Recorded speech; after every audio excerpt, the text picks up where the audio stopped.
The manhwa begins with someone rising from the ground, covered in blood, as a winged man stands before him. The celestial being declares, "God is dead." Humanity worshipped gold and revered arcane engineering until, in the end, they became slaves to themselves.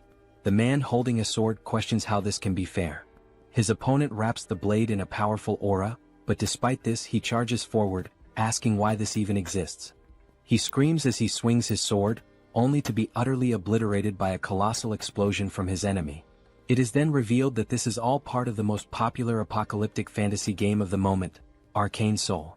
The defeated man screams in fury, calling the game a pay-to-win garbage. His name is Kim Joonsoo, a 22-year-old university student. His opponent mocks him, saying that he did pretty well for a free-to-play player, but in the end, it was his bad luck. After all, he had been playing on auto mode the whole time.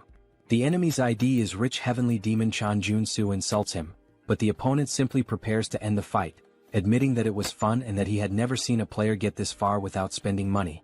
Joonsoo is in a public place and clearly furious. He yells, outraged that he had invested 10,000 hours into the game, only to be surpassed by someone who spent thousands of dollars. He sighs, realizing that the real idiot was him, wasting time on this terrible game. He decides that at least he'll do his daily missions before focusing on his homework. After all, even though he hates the game, he still sticks to his routines. With little hope, he does a free gacha pull, already expecting a terrible result, just like every other time, probably getting another generic warrior named Kim. However, when the draw finishes, he is shocked. A platinum chest appears on the screen and his heart races. When he finally sees the character he got, he is astonished to realize it's the heavenly demon himself, an SSR unit.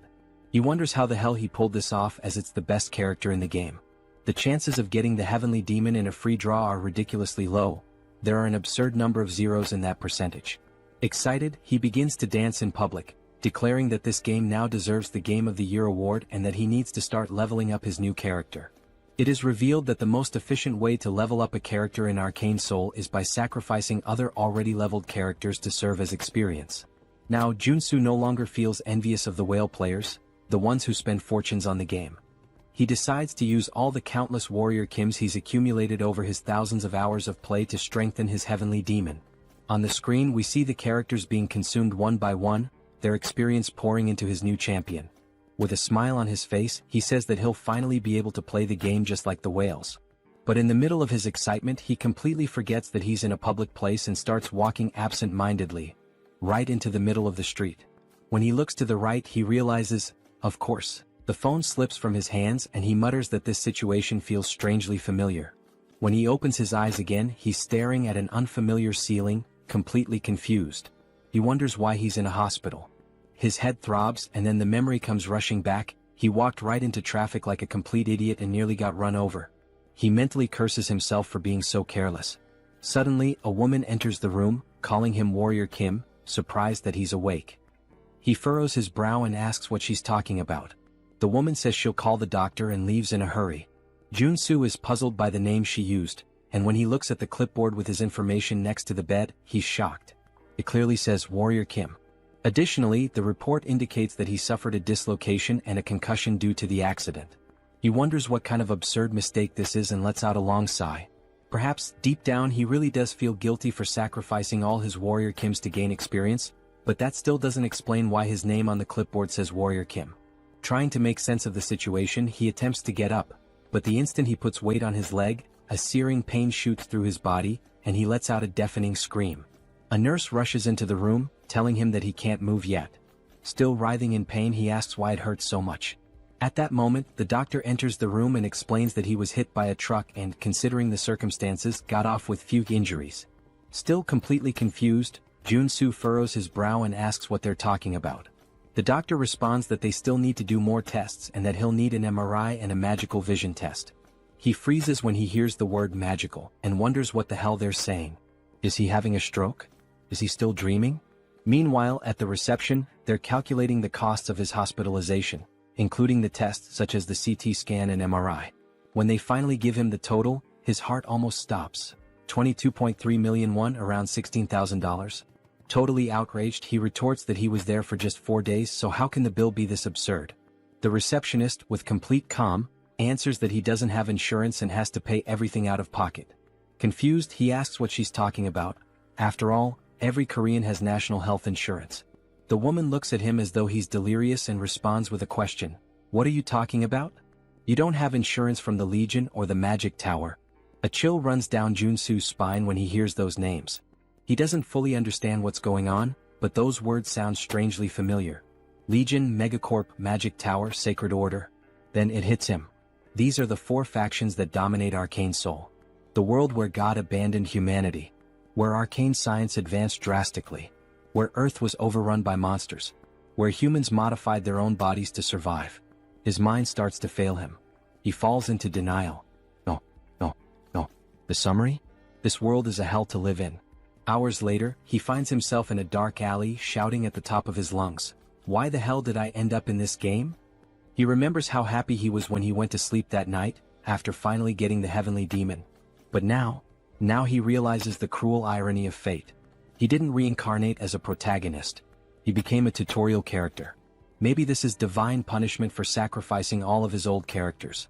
Finally, he arrives at Warrior Kim's house. Looking around, he lets out a heavy sigh. This crap is smaller than my bathroom. He can't believe this guy was so miserable. Exhausted, he throws himself onto the bed. His body is battered. He has no money. And now, what should he do? Then reality hits him like a punch to the stomach. If this is really the world of Arcane Seoul, events like nuclear wars, dimensional rifts, and even the rebirth of ancient gods are going to happen soon. And when that happens, this place will turn into a true hell on earth. He has no idea how he ended up here, but one thing is certain.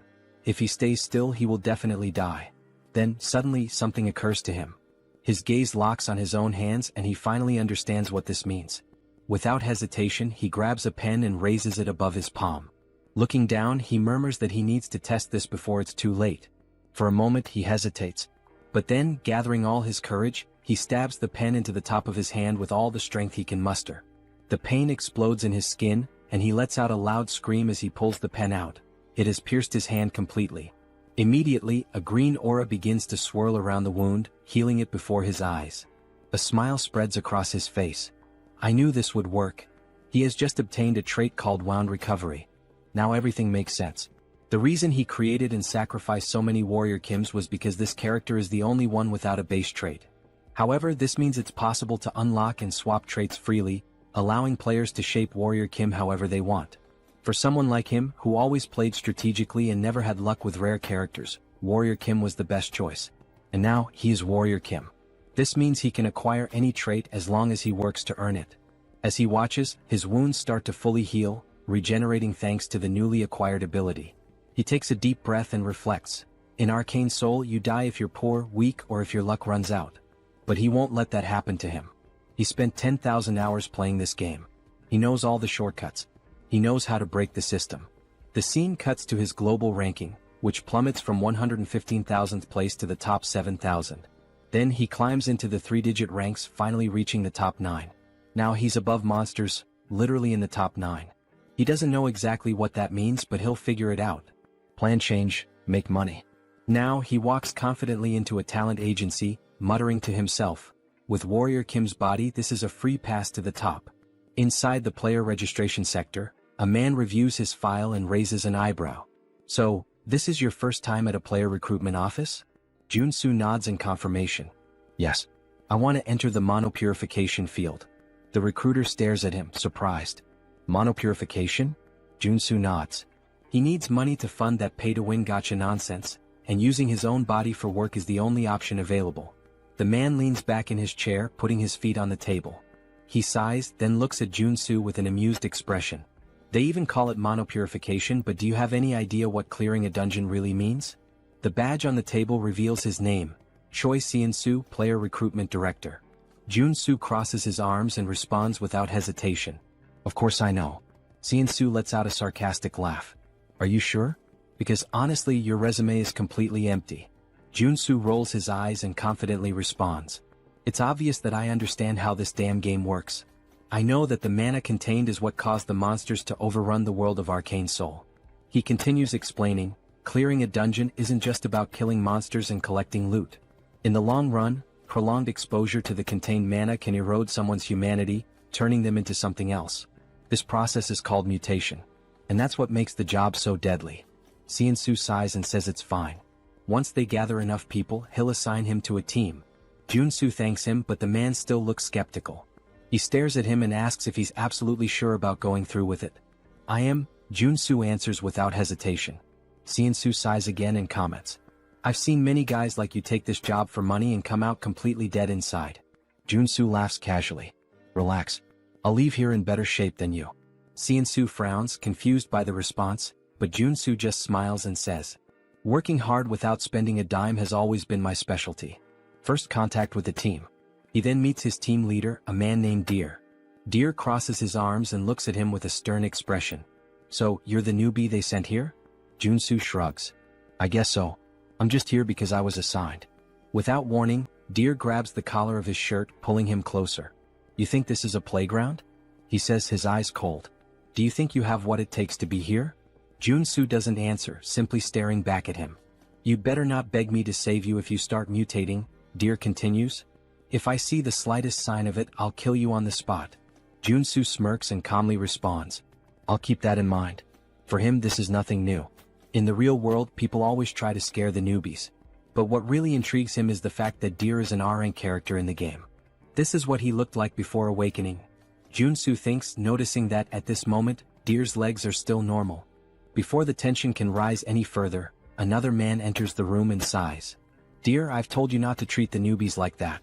We're short on staff. The man is introduced as Hedgehog, a veteran with 5 years of dungeon clearing experience. Deer clicks his tongue, clearly irritated. Whatever. I just hope he doesn't mess things up.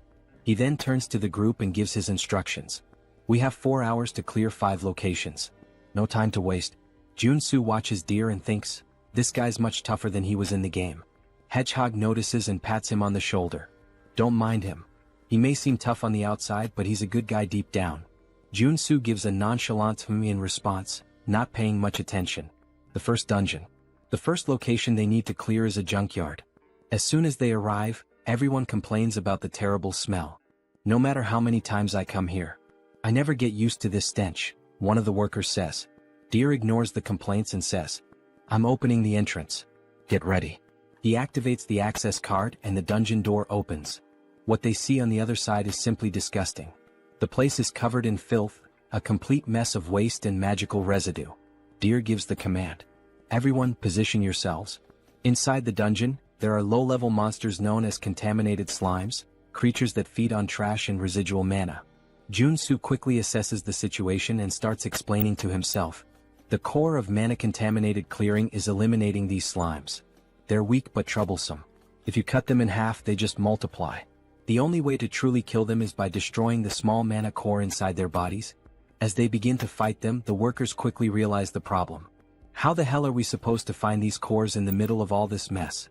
Someone shouts, frustrated. Joonsoo takes a deep breath, steps forward and says, get out of the way. Before they can react, he rushes toward the slimes, holding nothing but a shovel. He leaps into the air, preparing to strike. If this goes south, don't blame me. He shouts to his teammates. With a precise swing, he drives the shovel directly between the legs of one of the slimes, hitting the mana core dead center and destroying it instantly. The other workers stare in shock. Hedgehog's eyes widen. He's killing the slimes way too fast. Deer also watches, intrigued. Meanwhile, Joonsoo just smiles.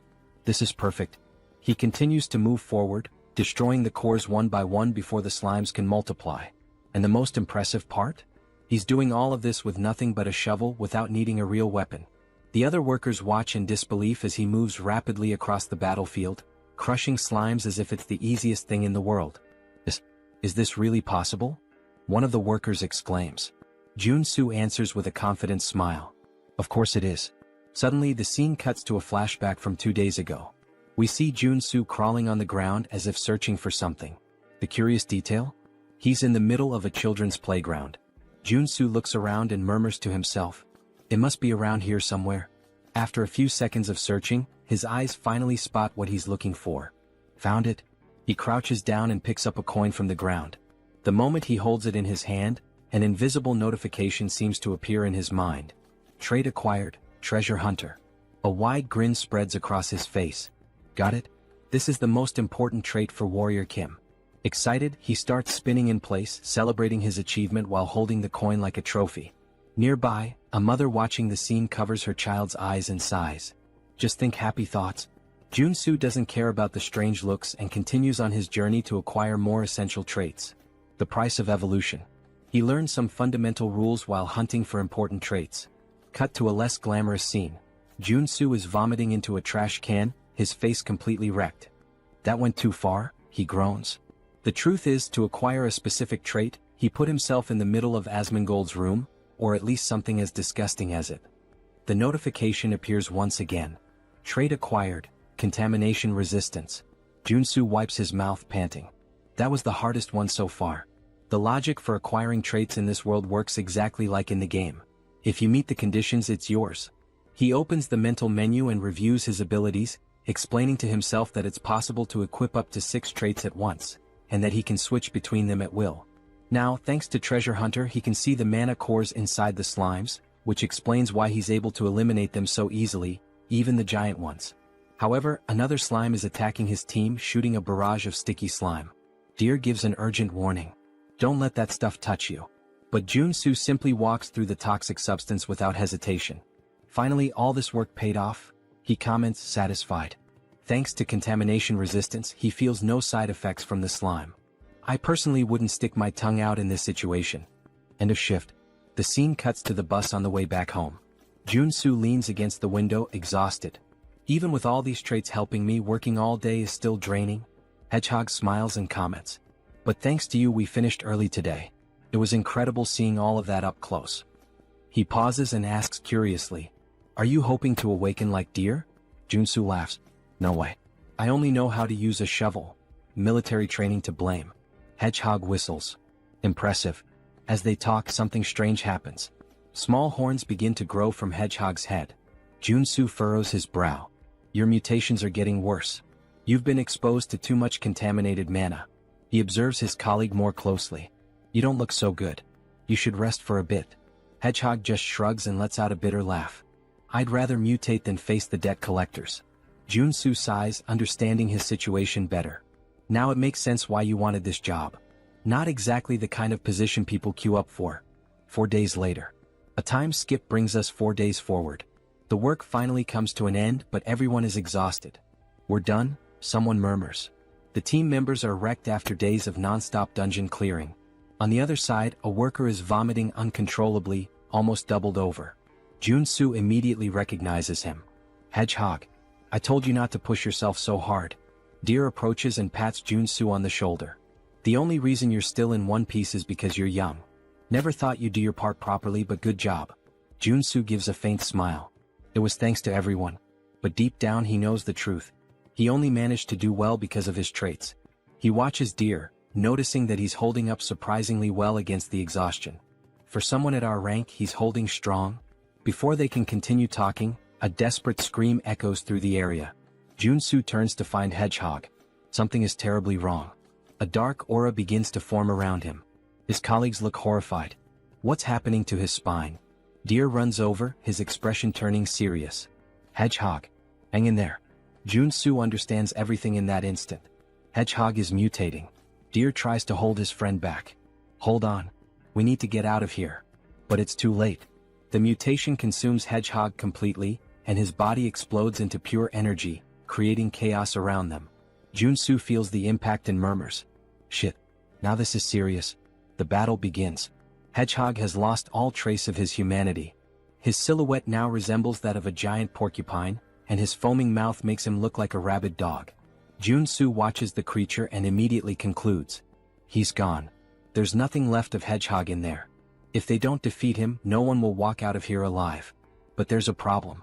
All the traits Joonsoo has acquired so far are specialized for monster cleaning. None of them are useful for combat. He struggles to find a way out, but nothing useful comes to mind.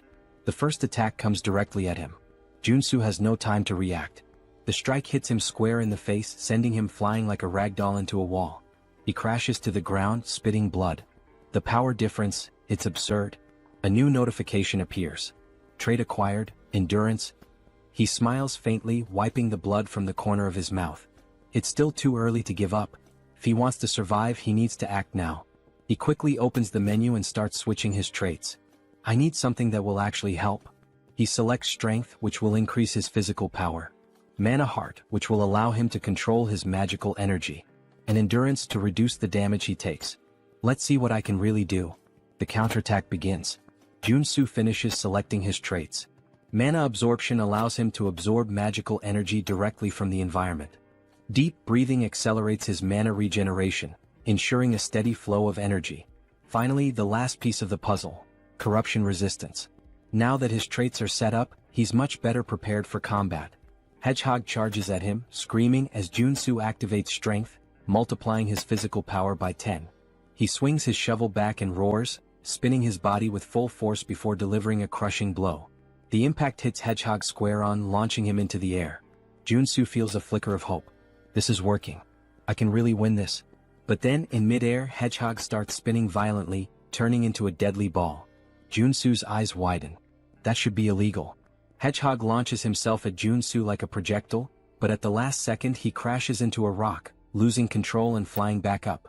Joonsoo yells, completely confused. What am I supposed to do in this situation? He doesn't have time to react. The attack hits him full force, smashing him brutally into the ground. Hedgehog pulls away, laughing, but then his eyes widen as he notices something. From the rubble, Joonsoo leaps out, completely unharmed. Thanks to Endurance, his resistance to damage was multiplied tenfold. He winces in pain, groaning. Even with Endurance, this still hurts like hell. But he has no choice. If he stops now, he'll die. He steels himself, clenching his fists. With no other option, he launches into an unrelenting assault. Blow after blow, Joonsoo unloads a barrage of punches at Hedgehog, refusing to retreat. But then one of the spikes on Hedgehog's back curls backward and shoots out like a missile. Joonsoo dodges at the last second, but before he can react, a swarm of spikes is launched at him, piercing his body and embedding themselves in his flesh. He is thrown to the ground, completely covered in blood. But he refuses to give up. Joonsoo forces his body up, breathing heavily. Just a little more. He charges at Hedgehog again, preparing for another punch. But then, blood explodes into the air. Joonsoo feels something violently ripped from his body. His mind tries to process what just happened. His hand has been obliterated. His eyes widen in complete shock. His senses still can't understand how this happened. But before he can react, Hedgehog fires another spike. This time, his mind registers what's happening, but it's too late. His entire arm is torn off. The pain strikes him like an electric shock. Joonsoo lets out a scream of pure desperation. But Hedgehog doesn't stop. He clenches his fists, preparing a final crushing blow. Joonsoo closes his eyes, gasping. This is exactly what I expected. Hedgehog lands the blow. The ground shakes violently as the impact hits where Joonsoo had been lying. The price of victory. A flashback unfolds in his mind. He remembers when he used to play this game just as a mobile game.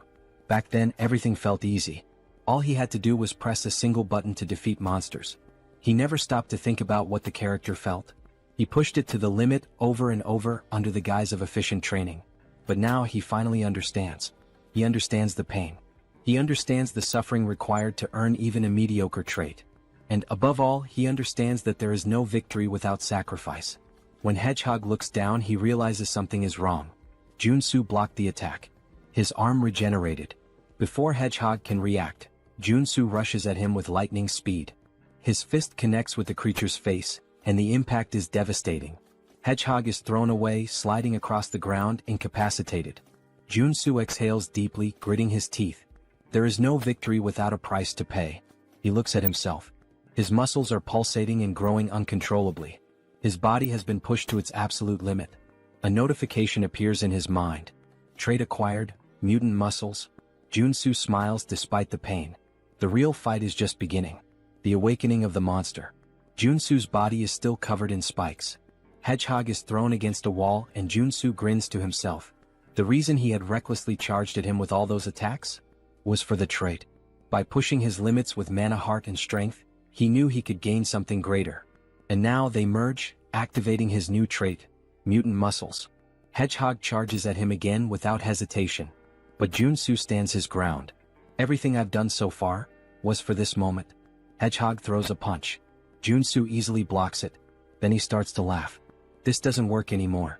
Go ahead, hit me again. Hedgehog snarls and then his fist deforms, sprouting sharp spikes. He lunges forward, slamming the punch directly into Joonsoo's chest. The impact is brutal. Joonsoo is thrown to the ground, his body pierced from all sides. It seems like he won't get up from this. But then, his body begins to regenerate. His organs rebuild. But something feels off. The regeneration is not just healing him, it's transforming him. Hedgehog watches, confused, as Joonsoo unlocks a new trait, Mutant Body. His arms grow, his structure expands, and his physique now matches Hedgehog's. Joonsoo smiles. Thanks, Hedgehog. I needed this. All of this happened because of you. He moves forward without hesitation. Hedgehog howls and charges straight at him. Neither of them backs down. What follows is a battle of pure brute force. Punch after punch, they exchange blows evenly matched. The monster battle. Nearby, Deer stirs. Dazed, he lifts his head. What the hell is all that noise? His blurry vision clears, and he freezes. A monstrous battle unfolds before him, something straight out of a kaiju movie. His eyes lock on Joonsoo. Wait, that's Warrior Kim? Deer can't believe what he's seeing. A normal human can't fight a mutant on equal terms, can they? Joonsoo and Hedgehog trade powerful punches at the same time, and both are thrown back, crashing to the ground simultaneously. Joonsoo grits his teeth, breathing deeply. This isn't as easy as I thought. Physically, he's now the same size as Hedgehog. But if this keeps going, he'll end up at a disadvantage. The breaking point. Hedgehog lets out a deafening scream. Joonsoo narrows his eyes. This is dangerous, but I have no choice. He activates corruption resistance, a trait that's helped him before. And then, he deletes it. Deer is shocked. What? He just erased a skill. Joonsoo's body shakes violently. And then, he starts transforming again. His skin darkens, twisting and stretching, his muscles expanding uncontrollably. He fights to keep his sanity, but the process has already begun. Joonsoo is undergoing a full monsterification. The primal roar. His skin turns a deep red. His body grows even larger, becoming colossal. Then, he lets out a primal, deep and terrifying roar. The sound shakes the air, a fearsome bellow that freezes Hedgehog in terror. For the first time, Hedgehog hesitates. Above Joonsoo's mutated mouth, a magic circle begins to glow. And then, a burst of pure energy is unleashed. The attack hits Hedgehog squarely, sending him flying far, far away. What the hell was that? Deer watches in pure shock. What the hell was that? He looks up, and freezes. A monstrous, gigantic, and deformed version of Joonsoo glares down at him. Deer feels a chill run down his spine. He really turned into a mutant? How is this possible? But for Joonsoo, it's just another trait. New trait acquired, mutant. Deer swallows hard, his instincts screaming at him to flee immediately. Holy shit. He begins to crawl away from Joonsoo, panic taking over. Then suddenly, Joonsoo extends his hand toward him. Deer shuts his eyes tightly, bracing for the worst. But instead of a fatal blow, he hears coughing and groaning in pain. His eyes open. Joonsoo is standing, panting. And just like that, he's human again. The final sacrifice. Then Joonsoo collapses face first into the ground, muttering that he made it. We learn that corruption resistance is the last line of defense. If you're possessed by the mutant form and mutant muscles, and you erase the resistance, you turn into a full mutant. The common belief is that once transformed, you can never go back to normal, but Joonsoo knew otherwise. He needed this, and he was sure he could change the trait back while still thinking clearly, even if only for a second.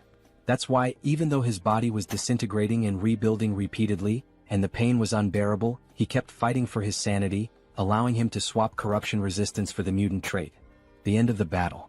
The scene widens, showing an aerial view of the area where the cleanup is happening, and Joonsoo is exhausted. He says it felt like every muscle and bone in his body was moving, and he never wants to go through that again. Struggling, he gets up, stumbling toward Hedgehog's body. A purple orb leaves Hedgehog's mouth. Joonsoo grabs it, and it's revealed to be a level 1 mono core. He starts to smile sarcastically, saying it was worth it. Soon he starts dancing, joking that clearing the field is really profitable. Deer approaches and asks if he's alright, commenting on his mutant transformation and asking what happened. Joonsoo replies that it would be annoying if strange rumors spread, so he just says he kinda bet he could turn back and got really lucky. Deer is surprised, saying it was an insane risk, and Joonsoo hands him some level 0 mono cores since he now has a level 1 mono core. Joonsoo says he wants to head back now, breathe some fresh air, and everyone is surprised since he saved their lives and even gave mono cores, hoping they'll keep his secret. But Deer looks at him with suspicion. Back at Seonsoo's building, we see him starting to flatter Joonsoo heavily. Joonsoo wonders what all this flattery is about. Joonsoo responds that he should have said something if he were a superhuman so they could have given him proper work instead. Now Joonsoo understands why all the praise. In the world of Arcane Seoul, a superhuman awakens a skill that grants them powerful mana. In a world like this, where strength equals power and authority, superhumans are practically the nobility. But it makes sense for Joonsoo to think this way since it takes a superhuman to defeat mutants. Though in Joonsoo's case, it's just a game design flaw since he can acquire traits. Joonsoo puts his hand in his pocket and says he should pay Joonsoo for the cleanup. Joonsoo responds that would be nice, trying to stay calm, but inwardly he has that mischievous smile, thinking he'll let Joonsoo think he's a superhuman for now. Joonsoo pulls out a mountain of cash from his pocket and says that they cleaned 5 regions, and that they get 20% of the total fee, which amounts to 50 million wons. If they split it among everyone in the group, Joonsoo should receive 5 million, but this time they'll do it differently. Joonsoo places all the money on the table and says they'll only keep 5% of his share and will even give him a bonus of 12 million. Joonsoo's smile reaches a whole new level now, with his tongue even turning into a heart. He exits the room singing, and someone comments that he seems to be in a great mood, while the other says he must have been well paid. Joonsoo confirms, saying yes, since they finished the job, and acknowledges the man as someone he's worked with. The man explains that he's here because he wants to ask a favor. Joonsoo asks what he means by that, and the man reveals that his wife is sick and asks if he can lend him some money. He apologizes for asking since they don't know each other. Joonsoo responds that it's not a good idea to help someone when you know nothing about them, because they could end up stabbing you in the back, and it's hard enough to stay afloat right now. Joonsoo takes the man's hand, which is pleading, and tells him that he's much older than Joonsoo, so he doesn't need to do this. Although it's not much, he can use it and hands over many level 0 mono cores to the man. Joonsoo says he feels too bad to ignore him. What a conversation, huh? The twist. Later that night, we hear the man laughing, calling Joonsoo an idiot, saying he pretended to be poor, but gave him so many mono cores. He's boasting to Deer. Deer replies that the man must be new to this kind of thing, and the man says he would have given more if Joonsoo had said his son was sick too. And he complains that what's annoying is that Joonsoo was paid more than everyone but gave such a tiny part, along with that superhuman talk about the profit split. Deer sighs, saying that Joonsoo isn't a superhuman and that it's better they teach him a lesson. The beggar asks if Deer has any ideas, and Deer smiles, saying that idiot probably has some strange skill. While Joonsoo is happily helping the poor, Deer says that since they know his secret, they can teach him a lesson about how truly scary the world can be. The scene shifts to a luxury resort, where we see Joonsoo through a window, receiving a massage. He comments, saying that money is really wonderful. He never imagined he'd see the day he could get a massage in a place like this, and being in the game is so much better than reality. The masseuse presses hard on his arm, and Joonsoo mentions he spent 3 whole days resting at the hotel but still feels pain. From now on, he'll have to think twice before using any mutant-related traits. Changing traits isn't as all-powerful as he thought. His body changes depending on the traits, and the intensity of the side effects increases as his body changes. The problem now is survival after limiting the use of traits.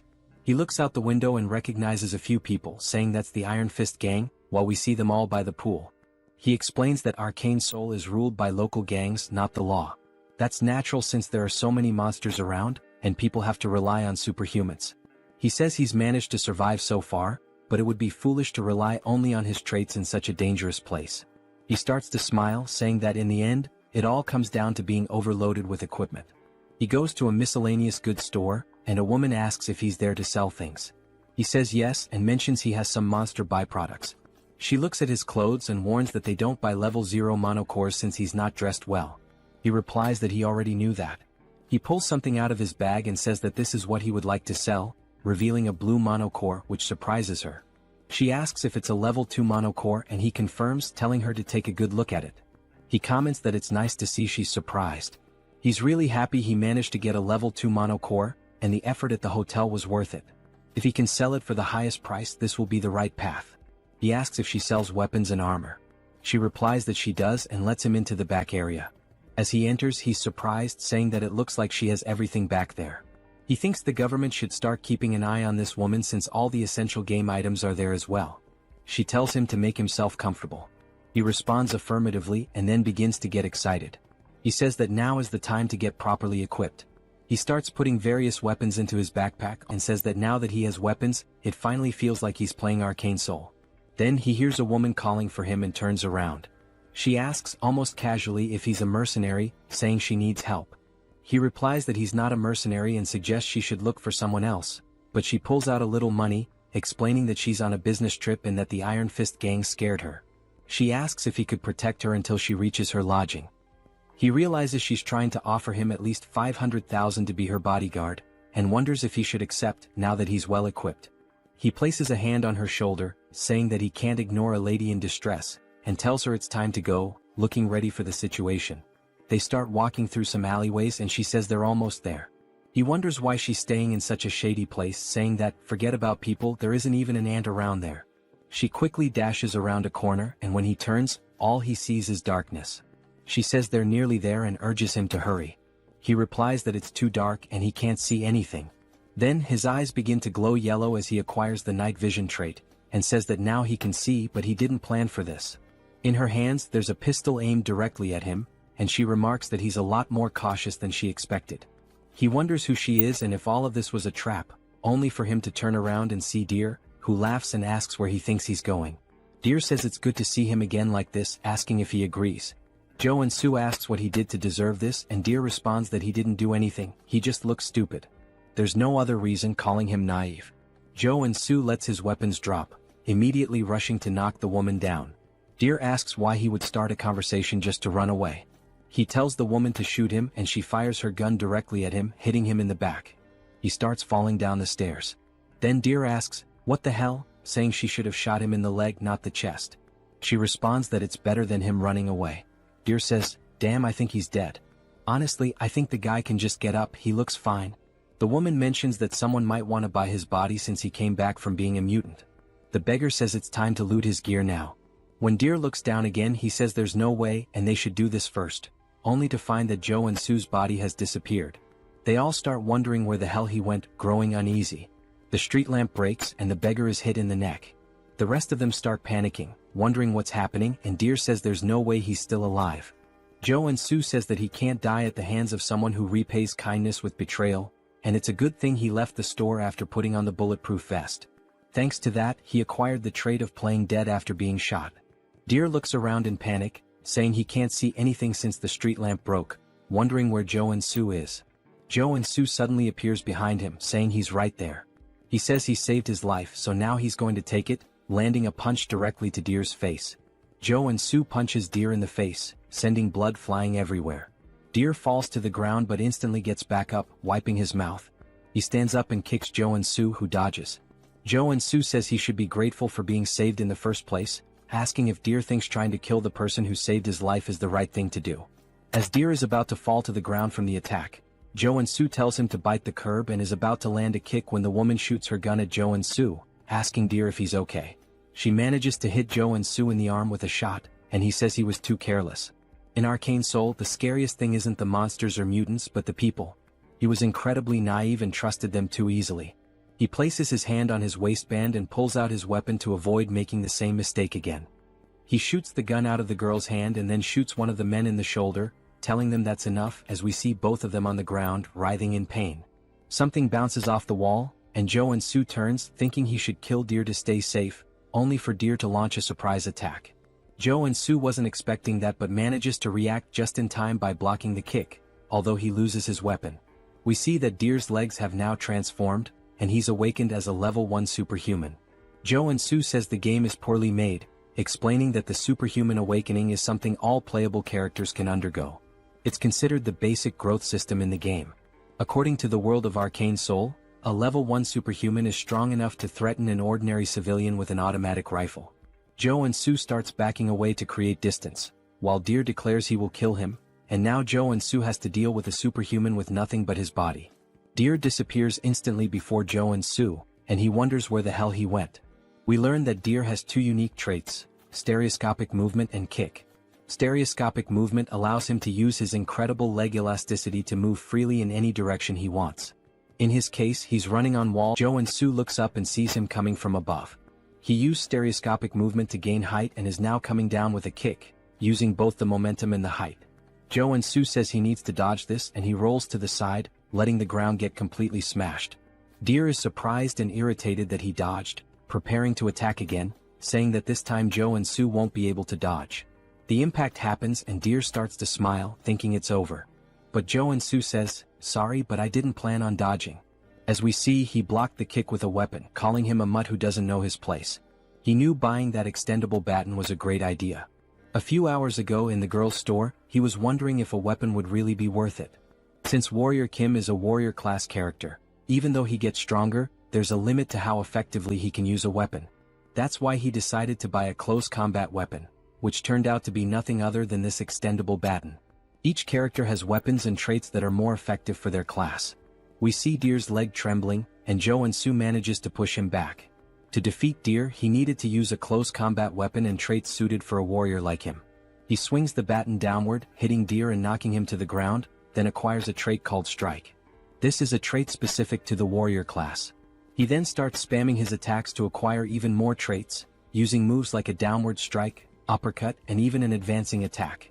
He tries a side strike, though it's unclear if he gained a trait from that moment. Deer searches for an opening and as soon as he finds it, delivers a direct kick toward Joonsoo. Joonsoo hesitates, wondering whether to dodge or not, but decides he can't stop now after coming this far. He grits his teeth, saying that even if he has to break bones, he'll block the attack with his elbow, hitting Deer's leg. He tells himself he needs to keep attacking. The fight continues with blows exchanged one after the other. Then Joonsoo acquires a trait called Combo and starts smiling, saying, "That's it. The best trait build for the warrior class at the early stages is combining strike and combo." He uses his left hand for punches and his right hand to swing the baton, taking down Deer like it's a cut scene. Deer begs him to stop as he begins to lose consciousness, but Joonsoo throws the baton directly into Deer's chest, hitting him with the strike trait. Deer finally loses his strength and collapses to the ground. Joonsoo shouts, saying that he succeeded and defeated an awakened one. His arms begin to burn, as though the air itself is searing his skin. He wonders what this sensation is as he looks at them. His whole body starts to ache as a red aura begins to swirl around him. He says he can feel something about to overflow inside him, thinking he knows what's happening. There's a brilliant explosion from where he stands, and now, with a golden aura surrounding his fingers, he says, "This is the day I learned the cruel truth of the world of Arcane Seoul, and now I am awakened as a level 1 superhuman." Joonsoo clenches his fist with excitement and starts shouting, saying that the time has finally come. He then pulls the fiercest face he's ever made, resembling Lloyd, and is so pumped up that he does a handstand, announcing that he's about to start taking low-interest loans and landing high-paying jobs. A man approaches him, asking what he thinks he's doing. When Joonsoo turns around, he's shocked to see a giant, old man holding an enormous weapon. This man is Iron Fist Kim, the second basic character available in Arcane Seoul after Warrior Kim. He's a reinforced soldier class character who specializes in firearms, primarily using his prosthetic arm to shoot. The issue is Iron Fist Kim is the feared leader of the Iron Fist gang, and since Joonsoo fought within their territory, he's probably stirred up quite a mess. Iron Fist asks if Joonsoo checked where he was before all of this. Joonsoo responds that he was caught off guard and couldn't just stand there and not fight back. Iron Fist unlocks his weapon, saying this means they're more terrifying than his own gang. Joonsoo is taken aback, saying that if he fights under these conditions, he'll die for nothing. Iron Fist presses the weapon directly to Joonsoo's chest, stating that he made a terrible choice and will show him what happens when someone messes with his territory. Joonsoo pauses for a moment, then asks if that's the best he's got, mentioning that Iron Fist forgot something. Joonsoo grabs the weapon and puts his finger on the trigger. He shoots himself in the chest, saying that he's not the type to die so easily. Iron Fist is stunned, seeing the guy just kill himself with his own weapon, calling him a psychopath for pulling the trigger on himself. Joonsoo starts laughing, asking if that's all, saying it was easy. We see that he acquired the regeneration trait. Iron Fist laughs, calling his ability interesting. Joonsoo explains that the upgraded version of Wound Recovery is regeneration, and it can only be obtained when you become a level 1 superhuman. He warns Iron Fist that it will be the end for them if they start underestimating him. He realizes he'll need to bluff his way out of this. He points to the triple homicide case behind him, saying that, as they can see, he didn't survive by chance and that he doesn't care who they are. If they mess with Warrior Kim, they'd better be prepared. Iron Fist laughs, asking if that's his name, saying he likes his audacity, but he'll let him go this time. However, now Joonsoo owes him a favor. He puts a hand on Joonsoo's shoulder, saying that he surely knows what he means. Joonsoo says he'll remember this, wondering if maybe Iron Fist recognized him. Iron Fist then extends his hand, suggesting that they might work together on a job next time. When Joonsoo looks at her hand, he thinks that Iron Fist is not the type of person who would betray him. In that case, it wouldn't be bad to form a connection here. He says it's a deal as they shake hands, telling her he'll see her next time. The scene then shifts to the superhuman tower in Jamsil, where Joonsoo says he had no idea when he first saw this place in the game, but now he realizes that it's really impressive, completely different from anything he's seen before. A woman then catches his attention, thanking him for visiting the tower and asking how she can assist him. The guy is stunned by her beauty and mentions that she looks familiar, wondering if she's an NPC. She tells him that if he's there for certification, he needs to head to the machine to measure his mana and trait circuits. He thanks her and starts walking towards it, thinking that he didn't even ask for help, but she guided him anyway. It just shows how much of a novice he must look. He thinks that once he gets his certification, he'll truly start his life in Arcane Seoul. Suddenly he hears a loud noise that startles him. When everyone tells him to look at the ceiling, saying the saint has arrived, he looks up and sees a bright light descending from an airborne ship. As the light appears right in front of him, we see some enchanting text spread across, while people are teleported. Joonsoo is shocked, recognizing it as the old father's order and wondering why a boss monster is there. People begin praying, saying it's an honor to be in her presence, but Joonsoo remembers that, since he's still in the tutorial timeline, she's a saint and not a boss monster. As the story progresses, it's revealed that the order is actually a cult disguised as a religion, and she is a complete psychopath. While people continue to praise the saint, they mention that she must be there for a level-up renewal. She then starts releasing a powerful aura, so strong that it knocks people down, with a golden light pulsing around her. Joonsoo looks away, saying that it's a rather flashy way to do things, and that it's kind of too noisy. As the machine begins reading her mana, it starts collecting her energy until it completely disappears, leaving everyone in suspense, wondering what she'll get. We then see that she is 27 years old, a priestess class with mana level 8 and a 6-layer circuit. They can't believe she's only level 8. She smiles as they say she has up to 6 traits, which the layered circuits represent. But Joonsoo has a different opinion. He's sweating nervously, saying that it's not the time to celebrate. A level 8 superhuman can be compared to an aircraft carrier, and she's a walking national powerhouse.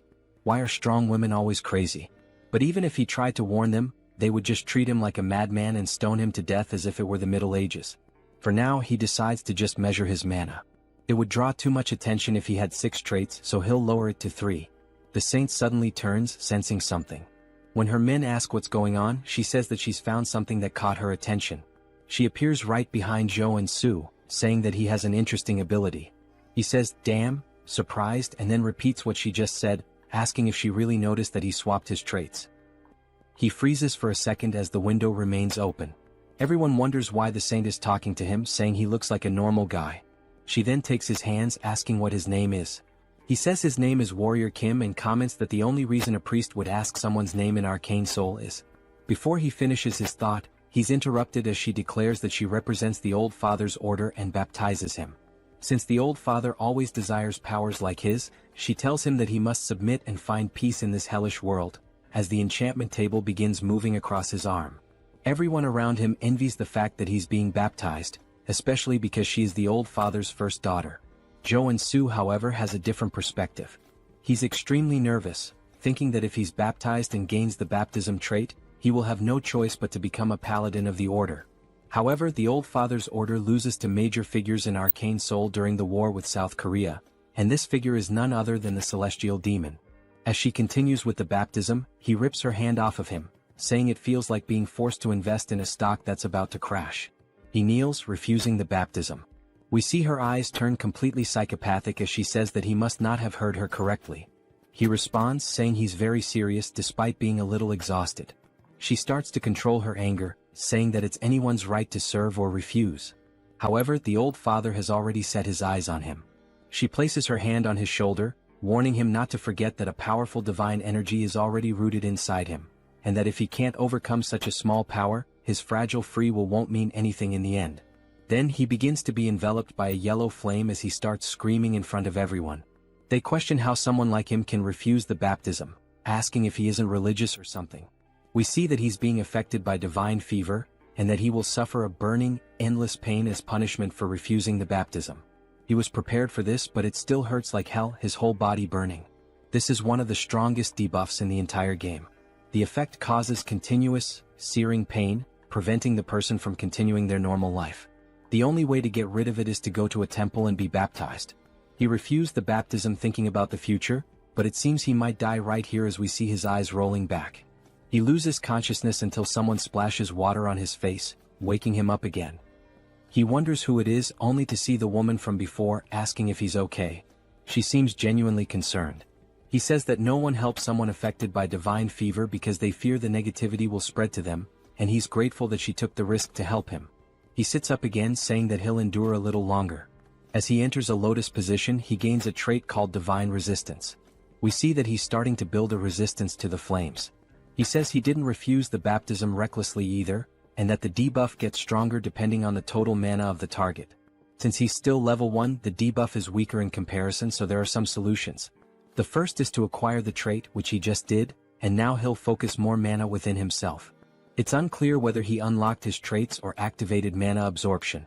Still, he starts screaming in pain, while the woman continues to pour bottles of water over him, telling him that he'll make it. This immediately cools his body and he says it feels like life-giving water. He needs to focus on this contrasting sensation between the fire and the water. As he begins to balance them inside him, it feels as though time stops. The burning pain and the sensation of cold begin to merge into one, while he uses the mana within him to extinguish the fire. When he opens his eyes, a powerful blue light starts emanating from him. It even blinds the poor girl. We then see that he has gained another trait called Mana Barrier, as the flames can no longer harm him. He smiles, saying that this is the common level 1 skill that a defender warrior should acquire. The woman asks if he's okay and he replies that he's fine now, thanks to her.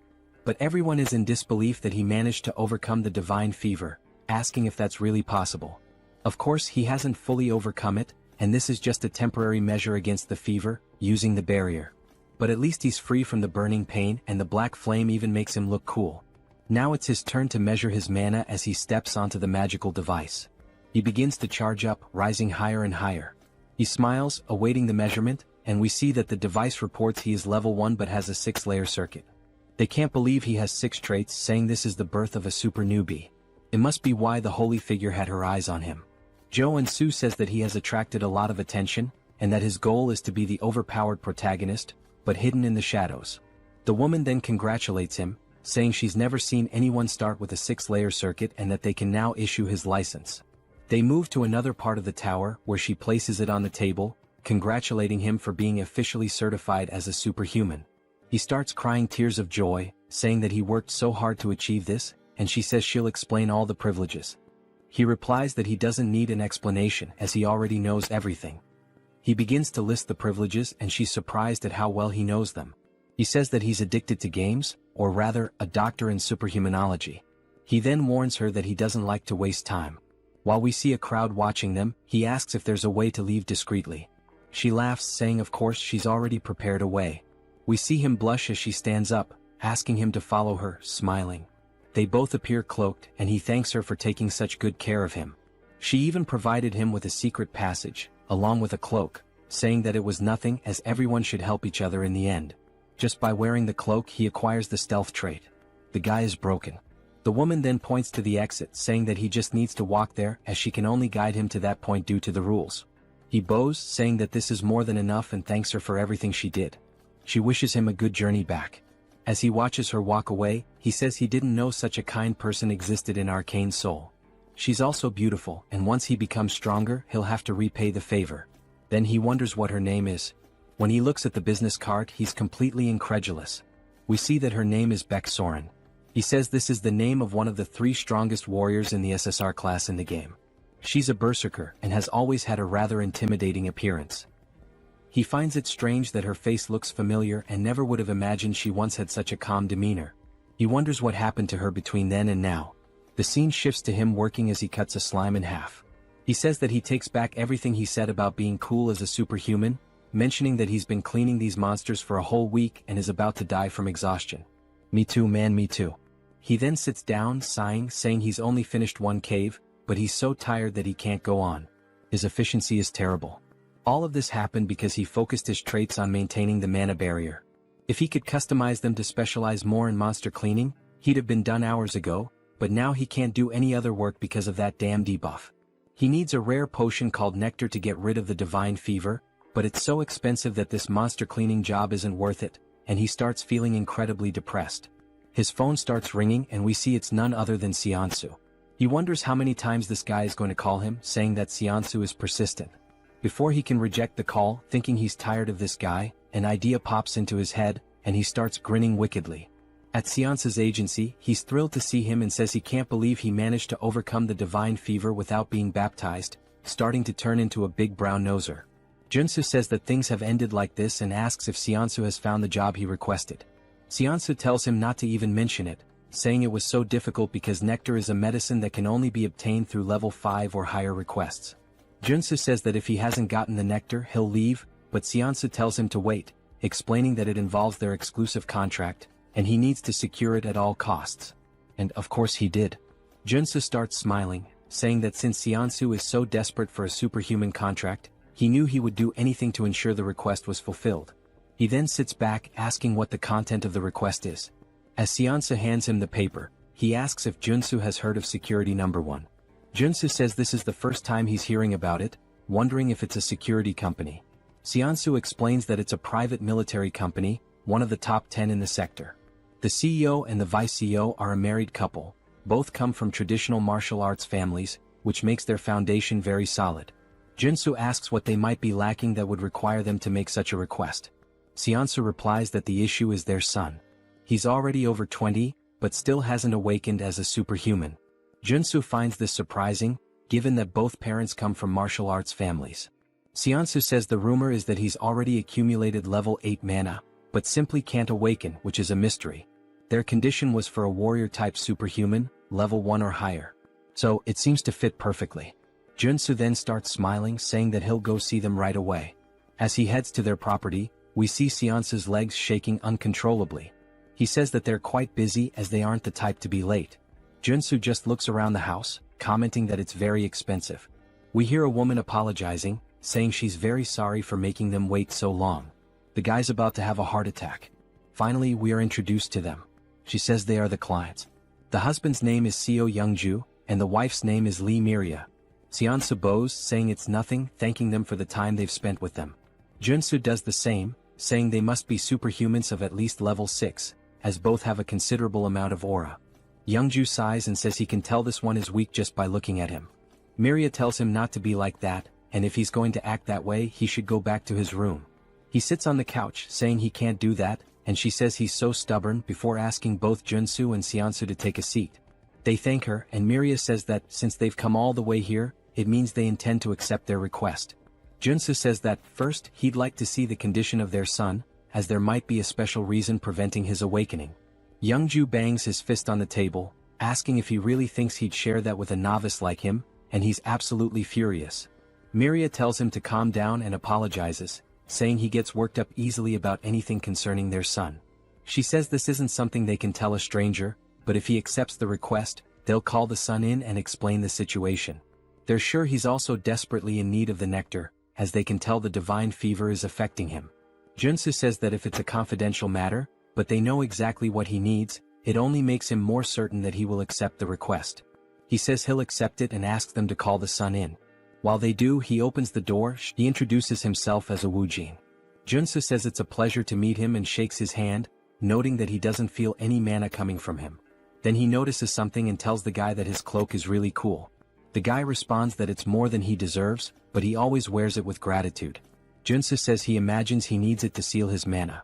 The entire family is surprised, and Joonsoo smiles, saying that the moment he saw the gloves he was sure of it. Although it's a matter involving a noble family, he deliberately set the conditions for a level 1 superhuman and used the nectar debuff to summon him. He was baptized under the order of the old father. The reason their son couldn't awaken is because he rejected the baptism and sealed his mana to avoid the divine fever. While they couldn't announce this publicly and were struggling with the situation, they must have heard the recent rumors about him overcoming the baptism. So, they decided to seek him out. Woojin is extremely impressed and starts acting exaggeratedly, saying that no further explanation is needed. He almost thought Joonsoo was the protagonist of a detective novel. Joonsoo says that he's watched enough Detective Conan in the past and that there's nothing to fear, since he also knows the future. The moment he saw the photo, he understood everything because in the future, Woojin becomes the vanguard paladin of the old father's order. He rejected the baptism and resisted, but when his parents lost their power, he gave in and joined the order to help the family. Youngju then approaches, calling him sir and asking if there's any way for their son to avoid the baptism. We see everyone looking at him with puppy dog eyes. Joonsoo remarks that he was so arrogant just a moment ago, but now he's acting all polite, saying that, of course, there's a solution. He says that since he spent 10,000 hours in Arcane Seoul, it's obvious that he knows how to handle this. He places a hand on Woojin's shoulder, saying that he understands the pain he's feeling because he's been through it too, and that he'll get him out of this situation. Woojin begins to cry and hugs him, while Joonsoo says it doesn't matter whether she's a saint or not. She tried to pull him into some low-level cult, and now his future subordinate is by his side, showing yet another expression of loyalty. He then starts pushing Woojin away, saying that before they proceed, he'd like to add a condition. Youngju asks what he wants. Joonsoo says that since the difficulty of the request has increased, it means he should be entitled to something more. Miria agrees, saying it makes sense because now it's not just about awakening their son, but about overcoming the divine fever. They'll do whatever it takes if he can cure their son. Joonsoo says that as an additional condition, he'd like them to teach him the sword capable of breaking mountains. Both are surprised by this request. While Joonsoo smiles, Woojin looks scared. Seonsa strikes the "oh, I'm in danger" pose. It's not Youngju but Miria who steps forward, releasing a strong aura of murderous intent, saying that he surely understands what he just asked for. He looks up, startled, wondering what's up with her murderous aura. It's far more terrifying than her husband's. He realizes she would be furious because the sword capable of breaking mountains. He explains that people might doubt his decision to learn swordsmanship in the 21st century, but in Arcane Seoul, it's a different story, where strength equals authority. As we see a woman slicing through a tank with a sword, he explains that a superhuman swordsman can easily destroy modern weapons, and high-level martial arts are traded for fighter jet squads. If a level 1 superhuman learns and continuously trains in the sword capable of breaking mountains, they can easily reach level 4, which is essentially a cheat code for the early game. He recalls that it was said that only elites could learn this technique, and he wonders if he has crossed the line. He tells her that he would only ask for this as an exchange if he truly completes the request. Woojin then calls her, which snaps her back to reality, and she stops releasing the murderous intent. She says it's fine, and if he succeeds she will give him a memory chip containing the sword, along with the nectar. Joonsoo is surprised that it actually worked, and he thanks her while once again showing his sinister smile. He thought she was going to kill him, but now he might be able to get the sword, which is great. She tells him that if he fails, both she and her husband will be genuinely disappointed, even angry. He responds that that won't happen, and that they should start as soon as possible.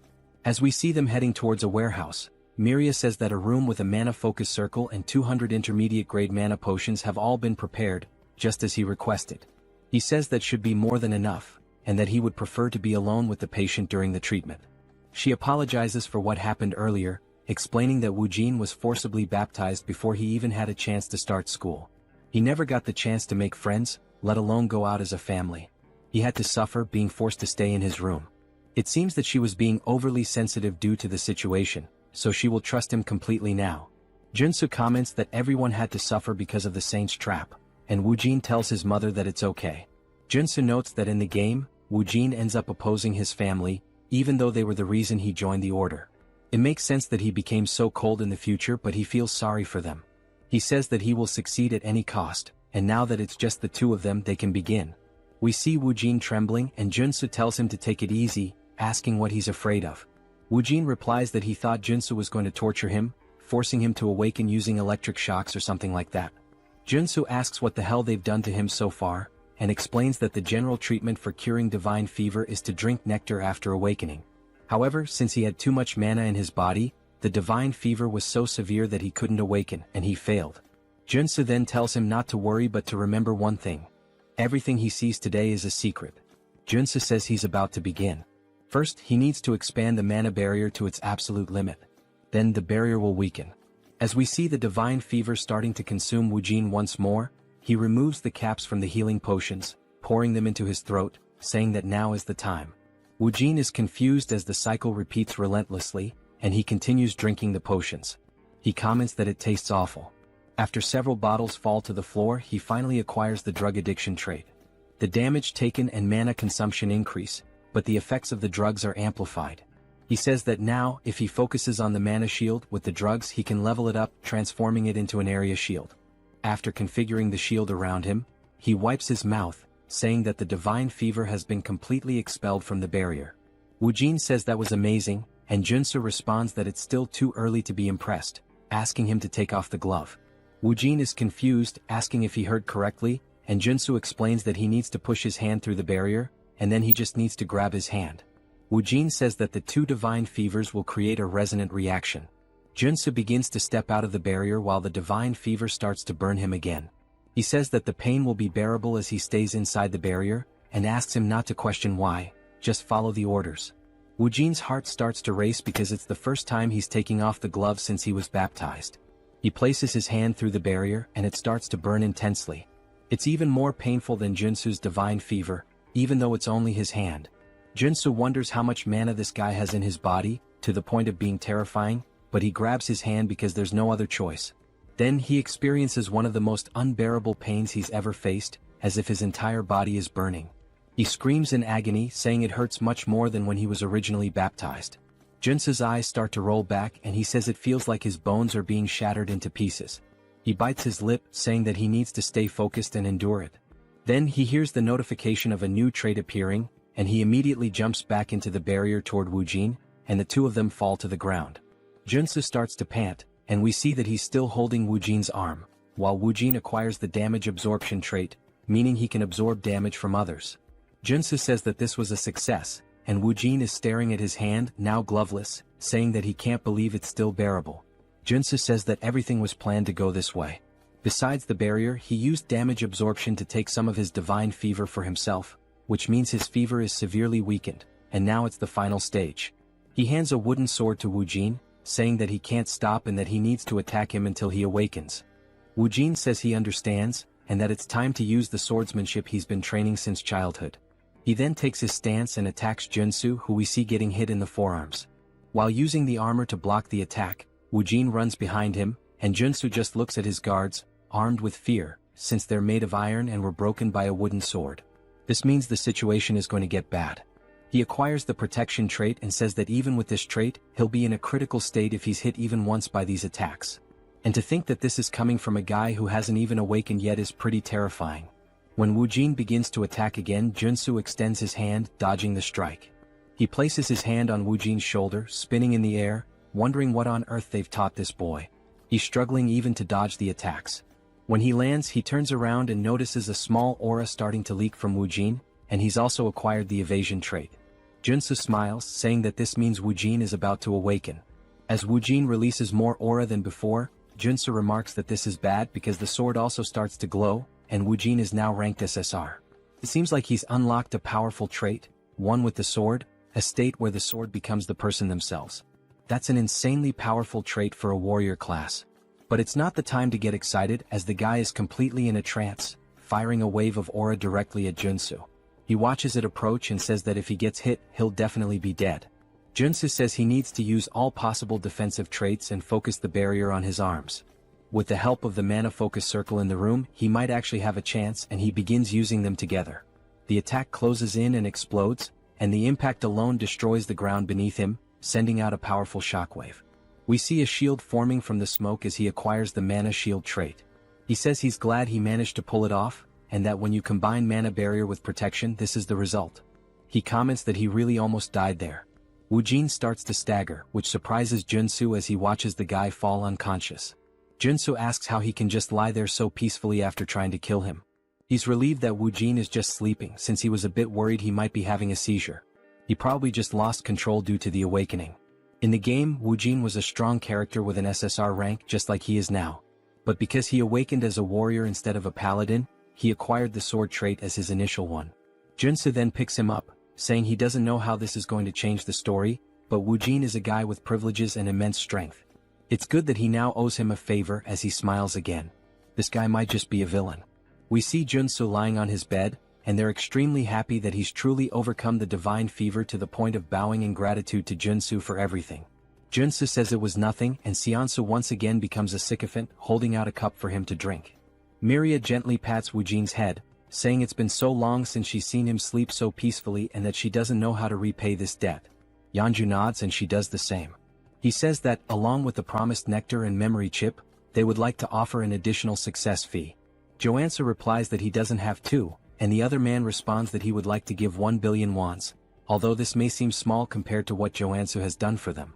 Joonsoo nearly dies on the spot and forces a smile, saying that it would be painful for his heart to refuse, but of course he's actually overjoyed to hear this. That night, while he and Seonsu are on their way back, Seonsu says it was truly a lottery win. Joonsoo looks at the reward saying that it looks great. Seonsu asks if he's going to drink the nectar immediately, and Joonsoo says yes, since he has to do it anyway.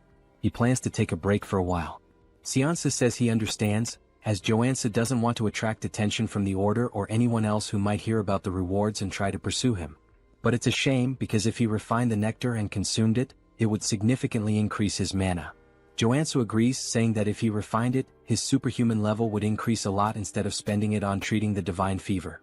They head to a hotel, and when Joonsoo steps out, Seonsu says he'll see if he can find the necessary equipment to refine the nectar, so Joonsoo should hold on to the drink. Joonsoo says he'll think about it, but he's not thinking anything of it and he tears off the label. He decides to drink it as quickly as possible. He learned how cruel Arcane Seoul can be during the incident with the deer, and he can't guarantee Seonsu won't betray him. He also has traits that can maximize the effect now, as he's a drug addict with mana absorption and potion dependency. These are just traits. He begins drinking the nectar and drops the bottle due to the pain he feels, describing it as if every fiber of his muscles were being dismantled and reassembled. He closes his eyes trying to focus, saying there's an incredible amount of mana inside him. His eyes begin to glow yellow as he shoots a brilliantly bright beam through the window. He's now reached level 2, but the divine fever still seems to be present. He says this is one of the best tier 1 traits in the entire game, and since it was added to his traits along with the mountain sword, he's relieved as he can now focus on training these 2 traits without any problems. His phone starts ringing and when he checks, it's Seonsu who says he has something to tell him. Joonsoo ignores it, saying he'll just train, but the phone keeps ringing several times until he answers, asking why the hell Seonsu is bombarding him with messages. He looks at the phone and sees that it's actually a strange message. He starts decoding the letters and reads between the lines, saying it's telling him to run from the Dagger Gang. He says he can't believe he found a secret message in the text and that the Dagger Gang is one of the rival gangs to the Iron Fist. If Seonsu had wanted to betray him, he would have called as usual to buy time. Considering that he sent the secret message, it must mean he was captured first, and it looks like the information was leaked while Seonsu was trying to prepare the equipment. Joonsoo starts to feel a little guilty but decides to ignore it since he got the nectar he needed, and everyone is responsible for their own life in Arcane Seoul. Then the scene shifts to Seonsu screaming as loud as possible, and we see him sitting in a chair surrounded by 3 men. They say he's a stubborn man, and despite an entire night of interrogation, he still hasn't said anything about the superhuman rookie. Seonsu says he signed a contract because he trusted him, and he won't reveal anything no matter what they do to him. The man says he didn't want to resort to this but he had no choice. A man starts walking toward him menacingly, holding an axe, asking if he's going to use his right hand or left. Seonsu doesn't answer, and the man raises the axe, laughing, saying he doesn't care and that he's going to cut off Seonsu's right hand. But just before the axe comes down, an explosion happens behind them and they turn, wondering what it was. Then a man starts crawling forward, calling for his boss, saying that a madman is attacking them. It seems like he wasn't lying as we see someone aiming and firing rocket launchers at their building. He says they're about to face the consequences of messing with him. He can't just let someone who keeps their promises in this cruel world of Arcane Seoul be left alone. He pulls the trigger, saying that, with any luck, this will be a good lesson to show them that the war has just begun. The rocket strikes the side of the building, exploding violently and sending armed men rushing out in a panic. They look around frantically, trying to pinpoint the source of the shot, saying they need to find the shooter first. Joonsoo chuckles, commenting that, just as expected, they're spilling out of the building like a bunch of cockroaches. Even though the structure looks like a regular residential complex, he knows for a fact that they were all inside. This is the hideout of the Dagger Gang, a place he's cleared so many times that he's honestly sick of it. It's a complicated dungeon, made up of 6 different buildings. Since this mission is part of the tutorial, he can practically finish it with his eyes closed. He crouches down, then leaps from the rooftop, grinning as he says he's about to speedrun this thing. Nearby, in a narrow alley, a few gang members are patrolling, muttering that this must be the work of Iron Fist, since they're the only lunatics crazy enough to pull something like this. They confidently declare that once they find them, they'll wipe them out. Suddenly, one of them hears a noise coming from a dumpster and decides to check it out. His buddies warn him to be thorough. The man creeps forward, peering down the alley, trying to locate the source of the sound. He doesn't see anything. But in the blink of an eye, Joonsoo emerges from the shadows. Before the man can react, Joonsoo grabs his face with a crushing grip and slams him brutally into the nearest wall. Joonsoo laughs, saying the guy didn't even recognize him despite being right in front of his face. And that when it comes to infiltration, there's no better combo than playing dead and using stealth. With the henchmen stumbling around outside like fools, he takes the opportunity to slip into the main building. He lifts the lid of a dumpster and begins descending a hidden staircase, commenting that this is one of the gang's secret entrances. Moving swiftly and silently through the corridors, he takes pride in the fact that he's avoided combat so far. Pressing forward, he notes the gang's unusual obsession with hostages. He remembers that the boss's room is on the 5th floor, which means he still has a long way to go. Because of that, he decides to advance as stealthily as possible, making sure no one notices him. Suddenly, the building's loudspeaker crackles to life, blaring an urgent announcement. Enemy infiltrated the building. All members, arm yourselves and assemble at the rendezvous point immediately. Joonsoo stands before a door, murmuring to himself that he needs to make a decision. If he exits through here, he'll be in the lobby, which is the most efficient route. The central staircase leads directly upstairs. However, there's a problem. Now that the gang has detected an intruder, they've barricaded the lobby to create a defensive line. The moment he opens the door, he'll be shredded by gunfire. Even so, he decides to press forward. A wicked grin spreads across his face as he steps directly into the middle of the enemy formation. Without hesitation, he pulls a Gatling gun from his inventory and unleashes hell. Chaos erupts. The enemies panic, scrambling to retaliate, but the front line is obliterated under the relentless storm of bullets. The rear guards manage to recover and open fire on him. Joonsoo decides he's had enough of this game. He pulls the pin on a grenade and tosses it. The gangsters freeze, watching in horror as the grenade arcs through the air, before detonating right in their faces. Laughing, Joonsoo ducks back behind the door, muttering that stealth was never his thing.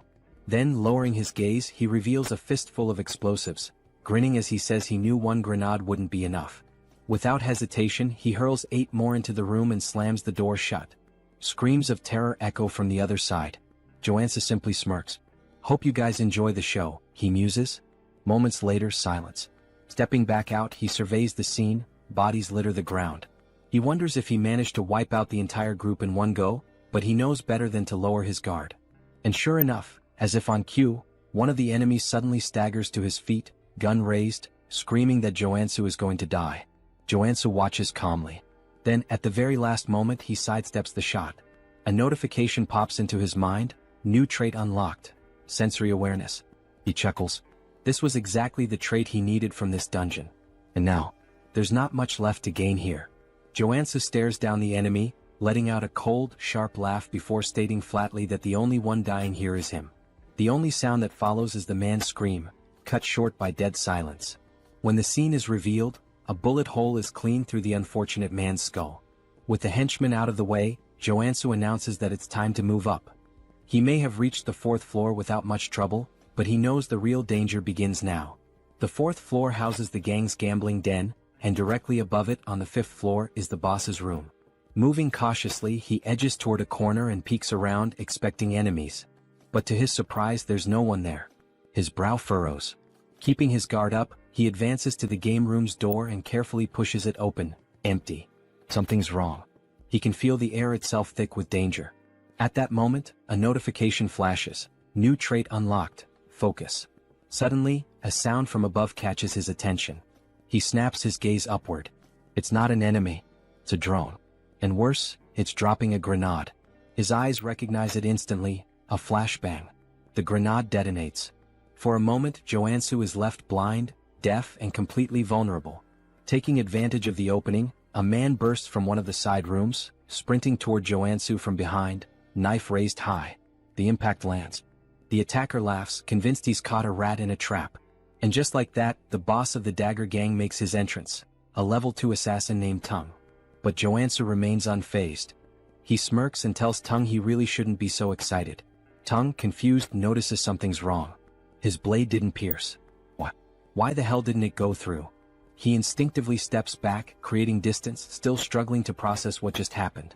Joonsoo eyes his stance and scoffs. Who's the real rat here? He mocks. You sure it's not just your own insecurities talking?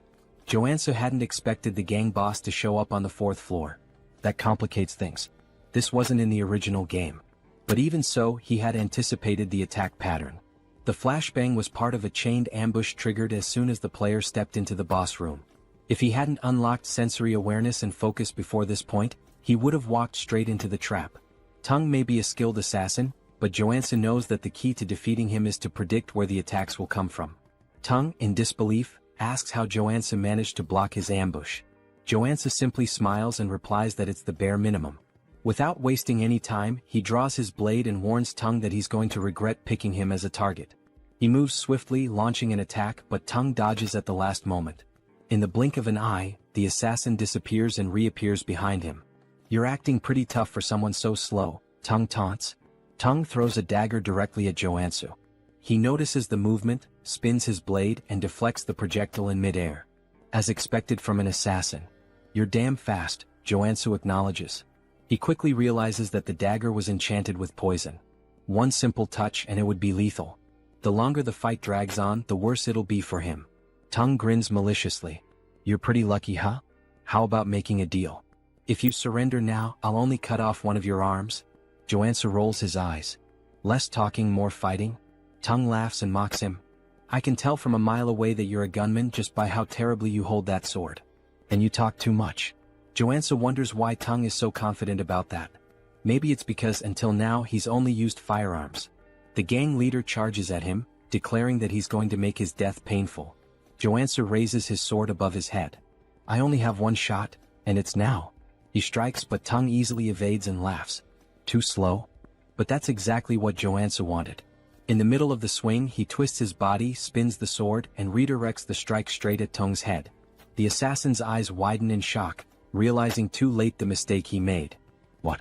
A marksman using a combo attack? Tung falls to the ground but manages to block the blade at the last moment. Joonsoo smiles, shaking his head. "I hate to break it to you, but as soon as I switch traits, I stop being a marksman." He releases a faint aura around his body and declares, "Now I'm a classic warrior trained in fencing." He adjusts his stance and activates the Mountain Crusher style. His blade descends with overwhelming force. Blood flies. Tung lets out a scream of pain as the blade tears through his chest. Joonsoo laughs. "You dropped your guard. That's why you lost." Tung, on the verge of death, grips his knife tightly and throws it forward, shouting that he won't fall so easily. Joonsoo, completely caught off guard, didn't expect anything more from someone who was already defeated. The impact happens. Blood sprays through the air. Tung is sprawled on the ground, motionless, but Joonsoo looks to his side and sees the blade lodged in his own body. "Damn it. I dropped my guard. Amateur move." He feels the poison spreading quickly through his veins. Without wasting any time, he reshuffles his traits to counteract the toxin. He manages to hold on, but the pain is intense. Outside he hears voices. "Hurry. We need to get in. There's an intruder in the building." Joonsoo looks around. His vision begins to blur. He feels his energy draining from his body. No time to waste. "I need to get out of here." On the 5th floor we see Joonsoo tied to a chair. He struggles until he falls to the floor, trying to reach a shard of glass. "I need to get out of here fast." He hears footsteps approaching. He looks up and sees none other than himself. The other Joonsoo crosses his arms and asks, "How the hell were you captured?" Without waiting for an answer, he crouches down and begins to untie him. Once Joonsoo is free, he can't hold back his tears. "You came all the way here, to save me?" The other Joonsoo merely sighs. "We'll talk later. We need to get out of here." "They're coming." Now free, Shinsu tries to stand but can barely walk. Joonsoo watches him and clenches his fists, frustrated. "I can't believe they did this to you." He then crouches down. "Get on my back." Shinsu hesitates. "I can't ask for anything more." "We don't have time for that. Hurry up." Shinsu hesitates for a moment but eventually gives in. "Just this once."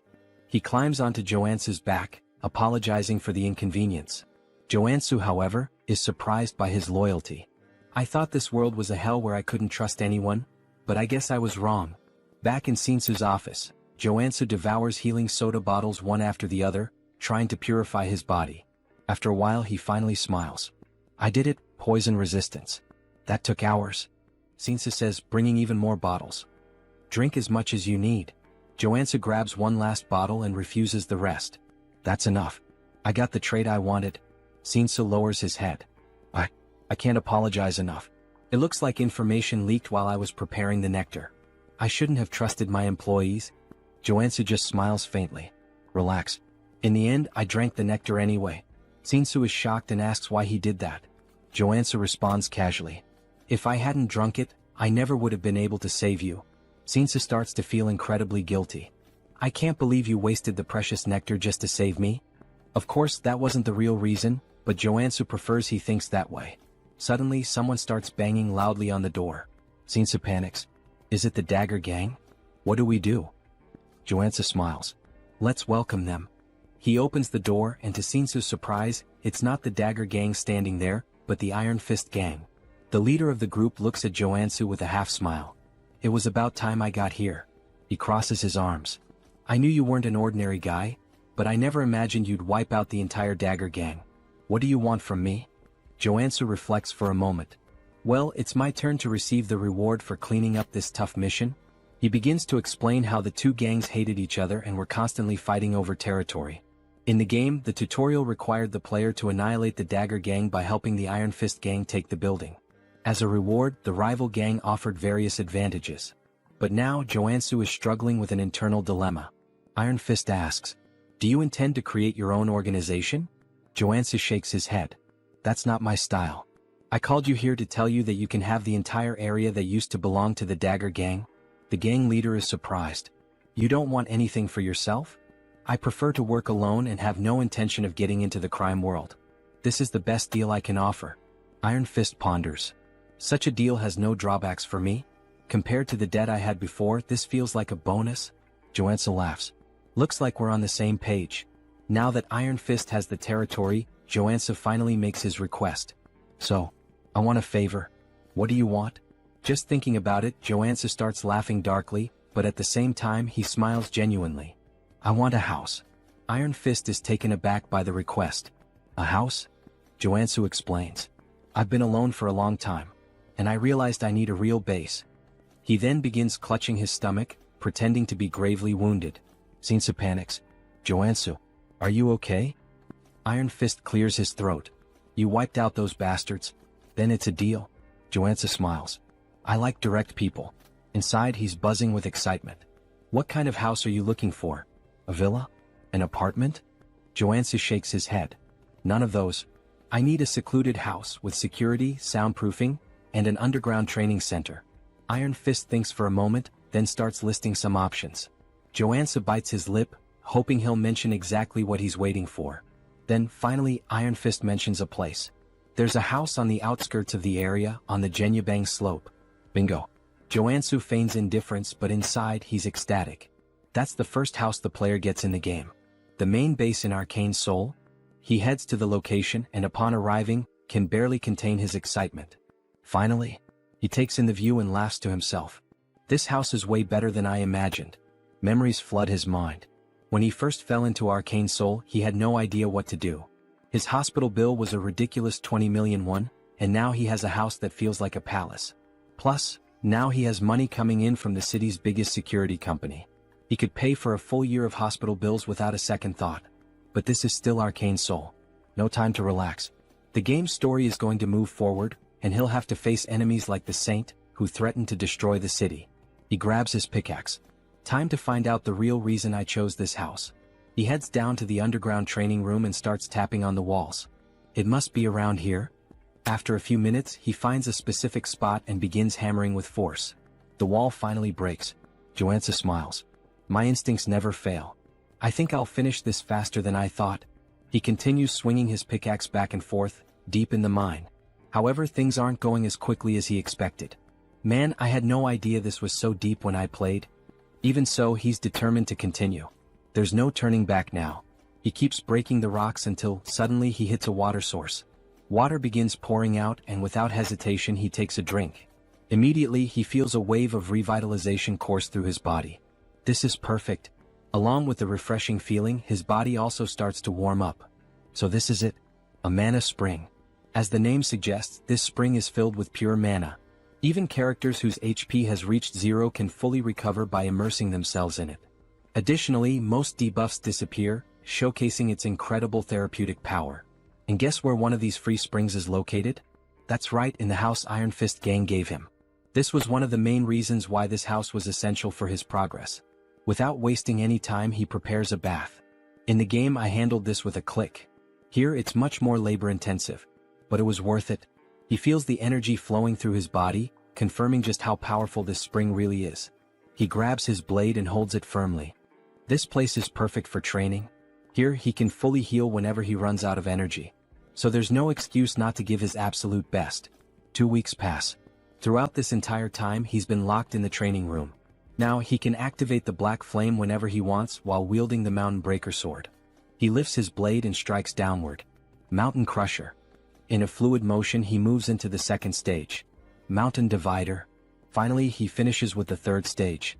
Mountain Piercer. With a precise strike he drives his sword forward.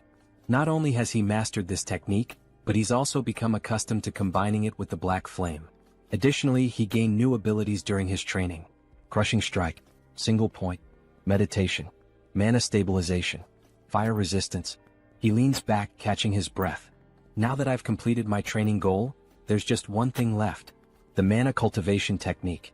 Unlike other skills, this one can't be acquired simply by training. Had he refined the nectar properly, he would have already reached level 3. But since he's only at level 2, there's still residual mana in his body. To fully absorb the mana from the nectar and level up, he needs this technique. The problem? It costs tens of billions of won. But he already knows where he can find a copy without spending that fortune. He heads to an antique shop.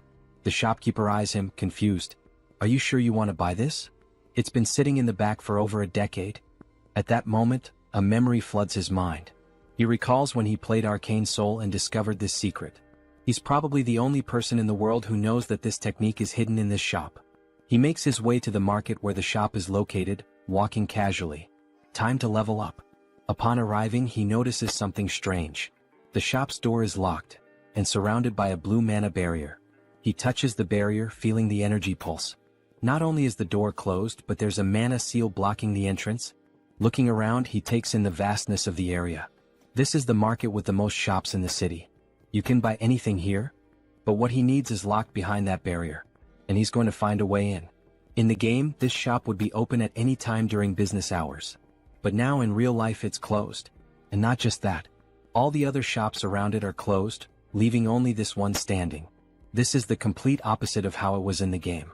He narrows his eyes, feeling a chill run down his spine. This means that the world of Arcane Seoul isn't exactly as I knew it. He finally spots a store with its lights still on in the market and heads over, asking the man inside if things are going badly. He remarks that even the owner of one of the few shops still open doesn't seem to be doing well. The man responds that it's obvious just by looking at him. He's not in a good situation and has to fight off thugs every single day. How could customers possibly come under these conditions? Joonsoo comments that he thought the Iron Fist gang was the only one around. The man tells him he's dead wrong. Ever since the Dagger gang was wiped out, several other groups have been battling each other daily. There's the Iron Fist gang, the Venom gang, and the Naked gang. Who in their right mind would want to step into this mess? Now Joonsoo understands why all the markets are closed. According to the original story, the Iron Fist gang destroyed the Dagger gang and rightfully claimed the territory, naturally bringing the market under their control. But this time he was the one who took down the Dagger gang. Because of that, the market has turned into a battlefield, with other gangs fighting to claim it. Joonsoo is considering his next move when he suddenly hears people shouting, telling someone to take them down. The old man says they're at it again, and Joonsoo decides to check out what the thugs are up to. Rounding a corner, he sees a man being thrown into a small tent. A woman confronts him, reminding him that she already told him this was Venom gang territory. She's talking to a member of the Iron Fist gang, flipping him off as she orders him to go back to his own turf. And that's when we're introduced to Steel Scorpion, the sub-boss of the Venom gang. The Iron Fist gang member is bleeding from the mouth. Then, the most elegant voice ever is heard, asking what all the commotion is about. Everyone turns to see none other than our Lord and Savior, Captain Underpants, arriving on the scene with his allies. Scorpion immediately starts yelling that the perverts have arrived. The leader of the Naked gang, known as the Exhibitionist, though I'd rather just call him Captain Underpants, declares that this three-way intersection belongs to him and orders everyone to clear out. If you really want to keep fighting, he warns. The Iron Fist gang members start backing off, calling them lunatics and saying they should take this chance to get the hell out. But one of them accidentally bumps into Joonsoo, who sighs, saying this whole thing is a complete mess. The Iron Fist guy recognizes him and Joonsoo helps him up, telling him to focus on his job. Then he shouts, ordering both Captain Underpants and Scorpion to stop fooling around and come to him. The guy he just saved asks what the hell he's doing, and Joonsoo calmly replies that he's here to help. If he wants the market to return to normal, he needs to establish a clear hierarchy. Scorpion barks at him, demanding to know how he dares to tell her what to do. Captain Underpants chimes in, asking if he's trying to make an offering. Joonsoo explains that if he fought at full power he would probably win. But that would only cause unnecessary damage to the merchants. So he's come to a decision. There's only one way to settle this. He's going to unleash everything from the very start and show them his true strength. Both of them recognize the black flames in his swordplay, realizing that he's the same warrior who single-handedly annihilated the Dagger Gang. Joonsoo confirms this and adds that this time he's feeling generous. He's offering them a deal they can't refuse. He doesn't want to drag this out, he'd rather settle it with a one-on-one duel. So what do you say, he asks. Scorpion scoffs, laughing with disdain. Do you seriously think we're dumb enough to agree to a direct fight against a warrior? Joonsoo smirks. Don't worry. We'll compete in the area you have the most confidence in. Sometime later, after a bit of negotiation, we hear Joonsoo talking with Captain Underpants. The so-called leader smirks and declares that his specialty is mind control. If Joonsoo can resist it, he wins. Captain Underpants then gets excited, saying it's an honor for such a handsome man to know so much about him.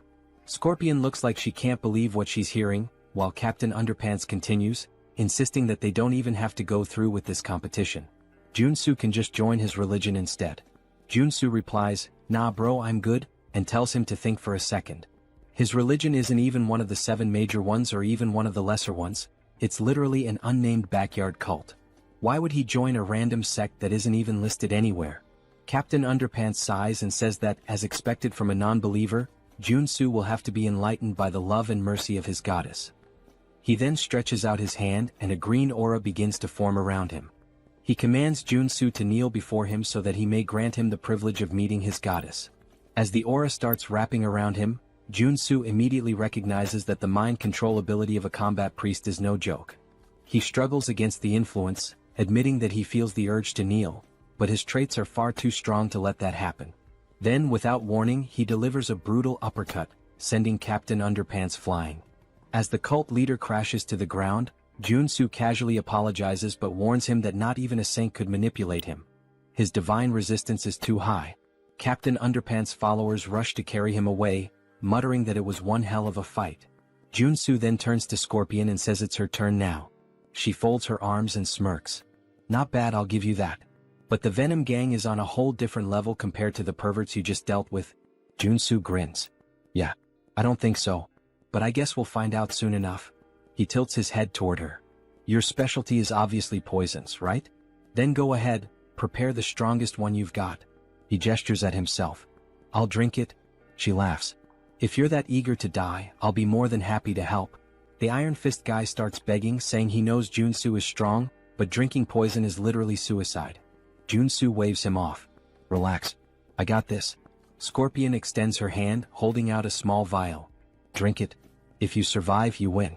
If not, well, obviously you die and that means I win. He takes the vial and examines it. As expected. You gave me picnic knockout, the most painful poison among all the gangs. He sniffs it and grimaces. Ugh. Smells like ass. Just so you know, if I survive, I'm punching you in the face. She cackles. Then don't come crying for the antidote later. That never even crossed my mind. He replies before downing the entire vial in one go. The pain hits instantly like a thunderclap. His knees buckle, his face turns purple. It feels like his blood is boiling. Scorpion places a foot on his back, grinning in triumph. You're feeling it now, huh? If you beg for your life like a good little dog, maybe, just maybe, I'll consider helping you. Woof woof. But Joonsoo isn't here to play games. He grits his teeth and forces himself to focus. The poison was created using a mix of special medicines. Ordinary resistance won't be enough. He needs to take control of the venom inside him. Slowly he directs it toward his arm. Scorpion's eyes widen as she realizes what he's doing. Then a silent notification flashes through his mind. New trait acquired, drug resistance. With this, he can now manipulate poison using his own mana. Joonsoo draws his sword. Time for the final step. Without hesitation he slashes his own palm. Blood drips from the wound, then, it transforms into a stream of pure venom. The entire crowd falls silent. No way. He actually expelled the poison? Someone mutters in disbelief. Scorpion shakes her head, calling it insanity. But before she can react, a chill runs down her spine. She realizes too late, he's already on top of her. Joonsoo grabs her finger and, with a sharp twist, rips it off. Her scream echoes through the market as the severed finger hits the ground. She collapses, trembling. Do you really think you can just walk away after doing this to me? Joonsoo rolls his eyes. Quit your third-rate villain monologue and get lost. Staggering to her feet, she backs away, vowing she won't forget this. Meanwhile, the Iron Fist guys erupt in cheers, yelling that she and her gang got exactly what they deserved. Joonsoo lets out a tired sigh. The outcome was never in doubt. The real problem starts now, getting the shops to reopen. The merchants exchange uneasy glances. Just because the Iron Fist gang won, does that mean the extortion will continue? Joonsoo folds his arms and looks at them. I hope you all understand, I did all of this to reach this outcome. The Iron Fist guy beside him nods furiously. There's just one thing the Iron Fist gang needs to keep in mind from now on, Joonsoo says. Of course. What is it? Joonsoo grins. The protection fee for this market will be half of what the Dagger gang used to charge. The Iron Fist guy's eyes go wide. Wait, that means we won't make any profit at all. Joonsoo stares at him, expressionless. Are you really arguing with me? And no way. The boss will totally understand. The merchants overhear the conversation and can't believe what they're hearing. Half the fee? To them this is practically a miracle. In an instant, Joonsoo becomes a hero. They start bowing, thanking him in every way possible. He chuckles. I just did what needed to be done. But I do expect some good discounts now. After all, this market has everything and I plan to take full advantage of that. The merchants immediately offer him an 80% discount. Joonsoo smirks. Good thing I leveled up my NPC affinity. With the antique shop finally open, Joonsoo heads inside. The shopkeeper greets him with a smile. I've heard a lot about you from the other merchants. The hero who saved the market. Joonsoo shakes his head. Nah, I just did what was right. The shopkeeper laughs. Don't be so modest. Those gangsters have been tormenting this place for years. He lifts his bandaged arm and explains that he had to close the shop after getting beaten up. His arm was broken in the attack. Joonsoo frowns. Were you able to get proper treatment? The shopkeeper nods. Yeah, I had a qigong treatment. Worked like a charm. If it weren't for the therapist, I'd still be in the hospital. There's a qigong therapist in this city? Joonsoo asks, surprised. The shopkeeper smiles. Yeah, and he's damn good at what he does. I can introduce you. Joonsoo thanks him but says he came here to buy something first. The shopkeeper gestures toward the shelves. We have everything, except what we don't. Joonsoo laughs. Now that's how you run a shop. He scans the store, admiring the quality of the goods.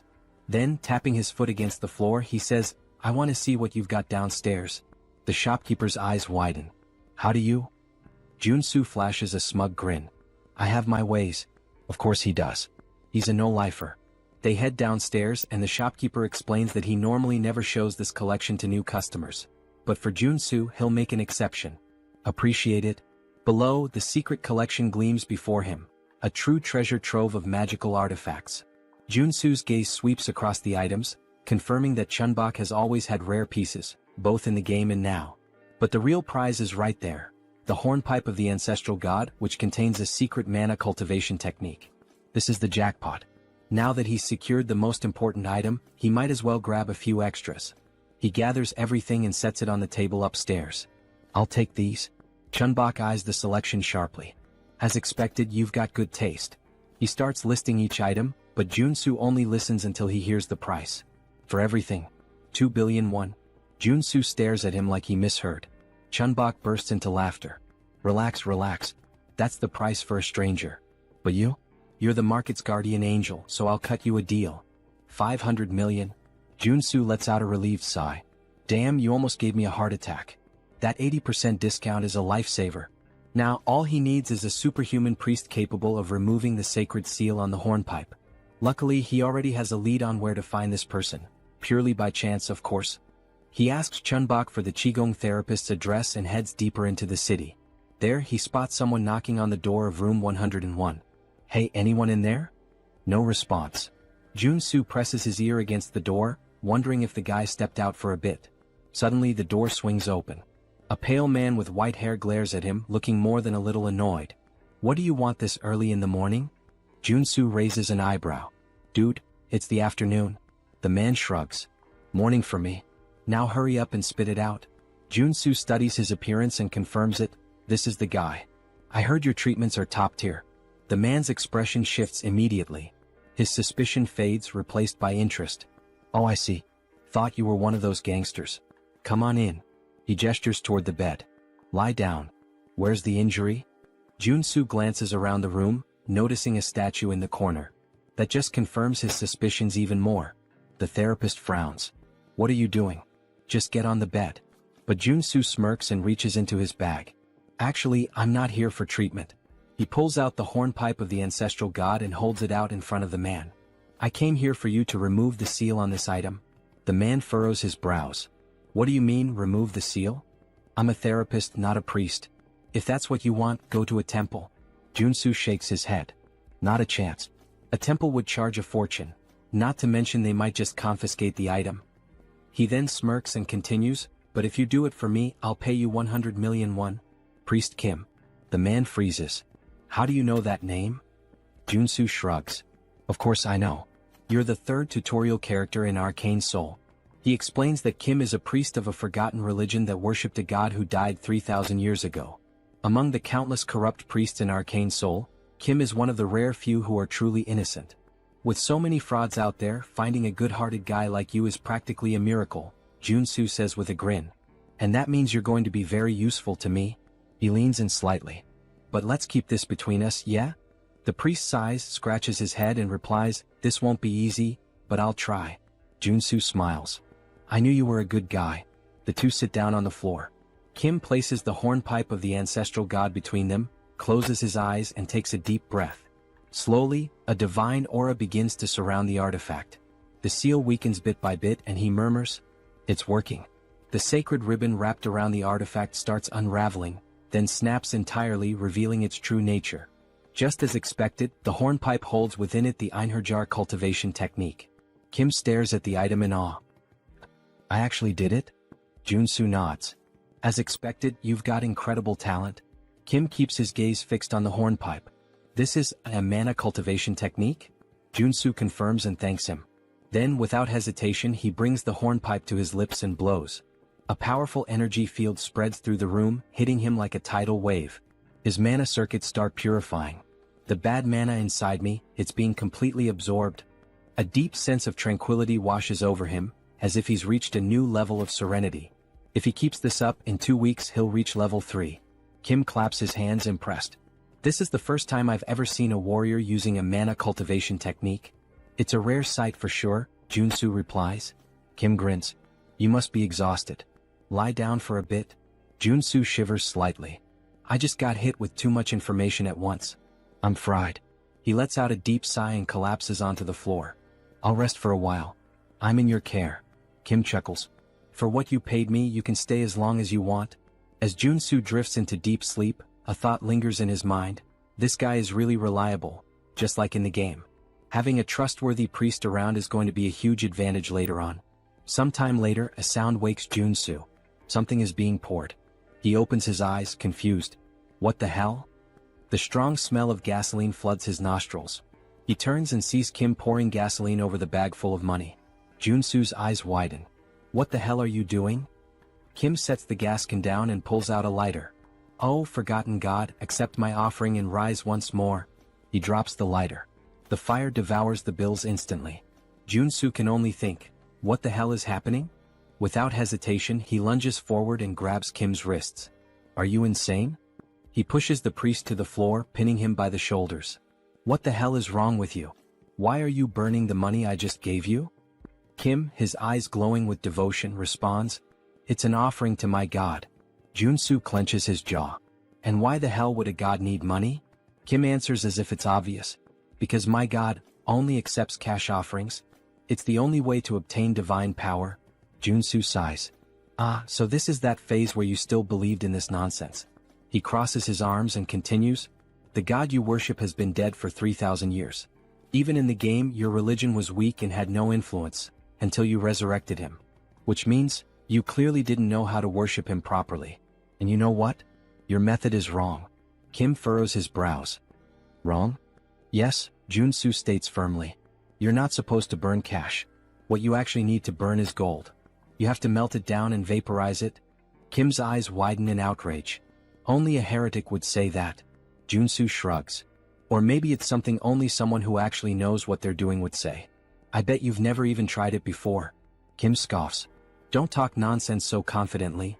The Order has practiced this method for thousands of years. Oh yeah. Joonsoo smirks. Then why is your god still dead? The argument hits so hard it practically leaves a bruise.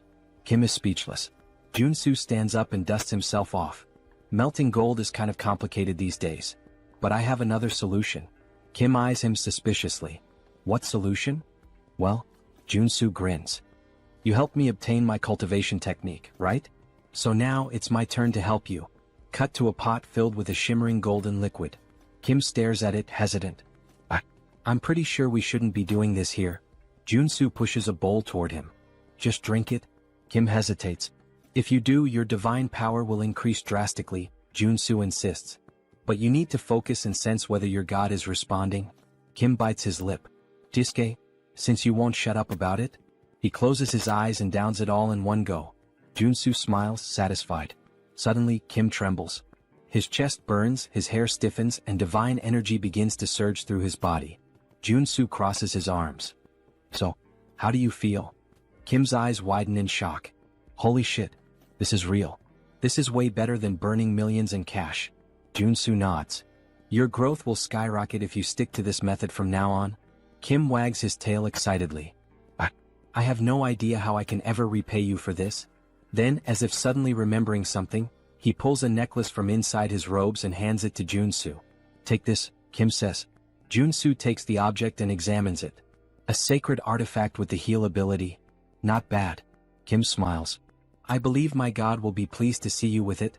Joonsoo holds the necklace between his fingers. Well, since you're offering, it would be rude to refuse. Then he thinks to himself, this turned out to be even more profitable than I expected. In fact, Kim's order also provided incredible quests in the game. He suddenly grabs Kim's hands, looking him straight in the eyes. Let's pray together. Kim blinks, confused. What? Why? Joonsoo grins. Because I want to repay you. And just like that, in true Pokemon fashion, Joonsoo captured Priest Kim. 1 week later. The room is filled with bottles of shimmering golden liquid. Kim is pleading. Please, no more. If I keep drinking this, I'll turn into gold. Joonsoo crosses his arms. Until you become Midas himself, you have to keep drinking. Kim trembles. I am going to die of mana poisoning. Joonsoo's eyes shine like a shoujo anime protagonist. Do you really think so? He smiles. I guarantee that won't happen. Kim swallows hard. Joonsoo picks up another bottle, grabs Kim's face, and pours the entire contents into his mouth. Now just pray. Kim thrashes in protest, but Joonsoo keeps smiling. Oh, and one more thing, he adds. The 4 tutorial characters each have unique traits. He watches as Kim writhes on the ground. If Warrior Kim had an entirely white body, then Priest Kim? Joonsoo's grin widens. Is completely immune to mana poisoning. This allows his growth rate to skyrocket. The bottle empties and Kim feels like absolute garbage. But then his divine power explodes, forming a glowing circle around him so intense that it blinds Joonsoo. Kim has reached level 3. His eyes widen. At this level, I can even start preparing to become an apostle. Joonsoo laughs. Perfect. At this pace, it won't be long before you're ready. I'd say you've accumulated more than enough divine experience. He then crosses his arms, thoughtful. Besides, now that you're level 3, you need to call a regional assembly and gain official recognition as a bishop. Kim nods. Yes. I have 2 bishops already, and thanks to your help, I've grown so fast that I'll never forget this debt. Joonsoo waves his hand. Oh, relax. I just like helping people. But of course, he's betting everything on the fact that this guy will want to repay the favor for the rest of his life. After all, he wants access to the artifacts in Kim's god's vault. Kim then takes a deep breath. Actually, I'd like to make a request. Joonsoo raises an eyebrow. What is it? Kim hesitates. I need to call a regional assembly, but I'm worried about going alone. Could you be my bodyguard until the meeting?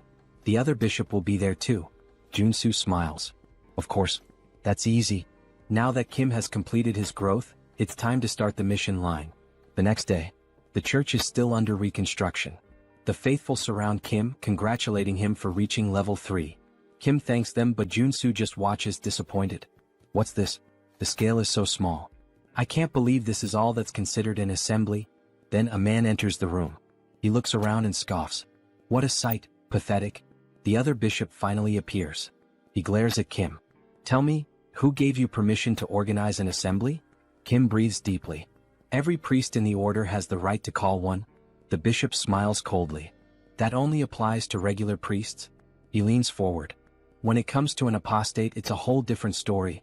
Kim furrows his brow. What do you mean by that? I never renounced my faith. The bishop smirks. Your level increased to 3 in just 3 months. There's no way someone could grow that fast by normal methods? So there's only one explanation. His eyes gleam. You sold out your brothers to gain more powerful divine power? Kim's eyes widen. That's absurd. I just found an efficient method. The bishop sighs. Enough with the excuses. He raises his hand and soldiers enter the room. Capture him. But before they can move, Joonsoo steps forward. Hey, we can't let you scare the kid like that.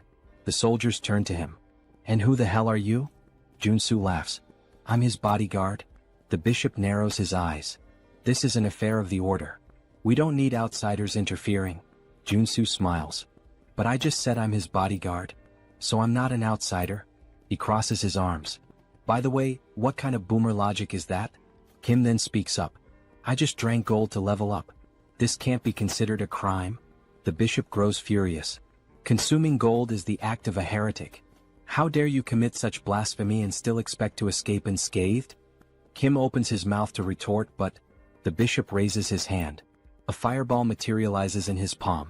I'll purify you personally and offer you to our God. He casts the spell. Kim screams. The explosion lights up the entire room. Everyone holds their breath. Did Kim? But when the dust settles, Joonsoo is standing in front of Kim, unscathed, with a mana shield still glowing around him. He sighs. Attacking someone without warning? He furrows his brow. Now that's blasphemy. The bishop is left speechless. Why you blocked my magic? Joonsoo smiles. So, you really want to attack a potential apostle like this? The bishop grits his teeth. There's no way a heretic can become an apostle. Kim looks at Joonsoo confused. What do you mean? Joonsoo smiles. Don't worry. He pulls something out of his pocket. Just eat this and pray. Kim blinks. What? Why? The bishop raises his hand again. If you don't want to burn along with Kim, get out of the way. Joonsoo smiles even more. If I prove that he is an apostle? He narrows his eyes. What will you do? Suddenly, a golden aura fills the room completely. Kim falls to his knees, his eyes shining. He begins to pray. The bishop's eyes widen. It can't be. The arrival of an apostle? Joonsoo crosses his arms. There's a reason I didn't make Kim an apostle yesterday. He glares at the old man. It's because you have a serious mental delay. He then gives a half smile. And also, you're a detestable villain who envies Kim. So I need to eliminate you here. He grips the hilt of his blade tightly. The requirement for Kim to awaken, he points, is to consume a golden relic from another order. The bishop's eyes widen. Joonsoo smiles. And with you being accused of blasphemy, it won't be hard to ensure Kim becomes the true apostle. Suddenly, a golden halo appears above Kim's head. His eyes shine. The bishop takes a step back, terrified. Joonsoo raises his blade. Now that the apostle has arrived, his eyes turn cold and sharp. It's time to teach this blasphemer a lesson. He then looks at Kim. By the way, I want to ask something to your God. He smiles. How should we punish a bastard who murdered a bishop out of envy and tried to blame his own son as a heretic to kill him? The bishop pales. How do you know this? Then, Kim hears the voice of his God. He lifts his head, and with an unwavering tone he responds. The only answer is to kill him. Joonsoo swings his blade, aiming directly at the bishop's neck. The blade stops a hair's breadth from his skin. He smiles. If this is the divine order, I can't refuse. The bishop trembles, his eyes filled with despair. Please, have mercy. Joonsoo runs the blade across his throat. Blood sprays and the body collapses to the ground. The air in the church grows heavy. Everyone is in shock. Someone has just died in the house of their god. Joonsoo then smiles indifferently. The problem was solved before this worm could cause any more damage. Even Priest Kim seems stunned. Still, he was one of our bishops. Joonsoo shrugs. No reason to feel sorry for him. He deserved this. He then looks at Kim. And now, what is your god commanding you to do? Kim closes his eyes for a moment as if listening to something.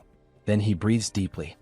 He ordered me to go to the Levant region where our order began, and offer gold there. Joonsoo smiles. I told you gold was the best choice. He crosses his arms. Now go there and expand your influence. Kim bows deeply. I don't know how I can repay you for all of this. Joonsoo pats him on the shoulder. You don't have to. I already planned to take advantage of it. Sometime later, Joonsoo arrives home. He stops in front of the statue of Kim. He smiles, satisfied. The reward for helping the priest was worth it. He looks at the valuable items he acquired. Among them, his first holy sword of rank or worth billions. But the most interesting thing is the divine statue, which creates a sanctuary around it. The sanctuary effect turns an area into a safe zone, protected by the will of its owner. If an enemy tries to invade, they suffer an expulsion or suppression effect. In other words, he can train like a madman without worrying about any interruptions. He begins his training. His sword strikes cut through the air. Time to have some fun. He raises his blade, an excited smile on his face. Sometime later, Joonsoo is submerged in the bathtub, holding his breath. He wants to test how long he can last without air. He emerges, looking like a wrinkled old man, gasping desperately. Okay, maybe I trained too much? Even the mana source isn't healing him properly. But still, he had plenty of time to practice his Enherjar cultivation technique and his mountain-crushing swordsmanship. And now, finally, he can assess the results. He picks up his phone. Joonsoo appears on the screen. Been doing well? Joonsoo laughs. Of course. But I need a warm-up. He stretches, excited. Is there anything I can help with? Joonsoo makes a face. Actually, we have a rather troublesome request. He pauses for a moment. Do you remember the first landfill? Joonsoo frowns. How could I forget? It was the first job I did, where I fought the porcupine. Joonsoo nods. Well, a whole cleaning team went in there, and they were massacred. This means that there are at least 6 active mutants there now. Joonsoo narrows his eyes. And why the hell haven't you called in the Janitors Association? Joonsoo sighs. The authorities asked us to handle it secretly. They don't want this to become a scandal. Joonsoo snorts. If this leaks, some of them are going to lose their jobs big time. He crosses his arms. And what's the reward? Joonsoo scratches his head. The payment is kind of pathetic. 100 million for a level 1 mutant. 300 million for a level 3. Joonsoo rolls his eyes. Is that all? Actually, Joonsoo smiles. They're offering an artifact. An arcane rifle with a cursed debuff. Joonsoo raises an eyebrow. What kind of debuff? Joonsoo hesitates, then smiles. It's an item that's related to you. A rifle used by the old order of the Father. Joonsoo's eyes widen. Then he chuckles softly. This mission, I can't refuse. That arcane rifle used by the order. It has a black flame debuff that consumes its user. But Joonsoo has already overcome that before. He gets up from the bathtub. Alright. I'm heading there right now.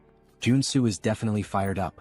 He heads toward the landfill, and right from the start, he can feel a sinister aura emanating from the place.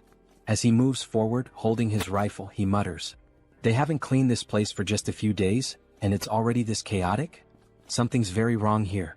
His senses are scrambled, he can barely see properly. He needs to prepare for a surprise attack. With a quick movement, he activates his sensory focus. Almost like an immediate warning, he feels something moving fast in the mist. He looks around, tense. The sounds of the creature come from multiple directions. He can't pinpoint exactly where the enemy is. A strong wind blows behind him. He spins around immediately. And there it is, something like a gargoyle bat leaping straight at him. Joonsoo pulls the trigger. Die. The monster is riddled with bullets, but instead of falling, it flies away, only wounded. Joonsoo frowns. Is that it?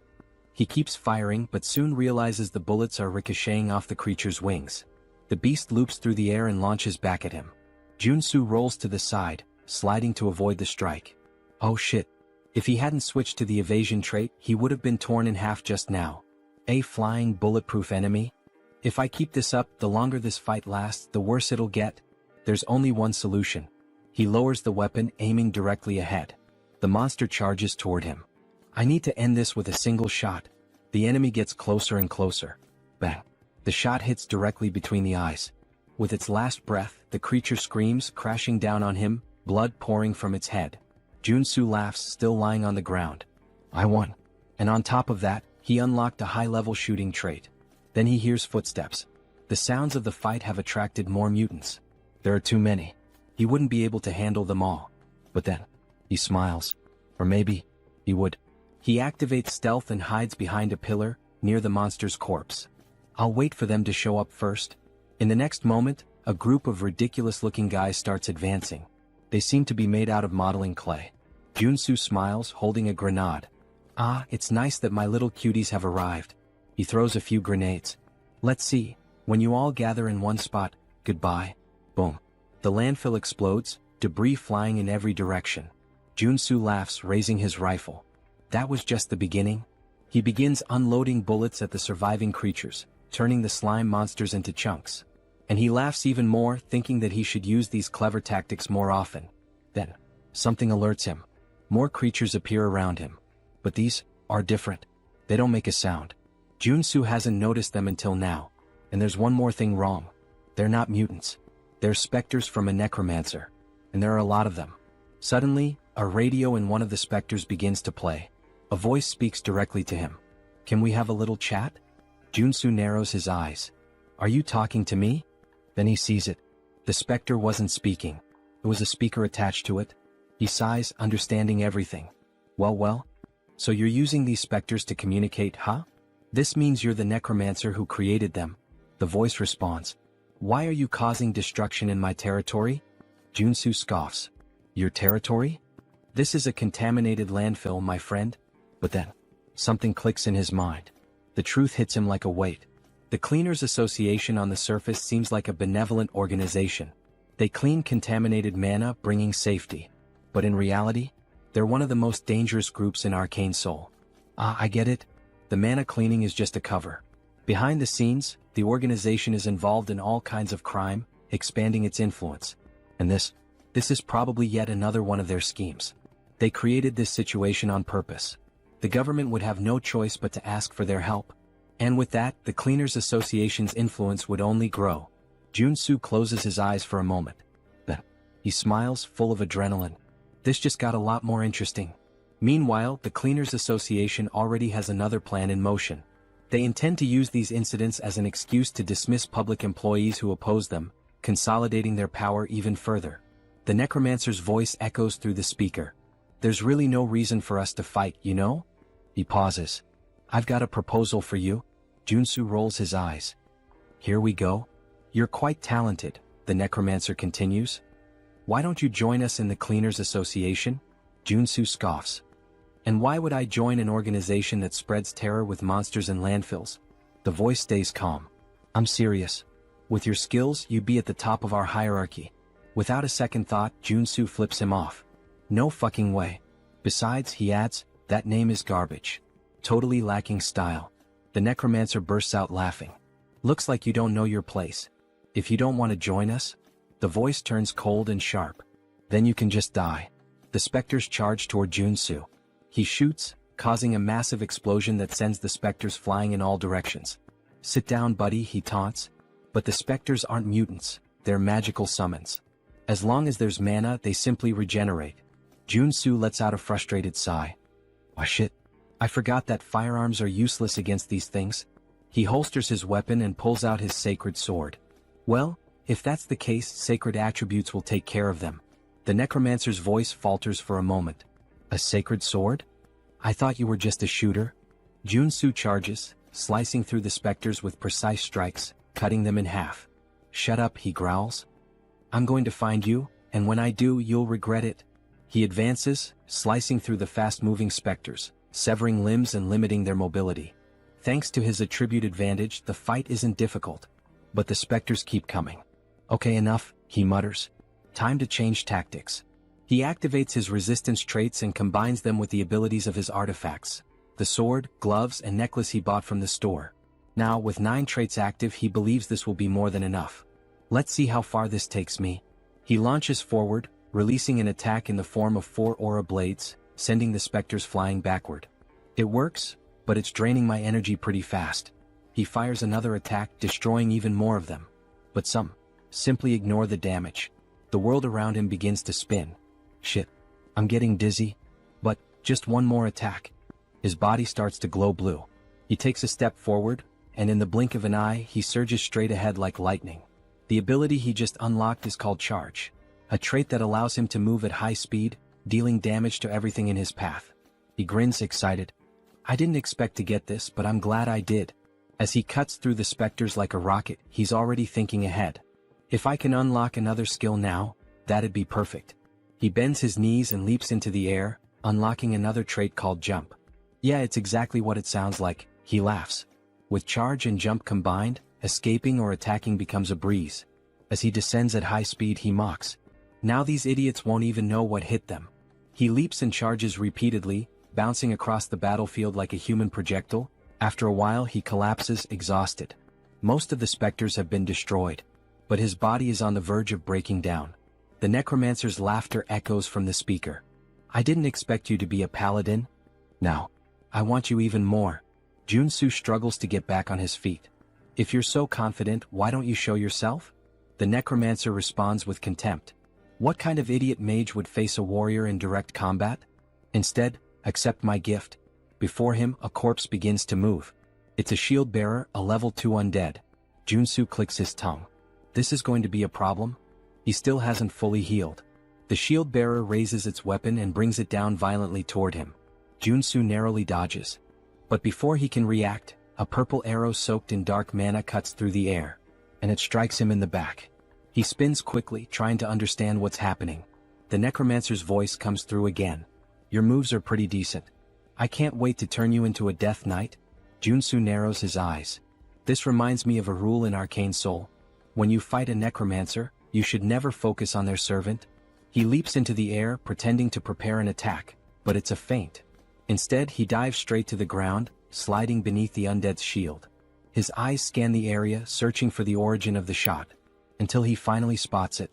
Up high in the balconies, a silhouette stands out. So, it's you? Joonsoo activates Charge, dodging the shield-bearer's attack and rushing directly toward the necromancer. He propels himself off the ground, soaring through the air. Time to finish off this coward. He draws his sacred sword, pointing it at the enemy. You made a fatal mistake by revealing yourself. Karen, the necromancer, smiles with disdain. So, you have a brain after all? Joonsoo narrows his eyes. Now that I see your face, I recognize you. You're Karen, a Rankar necromancer. One of the directors of the Association of Cleaners, and the final boss of this damn landfill. Superhuman level 3. Karen raises his hand indifferently. Things aren't going to go the way you expect. Suddenly, spectral purple hands shoot out from his back, grabbing Joonsoo from all sides. He struggles, trying to break free.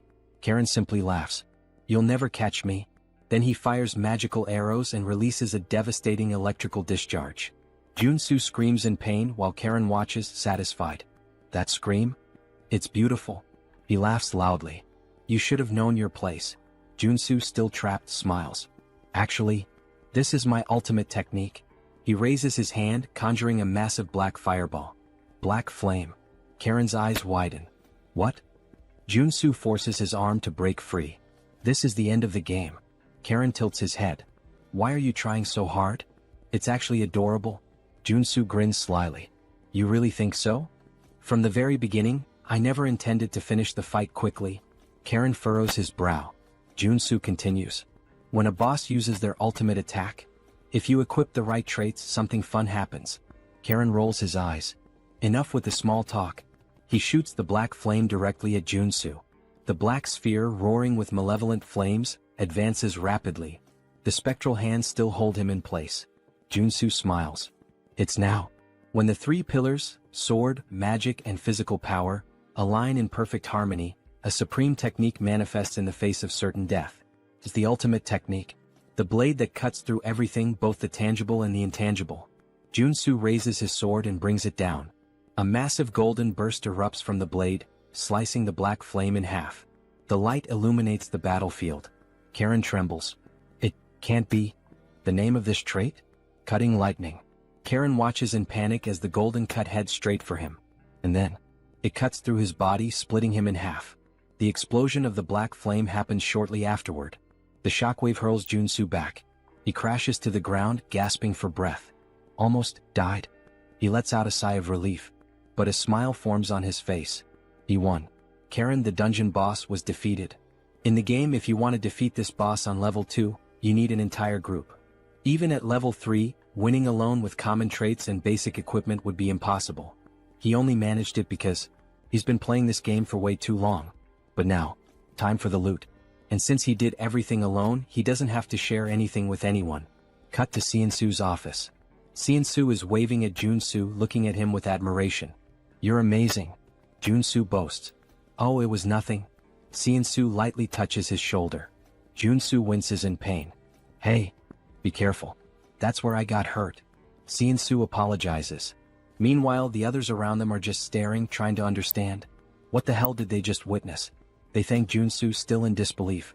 "I can't believe you did it all alone." Joonsoo just shrugs. "I was just doing my job." He pauses.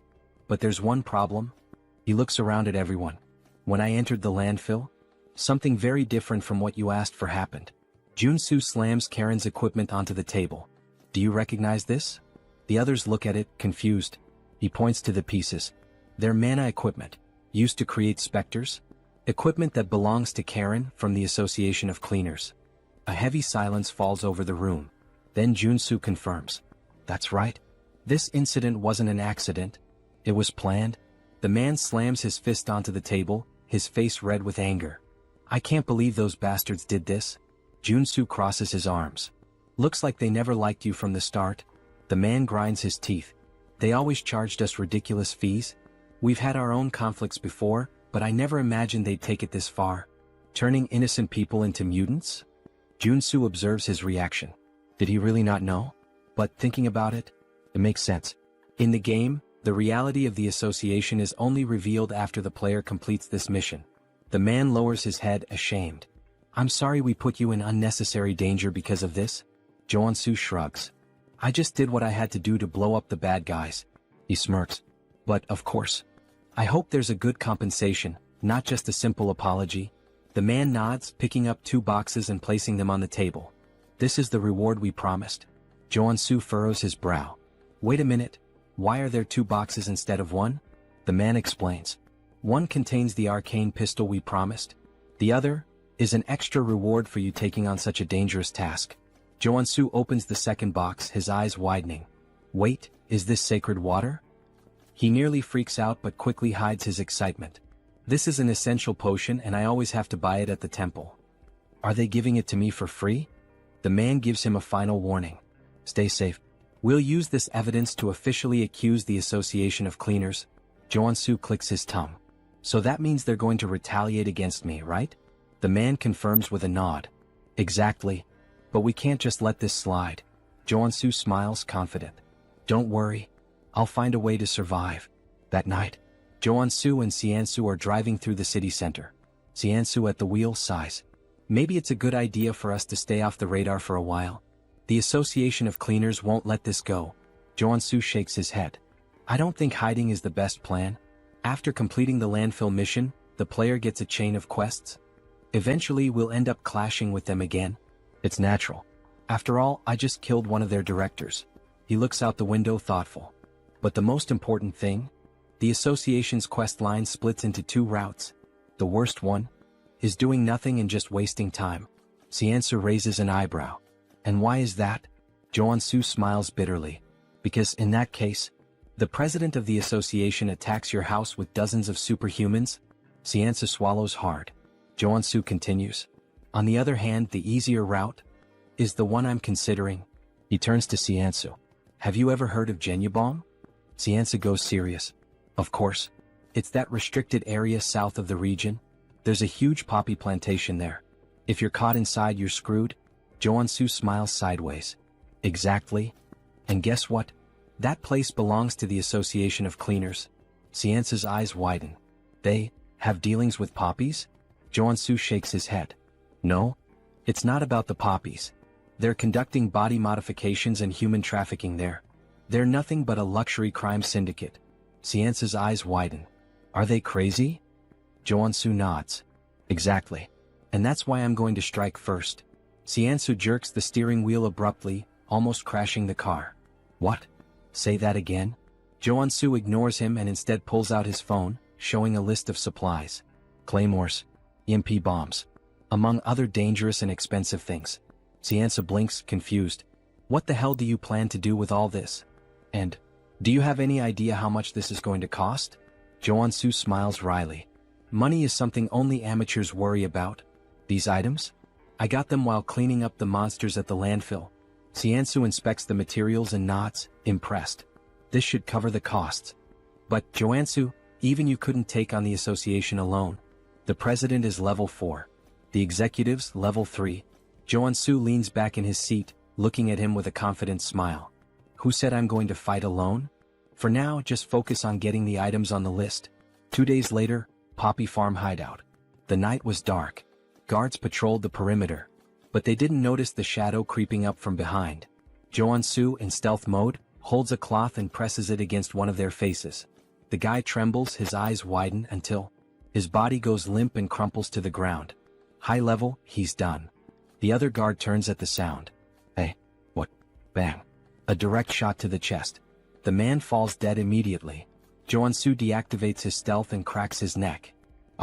I never get tired of infiltration. He smiles, satisfied. This should take care of the external security. And, to think I said I didn't like stealth before. Well, sometimes it's worth it. He moves away, grabbing his communicator. But before he could speak, crack. A man flies into the wall, his face deformed by the impact. And then he appears. Iron Fist. Thanks for clearing the way. We've taken control of the underground with no trouble. He spits on the ground, scanning the area. These guys are real monsters. They forced body modifications on both kids and adults, and then trafficked them out of the country. Joonsoo nods. That's exactly why we need to put an end to them. He adjusts his earpiece. Did you finish checking the place? Iron Fist walks through the lab, examining the machines. Yeah, this place is a legitimate modification workshop. Joonsoo smiles. Great.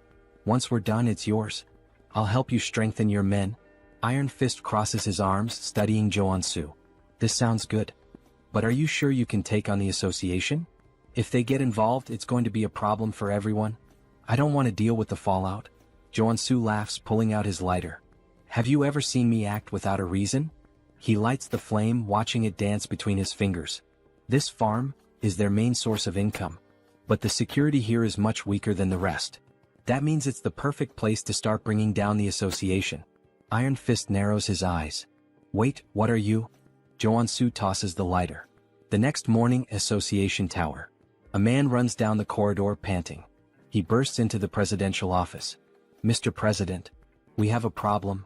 The man sitting at the desk furrows his brow. What happened? The employee swallows hard. The poppy farm was attacked. The president furrows his brow. By who? The man trembles, his voice caught in his throat. It was the man who killed Karen. He took control of the hideout. The president clenches his fists. Then, boom. His punch destroys the desk, cracking the floor. How dare they? His eyes burn with rage. And then, the screen presents his name. Park Dae-iop, president of the Association of Cleaners. The assistant, trembling, extends the phone to the president.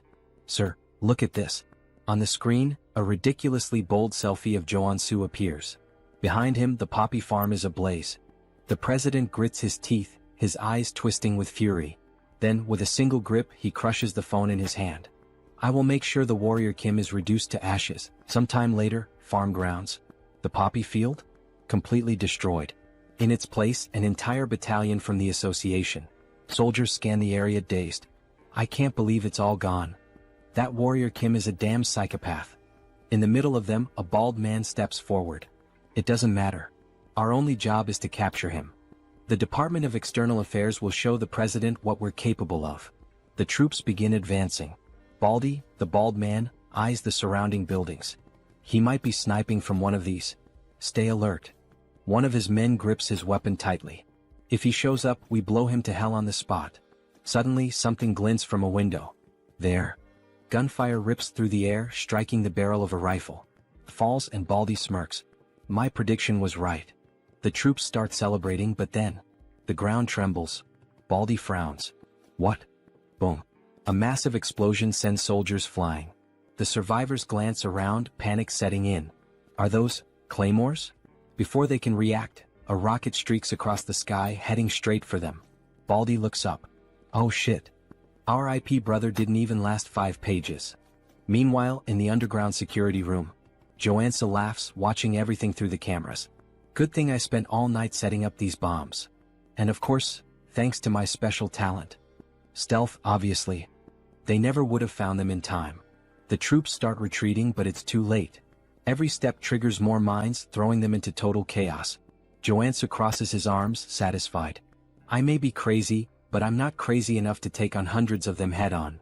I'll wipe them all out from right here. Explosions consume the battlefield. In the midst of the carnage, something gleams. A mana barrier. The association's president, Dae Iop, narrows his eyes.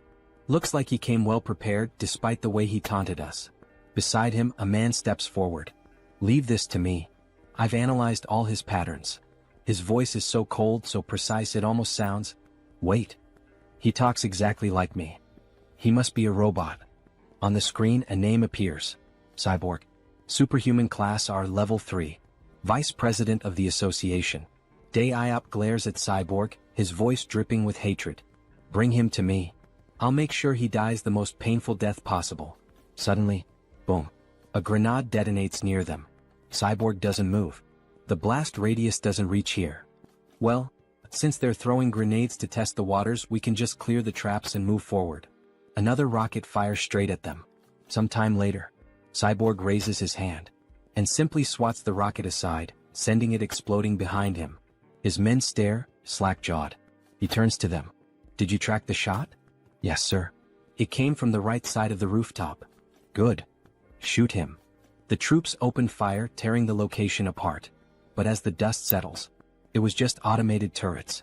Cyborg grins, satisfied. We're almost at his hideout. Time to show that bastard what hell looks like. Or maybe, he's already getting a taste of it.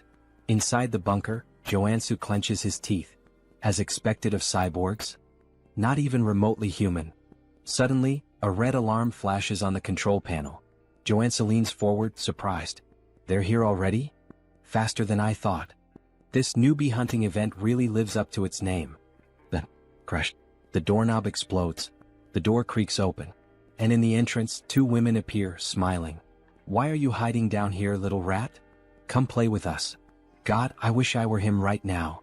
The moment that thought crosses our minds, we're introduced to Ebony and Viper. Both are level 3 superhumans and executives of the association. They step into the room and... The chairs? Empty. The screens? Just images of Joonsoo flipping them off. Viper frowns. How did he know we were coming? The answer? Joonsoo, invisible, grinning in the corner. Of course I saw this coming. As Ebony and Viper scour the room, Joonsoo observes. The Custodian Association wants to put on a big show, pretending this is a straightforward conflict.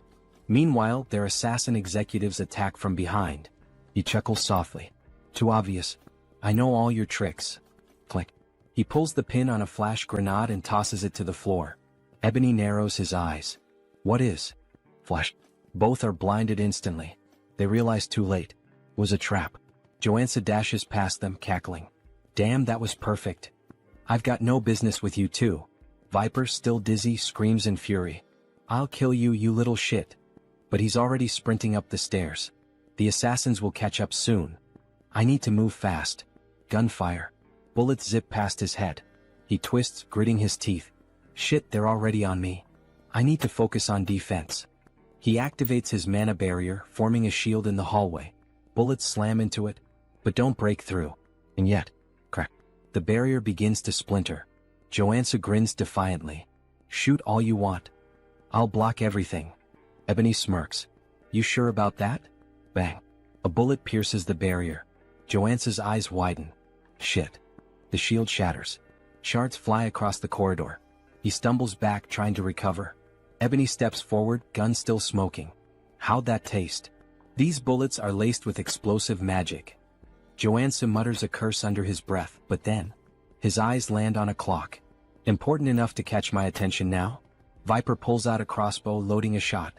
Oh, and don't forget. The sweets come from the sides. Twang. The bolt whistles through the air. and buries itself in his side. Tisk. Pain flares through his body. Viper smirks cruelly. That's nothing compared to the pain you're about to feel. Joonsoo grits his teeth. You guys are just dime store villains, in ridiculous latex suits. Viper's smile vanishes instantly. What? She lunges forward, and kicks him square in the face. Bam. Joonsoo is sent flying. Straight into the clock he had just noticed. Viper laughs, enjoying herself. Bet that hurt like hell. By the way, that poison's pretty strong. It's already in your arteries. Good luck surviving. Ebony steps up, grabbing Joonsoo by the collar. It's over. Time to bring you to the president. But then, Joonsoo smiles. A confident smile. Now you're in my domain. He exhales slowly as if relaxing. Acting was harder than I thought. Ebony narrows his eyes. What do you mean? Joonsoo gestures with his chin. You hear that ticking? Tick, tock, tick, tock. Viper frowns. And? He chuckles. Surely it reminds you of something? Joonsoo grins wickedly. Almost like there's a giant time bomb right next to you, huh? He channels mana into his feet, preparing to rush. With a burst of speed, he rockets down the corridor. Stay put and rot. As he runs, his mind races. Ebony and Viper are stronger than Karen. If this were a direct fight, I'd have no guarantee of winning. So I had to play my role perfectly. I disabled all my abilities to appear weak. Lured them toward the clock while they let their guard down. Because, inside the clock, he had planted white phosphorus munitions worth over $1 billion.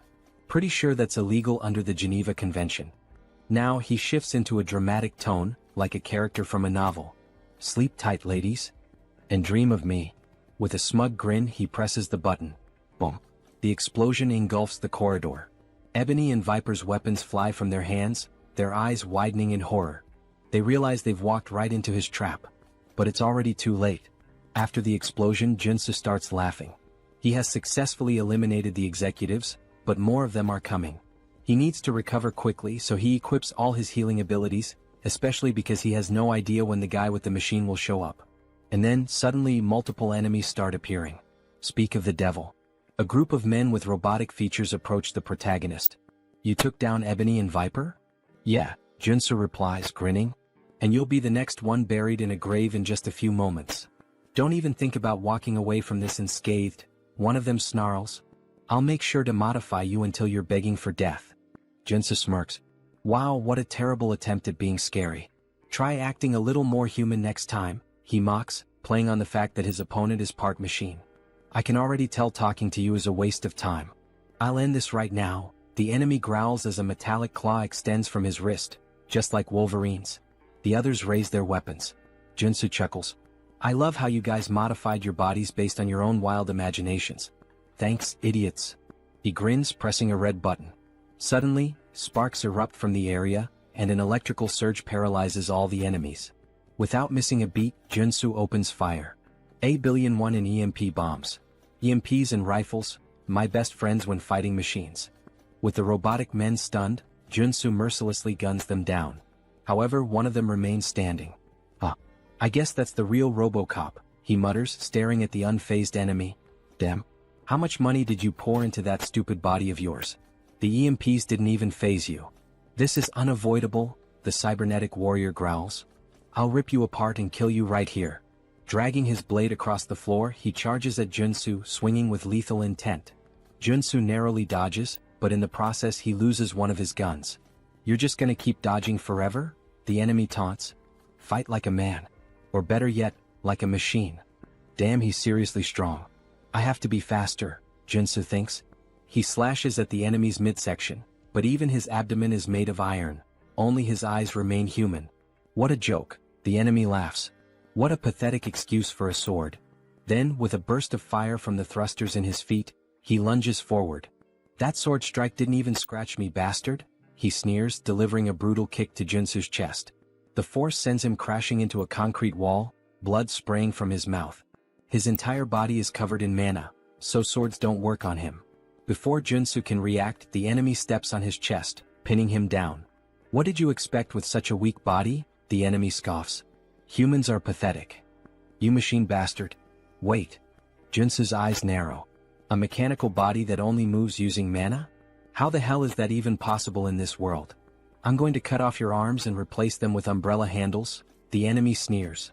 Just as he raises his blade to strike, something unexpected catches his eye. What the hell is that tiny pistol? He scoffs. Joonsoo smirks. Looking at your body, I had an idea. Are you seriously trying to shoot me? Haven't you realized yet? Ordinary bullets can't hurt me. Who said these are just ordinary bullets? Joonsoo says darkly. Black flame. He pulls the trigger. The bullet lodges itself into the enemy's body, and instantly, black flames erupt, consuming him entirely. You run on mana, Joonsoo explains. And black flame burns mana. In other words, once it touches your body, there's no way to extinguish it. The enemy's mechanical body is engulfed in unrelenting black fire, his movements growing sluggish.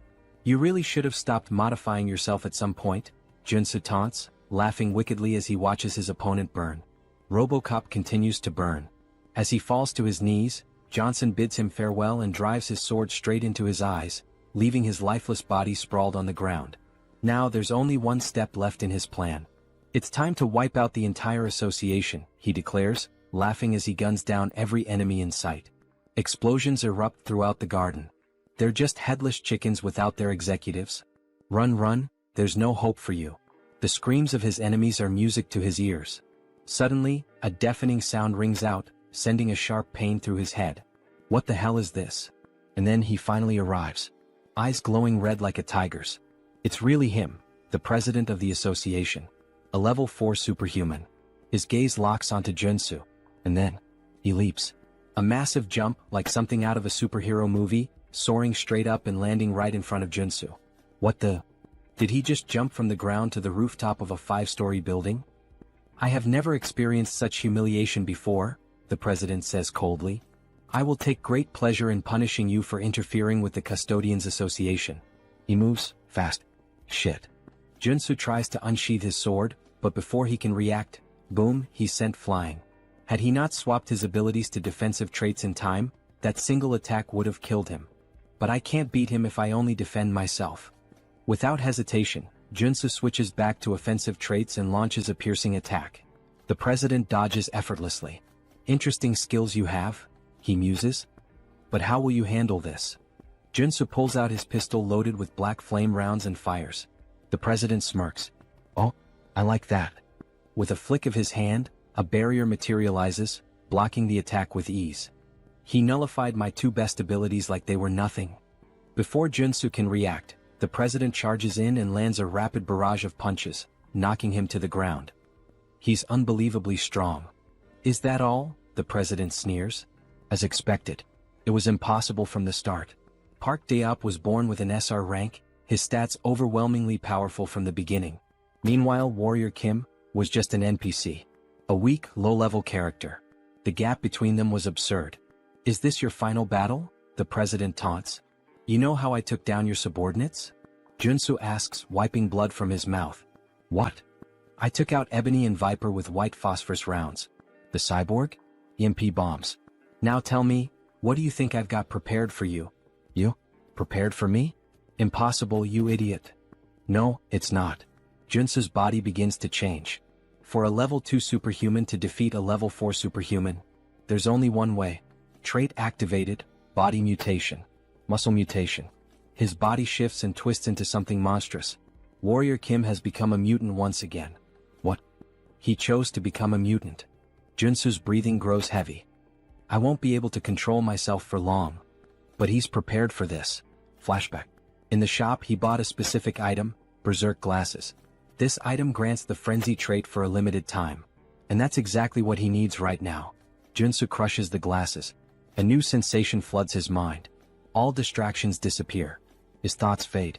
Only bloodshed, death, and combat remain. Here we go. Joonsoo launches a furious barrage of punches. The president blocks them, eyes narrowing. He doesn't know what ability Joonsoo just activated, but one thing is clear. This is about to get fun. Let's begin again, the president says, activating his own ability, Rage. His base stats skyrocket. Now let's have some real fun. Both fighters charge at each other. Fist meets fist. Neither backs down. This won't be enough to take me down, Joonsoo grins. Same to you, the president replies. Their battle turns into a brutal exchange of punches, fists flying like a high-speed boxing match. A real Japan vs USA boxing showdown. Who got the reference? Leave a comment on the video. Joonsoo lands a solid jab straight to the president's face, sending blood spraying through the air as the impact forces him back. New traits acquired, super strength and iron armor. A primal roar erupts from Joonsoo's throat, his excitement for battle overwhelming all reason. I can do this all day. Alright, the president chuckles. I'll admit you're strong. It's been a while since I had a fight this good, but I'm done analyzing you. This is my victory. Quit bluffing and fight. Joonsoo growls, throwing another punch. But the president effortlessly dodges. All you do is throw mindless punches, he scoffs, sidestepping each blow with ease.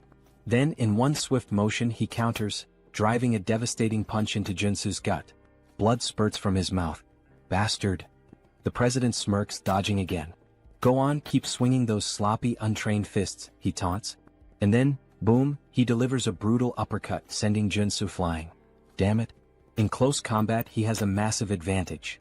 The frenzy trait's effect is starting to wear off. There's no other way. I have to go all in on this next attack. Joonsoo knows he can't win a hand-to-hand fight. He begins channeling his energy, preparing to swap his traits. What kind of cheap trick are you planning now? The president sneers. You're done. He charges forward to end it, but Joonsoo grabs his wrist. Fine. I'll admit it, you're better than me in hand-to-hand combat, Joonsoo says, locking eyes with him. But as you can see, I'm not a brawler. A dangerous grin spreads across his face. I'm a swordsman, you bastard. Joonsoo channels power into his hand. And in an instant, a massive sword materializes. Before the president can react, a blinding light erupts point blank, piercing straight through his heart. You can use that ability bare-handed? The president gasps. This was a good fight.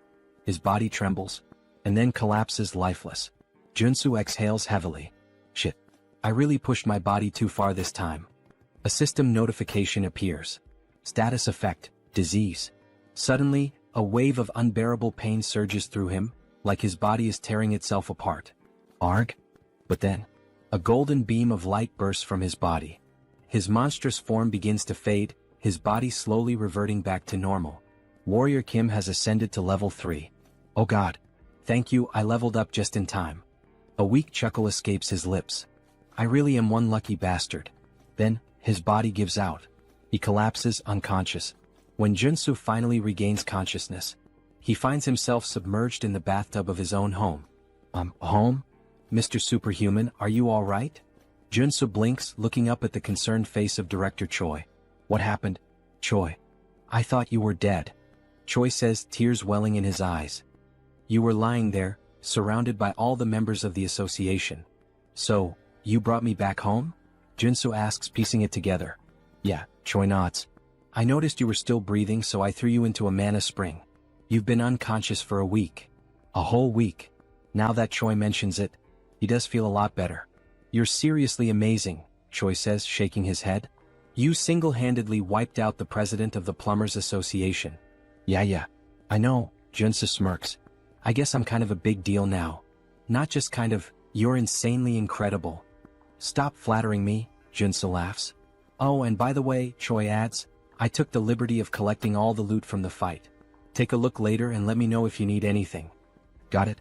But first, I need to fully recover. Joonsoo's expression darkens slightly. Now that I'm level 3, there's somewhere I need to visit. A malicious smile crosses his lips. 1 week later, Joonsoo arrives at the Mana Measurement Center. Now that he's level 3, he will officially be promoted, receive a certificate, and gain access to countless benefits. This is insane, Mr. Superhuman, Choi exclaims. I've never seen anyone level up as fast as you. You're gonna start your own country soon at this rate. Joonsoo scratches his head, looking embarrassed. I wouldn't go that far. Maybe I should get my certification now? He asks, flashing a JoJo fan grin. The examiner chuckles. Of course. Please come this way. After a while, the girl officially hands over the certification paper. Thank you. I'm so jealous of you. Ha ha ha. Me? Why? Joonsoo asks, puzzled. For so many reasons. I wish I were as strong as you. Beck Soren showing this kind of emotion? Feels so strange. Unimaginable, even. In the game, she's a berserker warrior, a ruthless killing machine, more like a psychotic girl drenched in blood than someone who'd ever say something like this. Joonsoo pauses, thinking. He doesn't have any immediate plans after this, so... Hey Beck, would you like to become a superhuman? Of course. Who wouldn't want that? Then how about you become my student? Beck blinks in surprise. If you agree, I promise, I'll turn you into a superhuman. And a strong one at that. And how exactly do you plan on doing that? Trust me, Joonsoo smirks. Warrior Kim has the ability to see latent potential. Beck's cheeks turn slightly red. That's right, Joonsoo nods, grinning as he makes a Dragon Ball Scouter reference. After all, he can see the potential radiating from an SSR rank individual like her. So what do you say? Want to be my student? Beck hesitates for a moment, then firmly shakes his hand. All right. I guess I can trust you. A wise decision, Joonsoo says. But inside, he knew it, he'd captured her just like a Pokemon master. Now it's time to train an SSR rank warrior. You won't have to pay me anything, Joonsoo continues. Just return the favor once you awaken as a superhuman. That's nice and all, but I should warn you, I already failed to awaken once, even after undergoing rigorous training. It won't be easy even for you, Mr. Superhuman. Joonsoo just grins. Don't worry about that. Just have faith. Because he already knows what will trigger her awakening. He's seen her story unfold in the game. Beck Soren's unique awakening. Star Killer of the Heavens. A trait that signifies an embodiment of pure bloodlust, a force that stains the world red. Berserker Level 1 trait effect. Combat experience plus 1000%.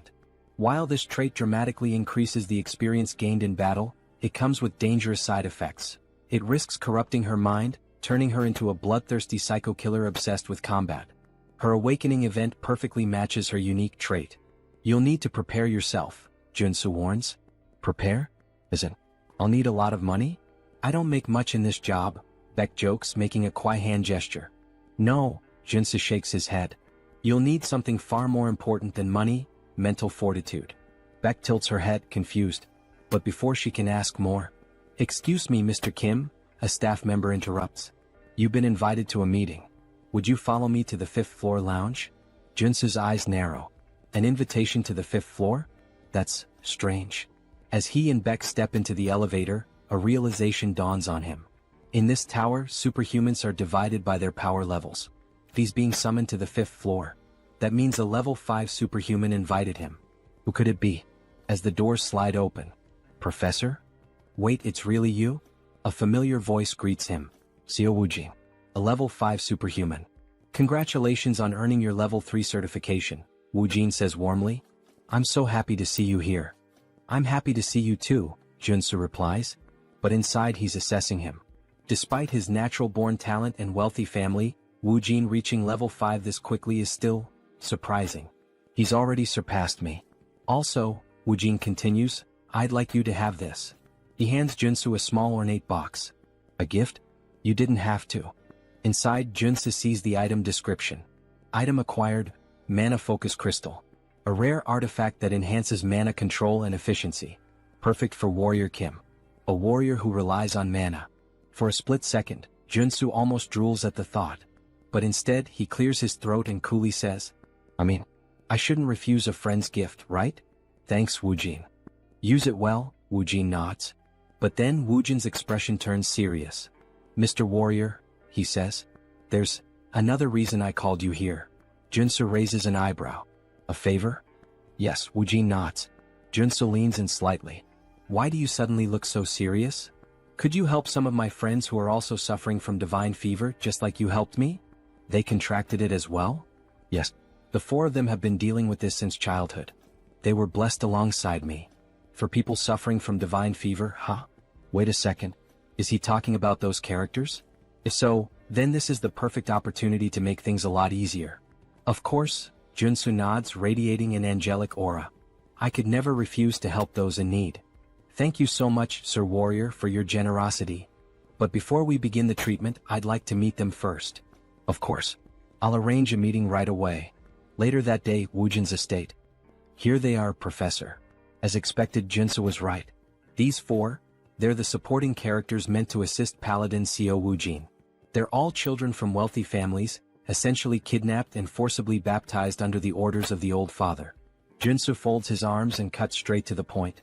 Let's be clear, you were all forced into this baptism without consent, right? Yes, that's correct. Is it Really possible to cure this? One of them hesitates. My treatment is painful, Joonsoo warns. But if you endure it, you'll awaken, just like Wu Jin did. If you follow every single one of my steps, you will succeed. Do you have what it takes to withstand it? For a moment, the four hesitate. Then, in unison, we'll do whatever it takes.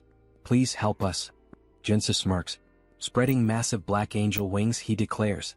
Then let's begin. 1 week later, all four of them awakened. We actually did it. Just as Joonsoo had predicted, their innate talent ensured a smooth awakening. Professor, thank you so much. The four students burst into tears, overcome with gratitude. Joonsoo nods, satisfied. You endured my method, that credit belongs to you. Well done, students. Just then their parents enter the room. Professor, we can't thank you enough. You've freed our children from this curse. As a token of our appreciation, though it's not much, we hope you'll accept these gifts. A mountain of presents is placed before him. Joonsoo waves his hands modestly. You didn't need to do this. Their success was thanks to their natural talent. But inside, he's grinning ear to ear. This order only favors rich families, which means I can milk this system for all it's worth. For a brief moment, he makes one of the funniest faces seen in this entire manhwa. Lately, his luck has been insane, like he's been rolling SSR pulls in a gacha game. Now then, let's see what I got. Rewards obtained. Extreme speed trait. Steel-plated boots. Detection trait. Helmet. Fury trait battle axe. Acropolis trait shield. Nectar, a rare consumable item. All of them are valuable. All of them perfectly suit his needs. We selected these gifts together, one of the parents says. We hope you like them. Joonsoo smiles. You have my sincerest gratitude for these rewards. But now, it's time for his real reward. You mentioned you wanted to talk to me for a moment, right? Yes, one of the parents nods. I have a favor to ask of you. A favor? Joonsoo tilts his head. Yes. I represent the Galaxy Shopping Mall. Joonsoo raises an eyebrow. All right. How can I help the savior of my son? The man hesitates before answering. I'd like permission to enter the underground gold mine beneath the Harem branch of Galaxy Mall. A gold mine? We don't have anything like that under our shopping mall. Joonsoo smirks. I'm talking about the one hidden between areas A1 and A2 on the 8th floor of the underground parking lot. Are you sure it's not there? The man stiffens. Got him. I don't know how you obtained that confidential information, he says carefully. But even coming from you, I can't grant this request. Joonsoo leans in slightly. I promise you this, I won't speak a single word about what I see down there. Just for one day. That's all I ask. The man stays silent. Joonsoo smiles knowingly. All I'm asking is to keep your little secret, a secret. The next day, Joonsoo walks alongside the girl he promised to help. After smashing through the wall, she stares in disbelief. I can't believe there was actually a hidden space inside this shopping mall. See? Told you, Joonsoo grins. This is the place where you'll awaken. You have no idea how hard I worked to get us here. But, are we really going to train in a dirty place like this? She asks, wrinkling her nose. Of course, Joonsoo assures her, stretching out a hand. I promise, it'll be fun. Characters with the trait star that kills the sky can't be awakened through traditional methods. They have to be pushed to the absolute limit, forced into a life or death situation.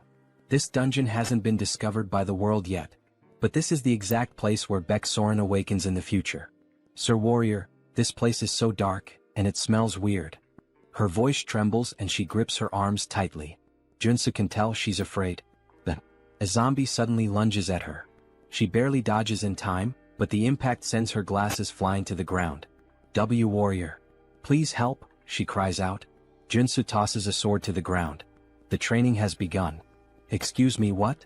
Kill that zombie yourself. What? Fight for your life. That's what I'm telling you. This is the only way for Miss Soren to awaken. What kind of nonsense is that? The zombie lunges again. Get away from me, you monster. Soren swings instinctively, and in a single devastating slash, she cleaves the zombie in half. Joonsoo's eyes widen. What the fuck? How is that even possible? That was just a single strike, and it had that much power? Baek Soren. Maybe she has even more talent than I expected. As she stands there, sword trembling in her grip, a red aura begins to radiate from her body. Wow, very well, you started off strong. You're so cruel. You can't just tell me to fight without any warning. Soren shouts. But you went all out, didn't you? Yeah, but Soren hesitates, a sad look in her eyes. As expected from one of the top 3 warriors in the game, even without awakening she fought like a character with the sky-destroying star trait. The moment she entered battle, it was as if she became a completely different person. You really think I have to fight for myself? Yes, but don't worry, I won't let you die. At least not yet. That doesn't sound reassuring at all, haha. Let's just keep going. She continues cutting down zombies. You mentioned taking a few superhuman classes before. Did you learn any sword techniques? Nope. I've never even held a sword before, nor learned any techniques. But you said I had a certain talent, right? She says proudly. Then there was that instructor who had to use every possible method just to acquire a single trait. Isn't that way too overpowered? This place is way deeper than she expected. She can't even see the end. How much longer will they have to keep moving forward? Maybe there's an exit just around the next corner. As things stand now, we're not getting out of here until she awakens. Suddenly, a zombie attacks them. Wait, is that a drill? Drill-wielding undead. The drill zombies were tough enemies back in the game. Maybe he should help her, but with a devastating strike she slices the zombie's arm clean off. If you're a zombie, fight fair. Don't you dare use a weapon. Then, with brutal efficiency she cuts the zombie in half. Joonsoo watches in surprise. Well, that was a clean victory. She felt her body moving on its own. But just then the still-living zombie sinks its teeth into her foot. You bastard. What do I do now, master? Well, common sense says if you get bitten by a zombie, you'll turn into one too. Please kill me before I become one of those things, she cries. Miss Soren, of course I came prepared for this. Wait, is that holy water?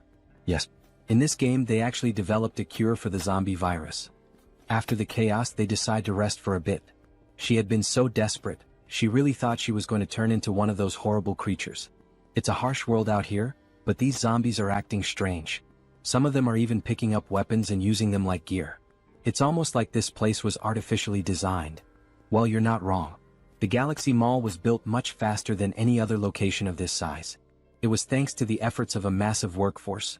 But because of the extreme labor conditions many were injured and some even died. But the official reports claimed there were 0 incidents during construction. The corrupt executives of that wicked corporation just dumped their bodies here. Later, the representative of Galaxy Mall learned about the situation. However, since it would critically damage the company's public image, he decided to cover it up and keep the area a secret. Such corruption was only possible because of how rotten this world had become. Soren never imagined there would be such a tragic story behind this place. But how did you find out about their secret? Because when the Order of the Old Father unleashed zombies to overrun Seoul, the dungeon that opened up was none other than Galaxy Mall's forbidden area. Well, let's just say the professor has a special ability. Wow, and you already have so many abilities. Since this was the place where Beck Soren was first attacked by zombies, he figured it would be the perfect location for her to train and awaken. But up until now there had been no sign of her awakening. These victims are still suffering even after death. I just hope we can at least put them to rest. Oh, so it looks like you've finally found some determination. At the same time she couldn't shake the strange feeling that she had to keep fighting. Alright, let's go. It's finally starting. All of a sudden the temperature in the area plummets. This place, it's eerie. Let's be careful. Then they spot an open warehouse, almost like a giant freezer. What is this place? Upon entering they see a radio. There are 3 bears in the house. Papa bear, mama bear, baby bear. A children's song. This is creepy. 3 bears in a house. The song starts to glitch, distorting into an ear-piercing screech. What the hell is this? Then, an ice spear shoots straight at Soren. Watch out. Joonsoo throws himself in front of her, blocking the attack with his own body. Sir Warrior, are you alright? He hadn't expected an ambush like this. Then a grotesque monster emerges. Conjoined Phantoms. Boss of Galaxy Mall's forbidden area. Level 3 mutant. A level 3 mutant? Soren, you need to get out of here, now. This thing is way beyond your abilities. But the creature launches another barrage of ice spears. I don't want to hear any complaints, get out. And I don't want a popsicle either. He deflects the attack, but suddenly the enemy starts channeling another ability. A massive ice lance forms in midair. He can't block this one. Professor. Soren, run. I'll buy you some time. How can I just leave you here? She cries. One of us has to make it out alive. She can't do it. Miss Soren, the reason I was so sure about your talent is because you possess the ability, sky-slaying star. The sky-slaying star? This can't be true. Believe in yourself. If you do, you'll awaken. And with that, my final lesson is complete, my apprentice. The monster fires a storm of ice arrows, obliterating everything in the area. Believe in herself? Oh. As the icy onslaught subsides, Soren stands frozen in place. Then, alright. I will trust in my own abilities, Professor. A golden light surges around her. Her eyes burn red. What was this power she was wielding? Ha ha. Then please, don't give up. Joonsoo watches in awe. In an instant, she shatters the thick layer of ice encasing her. She has finally awakened. Beck Soren, SSR rank superhuman, level 1 warrior. What is this power? It's real. I've truly awakened. Before a spear can pierce her, Joonsoo moves, cutting it to pieces. Now that you've awakened, it's time to drop the act. The sky-slaying star has a condition for awakening. You must face a life-threatening situation and possess the mental strength to overcome it. You put yourself in danger just to make me awaken? You did an excellent job. But now, it's time to fight. Beck Soren, the sky-slaying star. The mutant lets out a furious roar, then begins channeling a new attack. He looks pretty pissed off, Professor. Don't worry. You'll be fine as long as you deflect his attacks before they touch your body. To prove his point, he demonstrates, effortlessly knocking aside an incoming strike. See? It's not that hard. But when he glances back, he sees Soren trapped in ice. Are you alright? Right. Even though she's awakened, she's still just level 1. It's unrealistic to expect her to master everything perfectly right away.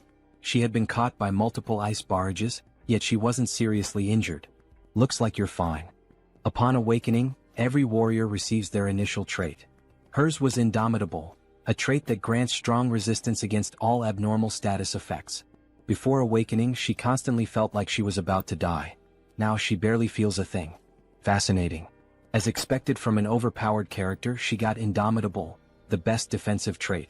As for him, since he had overseen multiple awakenings from his previous apprentices, he had gained the Perception trait, allowing him to see all of his enemies' traits.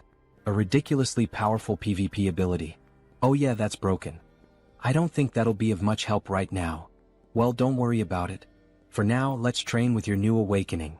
Both of them start running. She acquires the haste trait. Good, you've already picked it up.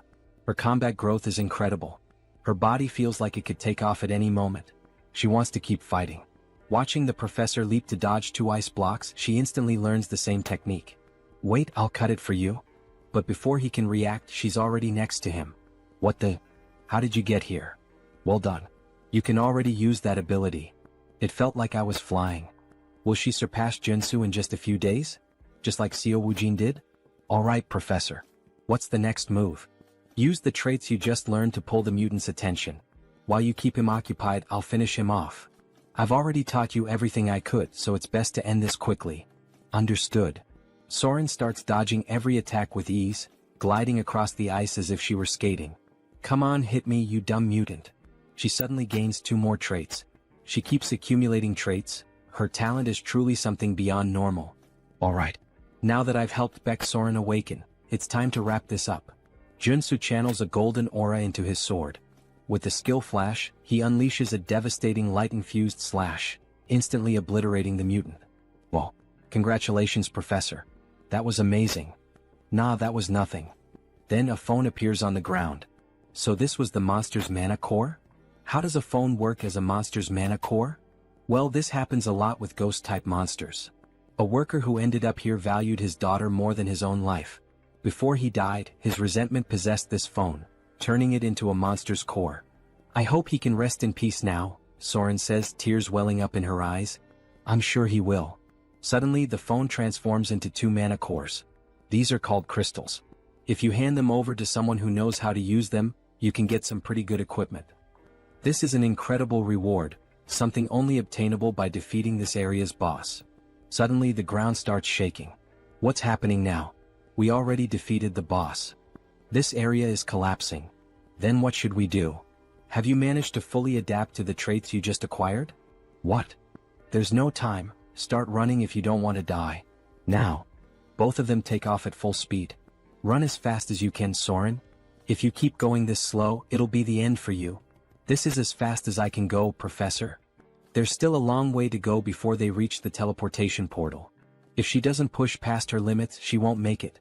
Suddenly, large chunks of debris start falling in her path, blocking her way. No, not like this. She just awakened. There's no way she's going to die so easily. There. The teleportation portal. Hurry. Joonsoo can't help her. There's still one last trait she needs to obtain. The reason she became one of the game's best characters was because of 3 defining abilities. The Sky-Hunting Star trait allowed her to grow rapidly in battle. Indomitable nullified the deadly side effects of Heaven-Slaying Star. And the last trait, Soren keeps running, desperate to survive. A massive rock crashes down, slamming into her arm, injuring her. Damn it, I won't give up that easily. I will survive, no matter what it takes. She pushes forward. Here I go again. Trait unlocked, Runaway Train. Ignoring the pain, she dashes forward, barreling past the obstacles in her path. Joonsoo loses sight of her. Did she fail? Then out of nowhere she bursts through the rubble, grabbing onto him. Let's get the hell out of here, now. Whoa, damn, something big is pressing up against me, haha. Just as they leap through, the portal shuts behind them. Trait unlocked, Narrow Escape. Grants a second chance at life when facing certain death. The next moment, they reappear in the middle of the city, still clinging to each other. A crowd immediately starts murmuring. Where did they come from? They look like a total mess. Joonsoo exhales in relief. I knew you could do it. Now that she's obtained the last trait she needed, his mission is complete. Sir Warrior. Baeksoren, are you okay? Can you stand? I'm fine. The hell do you mean fine? Your face is completely red. That's just because. Sir Warrior, just let me stay like this for a little longer. Could you hold me a bit more? Meanwhile, some jealous bystanders grumble in the distance. That lucky bastard. Why couldn't that happen to us? So, returning to the scene where the bastard makes the viewers jealous. Sir Warrior, please let me stay like this a little longer. Could you hold me just a bit more? She says with an angelic and timid face. He has to fix her clothes for a moment, and in the process, we witness something truly beautiful. Alright, done. Thank you, Sir Warrior. You're welcome, Joonsoo replies, his face flushed. That surprised me. It was close, but we made it out. Yes, we did. That smile on her face after awakening. It's definitely a sign that she will be different from the game. Perhaps it's because she awakened in a way that diverged from the original story, where she had survived after an endless massacre. Joonsoo managed to steer her away from the path of evil. Alright, let's get the hell out of this damned mall. After leaving the shopping mall, Joonsoo offers one of the crystals to Surin. Are you sure you want to give me this crystal? It's worth at least 2 billion. Yes. So try to evolve quickly using this material I gave you. This is far too much for a simple gift.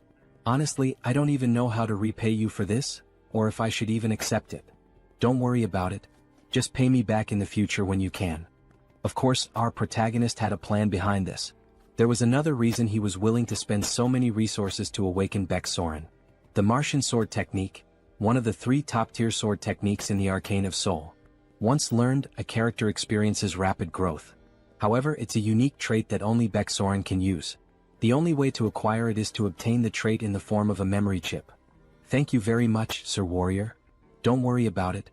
Just don't forget what I did for you because I'd really like to learn that sword technique that only you know. Hehehe. After returning home and finally getting a chance to rest, a car honks in front of his house. All he wanted was a little break. Sir Warrior, please come here. The damned world of Arcane Seoul wouldn't simply let him rest. Alright, Woojin. Thanks for coming to my residence at this hour and making the trip all the way here. I'm so happy to finally be able to repay you for healing all of Woojin's friends. I would have preferred if he hadn't come now. We miraculously managed to schedule a meeting with the Armor Meister. I'm beyond excited. There's no devil in existence that could stop me from attending this event if he is the one we're meeting. In this world, good items belong to those with good skills. The master craftsman we contacted this time is incredibly busy, but he can forge level 7 armor. Level 7? Alright, let's go now.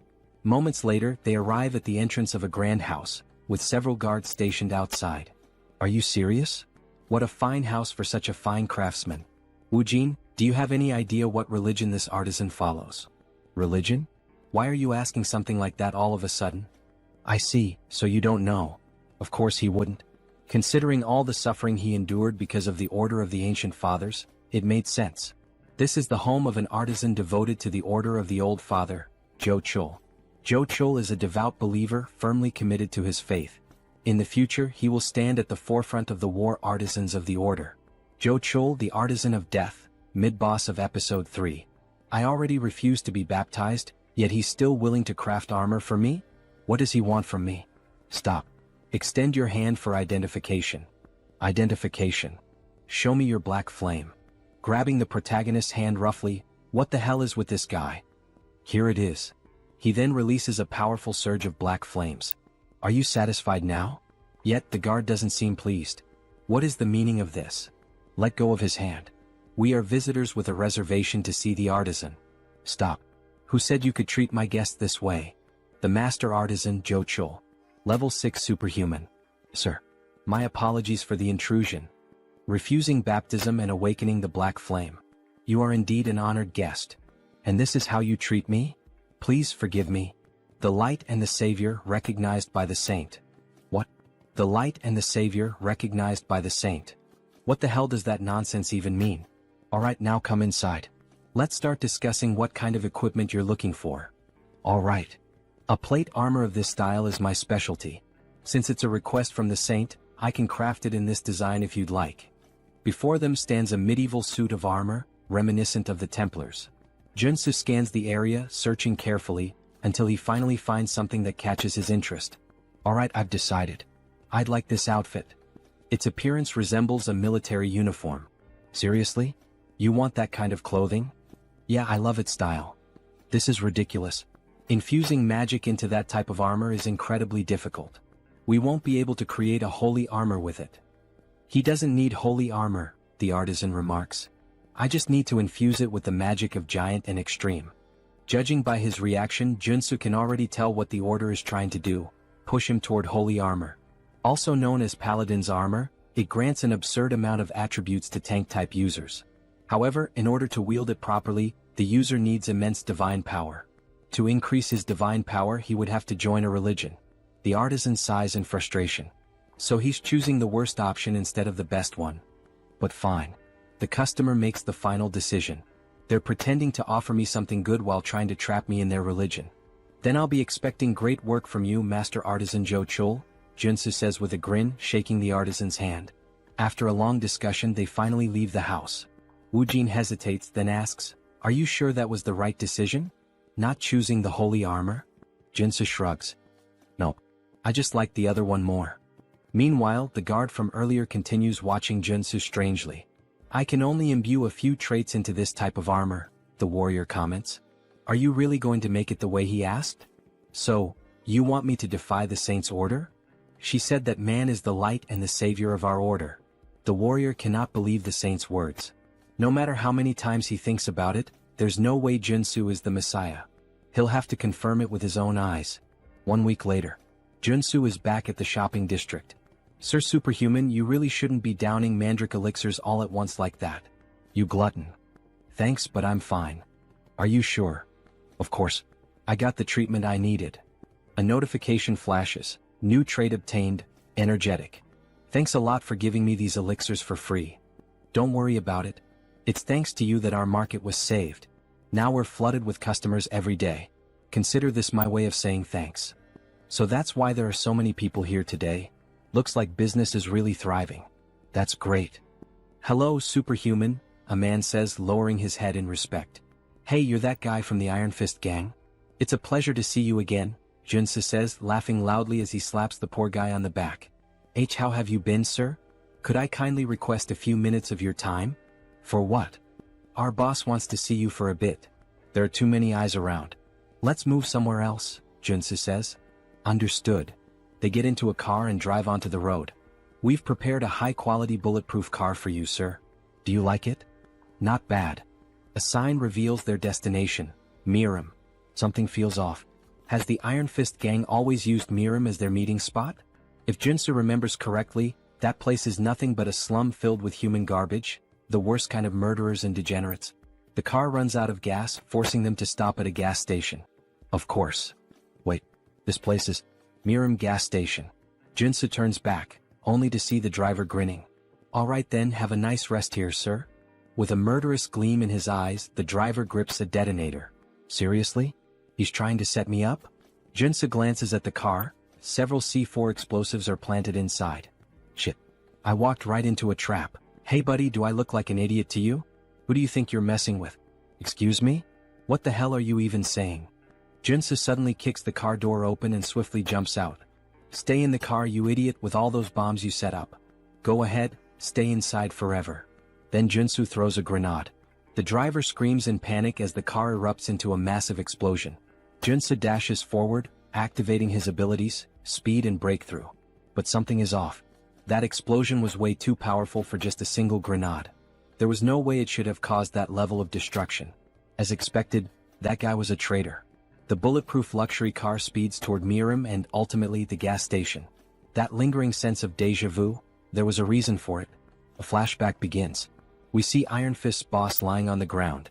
Then it becomes clear. Joonsoo knew this would happen because all of these events had already played out in the game's story when Iron Fist Kim was betrayed by his own men. He doesn't know exactly why, but this time the traitors of the Iron Fist gang have chosen him as their target. Suddenly, a hail of gunfire rains down on his location. One of the men shouts, "That's him. The guy on the most wanted list. Ah. If we take him down, we'll get that billion-dollar bounty." Excitement spreads through the group as they ready their weapons. Guns, knives and eerie grins. Of course this wouldn't end with just that bomb-filled car, Joonsoo thinks, dodging the storm of bullets. The gunmen keep firing relentlessly. Joonsoo ducks behind a car for cover. Damn it, there are too many of them. He knows the vehicle won't protect him for long. With no other choice, he activates his leap ability, launching himself onto a nearby building. They probably didn't expect this. I should be safe up here. But the reprieve is short-lived. There he is, on the rooftop. Shoot him down, one of them yells. Damn it, they caught on fast. Joonsoo grits his teeth, raising his mana shield just in time to block another volley of bullets. They're not even enhanced. How the hell are they reacting so quickly? What's wrong with these bastards? Then their leader shouts, "Everyone aim for the center of the shield. Fire all at once. Let's end this now." A synchronized barrage slams into his barrier. The sheer force causes it to crack, leaving Joonsoo momentarily stunned. What the hell? How do they have this kind of precision? He instinctively takes a step back, just as a bullet grazes his arm. He clenches his teeth. He had underestimated them. He really didn't want to use these, especially since he had just bought them, but at this rate he had no choice. Reaching into his jacket, he pulls out a handful of odd-shaped grenades. "Here, have some gifts, you bastards." The grenades slowly fall near the enemies, releasing smoke. They begin coughing. What the hell is this smoke? Wait, these are tear gas grenades. Damn it, I can't see him. We can't let him escape. We need to kill him to get the antidote. Who do you think you're chasing if you're not even superhuman? Joonsoo mocks them. Well, anyway, it's time to say goodbye to the failures. Time to get the hell out of here. As he runs between the buildings, he finally manages to lose them. Finally, a group of thugs showing focus almost like superhumans, huh? Joonsoo thinks. There's only one way that could happen, the damn combat drugs. They have serious, harmful side effects, but they can temporarily enhance combat abilities. That's probably how they almost trapped me for a while. Considering they mentioned something about an antidote, Joonsoo is sure that's what they're after. The only problem is, the only person who could lead that gang in Miram is the human hunter. He's the first person that comes to the protagonist's mind. He's a superhuman with excellent abilities, a sharpshooter with deadly aim, focus, and precision. He's the master of cowardice in combat, active in Miram. His methods are simple. First, use the betrayal of an infiltrator to plant a bomb. Second, send in a gang of criminals under the influence of combat drugs. And third, his specialty being a sniper. Knowing this, Joonsoo activates his abilities to see beyond normal vision on the battlefield. With great effort, he spots a distant light coming from a building. Just in time, he narrowly avoids a shot from the building, but despite his speed, the bullet grazes his face. If he had reacted even a fraction slower, he would have definitely been dead. But the risk paid off. He now knows the enemy's location, where they're hiding. Looking out over the city, part of it is on fire, and an idea forms in his mind. Got you, you bastard. He leaps down, sprinting toward the flames to confront the cowardly human hunter, the sniper. He has no choice but to go straight for him. However, the fire is intense, so he'll need to use his defensive abilities. Fire resistance, perseverance, black flame, leap, dash, and the Einhejar cultivation technique. He pushes through the fire, running as fast as he can, even though the flames are burning him. He ensures that the sniper can't see him through the smoke, making it harder for the shots to land. To fight such a skilled sharpshooter he has to get close. Finally, as he looks up at the building he sees a red light. So that's where you're hiding, you bastard. I found you. Locating the sniper's position is the top priority when facing these kinds of players. Damn, I can't see him, the sniper grumbles. Maybe I'll need to change positions. As the sniper scans the city, looking for Joonsoo and aiming at every possible spot, he catches sight of a blue trail in his scope. He realizes he has to get closer and create an unexpected variable. Wait, did he jump from that height?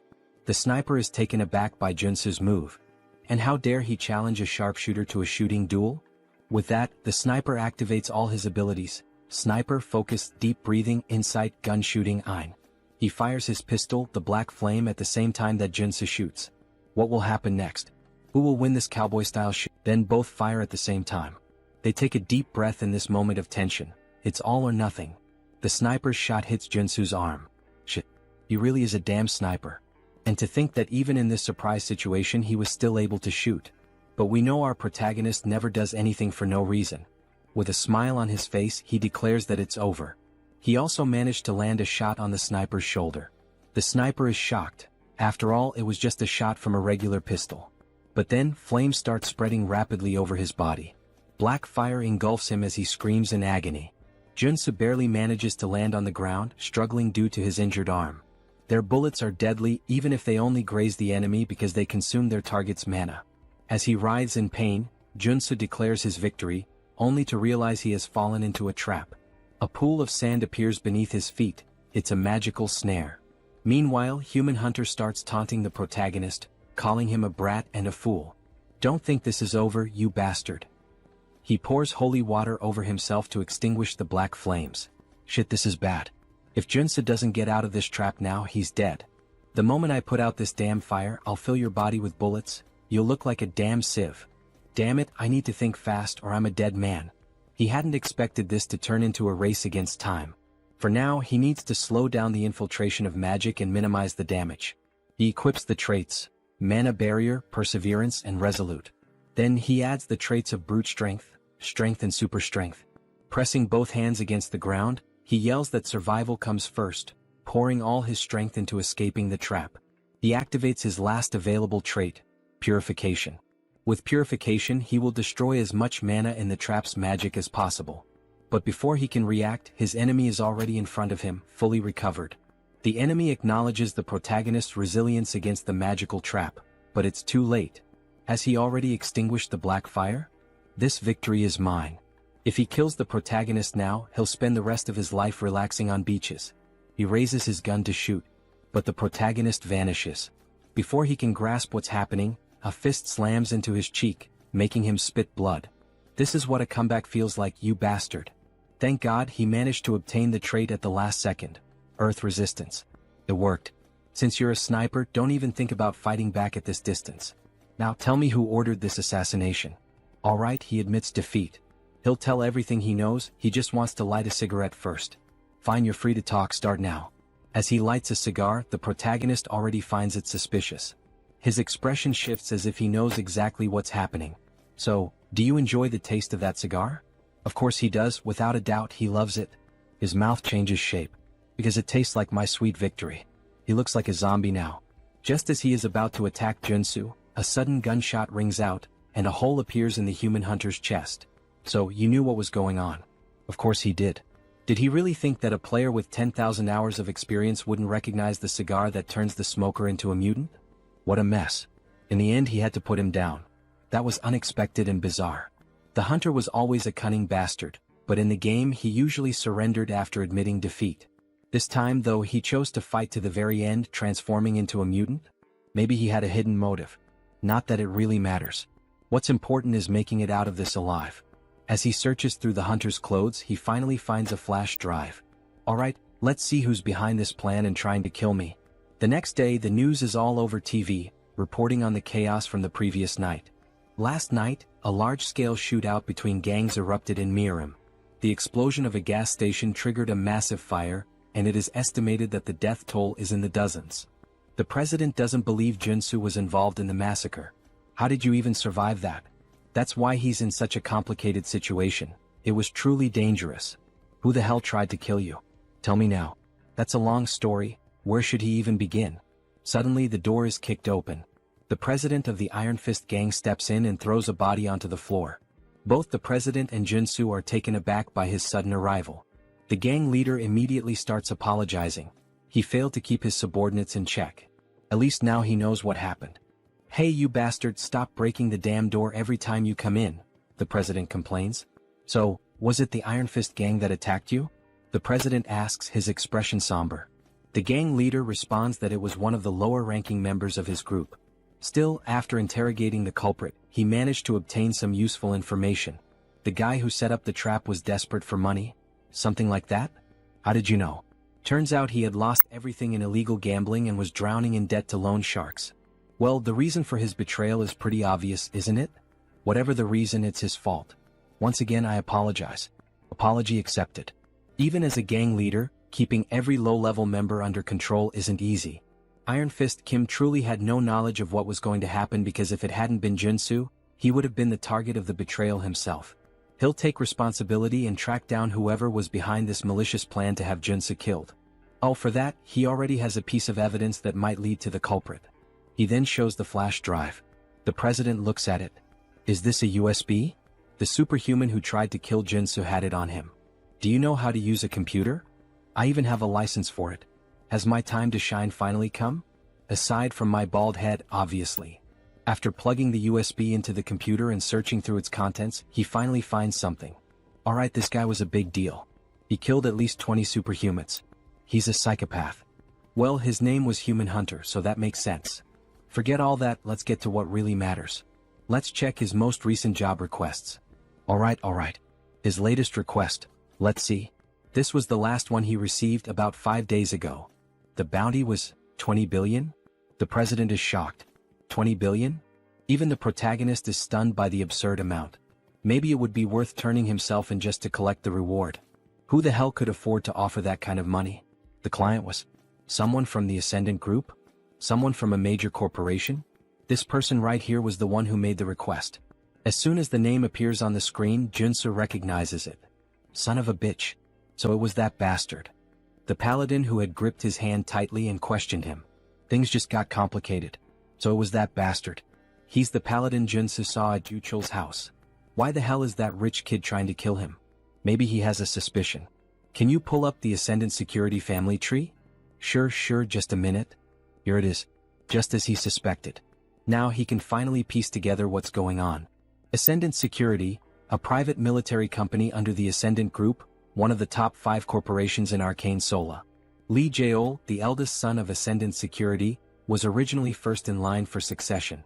However, after receiving the baptism of the order from his old man and becoming a paladin, he was pushed to the very bottom of the inheritance line. Now the only path left for him is to succeed as a paladin. But the Saintess has been obsessed with Joonsoo, calling him the light, the savior. Maybe it's just jealousy. Maybe he's furious that he lost the Saintess' attention and is taking revenge. Watching Joonsoo surpass the baptism and rise to prominence must have driven him mad. Mad enough to order an assassination. The president is outraged. What? To think he would target you just because of his own inferiority? He needs to be taught a lesson, he shouts, furious. But how? The opponent isn't just some heir to a small company. He belongs to a family that owns a major corporation. One wrong move, and the entire company will come after them until nothing is left. That doesn't mean they should just sit back and take it. Yeah, you're right, Joonsoo says, smirking. I have an idea. The president was already expecting that answer. With an almost theatrical reaction, he exclaims, I knew you were plotting something. If we have to take down a big name, let's start by focusing on our expansion. Hours later, Seo Woojin is shouting. That damn bastard. How dare he try to assassinate the Lord Warrior? He slams his fist on the table, shattering it. Joonsoo sighs. Relax. I'm still alive. Woojin looks at him with concern. You're not hurt, are you? Dear viewers, I'm starting to think he has something different about our protagonist, haha. Back to the Manhwa. The other two stare at the destroyed table, stunned. Nothing could be better than having Woojin on their side. He's not just insanely rich, he's also a level 5 superhuman. He won't let this slide. An eye for an eye, as they say. We should hire an assassin to do the same to him. I can't even begin to imagine how much it would cost to put a hit on the eldest son of Ascendant Security, But, don't worry, Joonsoo interrupts. I have an idea. What kind of idea? I'm going to challenge Lee Jae-ol to an official duel. A duel? Woo Jin questions, clearly alarmed. The other two are equally shocked. This can't be avoided. If he lets him go free, he'll just keep hiring stronger and stronger assassins to try and kill him. But that guy is a coward, he'll probably just hire someone strong to fight in his place. Either way, this world is full of unfair advantages. If he wins the duel, he'll receive a formal apology and proper compensation. Right now, this seems like the most realistic solution, analyzes the gang leader. Joonsoo won't be able to fight him on equal footing, so he'll have to rely on the duel. With clear evidence in his hands, he has more than enough justification to challenge him. If they allow Jae-ol to send someone in his place and keep the duel private, with only close acquaintances present, he will accept. All right, the president says, preparing to formally send the duel request. We'll also need an official notary. I'll take care of that, Woo Jin offers. His parents know a lawyer who used to be a Supreme Court judge. All right, thank you everyone. I can always count on you guys. Why are they all looking at him like that? Everyone has a sad expression, almost as if they're mourning him. I'm not going there to die. Don't look so down. Don't kill me off just yet. Are you confident you can win? The gang leader questions. Since your enemy knows your strength, he'll bring in a fighter who's at least level 4. Of course this won't be easy. Especially since he can't use his mutation characteristic in an official duel. This will be much harder than when he had to face that man before. Either way, he can already predict who the fighter will be. So you already know who your opponent will be? Yes, and that's why I need a good amount of preparation. Woo Jin, can we spar for a bit? Of course. I'll help you with everything I've got, Woo Jin says, gripping his sword with a happy expression. Thanks a lot, but please take it easy. Last time we fought, you nearly killed me, Joonsoo thinks to himself. 3 days later, they all gather in an arena inside a warehouse. Some spectators are present. We're all cheering for you, Lord Warrior. The president is dressed up like a cheerleader, completely decked out. The gang leader can't believe what he's seeing. And, of course, she's there too, the girl who got the protagonist all fired up. She's in the stands cheering for him. We believe in you. Don't give up. Alright, thank you everyone. He trained so relentlessly over the past 3 days that he feels like he's about to drop dead. But thanks to that brutal effort, he has managed to complete his preparations to face the enemy. And there he is, Joonsoo, the paladin captain of the Order of the Old Father. It's been a while since I've had to participate in a duel, he says, laughing. Oh, Joonsoo, the paladin captain of the Order of the Old Father. A level 4 superhuman. Captain, you didn't have to come all the way here to settle this. Silence. What makes you think you have the right to speak to me that way? No paladin of the Order will ever lose an official duel while he is captain. Jae-ol stays silent. Lee Jae-ol, acting all high and mighty in front of me, yet he's nothing more than a sheep before his captain. What a coward. It's a pleasure to meet you, Warrior Kim. Hello. First of all, I would like to apologize for this unpleasant situation. What? He's apologizing in such a civilized manner? Joonsoo is taken aback. This incident is entirely the fault of one individual. The esteemed saint has nothing to do with it. Alright. Then what is the official stance of the order? The saint has proclaimed that Warrior Kim shall be our light and savior. Light and savior? Jo Chul said the same thing last time we met. What the hell does that even mean? Therefore, the condition the saint proposes is this. If you lose the duel, Warrior Kim, you will join the order alongside us. What? Join the order?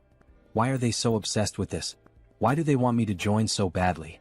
In the background, Jae-ol is trembling with rage, while Joonsoo grows uneasy. It is the will of our saint and our lord. Just then an official interrupts them.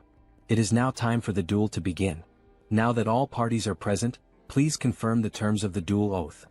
If the paladin wins, Warrior Kim will join the Order of the Old Father. If Warrior Kim wins, Lee Jae-ol will be prohibited from harming him directly or indirectly, and will also be required to provide financial compensation. Do both parties agree? Both nod in confirmation. Joonsoo feels something tightening around his heart. In Arcane Seoul, a duel oath is a magical contract. If you break it, your heart will literally explode. Even in this chaotic world, no one is reckless enough to defy such an oath. The official proceeds with confirming the rules of the duel. This duel will follow the standard international regulations set by the Superhuman Federation. All personal superpowers and weapons are allowed. However, all consumable items must be crafted on-site. Joonsoo is already prepared, but before proceeding, Joonsoo requests time to craft his items. Understood. The time limit is 10 minutes per item. He grips 3 potions in his hand. He's practically an alchemist with how he formulates, crafts, and modifies substances. These elixirs are specifically designed to counter paladins. Elixir of Steel Body, Elixir of Flash, and Elixir of Arcane Dragon. Are these correct? Yes. I will now consume all 3 elixirs. Doping is essential in PvP. He drinks all 3 at once. Now that both sides have completed their preparations, the duel is about to begin. 10-9-8-7. Both warriors stand face to face in the arena. Warrior Kim, it is a great honor and privilege to have you join our order. Why not reconsider and join us voluntarily? Just start the fight. Alright, we tried. If you refuse salvation, then so be it. Dusik raises his hammer. It's like watching Thor himself. But there's no need to worry too much. After all, he can't kill Joonsoo. He needs him to join the order. Then suddenly his entire body radiates an overwhelming aura, filling the arena. He looks like a Greek god, just like Thor. Meanwhile, our protagonist remains still, gripping his sword, a mere blade in the face of such power. The mana surrounding Dusik is incredible. He is clearly on an entirely different level. No matter how much Joonsoo has prepared, he cannot win unless he is willing to risk his life. 3-2-1-0. The paladin charges forward like a berserker. Then he vanishes. The only thing left in the arena is a trail of destruction carved into the ground. Joonsoo frantically searches for him. Where did he go? Wait, no. He didn't just disappear. He activated his haste ability. A moment later, Dusik reappears, right behind Joonsoo, hammer in hand. Warrior Kim, you shall ascend and become a god. As he prepares to bring the hammer down. Wait, say that again. I will become a god. Then Dusik strikes Joonsoo, causing a massive explosion of aura that lights up the battlefield as if 2 nuclear forces were clashing. Kim's friends watch from a distance. What the hell is that? He's insanely strong, comments the president. Did it really end in just 1 hit? Woojin questions with a worried look, while the gang leader stands there, speechless at such a display of power. However, our girl manages to see what really happened. Look right there. As the smoke clears, the 2 warriors stand face to face, Kim with his mana barrier raised and Dusik holding a hammer and shield. Becoming a god. Is that what he said? What kind of nonsense is that? Dusik is intrigued. So this kid actually managed to avoid his attack. As expected, he used his sprinting ability right from the start. It's a high-level trait for surprise attacks, but if the opponent is already aware of it, there's no reason not to block it. Then he quickly equipped all his defensive traits: Area Shield, Mana Defense, Protect, Interior Cultivation Technique, and Mana Heart. Yet, even using all of them together, that ability of his was still enough to shatter his triple-layered shield. Congratulations, Warrior Kim. For a level 3 warrior to block his surprise attack. Now he understands why the saint values him so much. Stop talking nonsense and explain. First he calls me light and savior and now a god? Explain it better. It's exactly as it sounds. You, Sir Warrior Kim, are the hope of our order and the one who will save us from the coming judgment day. Joonsoo can't understand what he's saying. The hope of the old father's order? Now that he thinks about it, the god they serve is dead. In the game's story, a few years later, as the plot progresses, the saint performs a revival ritual for her god, triggering a boss battle in the middle of Seoul. A massive octopus appears, wreaking havoc on the city, and it must be stopped. So wait, if they keep mentioning this over and over, does that mean that by savior, they're actually referring to the vessel of God? Yes, exactly, Dusik confirms with a malicious look. A noble sacrifice and sacred devotion. These insane bastards. So in the end, they've just been planning to sacrifice Warrior Kim this entire time? He had actually thought there might be some genuine purpose behind all of this. Your body and soul will become part of the old father and his avatar. Because you will lose this duel, and join our order. Dusik shouts, radiating pure hostility and arrogance. Yeah, go to hell, you bastard. He then charges forward, quickly activating his sprinting trait and striking at Dusik with his sword. However, he isn't fast enough. Dusik easily blocks the attack with his shield. But even so, he is sent flying backward from the sheer force of the blow, eyes wide with shock. What kind of power is this? Then we see the new traits of our protagonist: strike, rush, endurance, strength, super strength, perseverance. Confusing, isn't it? Of course it is. He has swapped out all his traits for those suited to an offensive warrior. Right now he is fully optimized for battle. He lunges at Dusik again, this time fully engaging in the fight. He unleashes a series of swordsman strikes, attacking relentlessly with every warrior trait at his disposal to keep Dusik on the defensive. Then, in an instant he switches traits again, mountain-breaking swordsmanship, smashing strike. With this, he delivers a relentless barrage of consecutive attacks, putting Dusik under immense pressure. "Ah, your swordsmanship is quite the challenge, isn't it? Alright, this is the chance." Now that Dusik is completely focused on defense, Kim grabs the axe he had equipped and quickly switches his traits once again. Strength, super strength, endurance, strike. Dusik is distracted. Taking advantage of the opening, Kim swings the axe and lands a solid hit on Dusik's left rib, cutting through his skin and drawing blood, forcing him to step back. "Finally, things are starting to get interesting, aren't they?" he says with a laugh. "It's working." The 3 days of preparation weren't in vain, Kim thinks to himself. A flashback begins. The reason he trained with Siu Wujin wasn't just to acquire the right traits for this duel, but also to learn how to switch them instinctively in a fraction of a second. We see him training, shifting his traits while attacking Wujin, and when Wujin counterattacks, Kim immediately switches to defensive traits to absorb the hit. Back to the fight. When facing superhumans far stronger than him, he must use defensive traits at the right moment. Just like now, as he swiftly switches to defense to block Dusik's hammer strike. However, the strike is too powerful, shattering the shield and forcing Kim to step back slightly. But within a second he switches his traits once again. Use offensive warrior traits when executing a surprise attack. He dashes forward, aiming another strike at Dusik, who manages to block it. Use other warrior traits when unleashing multiple attacks to keep up the pressure. Dusik struggles to keep up, forced entirely onto the defensive. This is the perfect opportunity.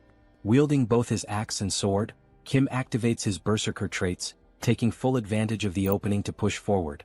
For a level 3 superhuman to fight a level 4, the only thing he can do is continuously switch traits mid-battle. And so, he keeps the pressure on Dusik, driving him further and further back. It feels as if he's fighting 4 different warriors at once. How the hell is this possible? Then, in a brief moment of distraction, Joonsoo seizes the opportunity. With a swift move, he disarms Dusik, knocking the hammer from his hand and sending it flying across the battlefield. All the paladins watching are stunned. Impossible. How could this happen? Even Dusik himself is shocked. He quickly turns to Joonsoo. This kid is actually going to win this duel. But there's no way he will let that happen. He has no intention of becoming a sacrifice for their rotten order. Alright, he admits it. He can't hold back against Kim anymore. He'll fight seriously now. Gripping his shield tightly, his aura begins to surge. He has given up on being Thor. Now he's Captain America. Dusik channels power into his shield and warns Kim. This next attack could kill him, so he'd better be ready. Then with a sudden motion he hurls the shield like a spinning blade. Kim quickly raises his own shield to defend. A direct attack like this won't work, or so he thinks. But in an instant, his shield shatters, and the sheer force sends him flying to the far end of the arena. Shit. The power output just skyrocketed. Was Dusik really holding back this whole time? Before he can recover, Dusik appears right in front of him and lands a devastating punch straight into his stomach, striking in a stance straight out of JoJo. How dare you mock our order? Kim is sent crashing into the wall, spitting blood as his body collides with the thick stone. If he begs for forgiveness now, Dusik will accept his surrender. But as Warrior Kim stumbles back to his feet, rolling onto his side, he simply smirks. No. The only way I lose is if you kill me. So be it.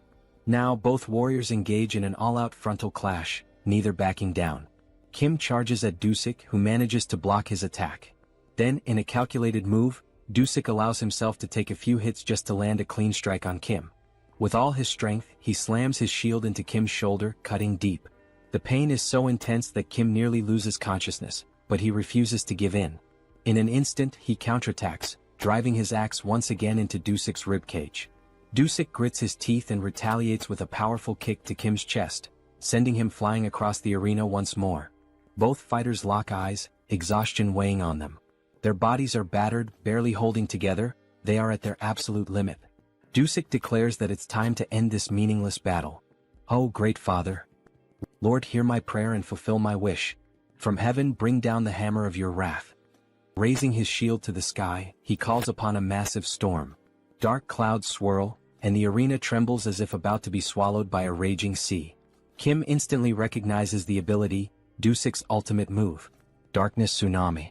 Now that he's seeing it with his own eyes, there's no doubt, this is a catastrophe. If that attack lands, he will lose. 100%. But there is no way to dodge it. If he wants to win this fight, he has to go through it. He stares directly at the approaching tsunami as his sword begins to glow. Suddenly, everything shifts. The colors around him fade to gray, as if time itself is slowing to a stop. He is afraid.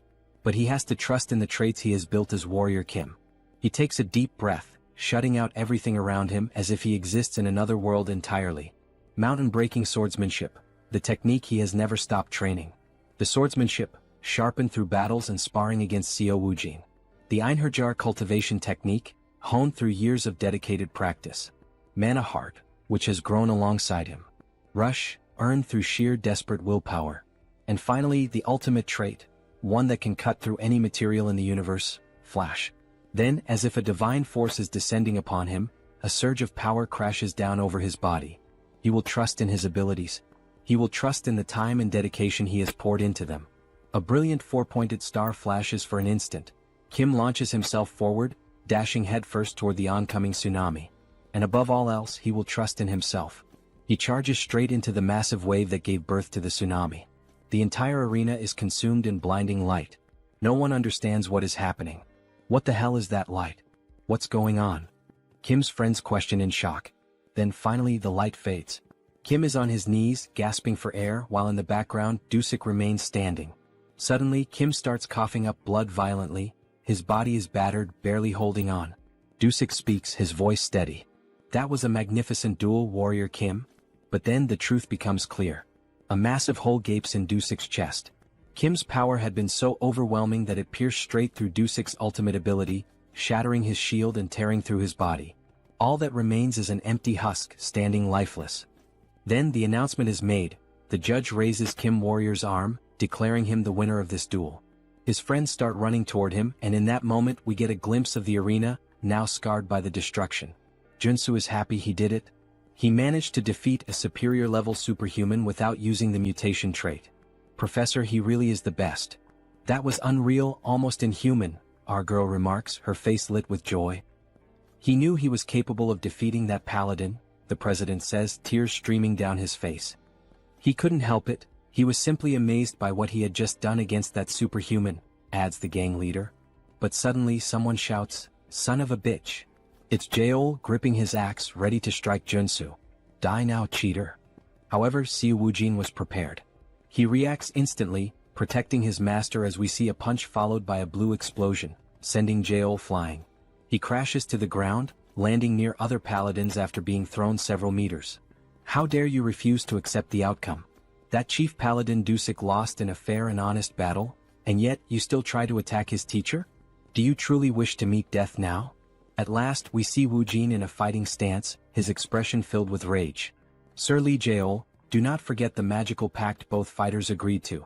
If he acts recklessly, his heart will explode. Kim Warrior, because of him the captain of the paladins is dead. We see his heart being crushed by magic, making it impossible for him to even breathe properly. They will have their revenge.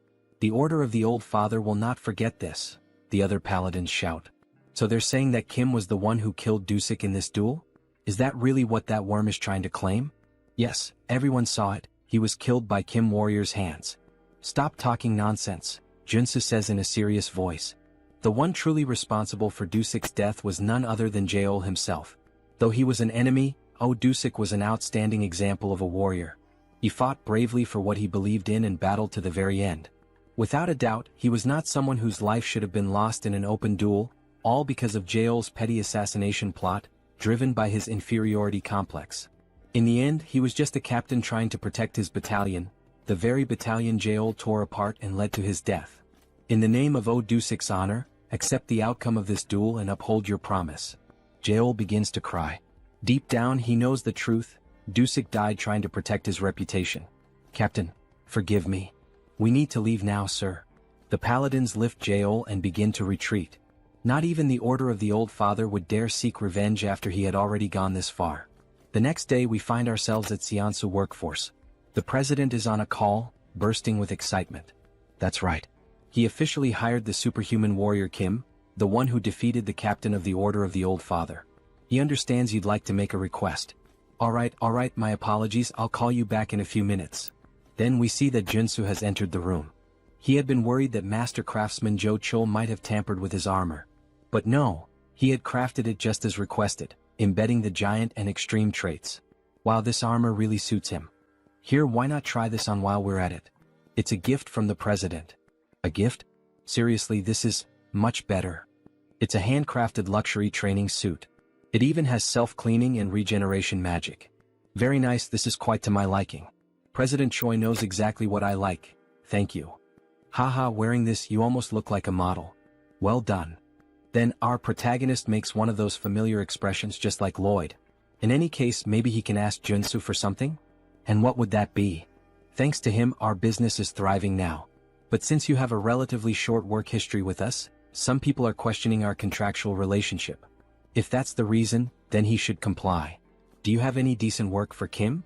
Yes, he has the perfect job prepared for Warrior Kim. The Sun Magic Tower wanted to study his black flame for research purposes. The Sun Magic Tower, It's one of the 4 great magic towers of Seoul Arcana. If he remembers correctly, this is the place where one can acquire fire-related magic. It's an excellent trait for mages, maybe even for him. They will reward him with membership. Very well, he'll accept. This character is in the Sun Magic Tower, so he knows exactly what rewards he can get from them, Joonsoo says with a sinister grin. Then he heads to the designated location, a place where magic and science intertwine. It truly is a fascinating sight. Superhuman Warrior Kim? The man introducing himself is Park Hyungju, a senior researcher. You must be here because of our request to study your black flame, correct? Park Hyungju, senior researcher, level 5 mage. Yes, that's correct. He had expected him to be much older, but he's actually quite young. There's not much time, so they'll get straight to the point. Please, this way. Then he introduces a capsule surrounded by cables and a computer. First, we'll perform some basic measurements. This machine looks oddly familiar. Please step inside. You only need to remain still. So he enters the machine. The assistant shuts the door and a robotic voice announces, initiating ultra-precision measurement. Ultra-precision? Wait, this is the machine used to reveal everything about a character to the player. He's walked right into a trap. Information about him starts appearing on the screen. This machine will expose all the secrets of his traits. Hey you bastard, what the hell? Shut this thing down right now. This wasn't the reason he came here. Please stay quiet and still. This is all part of the necessary process. This information was in our contract. Screw you, you bastard. He pulls back his fist and smashes the machine's glass with a single punch. Hey, what's the meaning of this? The contract he signed only required him to demonstrate his black flame to cooperate with the research. Who the hell do they think they are to pull this on him? Then the assistant gets slapped across the face by an old man. Park Hyungju, you idiot. Are you doing this again? Boss. Now we're introduced to the old man, Yoon Myung-seok, chief researcher, level 6 mage. How dare you try to ruin my project? This is a misunderstanding, chief. A misunderstanding, my ass. He had planned to sell Mr. Warrior's information, the sole possessor of the black flame trait. There's surveillance footage proving it. My apologies. I let my greed get the better of me for a moment. Get the hell out. You're exiled from this team. What the hell is going on? Kim has no idea what to make of any of this. 1,000 apologies, Warrior Kim. I am Yoon Myung-seok, the head of this research division. This was an unfortunate incident. What he means to say is, well, it wasn't his fault, you know. He thinks this kind of thing must happen often. So, that idiot sold our confidential information because of his gambling addiction. If it weren't for his mentor Elder Joe, he would have been kicked out of this place a long time ago. I see. In any case, I came here to fulfill your request and nearly had my personal information stolen. As an apology, we'll upgrade your membership status. Alright, I'm listening. What exactly are the benefits of this so-called upgrade? You'll have access to our commercial facilities as well as our training grounds. I assure you he'll make excellent use of them. The training facilities of the Magic Tower can only be used by its mages. What an unexpected stroke of luck. Yes, this doesn't seem too bad. Please, take some time to rest while we prepare for the research. Alright then. He'll take a look around the Magic Tower. As he enters a room, a floating golden orb appears. He almost fell for it, just as expected from Arcane Seoul. But in the end, everything worked out. This is a chance to acquire many excellent traits from the Magic Tower's training grounds. Initiating electric magic training. The golden orbs suddenly begin releasing fierce lightning bolts that strike the protagonist. The pain is unbearable. He complains that it feels like it's shocking him down to his very bones. But if he can endure it for a while using his traits, perseverance, determination, revitalization. After withstanding the pain for some time, he gains a new trait, electric resistance. Nice. He has finally obtained the ultimate resistance trait for all 6 attributes. Okay. Even with resistance, this still hurts.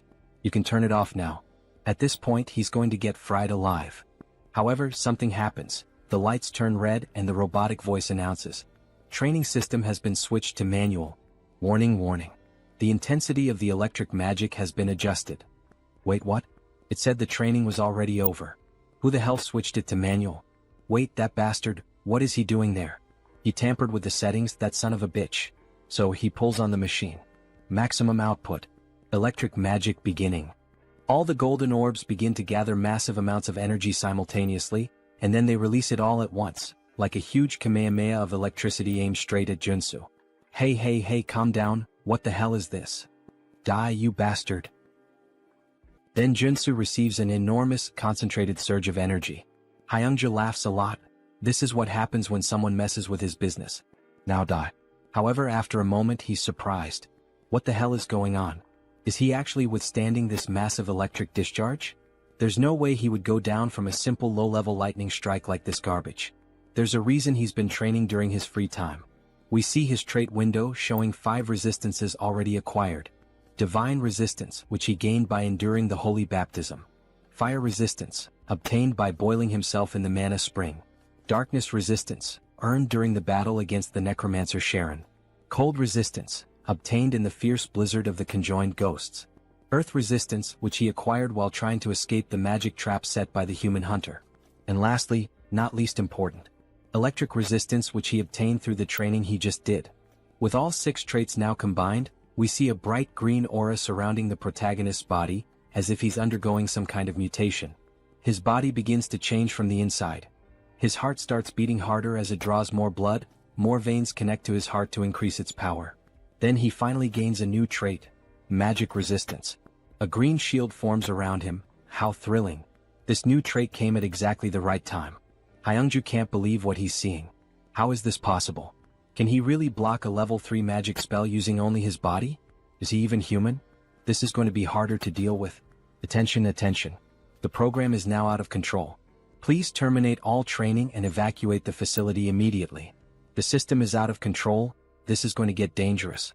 In that case, he'll start dodging all the attacks using his perception trait. Then he quickly begins evading all the electric strikes, adding 2 more traits, movement and dash.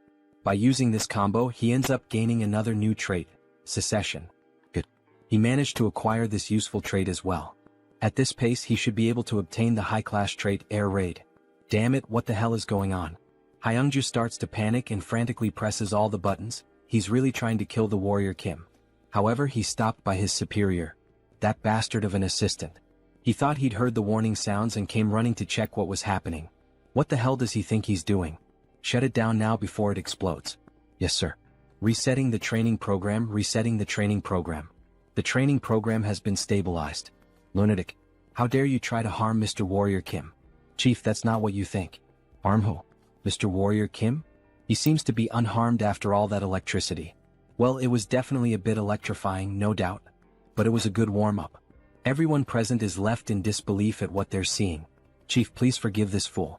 Please don't expel him from the tower. He has nothing else left in the world. What will happen if he's expelled from the tower, asks Kim. He'll be magically marked in the brain so that he can no longer learn any new magic, just like a thief who loses his hands after stealing. His life as a mage will be over, and he'll be useless for the rest of his life.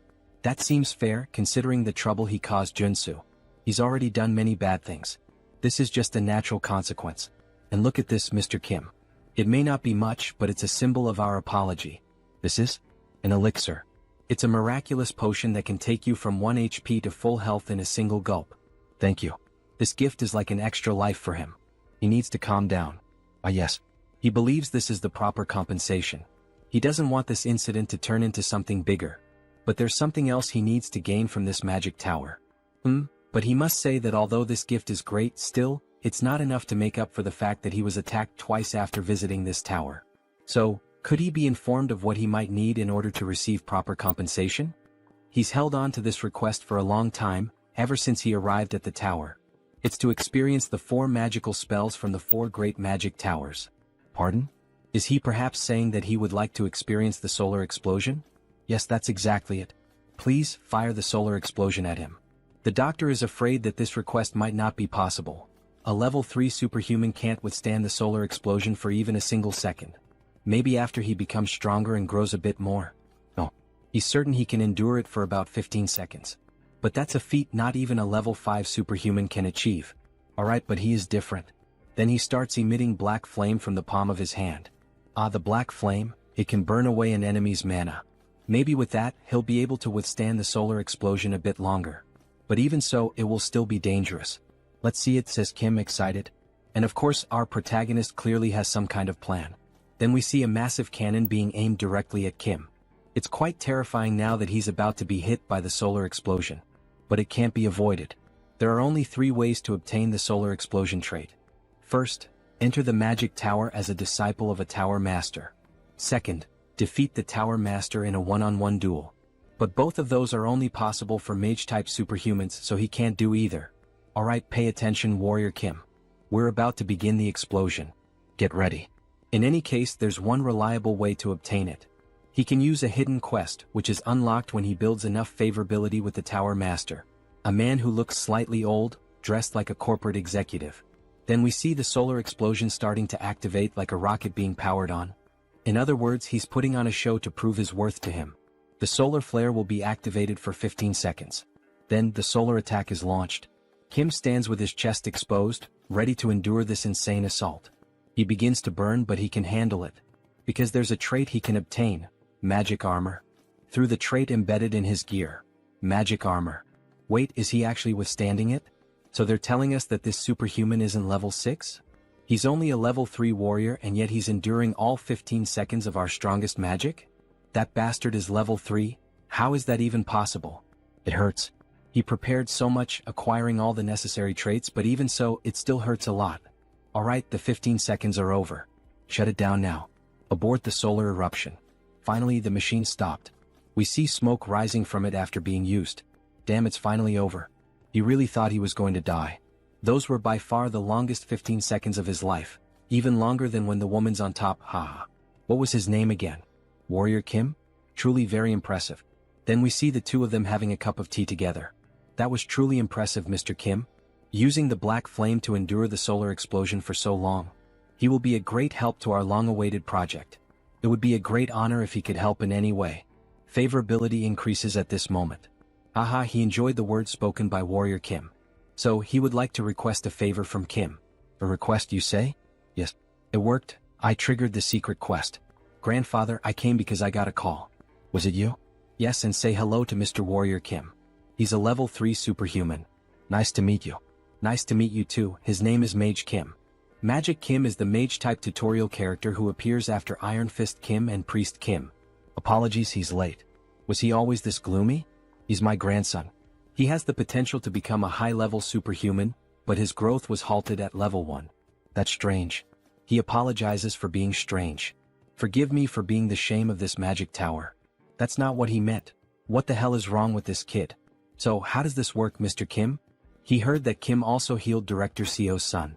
He believes, and hopes, that maybe Kim might have some idea on how to awaken this boy. Awaken him, right? Of course I can help. Would be an honor. Is that true? Please help us. If he somehow succeeds, he will be given anything he desires. Anything you say? And we see the protagonist's famous look, as if he had something in mind from the very beginning. This marks the start of the hidden quest of the solar explosion. And a beautiful shot of the prettiest girl in this manhwa. What? Say that again. Warrior Kim wants what? Solar explosion. Should he spell it out for him again? Right? Solar explosion. Of course, he can do that for him, since the future of their tower depends on it, but he's not sure if he would be able to use it.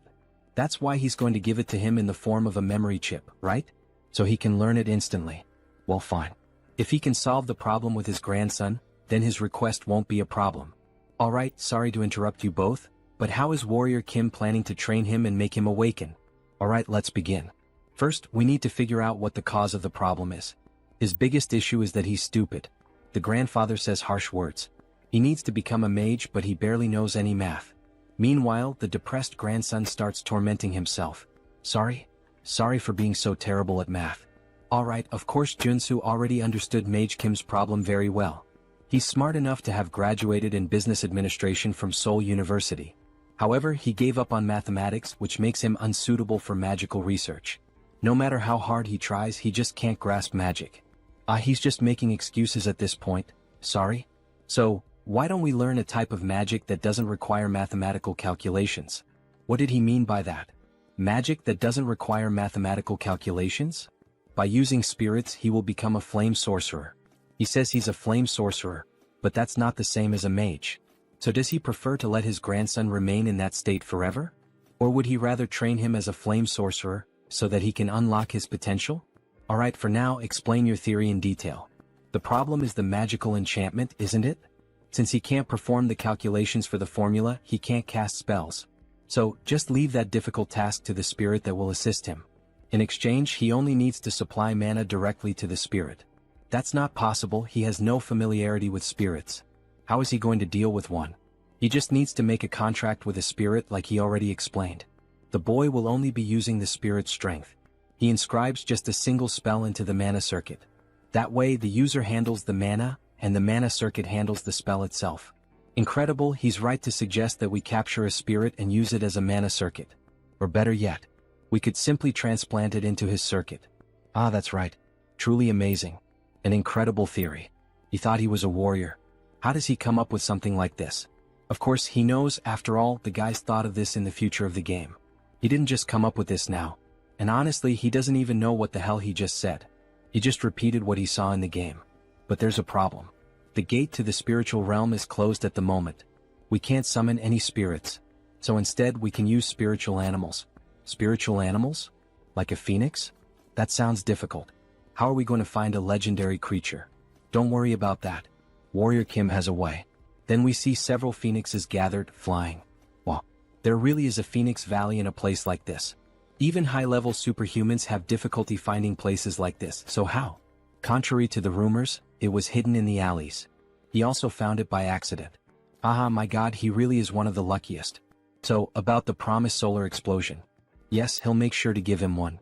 This mission can only be completed with the knowledge of a sweet spot. By the way, how do you plan to use the solar flame as a warrior? You would like to enhance it. So he begins producing the black flames. His goal is to create his own polarization. Polarization, he says? That's not an easy task, not by any means. We've spent a whole decade working on it. This won't be easy, but approaching it as a mage and approaching it as a warrior might produce different results, you know? Who knows? Maybe his polarization is better than yours. Really? Then how about we make a 2-year bet? Let's compare the magical tower's polarization with yours and see which one is better. That sounds fun. How much are we betting? If Warrior Kim wins, the director will grant him one wish. But if the director wins, Warrior Kim will join the magical tower's security team. Alright, that sounds like a fair bet. Don't forget this promise. Another chance to benefit from the magical tower of the sun, hehe. Alright, now it's time for the verification. Then we see Kim waiting near the operating room. That was incredible, superhuman Kim. And to think that he paved the way for flame sorcery in our magical tower. Hello, boss. Yes, that's what happened. But first, we need to hope that the operation is successful. Indeed. But about that mage who was expelled earlier. That failure? He did a thorough investigation on him after he was expelled from the tower. And it became clear that he received money from the Humo Group. The Kumo Group. One of the 5 largest conglomerates, known for their highly aggressive and predatory commercial expansion. They are mafias, politicians, criminals, and all kinds of bad people gathered in one place, represented by a black crow. They were basically the villains in the game. The problem is not that they stole information from our magical tower. It's that they specifically demanded only your information. Perhaps they are trying to recruit you? You wouldn't want to have to participate in this. You would never join villains like Kumo. Damn, another thing to avoid again. Suddenly the silence is broken. That was a huge success, all thanks to him. Superhuman Kim. Your grandson is now a mage, no, a superhuman. Ugh, it's good to hear that, but that slap really hurt. Incredible, so this is the power of an 8th level mage. Seriously, really thank you, Mr. Kim. We see the boy surrounded by flames. Mr. Mage Kim. What the hell is this? Is he already as strong as Joonsoo? Starting at level 3? This is the power of genetics. Joonsoo took so long to reach this level. He feels so strange while being able to use magic so easily. From now on, he suggests he drinks fire attribute elixirs to accumulate more mana. He's even telling him how to get stronger. Thank you. Good work, Kim. Here's what was promised, your reward. That didn't take too long. Yes, solar eruption. But what the hell is this? Open it and see for yourself. He placed an allowance for him in this bag, enchanted with space expansion magic. I like you, Master of the Tower. Your favorability is off the charts. Moments later, we see the protagonist back at his boss's side. You received a bonus reward of 5 billion? That's incredible. He thinks it's time for you to get used to his greatness, Director Choi.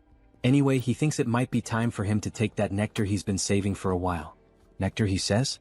It hasn't even been a month since he reached level 3. Doesn't he think it's a bit early? He might suffer side effects.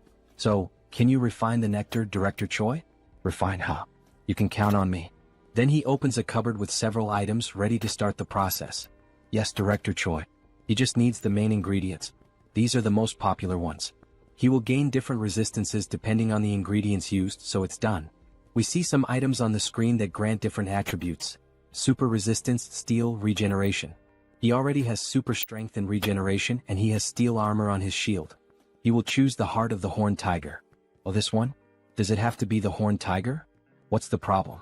It's an endangered species, so it's hard to find these days. Endangered? Well, in the next scene we see a car speeding down the road. If that's the case, then he will search for it himself. The problem is how he will find the horned tiger in such a vast area. He is in a wide forest looking like the safaris in Africa. He didn't want to resort to this, but he would rather smell a durian. Surströmming is too much.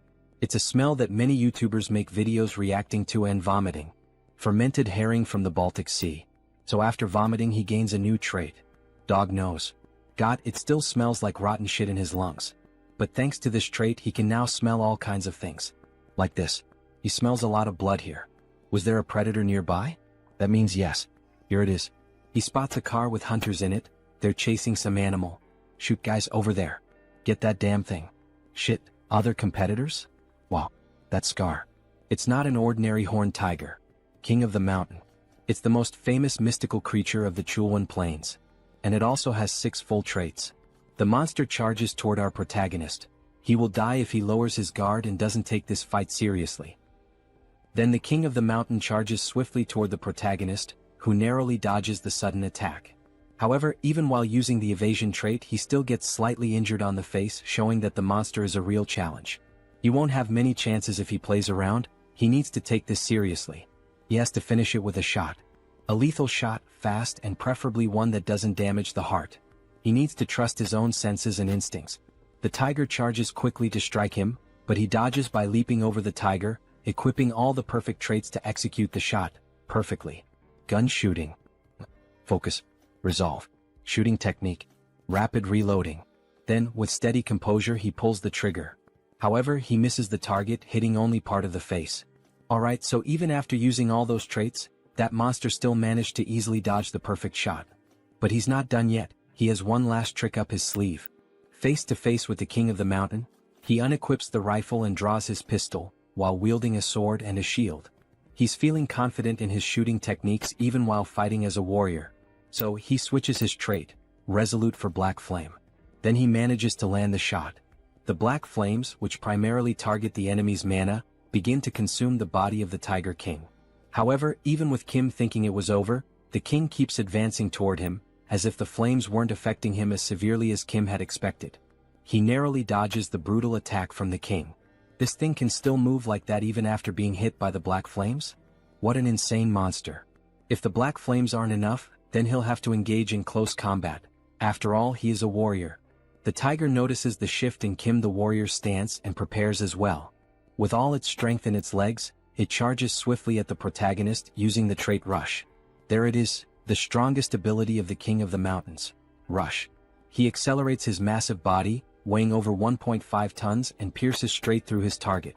Compared to its infamous reputation that has frustrated countless users, the strategy to defeat it is ridiculously simple. So, with a leap to the right, he narrowly avoids the explosive attack. The key is to use the tiger's own strength against him. Surprised? With that speed and mass, there's no way he can dodge in time. Alright, he already knows he can't evade this attack. So, with a precise, swift, and incredibly powerful and skillful strike of his sword, he cuts the body of the King of the Mountain in two.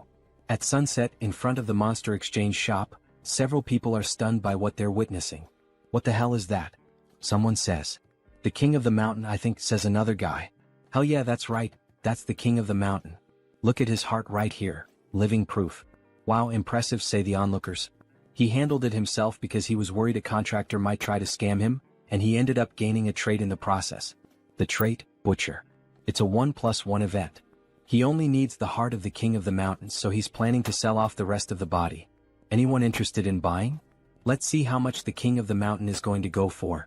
1 billion. Someone wants to buy the Tiger King's carcass for that amount. Another man raises the bid to 2 billion, then 2,200 million, and then 2,500 million. Good. Then suddenly, a woman announces an offer of 5 billion. Everyone is left speechless by the outrageous amount she offered. Joonsoo quickly accepts the offer. 5 billion, it will be sold for 5 billion, it's hers. Alright, she's going to transfer the money right away. We see Warrior Kim holding up a sign with his bank account number, like a ring girl during a match. Here's your bank account number. The other bidders walk off, grumbling, whatever. That offer was rude. Alright, one question. By the way, did he actually hunt the king of the mountain by himself? Yes, he did. Kim was just lucky that day. There's no such thing as luck when it comes to hunting monsters, especially not the king of the mountain, who has been a challenge to countless hunters for years. All of this was earned thanks to his hunting skills. Here, this is her business card. She would appreciate it if he could give her a call later. Then we see who she is, Young Jin Young. Hunter Association. So, she's from the Hunter Association? That look in her eyes feels familiar to Joonsoo. Until next time, bring us an even bigger monster. Alright, thank you. Maybe she's just a very wealthy character from the game's story. Then a notification pops up on his phone confirming the completed transfer. 5 billion won, which would be roughly $3.7 million in the real world. The king's heart and 5 billion won. This was certainly quite a fortune. So, 2 days later we see Warrior Kim holding something in his hands. Just by looking at it and analyzing its color, he can tell the nectar was well processed. A shade of yellow that's almost golden. Director Choi added the king's heart into the nectar mix, so there won't be any side effects. He seems so confident in his own skills when producing this nectar that Kim feels he can trust the quality of a product made by the director's hands. Still, he feels a bit nervous. After all, this nectar was extremely difficult to obtain, and the benefits it offers are incredible. Even so, he equips a few traits in advance just in case something goes wrong. Then finally he drinks the nectar in a single gulp. Smoke begins to rise from his mouth and from all over his body. It's extremely hot, hot like lava. It burns from the inside all throughout his body. Then we see the nectar entering his lungs, passing through his heart, and beginning to circulate throughout his entire body. His body is evolving. A hormonal shift is being detected. Adrenaline secretion is accelerating. The activation of his body is increasing efficiency. The effect is working. Mana circuits are being restructured. We see his entire body being transformed from the inside. He leveled up. Level 4. His stats increased significantly. Awakened. Level 4. Superhuman, Warrior Kim. Now that he's at level 4, he definitely feels completely different. It's as if his soul has ascended to another plane, to another level. He is, quite literally, a new person now. Audacity, he's gained a new trait. And just as he said, the nectar was successfully processed. Thank you, Director Choi. There's a reason why he went out on his own, hunted the monster himself, and even sold the items by himself. With the 3 traits he gained in battle, strength, super strength, and pressure, and if he can also acquire traits through his equipment using this diamond which he runs along his clothing, he ends up obtaining 2 more traits. Robust and giant, the same ones he had requested from the blacksmith. The preparation work is complete. Now it's time for the final stage. We see all 6 traits equipped at the same time. Then he begins to grow in size by activating the giant trait. However, the system reports, status condition. Significant damage detected in muscle fibers. We see all his muscle fibers tearing apart as he becomes stronger. His skeletal structure is being readjusted. Then, with all 6 traits equipped, the system begins merging them to create a new trait. The traits are resonating, fusing into something new. Then a new trait is acquired. Giant strength has been obtained. He finally achieved this trait. We see Warrior Kim completely pumped up, his body muscular and massive, looking like those strong anime characters with small heads. Giant strength. It's a high-level ability for a warrior, a legitimate S-rank ability. Holy shit. He's the size of a mutant. Let's see how strong he really is. Then, with just a single punch in the air, testing his body's movement and strength, he crushes it with nothing but the shockwave. What insane power. However, we notice his face looks quite exhausted. The system notifies, significant damage detected in muscle fibers. Recovery is required. But he's clearly experiencing some side effects. As expected, in order to use this trait he needs the diamond body, which makes his body more resistant, or the invincibility trait, which boosts his regeneration. But these two traits are high level. We see his body slowly returning to normal. He could learn from their equipment just like he did with the two new traits, but he has a problem. He no longer has any diamonds. He used up all he had this time. Well, no problem. Because he knows exactly where to get more diamonds. Alright, we don't have any more diamonds available. Kim is stunned. Seriously, none left? No, they'll be replenished next month as soon as possible. But he thought the Shinwon market would have everything he needed. Next month? That's so late. I need them as soon as possible. Then Warrior Kim, the old man, begins speaking softly, as if to ask if Kim has an interest or urgency in obtaining the crystals. So, he could accompany him to extract some diamonds. He says, mine? He doesn't remember that from the game. This is a route that can't be leaked under any circumstances. So, Warrior Kim, are you interested? Of course, Kim replies. Let's go ahead. Time for faster growth. Then, in the city, the old man drives Kim in his truck. He's sure Kim already knows that obtaining something like diamonds requires taking risks, right? He'd assume so. Just like everything else in Seoul Arcane. First, brush up, and if you don't feel like doing that, you can quit. What's with all these disclaimers? Then, the direction of the city they're headed to, Buchin. Buchin, right. Now he understands where they're going. The place we're headed is where superhumans fight for their lives. Beat them. Kill them. Dismantle them. Everyone in the arena is ecstatic as they watch the battle. The largest battlefield in the capital, the Colosseum. And right off the bat we see two men fighting with blood splattered everywhere. Warrior Kim and Chunbok watch from a distance. The scale is enormous, the Colosseum is truly massive. Did he already know anything about the Colosseum? No, he's only heard some rumors. This is his first time visiting the place. By the way, is he affiliated with this place? Ah, he got him. Well, he was wondering where all those rare items were coming from. After all, they were from here. Now that he thinks about it, Chunbok's history in the game also seemed pretty suspicious. Kim Chunbok, the owner of the antique shop. One of the founding members of the Shinwon market.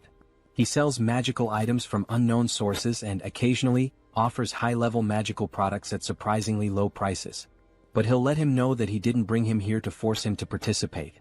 After everything he's done for him, how could he? But anyway, he brought him here, right? As part of his plan. Well, yes. He can't get things for free in this unjust world. This is one of the many ways to obtain his diamond as quickly as possible. The rule is very simple. The winner takes everything from the loser, including the diamonds. The loser will have to dismantle their magic circuit to create a diamond. This basically completely resets his experience points. So, he would have to fight with his entire battle life at stake, wouldn't he? But the higher the risk, the greater the reward. Yes. If this isn't to your liking, we can always leave. Leave now. Stop kidding around, where the hell can he sign up for this? This is a perfect opportunity to collect diamonds. Chunbok will sign up Warrior Kim, since he's the matchmaker who brought him here. Well, that means he'll get something out of it too, right? Half of the victory bonus is his, and the rest goes to him and the organizers. Sounds good. Let him experience this place first. Then, we see the protagonist already fighting another competitor. He dodges all of the opponent's attacks perfectly. The other fighter begins to get frustrated. This bastard is just going to keep dodging like a coward? Fight, you damn fool. He'll eliminate him in a single hit with those muscles. Then with both hands he lands a direct blow to Joonsoo's head. However, Joonsoo ends up growing, becoming massive, his body packed with muscles.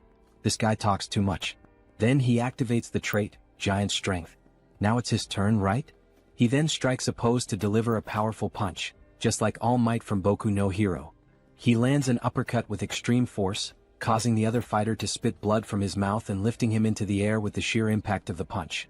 The fighter then crashes to the ground without any sign of resistance. It was just one punch again. The excited announcer declares Kim the winner. This marks the birth of a super rookie.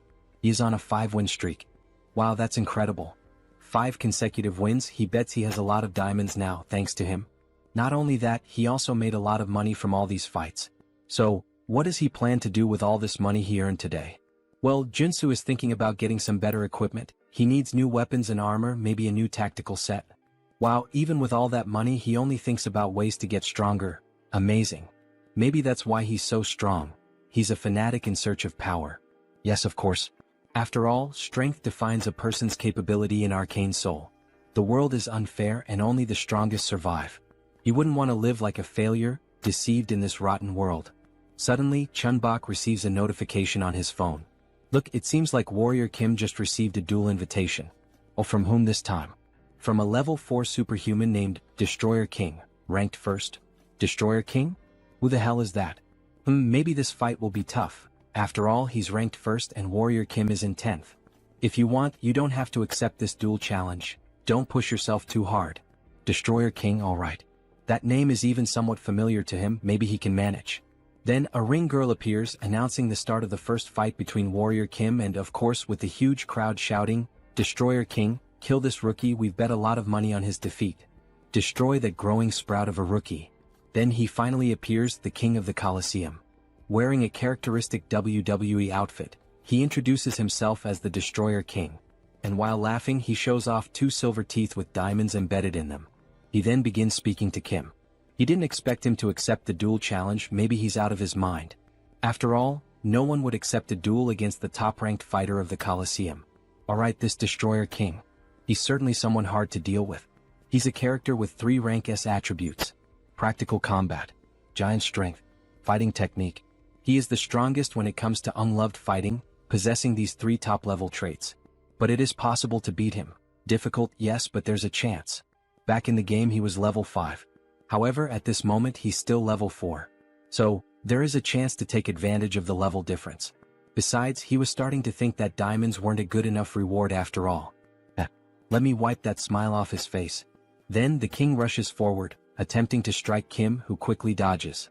He will beat Kim into a bloody pulp and watch him cry on the ground. Kim would like to say the same to the king.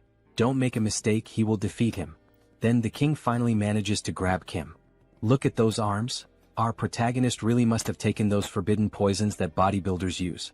However, it was all part of his plan. As expected, he knew the king would target the joints first. After all, the Destroyer King is a wrestler. The moment he lifts his opponent, he will slam him to the ground. But you know, that's exactly what Warrior Kim wants him to do. So, as the king attempts to take him to the ground, Kim quickly manages to break free from the king's grasp. By adding strength, super strength, and the giant strength along with counterstrike, and activating the counterattack at the perfect moment, combining all these traits, he manages to dodge the king's attack and counter perfectly. He lands a precise elbow strike to the king's chest. He is able to surpass his incredible technique by combining these characteristics. The king suffers the impact, spitting blood. However, he quickly reacts by grabbing Kim's hand and using the arm lock technique, pressing his fists against Kim's neck. But it was already expected that his next move would be this. Kim saw the attack coming from a mile away, so he is able to break free from the king's grip again. Then he grabs the king's clothing and with immense strength, he lifts the king as if he were nothing, throwing him to the ground with tremendous force. He obtained a new trait, suppression. Suppression is a trait acquired by repeatedly predicting the opponent's movements. Now he's mine. This bastard, it seems like he's predicting every single one of my strikes. He's wondering how the hell Kim is predicting and dodging all his attacks. Well, unfortunately for him, Warrior Kim is just starting to warm up and will finish him off quickly. By obtaining the suppression trait, he has collected all 6 basic combat traits. Strike, combo, counterstrike, protect, evasion, suppression. And when combining all these 6 traits, we see the 6 traits merging and evolving into a single trait, practical combat. He has obtained a new characteristic. Alright, let's put this bad boy to the test, shall we? Then we see him assuming a new fighting stance, emitting an intense aura. What the hell is that? What the hell is he trying to do now? Then he advances with a classic boxing stance to strike the king. What the hell is this? What did he do to completely change the atmosphere of the fight? He even changed his fighting stance. It's like another person is fighting. He's sharp. No wonder he's ranked so high. He's right. When he first entered the ring he was just a big newbie. Now he's a complete fighter. Now that he has gained practical combat experience. Those blue eyes with that fighting expression remind me of Satoru Gojo. Then he lands a precise blow to the king's stomach. Even though the king blocked with both hands, the impact is still so strong that it forces him to retreat. By equipping the new trait, Practical Combat, his basic attacks now always have the combo trait active, in addition to adding all types of bonuses to all of his combat moves. So now he can use 6 traits at the same time, taking up only 1 slot, leaving 5 more free slots to add more damage or defense. However, the king gets angry and tries to return the punch, but Kim easily dodges the attack. And while using practical combat, if he combines other lower-level traits once again, even the Destroyer King won't be able to stand against him. Then he grabs the king's arm and applies an arm lock, pressing with all his strength as the king groans in pain. Touch the ground if you don't want him to break your arm. Surrender now. Shit. Fine, he gives up, he surrenders and taps the ground 3 times. And the winner of this historic match is Warrior Kim, announces the announcer. To the surprise of everyone in the Coliseum, he has risen to first place in the Superhuman Level 4 division rankings. He's really in great shape with a muscular body. Then, everyone in the Coliseum begins to clap for his performance. This is crazy Warrior Kim. He arrived today and has already become the new king. No, now he will be known as the Warrior King. Warrior King, Warrior King. Everyone starts cheering, calling him Warrior King. Joonsoo feels shy about the current situation. What kind of humiliating name is this? Stop calling him that. However, we know he likes it, he's just embarrassed. Alright, now let's begin, announces the announcer. Let's start the process of creating diamonds, here we go. Will he accept and lose all the strength he has gained so far? After all, the diamond creation system resets all the experience earned. Or maybe he will use the other option. Then he requests to use the special contract. Exactly what Joonsoo wanted him to request. Alright, are you really sure you want to use the special contract? The announcer asks. The special contract is an agreement made with the organizers when the Destroyer King became the level 1 fighter. The condition is that, if the Destroyer King is defeated, the organizers will provide the diamonds in his place. However, this is only possible with the winner's consent. Will Warrior Kim accept these conditions? If he accepts these terms, they promise to give him 10 diamonds. Even the announcer gets excited. Wow, this is an unprecedented deal. Considering that it is expected to extract 3 or 4 golds from the Destroyer King, it's a good deal. He suggests that Warrior Kim should accept the offer. However, Joonsoo doesn't think it's enough, he wants more. Both the former king and the announcer are surprised by Warrior Kim's audacity in refusing the offer. The mana and experience points of a level 4 superhuman are at stake. He can demand more and take advantage of this unique opportunity. Alright, in order to accept this agreement he would like to add one more term. But this does not involve diamonds in the discussion.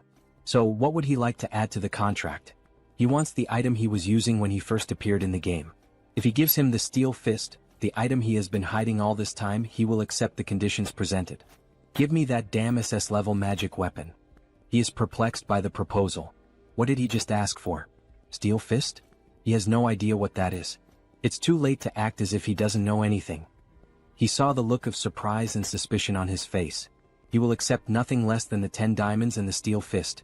If he doesn't accept, he will lose all his mana and experience points. Damn, how does he know about that? This bastard is very suspicious. So what will be done? He can't refuse Kim's proposal. If he breaks his magical circuit to create diamonds, he will lose all his abilities. Alright, he will give the Steel Fist as part of the offer, however, he will have to accept a rematch against him in this Coliseum, betting the Steel Fist again. Fine, that sounds good. They can decide later when the day will be. After all, he is a busy man too. Then we see the new glove being worn by the protagonist. Holy shit, this is so stylish. So clean and fresh. Then a system notification appears to explain the item a bit better. Steel Fist. Increases strength and resistance. Reduces all damage for 10 seconds. Damage reduction? That's totally a scam, Kiki. And of course he also got several diamonds as a reward. Now he could create a high-level characteristic and even have some leftover. This was a win, a victory. So he equips some characteristics. Regeneration. Revival. Wound recovery. Vigor. Energy. If he applies the healing characteristic from the necklace that Father Kim gave him a few months ago during the mission to drink gold, what should happen is, then suddenly, a blue aura begins to consume his body, even his eyes turning white. He then obtains a new characteristic, immortality. Perfect, it worked exactly how he wanted. Now that he has giant strength and immortality, he just needs one more characteristic to complete the warrior's build. He is a true RPG player. Alright. For now, these diamonds will be kept until their usefulness arrives. Then the phone starts ringing on the table. Jeong Jin-young, who is it? Isn't that the hunter who bought the Mountain King? I think that was her name. Then the next day we see the Hunters Association. Thank you very much for accepting the invitation. The guild leader would really like to meet Warrior Kim. Oh yes, he would also like to meet the guild leader. Since the leader of the Hunter Guild is an NPC who often gives many missions with good rewards, it might be a good idea to build a friendship with him early on. Warrior Kim has arrived. Superhuman Kim, it's an honor to meet him. Kim was slightly startled. Something seems wrong. He is the leader of the Hunter Guild, Yoon Byungjin. We see a classic older man wearing a black suit and red tie, but what stands out are his vampire-like teeth. What the hell is this? This isn't the guild leader, at least not the one he knew from the game. He is the head of the assassin organization. Why the hell is a guy like this here? Something is off. Oh, it's an honor to meet you. I'm known as Warrior Kim. Haha, the honor is mine. Right. There were some rumors that after an incident at the Hunter Guild, he was expelled, but the details were vague. Suddenly, someone opens the door, a chubby man panting. Huff huff. Apologies, he's late. Director Kong, what's going on? What's all this fuss about? Haha, he heard that the person who defeated and tamed the Mountain King was here, so he rushed over as quickly as he couldn't miss this opportunity. This is the real guild leader, the one introduced in the game. Besides, the United Competition is today. How could he miss that? What the hell is going on here? Joonsoo is lost with all this information. Hello, he is Director Kong, a pleasure to meet you. You can call him Kiziak, haha. No, how could he dare to call him by his first name? Apparently he likes to joke around, Director Kong? As expected, he has a good personality just like in the game. Ahem. Alright, if the introductions are over, let's get to the main topic for which Mr. Kim was invited. Mr. Superhuman, we would like to invite you to become a full member of our guild. He's talking about the Hunters Guild? He'll have to think a bit more about this. Becoming a member with full access for free is a good deal. But he's hesitant because of the current guild leader. Ahem, to be honest, the guild is in the process of creating an exclusive hunting ground in Yonkian. An exclusive hunting ground? Yes, to be honest, the position of our guild is unstable. At the moment, we can only hunt with the permission of the two armies, the Western Army and the Eastern Army. But if that permission is revoked, we risk being dissolved. Therefore, our goal is to create a territory where only we can hunt without the need for things like this. A territory between the two armies that allows us freedom. We need someone skilled like Superhuman Kim to establish this. Alright, that sounds very reasonable, but there's one detail. Well, guild leader, this isn't actually our real goal anyway. Our guild leader isn't just trying to stabilize a hunting territory for us. He wants the guild to be recognized as a force, an army, and thus, be acknowledged as a military power in order to create a military kingdom in Yonkian. Wow, and something of this scale can really be created with just the guild? Aren't the generals of the two armed forces people with great influence due to their history of independence and militarism? That's true, so it's impossible, says Director Kong. However, the guild leader interrupts. It's possible. Superhuman Kim, if you lend us your strength, you might even be given the position of guild leader in the future. The position of guild leader? It seems so, his eyes are overflowing with ambition. Well, he should forget about complicated things like that for now and join them. Director Kong will take good care of him. Director. Thank you. Don't you think she can handle something like that? She says with a malicious look. Yoon Byungjin. A cruel man whose actions are unpredictable. The man behind the assassin organization, not trustworthy. It would be unfortunate if something happened to Director Kong, who will give out rewarding missions in the future. Then Director Kong interrupts her charm. Superhuman Kim, of course if you decide to join us, there will also be tax benefits. You can also enjoy hunting in today's United Competition. Alright, he's made his decision, he has to protect the director at all costs. Fine, sounds good. So he will join. Moments later we see a truck in the middle of the forest. He owes a favor to Warrior Kim now. He'll take care of driving, just relax. He was worried that the guild leader inviting him first made him have to rush over there. To be honest, he was concerned about the fact that the guild leader approached him, Warrior Kim. Anyway, it's a lucky thing that both of us can ride in the same car like this, We see Joonsoo's ears bleeding, and he complains that the game never mentioned how chatty he was. Director Kong, why are you against the exclusive hunting area? It's because of the Yonkian faction. The Yonkian faction? It's a group of guild members who follow the guild leader. They don't care about hunting, they're just cleaning up the politicians' mess. So, the guild leader was trying to recruit him to his side? Exactly. He's doing everything wrong. Shouldn't merit be the most important thing in a guild? Instead of getting involved in nonsense like this. But lately, all the guild members who agree with me have been sent on expeditions, so his position has become unstable. He thought the director was just a happy-go-lucky guy, but he has some pretty deep thoughts. Meritocracy is good. After a good while of talking, they finally arrive. So, they finally made it. This is the secret hunting ground of our guild. Wow, it's really well set up. Damn, there are so many hunters gathered here. Look at those weapons. Hunter Kim, he's finally arrived. We see our beautiful hunter, look at that gorgeous stomach. Wasn't he supposed to come with Director Kong? Ah yes. But suddenly he had to go to the bathroom, ate something bad. Right, good timing. She would like to talk to him herself. It would be better not to get too close to Director Kong. Do you think he will join him? It seems like he already knew about the factions within the guild. Well, he has a general idea. That there's a difference in thinking. Yes, that's correct. He's someone who can't see the bigger picture and is too focused on the small details. Yellow eyes with a scar? He really thought she looked familiar. She was a member of Yoon Byungjin's assassin organization. Young Jin-young, Wolf Claws. He's understanding now. The Yankeean faction is the predecessor of the assassin organization. Even about the hunting grounds. He had been going crazy with some small illegal activities. He likes him, you know? So Joonsoo, in an intimidating position, says, he doesn't speak behind others' backs and seems to be a genuine person. This leaves the little girl feeling all awkward. Well, do it your way. Just don't regret it when it's too late. I won't be able to help you. Now that he has a sense of the situation, he should start preparing. Then we see several sunscreen bottles placed on top of a sink. His face is covered in sunscreen. Then he acquires a new trait, sensitive skin. He only acquired it after buying cheap skincare products and applying them until it hurt. But he finally got all of them. Sensitivity. Bright eyes. Enhanced hearing. Dog nose. God's tongue. Sensitive skin. Now he can combine all of these into an absolute trait for hunting. Sixth sense. The sixth sense is a great trait for hunting, but it's also useful in other situations. We see the protagonist with his face all distorted from the excess of products. Should he check if someone is having evil thoughts? Then, as he leaves the bathroom, he is shocked by the situation. Everyone in that area has a purple aura. What the hell is this? Don't tell me most people here are evil? Warrior Kim, finally he found Kim. Let's have some drinks and eat something before the competition begins. These two people are hunters who are like his right-hand men. Director Kong had many good things to say about him. He can drink. But in reality he wouldn't want to drink because of that person whom the director thinks is his right-hand man. He smells like something rotten.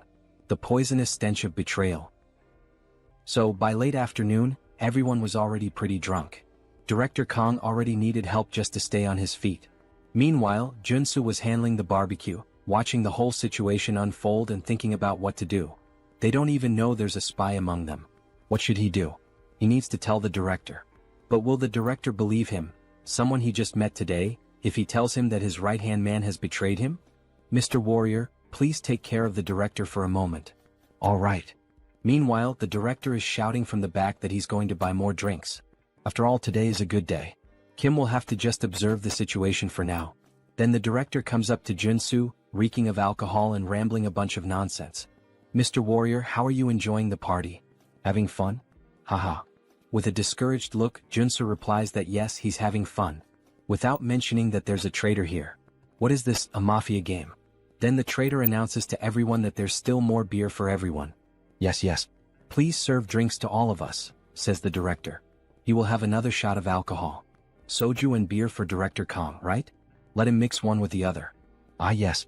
He always loves his usual ratio. Here it's ready. He should drink it all at once to fully taste the flavor of the drinks. All right, hand that drink over now. But then Warrior Kim shouts, asking them to wait.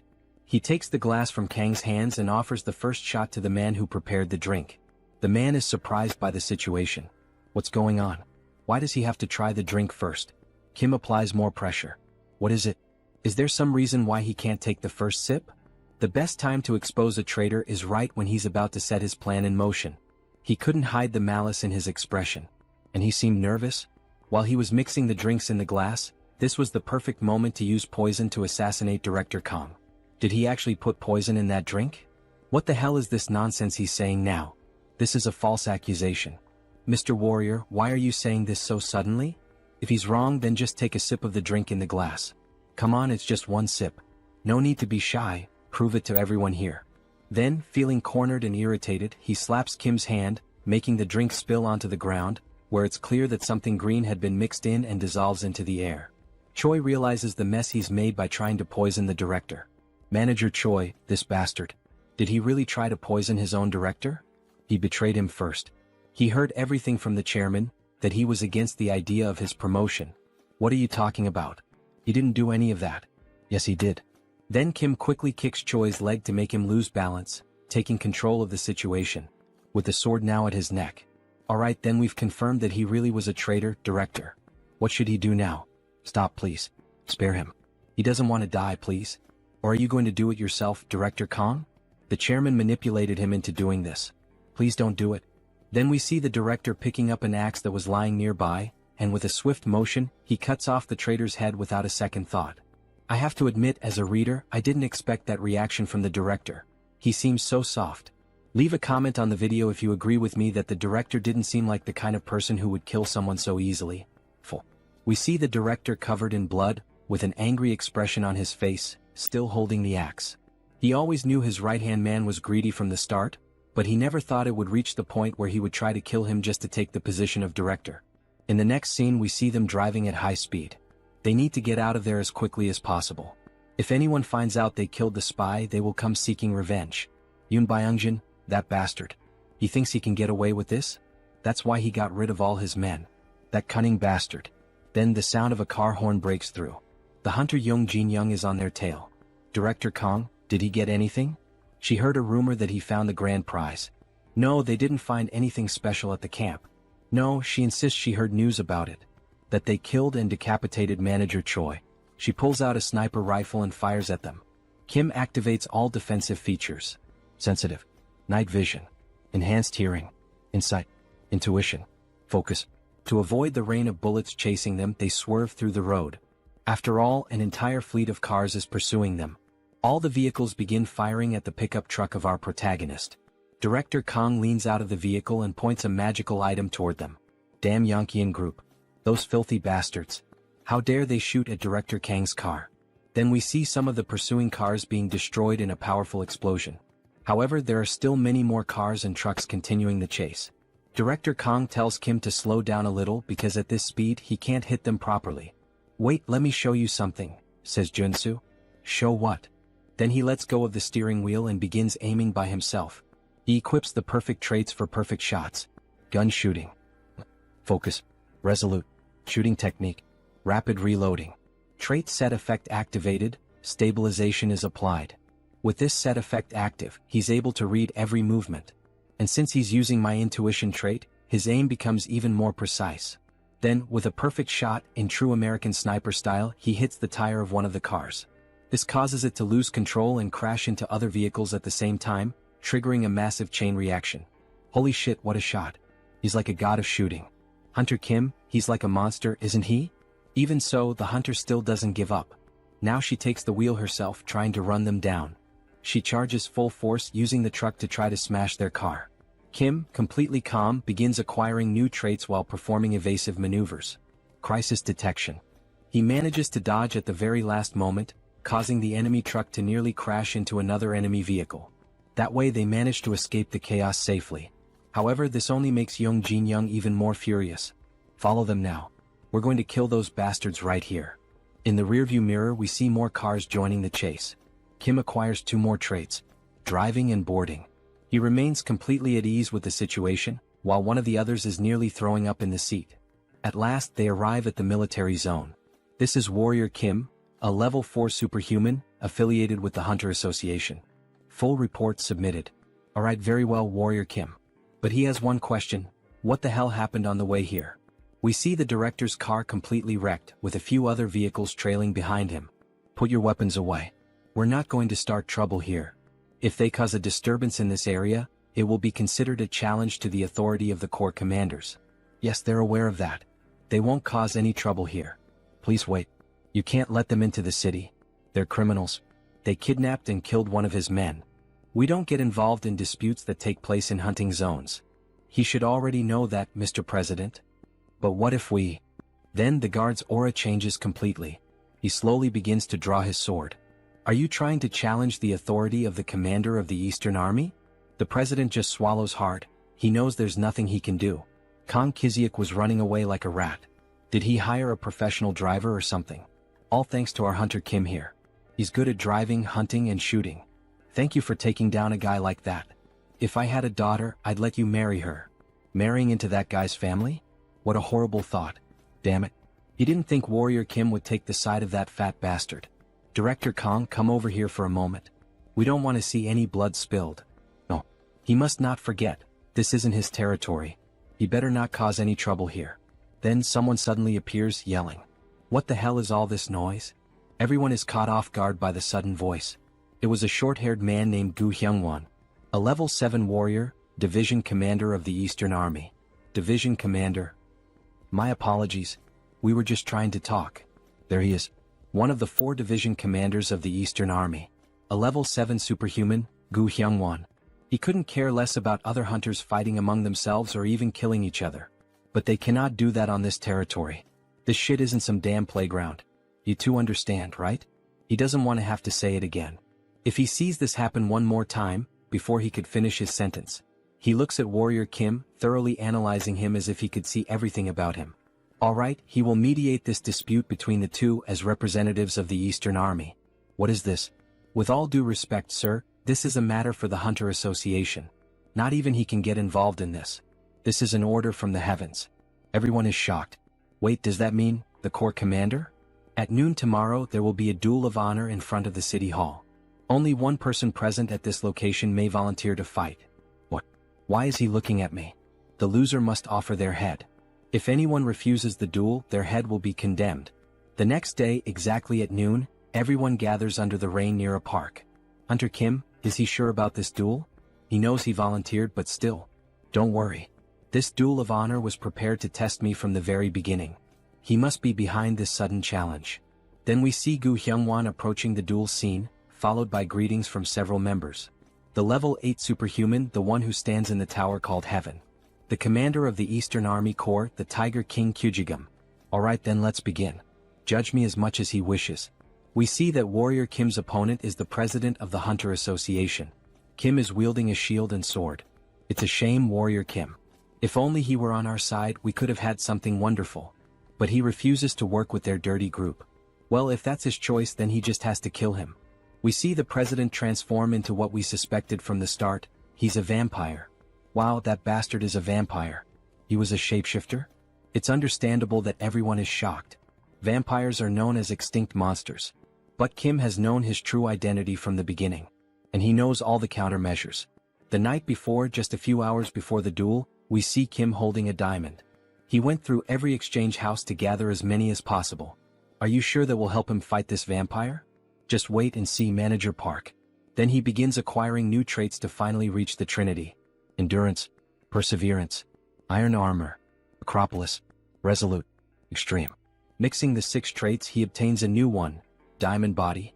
He will soon reveal it in the duel. He now has the Trinity build. Then the vampire attacks first. With his claws extended, he tries to strike Warrior Kim. However, Kim easily blocks the blow with his shield. How can a mere level 4 block his attack so easily? Because he isn't at a level where a monster could kill him. Then Kim uses the trait, Giant Strength, counterattacking with a sword strike that forces the president to retreat several meters. What the hell kind of power is that? He is utterly shocked. Did you fake your level? The correct answer is this, Giant Strength, Diamond Body, Immortal. It's the synergy of the 3 most powerful traits in the game, combining Diamond Body and Immortal to withstand the full force of Giant Strength. He can exert power that surpasses that of a level 4 superhuman. He then continues attacking the president with full force until he finally breaks his extended claws, his steel claws. Now that it has reached this point, there is no avoiding it. Red eyes and veins appear on his face. He is beginning the transformation. His body starts to change. His face takes on a more vampiric look with huge fangs. His claws grow again. He begins to sprout new arms. Director Kong, what the hell is this? Oh my god. Is he a mutant? This is the secondary awakening of a shapeshifter, using the mutant trait. There is a risk the user will lose consciousness and become enraged, but he gains enough power to annihilate an entire group of level 5 superhumans. That's why the highest priority is to suppress him before this transformation fully develops. Then Kim quickly tries to strike him with black flames. However, the mutant manages to block the sudden attack. He resisted the black flame. He could possibly become a level 7 if he completes his transformation 100%. While Kim was thinking of a solution, one of the vampire's wings hits him in a blind spot, leaving him badly injured. So much power in a single strike. Then the vampire advances, attacking with all his wings at once against Warrior Kim. He finds it truly regrettable, Warrior Kim, thinking he would have to kill such a talented individual. Then he hits him with a powerful blow, attempting to pierce his heart. We see debris on the ground and some black flames around the vampire's body. Wait, why is he still alive? Damn, he was almost screwed this time, he nearly died. Then we see him using the new item he acquired from the tournament, Steel Fists. Effect: reduces all damage for 10 seconds. But what the hell is this? With his awakened power he should have died right there with no chance of survival. Yes, he's right. If his black flames hadn't slowly halted the mutant's growth. Had your fun? Now it's his turn. Now that the transformation has stopped, there's only one thing left to do. He begins to gather golden energy in his sword. Kill this before he reaches 100% transformation. Then he unleashes a pure energy slash, the same one he used to defeat the president of the staff while using the mutation. Say goodbye, hideous monster. What the fuck? We only see a trail of golden light on the vampire. Even the sky started to clear after the heavy rain. He actually defeated the level 5 vampire. He still can't believe it even after witnessing it with his own eyes. Phew. It was a fierce battle. He knew from the beginning that he would win. He defeated the president of the association. We're screwed. Screwed, he says. Hunter Young, say something, what are we going to do? But she remains silent, showing no reaction, only a look of sadness in her eyes. What is Director Kong planning to do with the association now that the president is dead and there's a vacancy? He's not sure what to do, but what if Hunter Kim were to take the position of president? It would be great to have him as president. No, thank you. The director knows the association better than Joonsoo could ever imagine. So he wants to believe the director will do a good job. Kong is pleased to receive the praise. Of course, all of this is driven by interest. After all, he can only obtain his mandatory quest once Kong becomes president. Then we see Gu Hyungwon approaching after the duel has ended. Warrior Kim, follow him. The Corps commander wishes to see you. As expected, that man had been watching the entire time. Kyujigum. Night falls and we see the moon above a brightly lit tower. The Tiger King's palace. Inside, for people are in the room, 3 servants and possibly the master. Hello, his name is Warrior Kim. He thought Kim was over 100 years old, but he doesn't seem to have that age. He's heard that from level 8 onwards they transcend human limitations. Yes, he saw his battle and it was entertaining. Who is his teacher? He doesn't need to exhale his mana to dominate me. He can sense every muscle fiber and mana pathway trembling. He has no master. Seriously? So that means Warrior Kim is self-taught? As expected. Their movements are still unrefined. His sword skills were basic and his combinations weren't very smooth. They are being overly critical of him. Interesting, my child. Tell me, would he like to become your student? Joonsoo had anticipated this situation because he makes the same offer in the game as well. When he becomes your student, his rapid growth is guaranteed. And as a reward, he will receive the Corps Commander's technique, the Tiger King's sword. But unfortunately, it is a great honor to receive such an offer, yet he would prefer to follow his own path. He dares to refuse the father's offer. Has he gone mad? If he accepts the offer, he will face many restrictions. Taking the easier path is not always the answer. He should be bowing his head at this moment. He is going to discipline this young man. Quiet. He explodes with rage, emitting an aura that leaves everyone in the room frozen. That killing intent. Just feeling it is like being stabbed by millions of blades all over the body. But somehow he will endure it. Then he activates defensive and morale-boosting traits. Oh, so this kid managed to hold out? He is genuinely a little surprised. After all, not even his own subjects could. Even with so much talent, why does he still refuse to become his student? It's as if he has to face a tiger bigger than a mountain. He almost fainted. Because he has a dream he wants to fulfill. That is to reach level 9. It's to reach the constellation that only 4 have attained so far. But to reach level 9 as a warrior, he would need a high-level swordsman, mana cultivation techniques, and most importantly, enlightenment. However, he worries that his bad habits might hold him back when he reaches level 7. Even so, he wants to follow his own path, whether it's right or wrong. Because that is his resolution. Understood. He values his courage highly. Then he begins to pick up a sword. Here, boy, take this with you. The servants are stunned by what they just witnessed. Wait, is that the Black Tiger sword of rank SSR? He unsheathes the sword, which emits a golden aura. Is it really the SSR rank Black Tiger's sword? Even his hand trembles with nervousness. Yes, boy. Now come over here and take this. I have another gift to give you. The elders present are stunned by the situation. Then Joonsoo approaches Kyujigum, who places something in his hand. We see a flash drive. It contains the Tiger King's secret technique. The Tiger King with the sword. From what he's heard, the sword you use, the one that shatters mountains, is known for symbolizing dominion. The Tiger King's swordsmanship is similar. As dominance and speed blend together in perfect harmony, it will suit you well. Thank you, Commander of the Army Corps. But why would Kyujigam give such great gifts to someone like Joonsoo, a complete stranger? He's not going to refuse them, of course, he's not insane. But still, it's a heavy burden. Answering the child's question, he saw both passion and talent in him. His eyes lit up as he spoke about the ambition to follow his own path. If he reaches level 9 within 10 years, no, even if he reaches at least level 8 within that time, the Eastern Army will be his. And he will be free to lead it however he wants. Everyone is shocked by his controversial statement. One of the elders stands up, showing clear outrage at the announcement. Commander of the Army Corps, this is utter nonsense. That was nothing but an empty bluff. Then he turns his attention to the other elders. You all listen closely as well. The moment anyone here reaches level 8, that person will take his position. That damn Tiger King, he can't be allowed to act like this. 10 years. He can follow his own path during that time, but if he fails to reach level 8, he will have to return the Black Tiger's sword. Gripping the sword tightly, he makes a promise. That's fine, he'll remember it well. Kneeling down, he makes his declaration. He promises to show results within 10 years. No, in just 5 years he will bring results. He has no real interest in succeeding the Eastern Army, but it doesn't hurt to have another option. Besides, turning down a favor isn't exactly polite. He says this while hiding a sly smile. Oh yeah. The next day he is at the Hunter Association's tower. Now they should be calling him the owner of the Black Tiger's sword. By the way, why did he refuse to become his disciple? Because his dream is to be independent and free. But of course there is a hidden reason behind it. To collect all 3 high-level swordsmanship techniques, he cannot afford to be tied to just one place. Since he met Beck Soren by chance, he is simply waiting for her to awaken the Sword of Mars technique. But he still hasn't met Jeanette and Carly. Joonsoo sits in thought, quietly sipping tea. He is definitely different from the others. Without him, our association would be in danger, Hunter Kim. So, he had something he wanted to ask. The former director, now President Kong, grabs Kim's hand and asks enthusiastically. Since he refused the position of association president, then how about becoming an honorary director? Wait, what does he mean, an honorary director? Kim is caught off guard by the sudden proposal. He only needs to attend the quarterly meetings, and we promise to provide him with all kinds of social benefits. He needs some time to think it over. Our protagonist likes to play hard to get.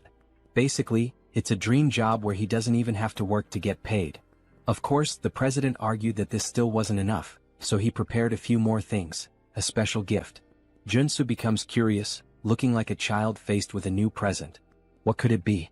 Then inside the box we see 2 weapons adorned with golden details. One is a shotgun and the other looks like an automatic rifle. Dear God, is it really what he's thinking?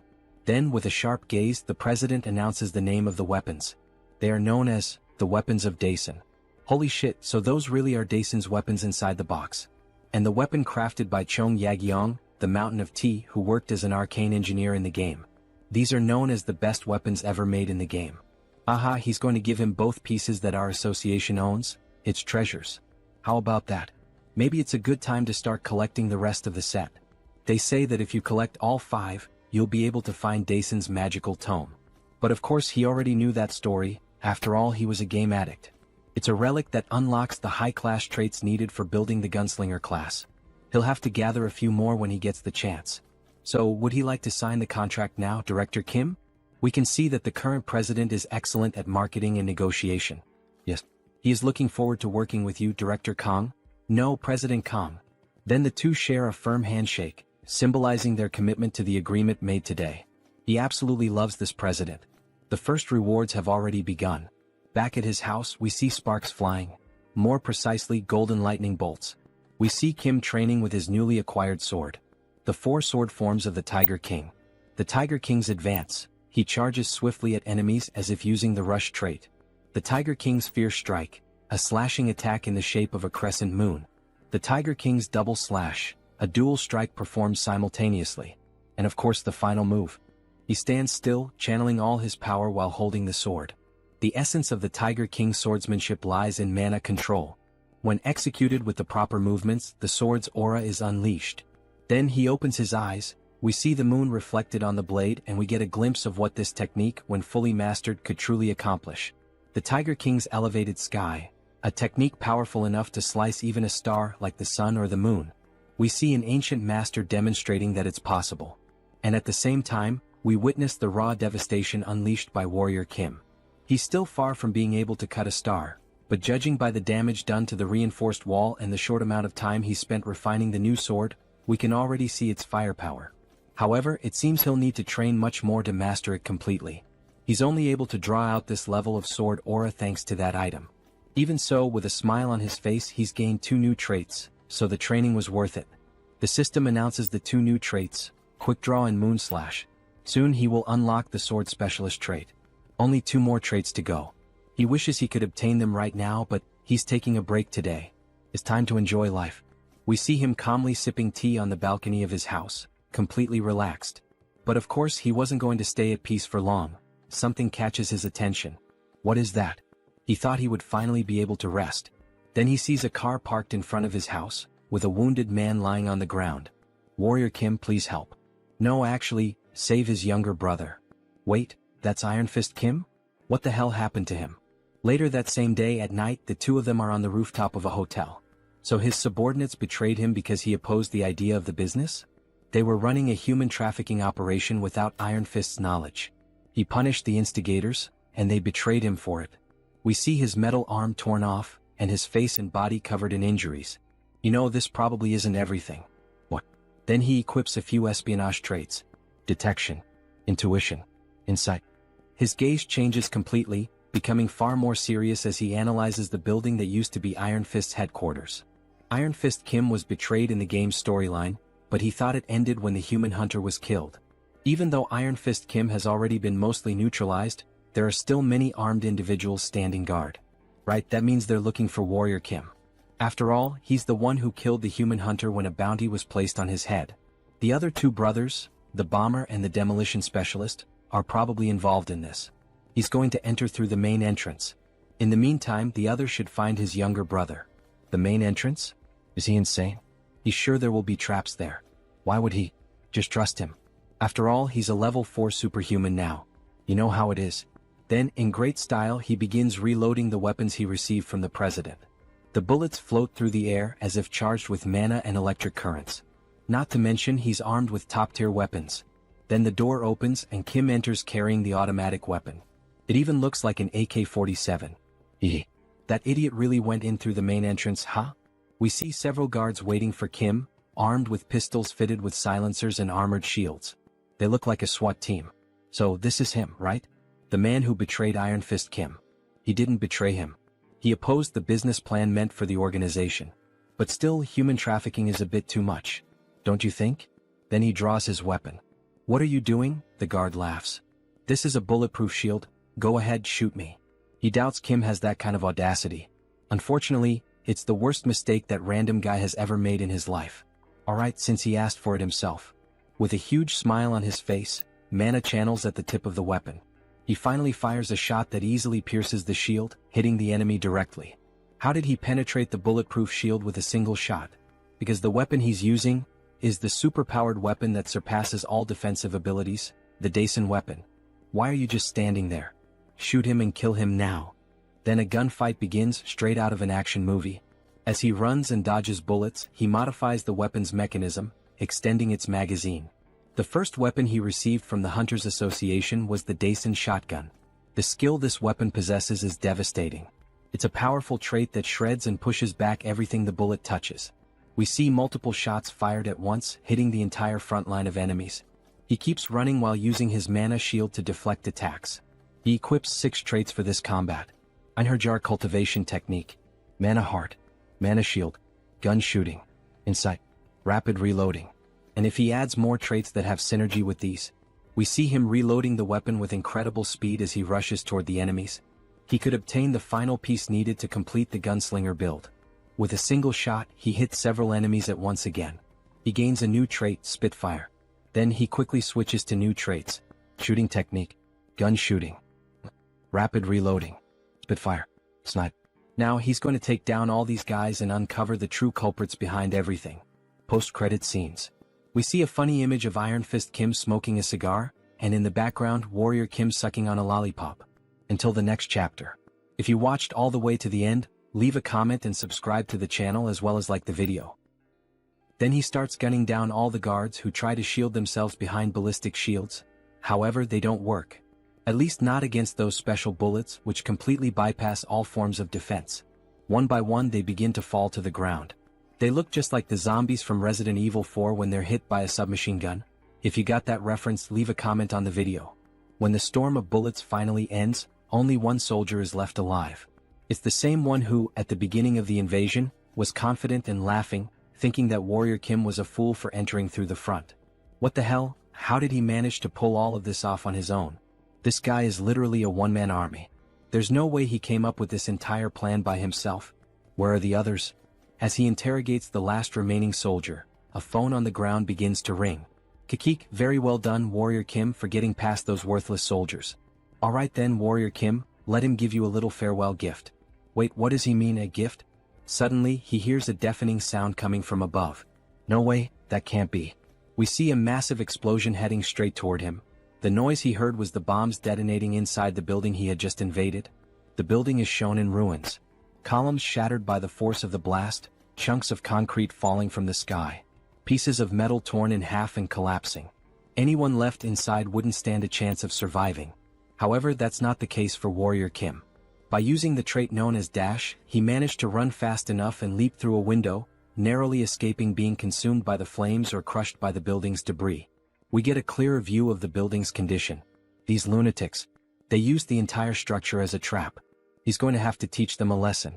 He activates the trait, trace, to locate the two brothers. We then see a red line extend from the protagonist's hand and spread across the floor, moving as if it had a life of its own. Something that wouldn't stop until it had tracked down whoever he was looking for. Eventually, it reaches a new building, stopping on the 25th floor. So that's the way then. They can try to hide all they want. With his traits, he can find people like them with his eyes closed. However, before he even finishes that thought, he's suddenly caught off guard by a ballistic missile flying straight at him, which he narrowly manages to dodge. A massive explosion erupts behind him, showing that the brothers aren't playing around, they're actually trying to kill Kim. Alright then, so that's how they want to play, huh? Fine. He's going to settle this long-standing feud once and for all today. We then see Kim equipped with a powerful sniper rifle, one from the Daisen collection. A beautiful sniper with electric blue lines running along its frame, giving it the appearance of being charged with energy. He then activates the 6 core traits of a sniper. Gunner. Sniper. Focus. Insight. Intuition. Alright, let's see what these bastards are up to. He brings his eye to the scope and begins aiming. The visual effect makes it feel like he's inside a first-person shooter game. In fact, it almost looks like he's using wall hack, that infamous cheat that lets players see through walls. A glowing purple line marks the direction of the enemies. Alright, target acquired. Time to eliminate. He begins to channel the shot with mana swirling around it. A beautiful effect forms around the weapon. Fire. As the brothers attempt to escape, one of them takes a perfectly guided headshot straight to the skull. If he ever pursued a career as a professional FPS player, he'd definitely make it big. Hey, what the hell just happened, brother? We hit ourselves intentionally between the buildings, so how? You'd better find a good place to hide. Because the shots he's firing now can't be blocked by walls. That's because these are special bullets that pierce the tangible to strike the intangible. Then we see another shot fired in their direction. They're known as soul bullets. The bullet flies straight between the buildings and hits the second brother directly in the head, making it a double kill. Warrior is the MVP. He didn't finish them off completely because these bullets strike the soul instead of the physical body. But that's even better, because others will take care of the rest. He then grabs the brothers and throws them to the ground like gifts, dropping them in front of Iron Fist Kim. As he assesses the situation, he hears someone calling out, "Brother. Everyone's alive and well. We've been protecting your younger brother, boss." You have no idea how worried he was. Worried both for his brother and for the rest of the team who had been taken hostage. Wait, where are the other members? All the captured members escaped safely. They're currently hunting down the traitors. What are you going to do now? We'll have to start erasing all traces of the human trafficking operation. But of course, before that, he's going to punish those who dared to mess with our organization. Iron Fist Kim is taking longer than he expected. Finally, the wait is over. Warrior Kim, please listen to what he has to say. He then bows deeply before the protagonist. What happened? Tell me everything that happened. Please, he begs. Teach him how he can become as strong as Joonsoo. He's learned from this incident that he needs to become stronger to protect his people. And that right now he doesn't have the strength to do that. If you teach him how to become stronger, he will serve as your slave. So please. How annoying. If he's that grateful, then give him a reward that's actually useful. He doesn't want him as a slave. But still, he starts analyzing Iron Fist's body. Maybe with that method, Kim can definitely turn him into a stronger enhanced soldier. They can even perform a magical oath right away.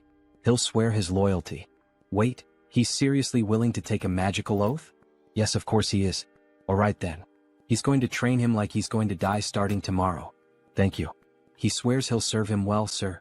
Maybe it's finally time for him to have a loyal subordinate. The next day we see an abandoned area with several destroyed buildings surrounding it. Warrior Kim and Iron Fist are walking through the deserted place. Wait a minute, wasn't this place? Yes, this is where the body modification facility is located, the one we took from the Caretakers Association. That's right. And it's probably the place where those traders continued their human trafficking operation. Wait, this place? He told those guys to use this facility only for enhancement purposes. Wait then. He finally realizes the reason they're here. You brought him here to modify his body? Yes. This place is the best for enhancing a reinforced superhuman soldier. Today he will undergo a biological mutation and have prosthetics implanted at the same time. At the same time? But isn't that dangerous? Many people suffered mana overload attempting that. Don't worry. You just need to make sure the combination of the mutation factors and the prosthetic components is correct. We see a massive metal door like the entrance to a secret hideout once controlled by the former organization that ruled this territory. Inside we see Warrior Kim working at a computer, programming the correct combination of mutation factors and prosthetic components. Meanwhile, Iron Fist is inside a green capsule. There are fewer ingredients than he expected. But it should be enough for a level 3 superhuman. Maybe those bastard soldiers of his stole some of the ingredients. The process of creating reinforced soldiers requires a method that is both standardized and unorthodox. Mutation factor plus prosthetic component. Just so he knows, this is going to hurt like hell. It's fine. He's ready. Let's do it. Alright then. Time to get this party started. He clicks the mouse. The capsule begins to emit a strong green radiation, lighting up the entire room. We see his body fully exposed to the blast. Then, looking inside the capsule, we see a high-speed spinning blade. He stares at it in fear, trying to imagine what's about to happen. Then, more blades appear and start slicing through his entire body, especially his mechanical arm, from which metal fragments go flying inside the capsule. He screams in pain. After all, his whole body is being torn apart. Iron Fist Kim from Arcane Seoul. His combat style relies on a prosthetic arm used as a melee weapon and a submachine gun for mid-range attacks, making him a versatile attacker. So, instead of choosing materials specialized for either short or long-range combat, he chose the trait of versatility, keeping open the possibility of transformation. And finally, if he manages to incorporate this mana core, then he inserts it into the machine, causing the green liquid to flow into a syringe, which is injected directly into his neck. Iron Fist begins to undergo a mutation. His entire body starts to bulge with glowing green veins, his eyes shine intensely, and he screams in agony with a deafening roar. It almost looks like he's turning into the Hulk. The protagonist looks a bit uneasy at the start of the transformation, but then a sly smile creeps across his face, as if everything he had planned was going perfectly. A huge success. He starts laughing like a mad scientist. We see the capsule slowly opening with thick steam pouring out. And then Iron Fist Kim. We see the foot of a beast. We see a massive mouth filled with sharp teeth. So, how does it feel to be reborn? He has transformed into a werewolf, the first one to appear in the story of the Manhwa. So this is what it feels like to be reborn. Werewolf mutation factor. The mana absorption through the prosthetic allows for the mutation, which is a necessary step for the rapid growth of an enhanced soldier. If he starts to recover, he shouldn't have any trouble reaching the intended goal. My God. Thank you so much, sir. What should the Iron Fist gang do from now on? How about you start expanding your influence throughout the entire Gwangju district? He needs a gang to maintain public order and keep an eye on dangerous and violent gangs. Throughout the whole Gwangju region, he says? With this kind of power, it might be possible. Then suddenly, Iron Fist's henchmen appear. Boss, please take a look at this. Guys, what happened? Wait, that voice, is that really the boss? But what the hell happened to his body? He enhanced himself by modifying his own body. By the way, what brings you all here? Alright. We found human trafficking sites that the traitor Ko Jumbum used. We also discovered traces of biological experiments. What? He said to destroy them as soon as they were found. But, It's really hard to get close because there's a young witch shooting lasers. A young witch? A young witch who underwent a biological experiment? Wait, could it be her? Then they rush over to an abandoned building. The walls are being blasted apart by lasers, or at least by bursts of something powerful. Look over there. Inside that cage. From a distance, they can see a female figure locked up, with the ground around her completely destroyed. Is all this the work of that witch? The entire building might collapse if they don't hurry. As expected, with so much power there's no mistaking it.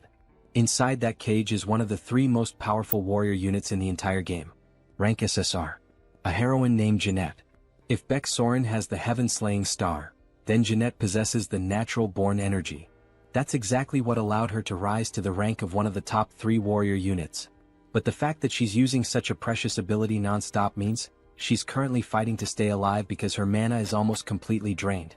She's instinctively using her power to protect herself.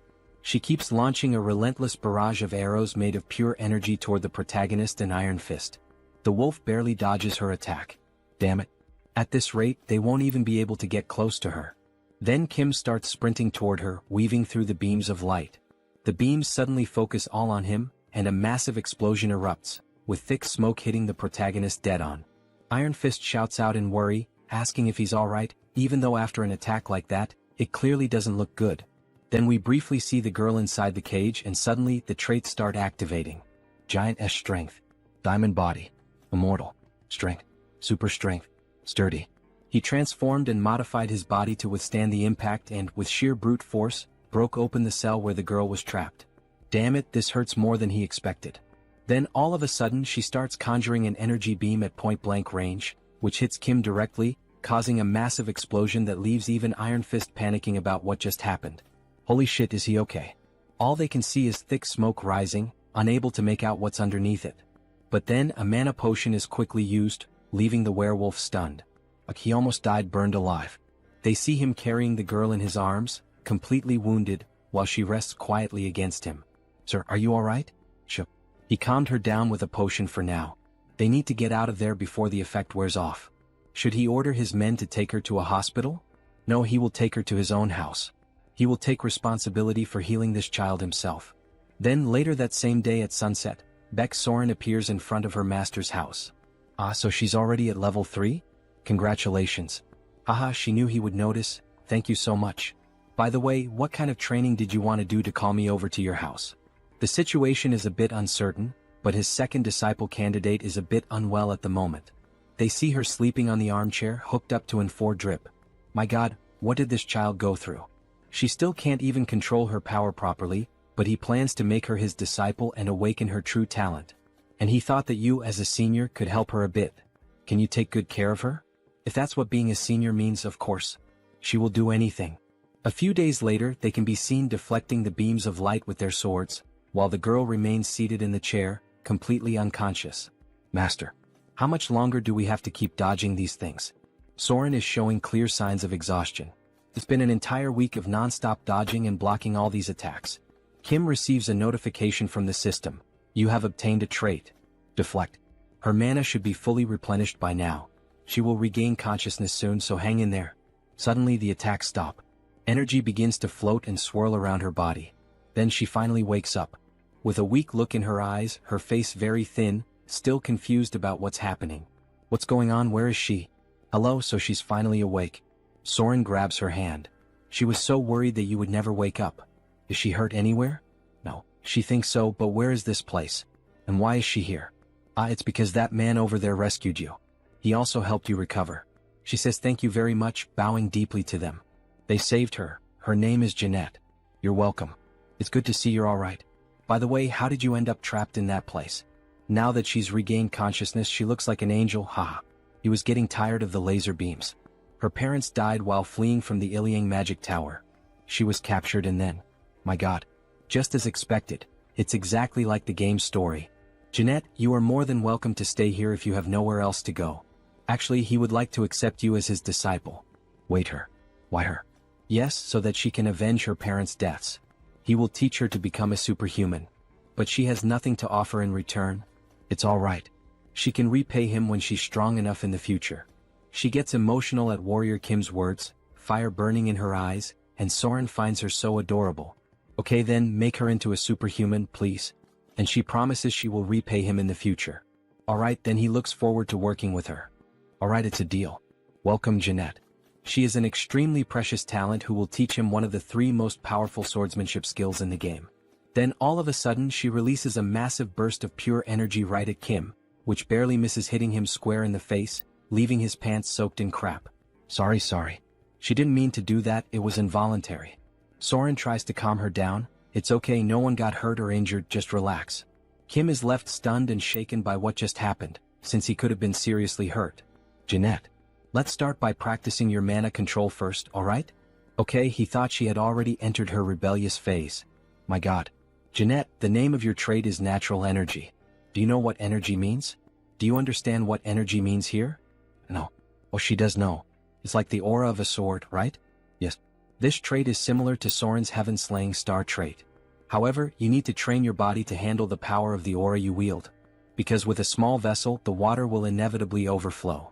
Although this trait gives you terrifying attack power, Jeanette is a tank. So it's important to focus on this first. You really think she can build up physical strength? Of course. He's going to teach you one of his own traits, Diamond Body. And it'll be even better if you can learn Mana Soul as well. He's going to use this chance to test the transmission system. She will help too, so don't worry. Thank you. Thank you, Senior. So cute. This will be the system he'll use in the future to learn swordsmanship skills from Beck, Soren, and Jeanette. He should start practicing right now. The Diamond Body trait hardens the user's body and mind at the same time. That's probably exactly what Jeanette, who has endured so much physical and mental damage, needs the most right now, isn't it? Eat as much as you can. The training will be tough, so eat plenty. Alright. They can be seen devouring a lot of food together. Eggs, salads, chicken, pork. A whole feast has been served. It's hard to believe that at the beginning of the manhwa, Kim was so poor he couldn't even afford medical expenses. She will need all this for her training. 2 weeks later, on a foggy night, we see Jeanette and Soren dueling, the classic 1 versus 1. Leona versus Fiora. Anyone who plays League of Legends will get the reference. Jeanette is playing defensively but tries to counterattack. Soren dodges gracefully, showing off her well-trained physique as she evades and tries to counter Jeanette's moves. To think they would reach this level in just 2 weeks. Both are truly natural talents. Beck, Soren has already mastered the sword skill. You can stop now. You will take over from here. Pardon? You master?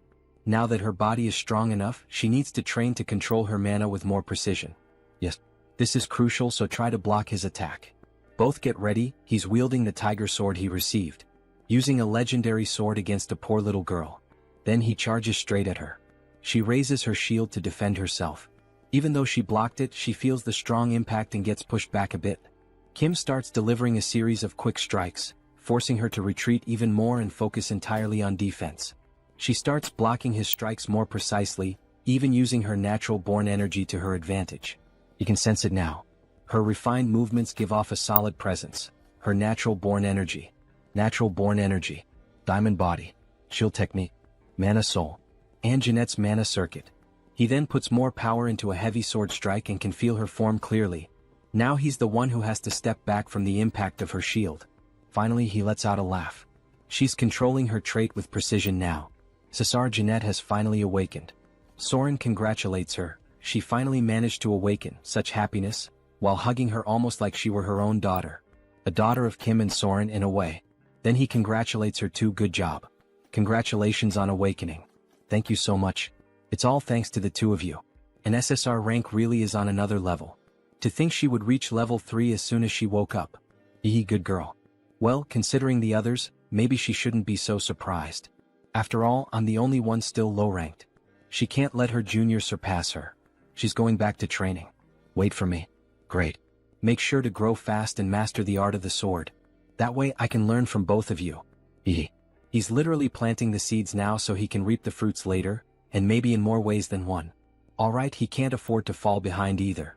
Before his 2 disciples' personal missions begin, he'd better take care of a few things. We see on his phone screen a plane ticket that he bought. There's a beautiful view of the airplane flying over a large remote island surrounded by the sea. There are various buildings on it, and one of them stands out, releasing green winds almost like forming a cyclone. Finally, he feels that he's truly abroad. This is the city where the Divine Annihilation War took place. A hen. Beneath that hollow structure of the building, which emits a strong green light, lies the extra-dimensional space known as the Great Labyrinth. It's a troublesome place where ghosts of forgotten gods constantly launch attacks. But there's no need to worry because the most powerful organization of humanity, the Guardians League, protects a hen. The true reason he came to a hen is right here. Diana Bar. Because here he can inherit the Einherjar cultivation technique from this place. Then he walks into the bar and sees the receptionist with 2 horns looking startled. First time here? Looking for a specific drink? We get a better look at her, an older woman with 2 horns and a cigarette in her hand. He's not here to drink. He's here to get some information. Information, he says?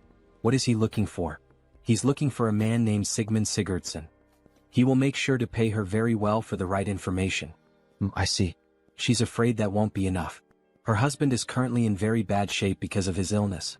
Now that he thinks about it, he remembers reading something about Sigurd having lost his wife. Madam, if that's the case, he can take a look at your wife?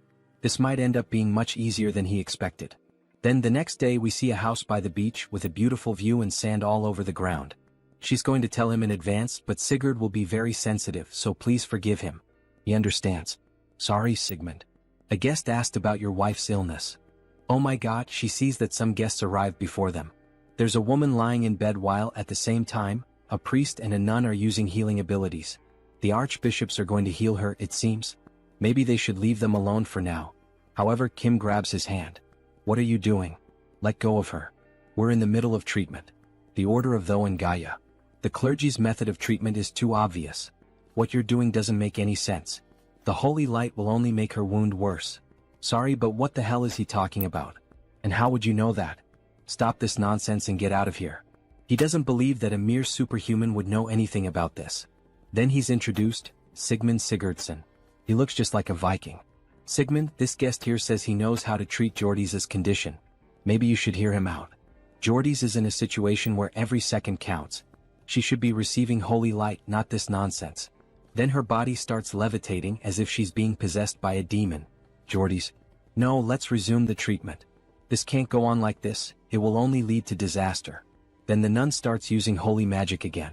However, the woman just levitates even higher, leaving everyone terrified. Jordy's? Her eyes open, and a dark aura begins to emanate from her body as she screams in pain. What's happening to her? Resume the treatment immediately. It's too late. We can't stop this anymore with just light. What? Are you saying she has no treatment left? He starts to panic. But Kim answers him. No, she still does. Your wife's illness comes from the fact that she received the stigma of the demon god of the pitch-black Simmeries, right? How do you know that? Do you really know how to cure her? Yes, he's been telling the truth since the moment he stepped into this room. Then he kneels down and begs, he pleads, please save her. If he saves his wife, he swears in his own name that he will do anything Kim wants. And with that familiar sly smile, Kim accepts. Alright, he will save his wife. But he will have to keep his promise to do anything. Kim then begins the treatment, equipping 6 traits. Einherjar cultivation technique, mana soul, mana amplification, focus, and mana stabilization. Then he starts the treatment. Stigma. It's a disease contracted from the demons of the labyrinth. It's one of the worst debuffs where a decaying deity marks the soul. The demon's soul gradually drains the victim's life force. Her convulsions stop. He just put her to sleep with his mana. Do not wake her up. Sir, we brought the materials you requested. Great. Let's start immediately. Then we see the entire room in darkness with candles lit and a mark drawn in blood. It looks like a satanic ritual. He begins creating potions using his best traits for this purpose. Formulation, crafting, modification, intuition, insight, and focus. We lit all the candles, sir. Are you sure we can cure her with this treatment? It's more of a hope that she can overcome the disease than an actual cure. This debuff can't be easily removed even in the game. Because the more healing you apply, the more vitality this thing gains. You'd basically be trolling if you did that. Therefore, to overcome the stigma, he forces her to drink the potion he made, and after that, she starts vomiting blood and something begins to come out of her mouth. You have to draw out the hidden sprout that's causing this debuff. Black flames start pouring out of her body, and the symbol drawn under the bed begins to glow too. She starts levitating again and little by little she begins to transform. 2 horns start growing on her head. Bat wings begin to appear on her body. Why is Jordy's turning into a demon? Are you sure this is the right treatment? Yes, he is. It's going very well. And while holding a cross in a hand blessed with holy water, he says, because demons must be punished personally. Then he punches her right in the stomach with the cross. Begone, demon. Our protagonist, besides having the ability to possess countless traits, has now turned into a priest. A strong light begins to fill the room, all the black light drains out of her body, leaving only a golden glow. She finally falls back onto the bed. Darling, are you alright? Can you hear me? Can you see me? Sigmund? What happened? Why is he crying? Darling, you had been asleep for almost a year. Of course he was sad. You really would have died if it hadn't been for him. Now it's your turn, archbishops. He leaves the rest of the treatment in their hands. After all the commotion, Sigmund thanks Mr. Kim. By the way, what brought you here all the way from Korea? To meet you, of course. Meh. You said you would do anything, right? He needs you to teach him the Sigurd cultivation technique. Sigmund's ancestor is Sigurd, the most famous mortal hero in Norse mythology. The Sigurd cultivation technique, passed down through his bloodline for generations, is a superior trait of the Einherjar cultivation technique. They sit down and Sigmund begins gathering energy and places his hand on Kim's back. He starts transferring the Sigurd cultivation technique. Every cell in Kim's body starts awakening. His mana attribute is changing, stronger, more resilient, more durable. His heart is undergoing a transformation infused with mana and the new technique. Then a new system notification appears. Sigurd cultivation technique. You have obtained a trait. His total mana just increased by 30% or more. With this growth, he shouldn't have any problem learning more sword techniques. Then they are interrupted by the priest and the nun. Sigmund, we've finished Jordi's treatment. She should fully recover at any moment now. Really? Thank you so much. You truly are incredible for curing the stigma. By any chance, do you know how to treat other stigmata as well? Well, actually, he does know a few methods. Really? Could you please teach us how to help our patients overcome their stigmata? We'll pay the proper price, of course. They really want to learn what Kim did. Maybe he can use this chance to become more familiar with the two orders. But of course he's going to teach you. Both of your orders and the Guardians League work so hard to keep the Great Labyrinth under control, right? Oh my god, is he really going to help us? Even though the game only gives two options, he knows a different path, He absolutely cannot accept any payment from you too. He's going to teach you the methods for free. He says it with an angelic face. You truly are the esteemed saint of this era. Where is he? All I can see is light. He's too radiant. Are the two orders really going to get this information for free? Of course not. You really are an angel. How generous of you. Because this is the beginning of a hidden quest. Now his usual devilish face returns, always taking advantage of others. Then, when night finally falls, the villagers begin to celebrate in the village. A toast to Lord Kim. They start drinking from large wooden barrels, the kind that resemble those used by the Vikings. Lord Kim. He's now the hero of our village. Drink it all. Down to the last drop. Ah. Their faces are already red from drinking so much. Kim says he'll drink within his limits. Oh really? Our hero isn't as strong with alcohol as he looks, huh? Dear, you can still drink more, can't you? Ho ho ho, of course. Then they raise their mugs full of beer once more, making a toast to life. Just how much do these people drink, anyway? Meanwhile, he is passing out from exhaustion after working so much. Then we see a flashback to 1 week earlier. Kim is in an auditorium with several priests, nuns and members of the church. A man is chained up around the torso, possibly suffering from the same illness as Jordi's. The foundation is demonic blood, but the method changes depending on which demon granted the soul mark. He spread the method to overcome it to both orders and to the League of Guardians, and began traveling to save warriors who were suffering from demonic stigmas. So, at the very moment the mark takes over the body, he once again exorcises another demon. Driving a stake into the body can expel the demon possessing it. Wah. Long live the superhuman. He performed a miracle. He changed Akin's fate just like that, so I guess the grand festival makes sense. But what he really needs now is rest. A good rest and a vacation. Phew, he barely made it through. The Nordics really do know how to party. Ichem? Ah, superhuman, there you are. He was worried he wouldn't get the chance to thank you. Then we are finally introduced to who that man is. Director of the League of Guardians. A director. He came rushing over as soon as he recovered. Do you have a moment now? Ah, he's a bit tired at the moment. He thinks it's better if they talk later. Ah, what a shame. Our league president really wanted to meet you at least once. If he's not available, there's nothing we can do. He'll explain everything properly to the president. Oh. Suddenly, all his exhaustion vanishes. Please show the way immediately. If it's the president of the League of Guardians, he knows who that is. The youngest disciple of the heavenly demon. The Blood King SSR. It's an honor to meet you. He is Warrior Kim. Nice to meet you. He is Chinwei, President of the League of Guardians. Blood King / Chinwei. The president who protects the labyrinth and the dedication of the League of Guardians, he knows it well. Thank you for your words. It's simple, but please have a seat. They said you spread the cure for the soul mark in Aachen? He's truly impressive, just as they had heard. Does he know Warrior Kim? In this world, there's no information that doesn't reach the League of Guardians. He heard you were called a rising star of Korea. Would you consider becoming his disciple? What? What do you mean by that? You happen to resemble his master quite a lot in temperament. Like someone with a vision that sees beyond. You mean, the heavenly demon? Yes, the heavenly demon. The greatest martial artist of all time, his skills reached the heavens. Although he has been in closed-door training and hasn't been seen for over a decade. The disciples of the heavenly demon, Divine Lord, Demon Marquis, Blood King. All of them are SSR rank in level 8, but the heavenly demon is on an entirely different level, level 0.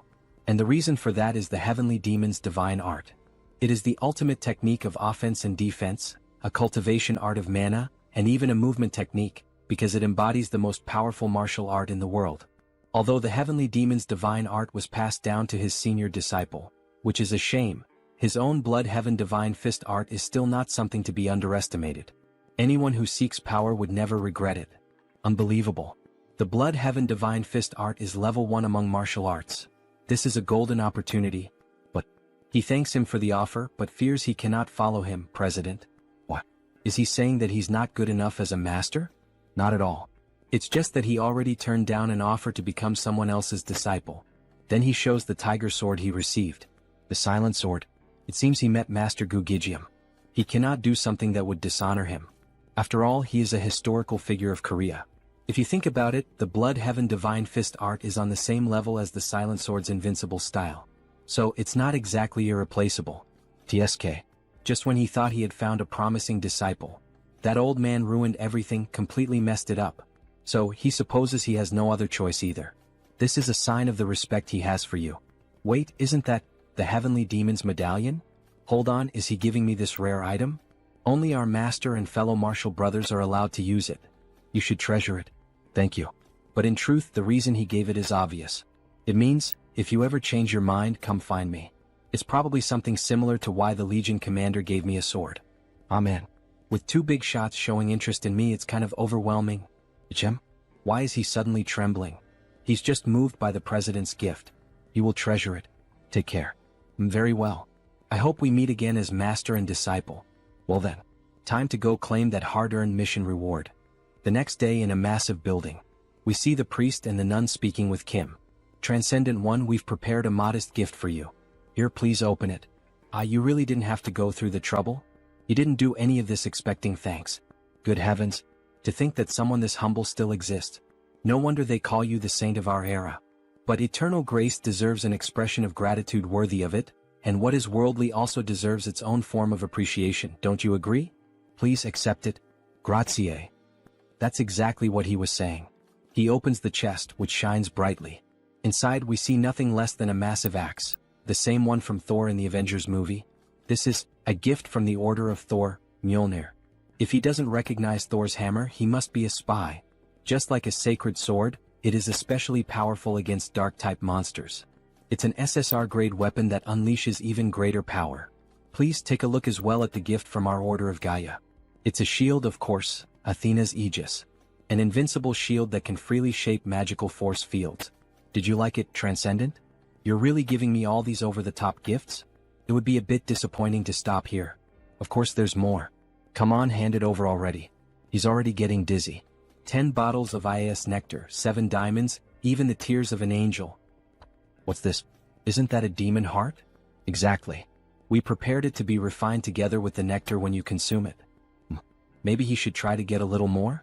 So, by any chance do you have a flame demon dragon heart? Isn't that something used by fire-type mages? Yes, he can use black flame, so he needs it. The trait of the flame demon dragon is hellfire. If he's going to face the Lord of the Sun Tower, he's going to need it. Oh, understood. We will gladly deliver the heart of the flame demon dragon to you. This is our final gift to you, Transcendent. Wow, thank you so much. Secret mission reward, jackpot. And by direct order of the Pope, he will be named an honorary Holy Knight of the Order of Thor. The same goes for the Order of Gaia. It's only honorary, so there's no pressure. All right. It's important that he becomes stronger, but thank you very much. He will gladly become an honorary holy knight. One day, if it's necessary to keep the old father's order in check, he might need the power of those two orders. Back to the present, the party continues. This village festival shows no sign of ending. This is exhausting. Maybe he should head home now. Yang. Chem? That voice sounds familiar. Priest Kim? What? Why are you here, Pitch? Sho. He's being chased by the order of the old father right now. Let's get out of here first. Quickly. Then we see a red-haired girl with short hair, surrounded by a few guards, searching for Priest Kim. He thinks they're already gone. Thought he was going to die. What happened? I thought you were in Levant. At least he found the treasure vault. Thanks to the golden artifacts inside, he even reached level 5. But he was discovered by the order of the father. That place is the origin of the order after all. Well, considering that Priest Kim's order is a cult not listed in the Divine Extinction Treaty, it's no surprise they're chasing you. Anyway, he's not sure if the trials are supposed to be that cruel. He needs to reach level 7 quickly so that their god can be resurrected. Well, is there anything I can help with? Actually, yes. That's exactly why he was looking for you. Tell me, what is it? Can you take me to the Great Labyrinth? The Great Labyrinth? Yes, all the way to the Fortress of Beginnings on the 10th floor. For Priest Kim's order to be officially recognized, they need to gather more divine power. Using the Great Labyrinth as a place to hide and accumulate power until then. This might actually be perfect.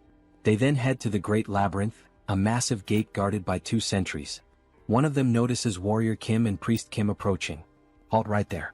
State your purpose. Both of them are wearing masks looking like ninjas. He's trying to enter the Great Labyrinth. At this hour? He has his reasons. He covers his face and is treated like a criminal. Well, the Great Labyrinth is often used as a hideout for criminals. It's a lawless zone where the laws of the surface don't apply. Level 4 superhuman confirmed. They may enter freely, but remember, your identities will be checked upon exit. Yes, that's fine. Come to think of it, the suspicion isn't entirely wrong. From a normal point of view, Priest Kim is a cultist criminal, haha. The Great Labyrinth, the seal of the fallen gods. Hey, didn't you say you were famous around here? But earlier you looked like a total nobody. Don't even get me started. If he had been recognized, the news would have spread, and he would have been exposed instantly as well. But it's quieter than he expected. He thought it would be terrifying. So Kim decides to equip his best detection traits. 6th sense, insight, sensitivity, perky ears, bright eyes, dog nose. There's a smell of sulfur. Sulfur? There are demons hiding up ahead. No, he takes that back. Demons are advancing toward them. One-eyed bats, one-eyed goblins rush toward them at high speed. Priest, bless our weapons. Yes. Perfect timing. He was just wondering how the new weapons would perform. We see Thor's hammer glowing intensely with the priest's buff. SSR-grade weapons with golden blessings. Man, you could just throw them and it would already be a total massacre. He then equips the Thurring trait and wipes out all the demons with a golden lightning strike. As expected, Mjolnir is Mjolnir. It's incredible to think he wiped out all those demons. His blessing was insane too. It felt like it doubled the power. That's what you'd expect from a level 5 priest. Honestly, he was afraid the old cult of the father would follow him all the way here. But once they pass through that gate, they'll be free from the 9th floor so he can finally relax. But Kim begins to stare intently at the door and the priest asks why. What was with that sudden look? He thinks things aren't going to go as planned. They came in a swarm. They're much later than we expected, Savior. An inquisitor from the old cult of the father. How did they find me? No. Thinking about it now, he realizes it was obvious. They followed Priest Kim here. They must have the same tracking trait he has. No wonder they found us so easily no matter how much we ran. This tiresome pursuit finally ends here. And at last, Savior, he'll join our faith. Join your cult? What the hell are you talking about? The saint has blessed us with a divine message. If the Savior joins our cult, he will be treated as her equal. He will offer both his body and soul to the old father. So they're basically declaring without any pretense that they're going to sacrifice me now. Are you insane? Who gave you permission to decide that? No need to worry so much.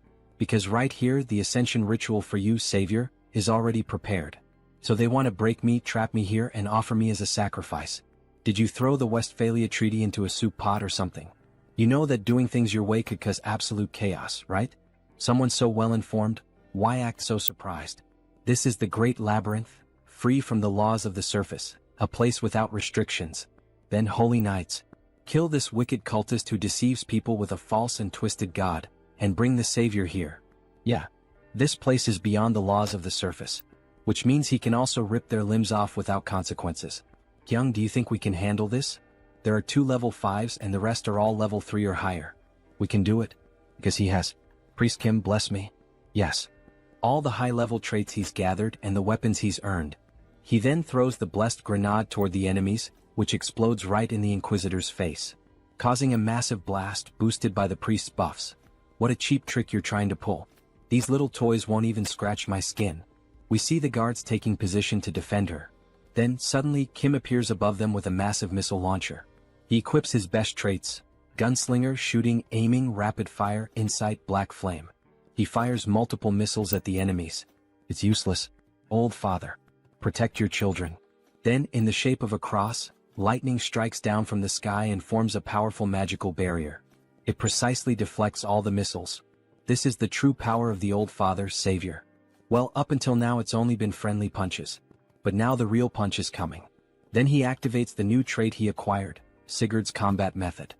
His hand starts crackling with electricity, and the mana overflowing beyond its limit makes his blood boil. My head, it feels like it's burning, blazing like molten fire. A blue lightning slash cuts through all the enemies.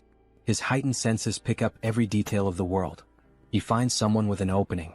Then he draws the tiger sword and strikes. Collapse. Multi-strike. And he slices one of the enemies clean in half, as if cutting through a slab of meat. The formation's been broken. Return to your original positions. Wait, something's wrong? He tore through our weakest line. With eyes surging with energy, the soldiers panic. He's going to wipe us all out before we can regroup. Kim activates the technique, Tiger King Twin Striker. With 2X-shaped slashes, he annihilates several enemy soldiers. Do not retreat.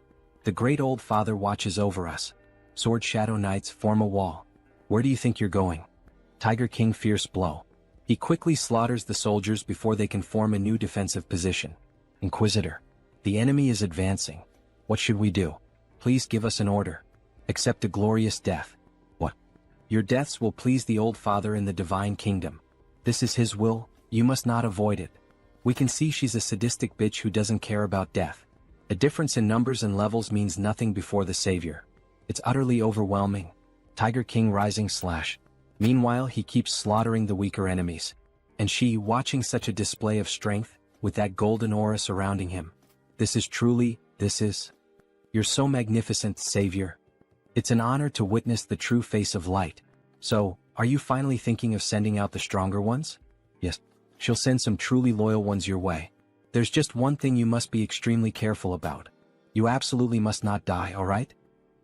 Then the first guard charges straight at Kim, who blocks the attack using the newly acquired shield, Aegis of Athena. However, the warrior suffers internal damage reflected back by the shield. Internal damage caused by a single collision against his shield? Then Kim hurls the enemy into the air, sending him crashing into the wall. The second enemy seizes the opportunity and tries to attack from behind. Kim jumps, dodging the surprise attack, and with all his strength, he strikes with Mjolnir, causing lightning to electrify the enemy. With a sadistic grin, the protagonist asks, "Is that all you've got?" He can't even get warmed up with this. How the hell is that our savior? This is impossible. He has to be some kind of demonic apostle. Get lost, demon. Gem? So that one is still alive. Unfortunately for him, stalling isn't part of Kim's style. With a single swift and clean strike, he cuts off the enemy's head. So she's the only one left out of all of them? Do you still have more new power to show? Just as expected from the prophesied savior of our order, we see Kim massive and muscular. He's equipped several traits for this battle: Giant Strength, Mana Soul, Smashing Strike, Tiger King Swordsmanship, Sigurd Cultivation Technique, Moonlash. On top of that, he's receiving multiple buffs from Priest Kim. As he prepares for the final blow, he asks, "Are those your last words?" What else does she need to say? All that's left now is to wait for his soul to reach the divine land. Then a massive explosion erupts, and we see the body of that lunatic lying on the ground, along with her guards. Wow, he really took them all down by himself. It was all thanks to his blessings. Nice work. Did you see how she kept talking until the very end? That's why you don't mess with fanatics. Disgusting. It was almost frightening. Anyway, maybe he overdid it a bit. There's nothing left to loot because he destroyed everything. There's still that shield. Ah, it's broken too. That's a shame, but thanks to that battle just now, he gained 3 new traits: destruction, massacre, fierce assault. He managed to gather the necessary materials to create a high-level trait, one capable of facing 1,000 foes. In the end, the loot's not bad at all, huh? Finally, we've reached the 10th floor. Congratulations, mission accomplished. He wouldn't have made it this far if it weren't for you, brother. He'd still be stuck in that Qigong therapy. Hey, at least he admits it, It was all you. He didn't really do much, so that's why, here it is, the Heart of Abundance. Heart of Abundance, SSR. Increases all stats. Possess trait, luck. An SSR level artifact. What a great reward. Kim's eyes practically light up. He found it in Levant's treasure vault, the one he told him about. Apparently, it's an extremely valuable artifact and he thought it would suit him well. Thanks, man. You really know how to pick a gift. By the way, where are you headed now? He's gathered a lot of good stuff, so it's time to return to South Korea to find the final item he needs to reach level 5. So he finally returns to South Korea. He had missed the fresh air of his beloved hometown so much. South Korea, Gangwon-do. He thinks the place was somewhere around here. Maybe he should go deeper. Then, suddenly, a masked man appears behind Kim with a knife to his throat. What brings a stranger all the way out here? We see a skeletal hand. This guy is hiding his body, but he's the skeletal serpent, a character of SR rank. Looks like Kim has found the mutant's hideout. The man said, "What brings you here?" Kim replies that he has business to attend to. This area is restricted. Turn back. Wait, but Kim thought this was the path to Hope Village, wasn't it? How do you know that name? The place he arrived at is the Village of Monsters. However, the mutants call this place Hope Village. Someone who knows the real name of the village? It's like a password he can use to get in, He'll guide you there. Follow me. Thanks. Good thing the one on patrol today is the skeletal serpent, because for a mutant he's actually a pretty flexible guy. So they walk deeper into the forest, where various plants, roses and beautiful trees are shown. There are even drawings made in archaic styles. As he approaches the village, the other mutants begin to wonder why the hell a human is there. This place is Monster Village. It's where the item he needs to find is located. Then we see massive feet approaching the area. Skeletal serpent, why did you bring a human to our village?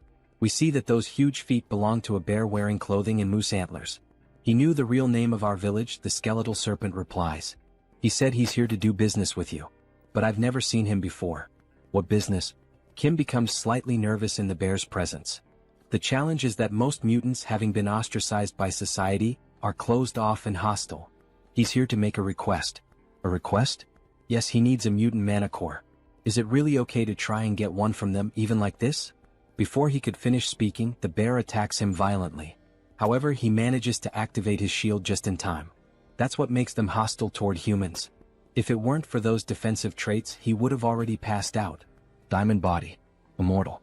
Sigurd Cultivation Technique. Mana Shield. Practical Combat. Protect. Not bad, huh? Great. Now I can feel you being crushed into pieces. I'm going to kill you. Wait, why are you doing this? He's not here to hunt these people or anything like that. In truth, he knows the reason behind this irrational rage, because mana cores come from a mutant's dead body. Would you sell the body of a family member for a handful of coins, if it were you? The bear then starts using an aura blade to attack Kim. A bear that can use an aura blade? He's really serious. Please calm down. He'll pay the proper price for this request, okay? I already said, I don't need money and I won't accept anything in exchange for selling the dead body of a mutant. No, he's not paying with money. The fastest way to earn their trust is this. The entire area starts glowing intensely. What the hell is this? The bear asks. Kim says he'll pay the bear with this, by filling their empty stomachs. Are you kidding me right now? How is that supposed to help? Don't be like that. Just take a sip. It won't be too late to talk after that. He then begins preparing a cup of instant noodles. By the way, this isn't just some cheap cup of ramen. I don't need that. If you don't leave right now, I'll tear you apart.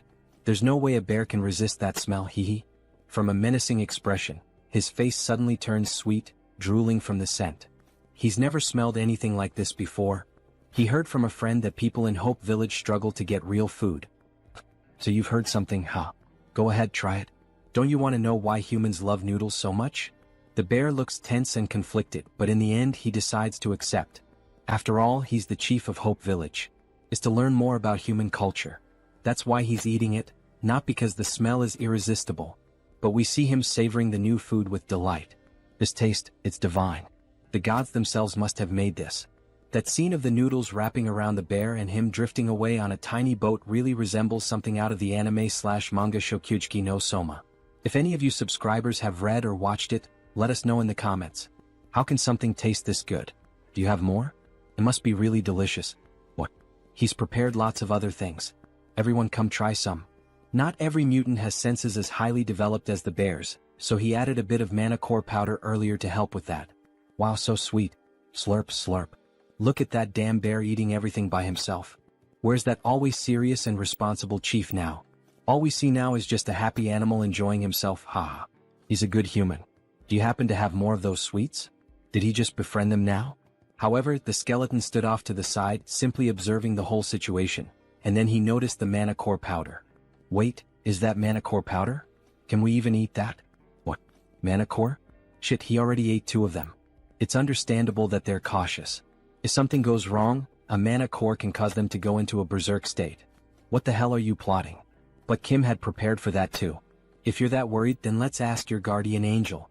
He's talking about the entity with the power of prophecy.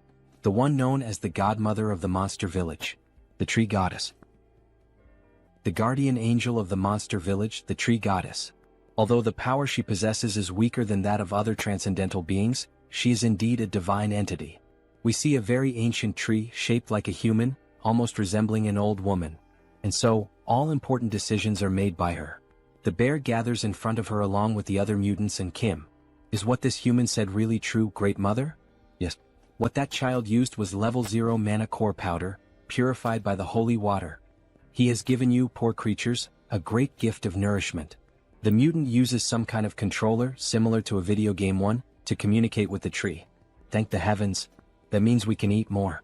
I mean, it won't have any harmful effects on our bodies. The godmother has given her approval. Really? Then we can eat more? Thank you so much for granting us your wisdom, godmother. He kneels down to offer the proper thanks, while the other mutants celebrate, many of them overjoyed to finally eat something good. Then the skeleton approaches Kim. With this, the doubt has been cleared.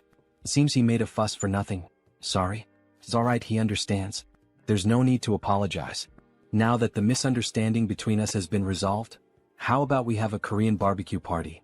We see 4 beautiful cuts of meat, even resembling bacon, ready to be cooked. Then he starts grilling the meat and everyone around goes wild. The smell, the look, even the sizzling sound as the meat cooks, everything about it sends the mutants into a frenzy. Meanwhile, Kim is having fun cooking for all of them. The tree begins to laugh, her expression turning joyful. It seems that an honored guest has paid a visit to our Hope Village. As night falls, we see the bear completely drunk. Isn't this a crime? Ah. Now he understands why humans love alcohol so much. It's refreshing. I'm glad you enjoyed it. By the way, why do you call me human but don't refer to yourself that way? It's just that he got used to it. To be honest, it hasn't been that long since they started treating us as humans. Back during the Japanese occupation, we were considered nothing more than talking animals. Even hunters used to hunt us in those days. Even so, he's amazing. From what they've heard, he played a major role in the Korean War, and that's why mutants have more rights nowadays. But he couldn't have done it alone. It's been so long since the entire village enjoyed the company of an outsider. Do you want it or not? Just one more, uncle. Try it like this, it tastes better. He always wanted to hear them laugh like that. A classic sentimental drunk. Wow, such an innocent village. He really shouldn't be crying like this. He's just giving them what they want and his reputation keeps skyrocketing. Alright, you said you needed a mana core, right? Here are 4. Go ahead and take them. Reputation quest complete. Come to Papa mana cores, haha. Thank you very much. And with that, he finally wraps up the festivities for the day and starts heading out. He's finally ready to become level 5. Good job, me. Suddenly he hears a voice. Hey, are you leaving? It's the skeleton. He still hasn't properly thanked him. There's no need. He already received valuable gifts from the village. But the skeleton feels that he gave the village something far more precious than that. Understandable, since they hadn't had real food in decades. With a somber tone, he says that if he ever needs more mutant mana cores next time, just let him know. He'll gladly give him his own. What? Please don't say something like that again. He has no intention of taking the heart of someone who's still alive. He's not that kind of person. But he's serious, really. He truly means it. Because he received a prophecy from our godmother. She said that he was destined to give a part of his body to someone who would return my blood and flesh. Okay, Korean barbecue isn't worth that much. He knows the skeletal snake's quest has something to do with this, but he's never heard anything about a mana core being part of it. Maybe it's just a metaphor? She could be talking about something other than her mana core. Of course he'll find out when the time comes. You can go now. Sorry for taking up your time. Alright. Take care. He's looking forward to the day he sees you again. Obviously, that skeletal snake is hiding something. The next day we see a new house, quite large even with a pool. Yes, finally. What's right in front of me now is the large single-family home that will be mine from now on. The entire property spans over 660 square meters. And there's even a pool. But it's not just those perks. The real reason he came and chose this place. He takes an elevator down to the basement of the house. It leads to the high-quality, high-security secret training center. Yes, he never thought he'd see this day. Kim is truly happy. Enjoying the nice weather, sir? Yes, Director Choi. Thank you so much for suggesting this amazing place to him. Don't mention it. Still, why did you decide to make the move so suddenly? Because his disciples have been visiting his home quite frequently lately. He just wanted to provide them with a better environment. He also needed a bit more space. And since you brought that up, of course he's already prepared everything. Please feel free to use this to help you reach level 5. We see a massive capsule, equipped with advanced technological components. Hello, Master. She is a magical spirit born to support you, Master. How can she assist you today? First, precise measurement. From this point on, leveling up requires a more complex process. To achieve the best results, he needs the help of a spirit. Beginning precise measurement. Inside the capsule, all of his attributes, abilities, and powers begin to appear on the screen. Level 4 Warrior Class. Musculoskeletal Class, Giant. Musculoskeletal Class, Diamond. Healing Class, Immortal. Mana Class, Soul. Mana Class, Sigurd. Battle Class, Tiger King Swordsmanship. So that's how it's structured. However, several error messages suddenly start flashing on the screen. He doesn't understand what's going on. Master, there's been an error in reading your mana circuit. That's probably his fault. He's capable of altering his mana circuit in real time. That's actually top secret information, by the way. Is that even possible? That's not recorded in any of his data. She just saw it with her own eyes. So yes, she just witnessed it herself. That's why he'd like to prepare a level 5 elixir that suits him well. The spirit pauses in thought. A regular elixir wouldn't work, but if it's custom-made, it's possible. Really? The performance does match the high price, huh? Please tell me all of your abilities. Please tell her all of his abilities. Alright. First of all, he possesses 11 high-level traits, successfully registered. The Master's abilities total 136. The design has been completed based on the Celestial Throne elixir. Celestial Throne? He's referring to that elixir that only exists in theory. Is everything ready for the elixir's production? That's not the elixir he expected, but that's fine. He trusts that the spirit found the right elixir for him. Absolutely. Let's begin. Then, initiating production of the level 5 elixir. We see the mutant's mana cores being used in the process. The full moon night has arrived. The house is lit up from top to bottom. Congratulations on becoming level 5. Congratulations, Master. We brought you some gifts. How did you know? That man over there told us. Great day for a party, don't you think? Congratulations, Warrior. You told them, Director Choi? Of course he did. It would have been a waste not to celebrate an occasion like this. Then he hears an explosion. It was fireworks from the first family he helped. The great achievement of Warrior Kim. Congratulations, from security number 1. Wow, unbelievable. He turns red like a strawberry. You too, Woojin? You're making me embarrassed. Oh, and by the way, there's also a flower wreath at your door. Congratulations on reaching level 5, Warrior Kim. From the Order of the Old Father. How far has this news spread? Is this supposed to be a provocation? Now that he's level 5, he'll have to act discreetly. Everyone will be watching his every move. And they send me something like this? He starts tearing apart the flower wreath. While Kim was tearing it apart, a car pulls up beside him. A beautiful woman with purple hair and dressed in executive attire steps out. Finally, more women are starting to appear in this manhwa. So, who the hell is that now? Everyone, even everyone's mother, is coming to his house today. Superhuman Warrior Kim, right? Congratulations on reaching level 5. Thanks. But who are you again? Apologies for the late introduction. She is Song Hee-young from the Kumo Group. Third daughter of the Kumo Group. Song Hee-young, level 6 superhuman. Gasp. She's the youngest daughter of the Kumo Group. And what business would the Kumo Group have with me? We were thinking of leaving a request. A request, huh? Wait a second. From what he knows, the Kumo group is in the middle of a succession war, isn't it? Getting involved in the internal affairs of the Kumo group will only make things more complicated. The wise choice is to refuse the request right here and now. We wish for him to participate in the 5 consecutive duels that will be held for the succession, as the champion. Then she begins to open the briefcase she was carrying. The compensation will be more than satisfactory. How about this as your payment? There's no doubt, this girl is strange. Those ears and eyes, and those marks on her neck. Wait a second. That pistol. Is that the gun that holds the power of destruction among the Daisen weapons? That changes everything. Bring me the contract right now. Time to get some rare items. The next day they head straight to the main building of the Kumo group. Such generosity on her part. Imagine her offering a Daisen weapon. He already owns 2 from the Daisen series.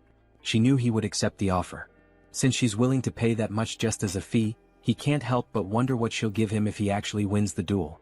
She will give him another weapon from the Daisen series, one that has the paralyze ability. Wow, seriously? It's like one of those buy one get one free deals? Oh yeah. If he manages to win consecutively, she'll give him even more incentives. But he shouldn't get too greedy. After all his opponents will be level 6. He just needs to defeat the one she tells him to. Other than that, he can relax. And so, the day of the tournament finally arrives. A massive arena with a huge crowd watching the spectacle. Even Kim is impressed by the sheer scale of these duels. The two of them walk toward the designated area and end up encountering Hee-young's brothers. Look who showed up, the little sister. They thought she wouldn't dare appear in this stadium to try anything, yet here she is, wearing that look of disdain. However, she simply ignores them and heads toward her seat. How rude of their sister. Eldest son of the Kumo group, Song Hee-jun. Level 6 superhuman. Leave her out of this. This is a fight between you and me. Second son of the Kumo group, Song Hee-cheol. Level 6 superhuman. It seems the two of them don't see Song Hee-young as a threat. It makes sense considering she's still young. The first duel will be between the champions of the eldest son and the second son. Yes, both are extremely strong opponents. We see the first superhuman. Mr. Armored Soldier, level 6 superhuman. Mr. Pyromaniac, level 6 superhuman. A level 6 cyborg and a level 6 human who manipulates flames through a mutant factor, huh? Being a conglomerate, they certainly have many enhanced soldiers. Please pay close attention to this battle. The Armored Soldier, team leader Kim, was hired by her second older brother. He is considered the key figure to watch in this tournament. And so, the battle finally begins. He charges straight at the enemy, trying to grab him with his own hands. However, Mr. Pyromaniac starts laughing and activates his ability. He brings his hands together, forming a cannon, and says, "Solar Flare." Mr. Armored is caught off guard. Flames, an enormous explosion, is unleashed directly at Mr. Armored. Song Hee-young is taken aback by such a powerful display. The cyborg is fatally burned by the explosion, leaving everyone in the arena hearing his screams of agony. After the explosion, only destruction and ashes remained in the arena. Song Hee-cheol, the second son, is left in a state of shock. Everyone present in the arena wonders, could he be dead? Meanwhile, the first son gives a wicked smile, knowing that victory is drawing near. That flame just now. He's not an enhanced soldier, but a mage capable of casting the solar flame spell. But isn't murder forbidden within the Tower of Solar Magic? He activates the insight trait to get a better view of the opponent. That aura, isn't it the eclipse buff? Could he really be who I think he is? President Song, is it our turn now? Yes, but he'll go first. Please finalize the preparations. Are you sure about this? That pyromaniac is covered by a veil, so she can't gather any information about him. She thinks it would be better to leave him to another level 6. He can win, because she believes she knows who he is. He is the mage who was banished from the Tower of Solar Magic, Park Hyungju. He ended up working for the Kumo group. Then the teasing between the brothers begins.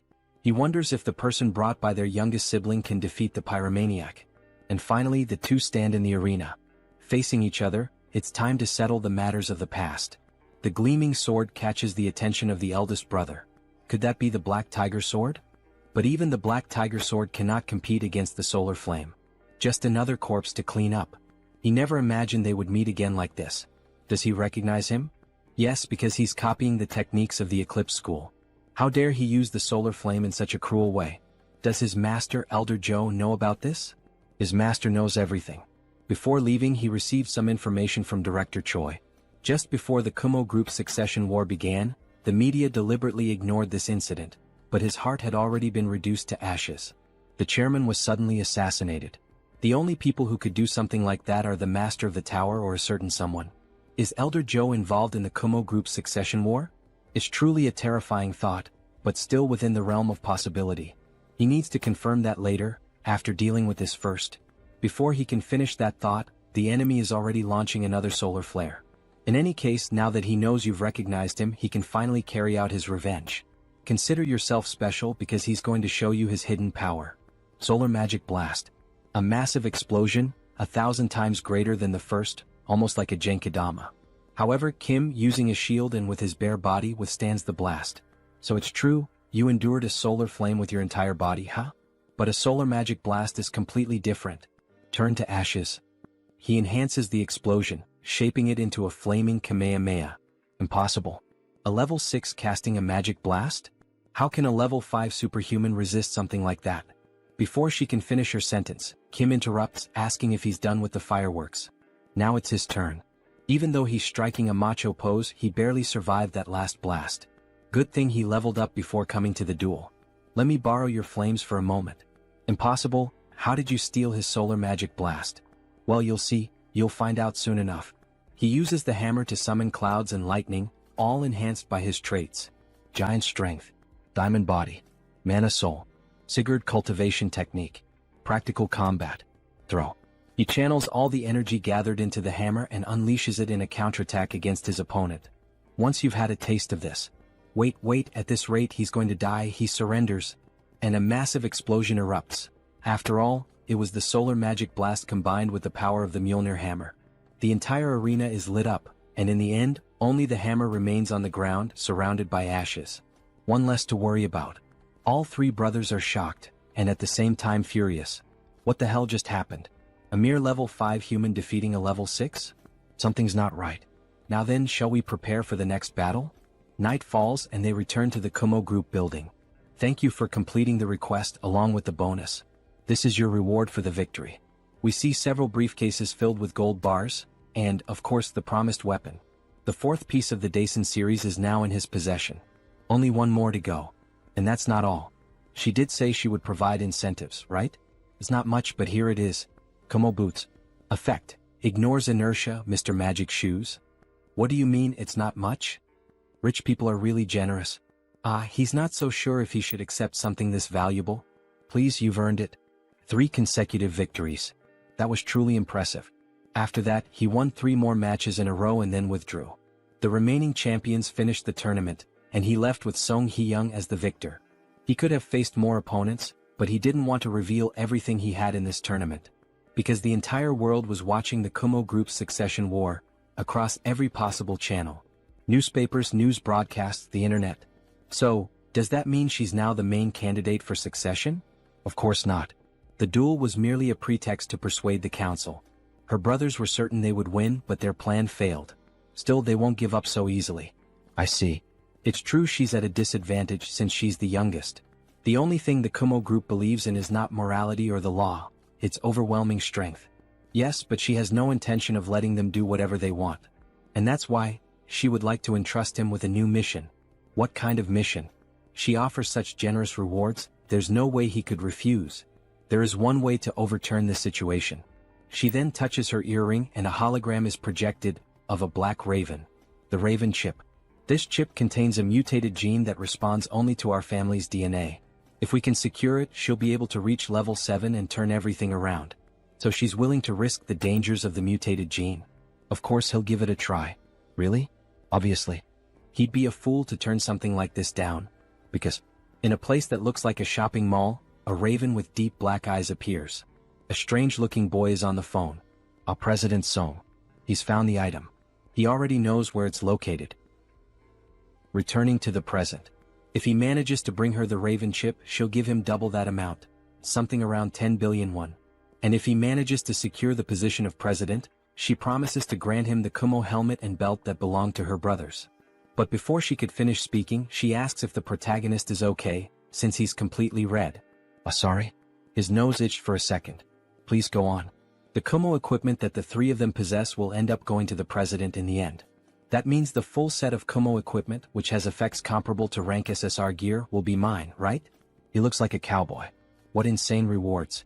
Anyway, her brothers can't find out about this, so please keep it confidential.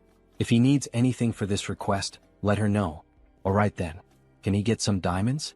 Well, he can see the entire Gangnam district from up here.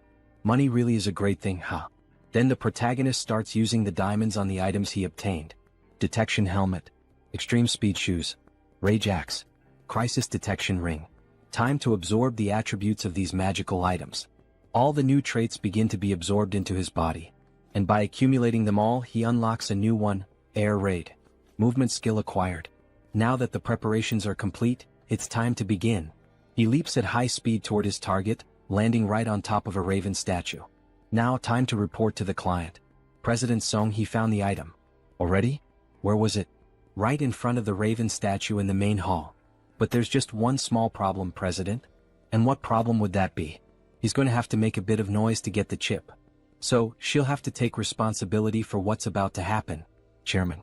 He then destroys the raven sculpture, revealing the chip he was looking for, being carried by a golden raven. Raven chip secured. Where does he need to go now? Head to the body modification facility on the second floor. She's heading there as well. Her brothers have probably already noticed. She needs to hurry. Don't worry. She's always hated the fact that she was born after them. So this time she's going to be faster than they are. She finally arrives at the body modification facility. Youngest president? What brings you here at this hour of the night? The modification room is empty, right? Start everything up now. Okay. The lab assistant begins initializing the modification program's commands. But, what are you planning to do with that? He arrived just in time. She's ready, warrior. And so is the chip. Let's begin immediately. Don't tell me, is that the raven chip? Then she'll leave the rest to you, warrior. Yeah, leave it to me. She's going to stay right here and see everything through to the end. Someone bursts into the room shouting, Song Hyung, you treacherous bitch, how dare you act behind his back? Brother, he thinks she's already started the process. Nonsense. Stop her right now. He won't let you go any further than this. So, you took down a few of those superhumans back then, and now you think you can go against him? Do you even know who he is? Of course he knows who he is. The president of Kumo Electronics. Or maybe, he should call him the former president of the company? You son of a bitch. Wielder of the Black Tiger Sword. No matter how great a warrior you are, you can't fight both me and my brother, 2 level 6 superhumans, at the same time. We'll offer you a reward equivalent to what He Young promised. So, how about we make a deal instead of clashing? Alright. If you want, he can give you the position of Deputy Director of Security at Kumo. How does that sound? Kim thinks over the proposal. Oh my god. What a shitty idea, man. Asking me to betray a defenseless client? That's such an old man way of thinking. Maybe it's because of your age? And he's even offering me an equivalent reward, like, he might have at least considered it if they'd offered double or triple the amount. But of course he values trust above all else, so he wouldn't have accepted it anyway. Siding with trash would only make him trash too, heh. Before he could finish, the older brother had already launched his attack, eyes red like a raven and sword in hand. He strikes directly at Kim, who defends himself using the shield he got from the island. Arc. This hurts more than he expected. So this is the power of a level 6, huh? Maybe he shouldn't have taunted them. Like they said, he can't handle both of them at the same time. But we see the older brother has been wounded. When? He missed by just a little. But it was close, huh? Moonslash. Since they don't have practical experience, it's doable. How dare he do that? Then the second brother draws 2 automatic pistols and unleashes a true rain of bullets. New trait unlocked, shield blocking. He was wondering why the shield felt sturdier. Shoot as many bullets as you want, he's not going to budge an inch. Brother now?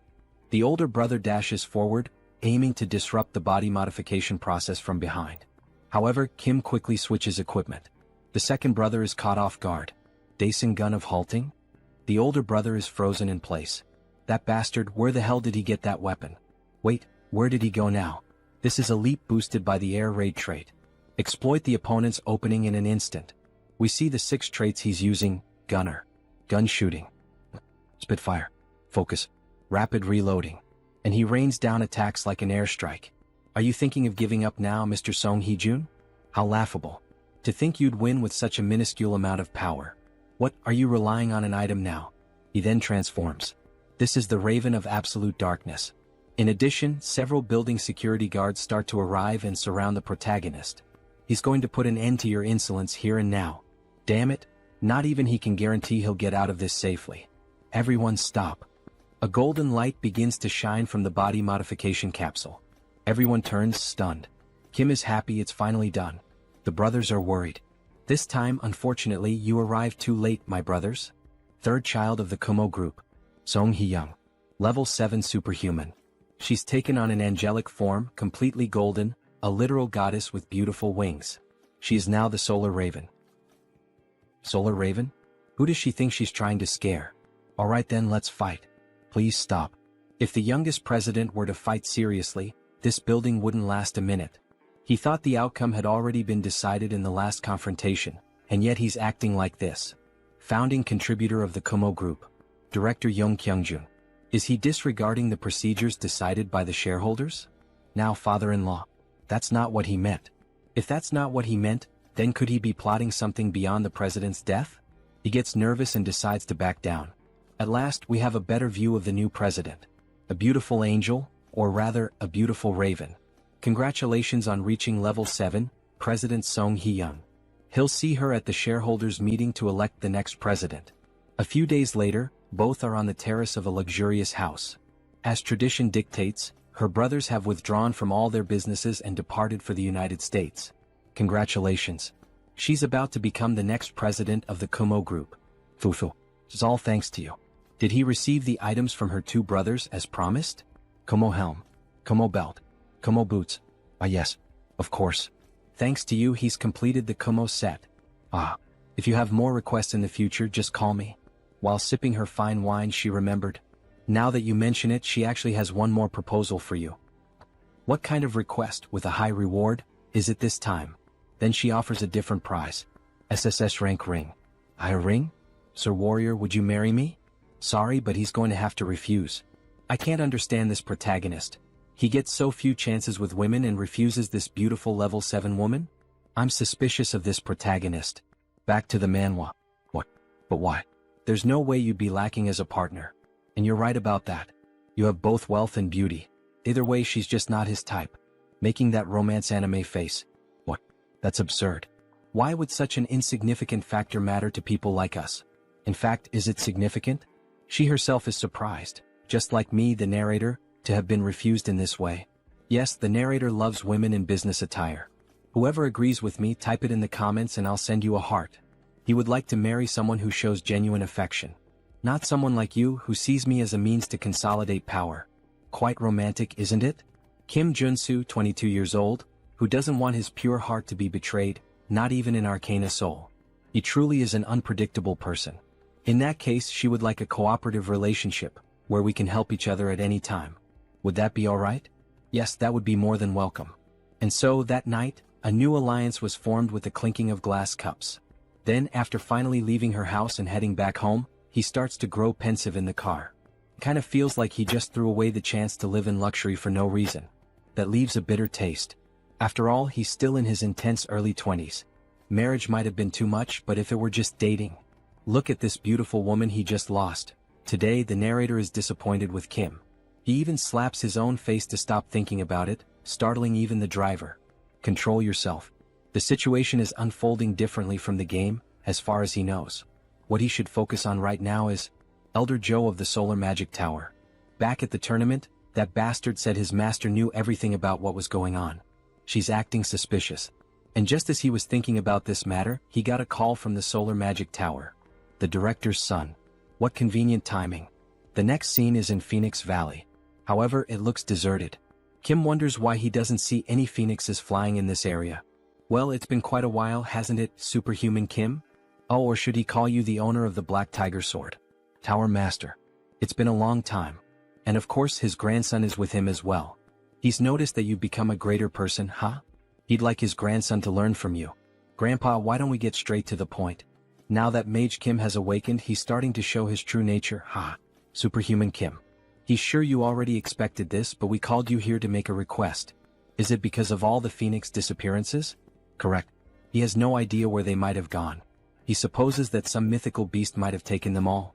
That's very possible, But have you considered the possibility of unauthorized poaching? That's highly unlikely. Our security was flawless. But what if someone on the level of an elder of the magic tower had acted? Someone on the level of an elder, that would be possible, yes. But who would dare do something like that? The misuse of a phoenix is a clear violation of the rules. He then starts to get angry and ignites his entire body, showing why he is the tower's director. Of course, he will find every last missing phoenix, and find whoever is responsible for this. But you have to promise me an extra fee. Then we see a car speeding over the water at high speed. What do you think of this red stove? It's an amazing sports car, and it's really fast. If he entrusts the driving system to a spirit, automatic driving is possible. But no speeding. Meh, asks the spirit with an innocent face. By the way, how did you come up with the idea of getting this car as our advance payment? He could never even dream of driving it because his grandfather really treasures him. Because he needed it for the request. We need a very fast car to catch that thing. A huge bluish-green phoenix flying at high speed. A moment ago. Sir, what the hell is that? Oh, can he recognize what that is, made on the ground? It's a phoenix. Made of steel wires. It definitely doesn't look like one. You only replicated its bone structure. You can save the compliments about the quality. I will. He managed to get some crafting attributes from it, so of course. Alright then, Mr. Mage. Let's take a bit of your blood, shall we?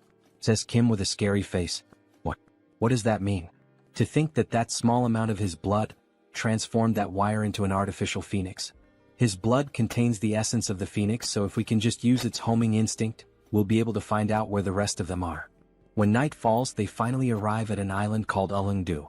So this is where they were, But they don't seem to be in good condition. They look tired and dehydrated.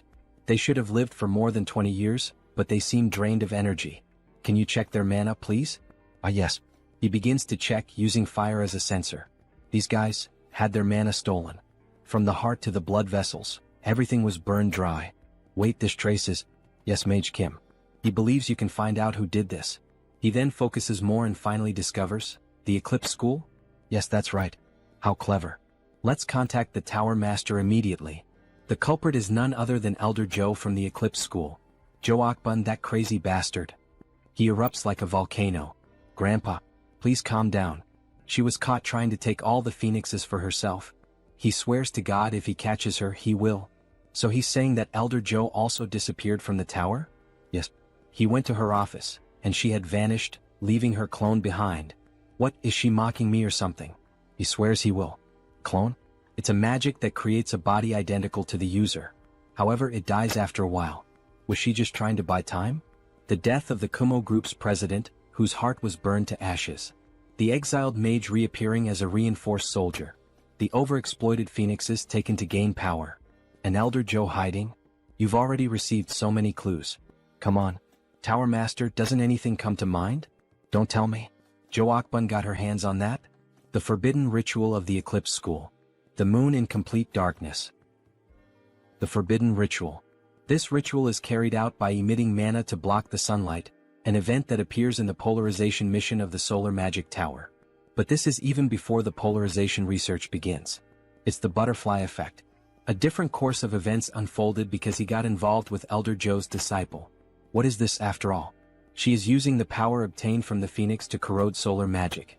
And not just that, through the sky, land, and sea, she is absorbing the mana from every form of life. Is she performing such an evil ritual in an era like this? And what if your magic tower is ruined because of it? We must find Elder Joe quickly. If she reaches level 8 with that power, we don't know what she will do. But how are we going to find her? He can feel a connection to a massive reservoir of mana in the distance. Follow him. He thinks he knows where that woman is. The mana trail leads them to a house near the forest. Upon approaching the place, they see an open portal. This is a subdimensional labyrinth? So he's saying she's hiding inside while the ritual continues? Yes, but the labyrinth is very resilient, so we cannot destroy it immediately. It was designed to withstand the power of a solar eruption. You stay here and he will take care of things. You can't, grandfather. There's no way Elder Joe wouldn't have prepared countermeasures against the Tower Master. He's right. This is far too dangerous. Leave it to me. He's going in there? Yes. Wouldn't it be better to have an outsider intervene to catch her by surprise? Looks like he owes him one more. In that case, take this. We see several objects in his hand, a ring and dice of different shapes. Magic dice. Rank SSR.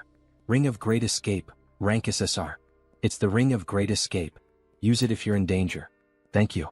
The Ring of Great Escape. He's just gained an extra life. In that case he can risk his life without worry. Because Elder Joe has one of the 8 treasures of the Magic Tower. Then he finally steps into the portal. What are all these things? We see a large ruined city completely abandoned. However, there's an unexpected visitor in this labyrinth. Why did you follow him into the labyrinth? You know you could actually die, right? But this is the responsibility of the Magic Tower. And he thinks that 2 would do better than 1. It would be a big problem if you ran into an enemy while installing those dice to neutralize the subdimension. Well, you have a point. By the way, does the School of Eclipse like this kind of atmosphere? Ah yes, the School of Eclipse is rooted in dark magic. The moon in the labyrinth is already black.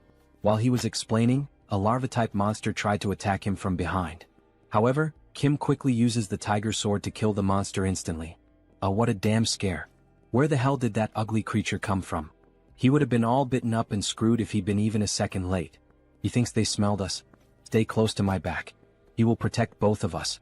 Then he activates the best traits. Intuition. Sensitive. Treasure hunt. Insight. Detection. Sword expert. Dozens of them will come at us all at once from now on. They start emerging from underground, several of them, but Kim quickly slashes through all of them in seconds, looking like a Japanese chef making sushi. And he ends up unlocking a new trait. Identify weakness. Attacking the enemy's weak point will deal extra damage. All those monsters were simply blown apart and sliced within seconds. Kim is truly very strong. However, from the top of the mountain, an old woman with a huge staff appears. Stop. How dare you set foot in this place? The crime of obstructing a great cause will not be taken lightly. She uses her power to create a crack in the walls, causing several rocks to start falling on the protagonist. Elder Joe is indeed a difficult opponent. But he's not going to die in a minigame like this. Hold on tight. What? Because he has already experienced this pattern many times in the game. He can see through everything. Then he activates the traits. Giant Strength. Air Raid. Intuition. Insight. Detection. Sensitive. He can see the battlefield with an overhead view, where each stone will fall and which route he should take. Running quickly, he saves the 2 of them from a terrible death. Only the rubble of the walls remains, and Kim emerges from the ruins in giant form, carrying Mage Kim. Are you alright? Yes, I'm fine. By the way, where is this? It's the place where the mana flow is concentrated. Install the neutralizer, please. Alright, he finishes it in a second. However, the old woman suddenly appears in front of him. You little rat. You've walked into your own grave. Mr. Mage, dodge. Then, by some miracle, he manages to dodge that powerful attack. As expected from a level 7 mage. He would have died instantly if he had been hit. It will be difficult to face her with normal methods. Mr. Mage, he will distract her. So go. Yes, then he will also have to reveal his trump card. Where do you think you're going, you little rat? Hey Joe Akbun, you old witch. He has to provoke her. Seeing you doing something like this all of a sudden, you're using the Kumo Group Chairman's magic circuit to keep yourself young, huh? Or have you gone insane because you're already too old? She wanted to obtain the Solar Raven through his disciple, but you ruined everything. Well, none of that matters anymore. Because the Raven of the Deep Darkness will do. Does he really think he can keep avoiding the power of the School of Eclipse? Yeah, right. Your school is nothing but a loser third-rate school. Have your eyes gone bad too? You can't seem to land a single hit. Lol. You little bastard. The old woman truly gets pissed off by the protagonist's provocations. Magic dice installation complete. Activating. He's already installed the neutralizer? Grandfather, now's the chance. Good. The power of the subdimensional space is weakening. Time to show some of his own power too. He begins creating a whirlwind of fire, and the labyrinth slowly starts to give way under such power. Mr. Warrior, the labyrinth is shattering. Yes. It seems the Tower Master has done his part well. No, this can't be happening. Her magic, her power, and her world. Her body begins to melt along with the world, and we see that part of her body is robotic. It would have been complete in just a few seconds. It's all because of you, it's all your fault. Filled with rage, she tries to attack the protagonist with a massive burst of dark magic. He quickly manages to withstand the damage with the steel fists. Holy crap. He blocked it with the steel fists, but damn what power. Even so, he won't fall behind when it comes to speed. Damn it. Why won't her attacks land? He vanished from her sight. Then he activates the new trait he gained, Identify Weakness. He found her weakness. and with a quick strike he slashes her directly in the back. She falls to the ground like a sack of shit. No, it can't end like this. At the very least she has to take his life with her own hands. Useless bitch. Time to die. Then the director himself burns her. So after defeating Elder Joe, they return to the tower. Warrior Kim is unbelievable. He thought you were an anti-magic warrior, but today you fought like a practical swordsman. Thank you for the compliment. It makes sense, however. That must be why that old tiger man gave you the black tiger sword. He thinks people call it the Celestial Star. That sounds like something the spirit said. What is the Celestial Star? It refers to those with infinite talent and 1,000 kinds of supernatural abilities. Doesn't that not seem exactly right for him? Anyway, he should reward you for this incident. Ring of Eclipse, SSR. It is a treasure he found from Elder Joe. Understood.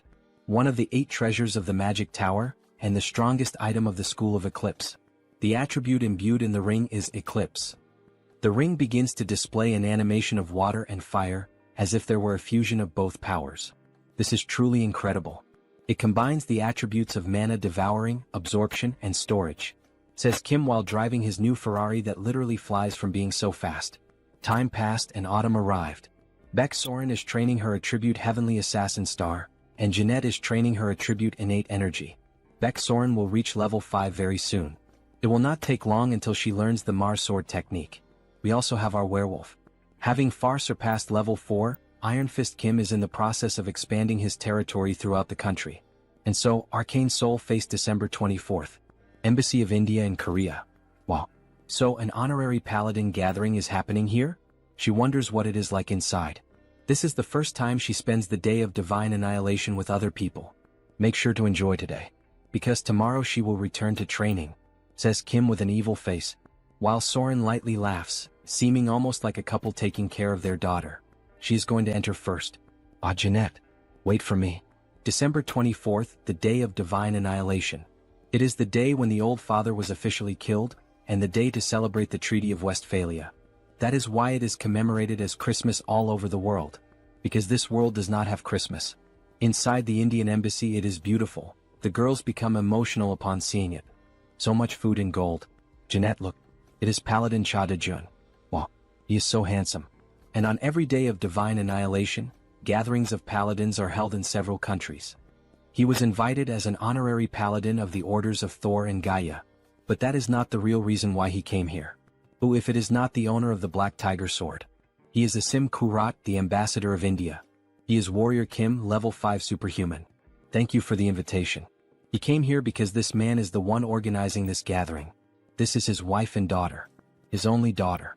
Nice to meet you, Superhuman Kim. It is Kali, the last of the 3 most powerful warrior units of the game. SSR rank Kali Kurat. She will be the future owner of the Kalaratri. Let's use these girls as an excuse to talk to her. These are his disciples. And what a coincidence that his second disciple is. Before he could use the excuse to start a conversation with the ambassador's daughter, he is interrupted by strangers. Aren't you the owner of the Black Tiger Sword? What? The owner of the Black Tiger Sword? Really? Well, he is a big fan. He never thought he would see you in real life. Can we talk for a moment? What? Several begin to come forward wanting to meet the wielder of the sword. No, this was the perfect opportunity to become friends with Kali. You look great. He also wants to see you. Just a handshake. He leaves the rest to you girls. Our master was taken away by the crowd. He came out of there alive.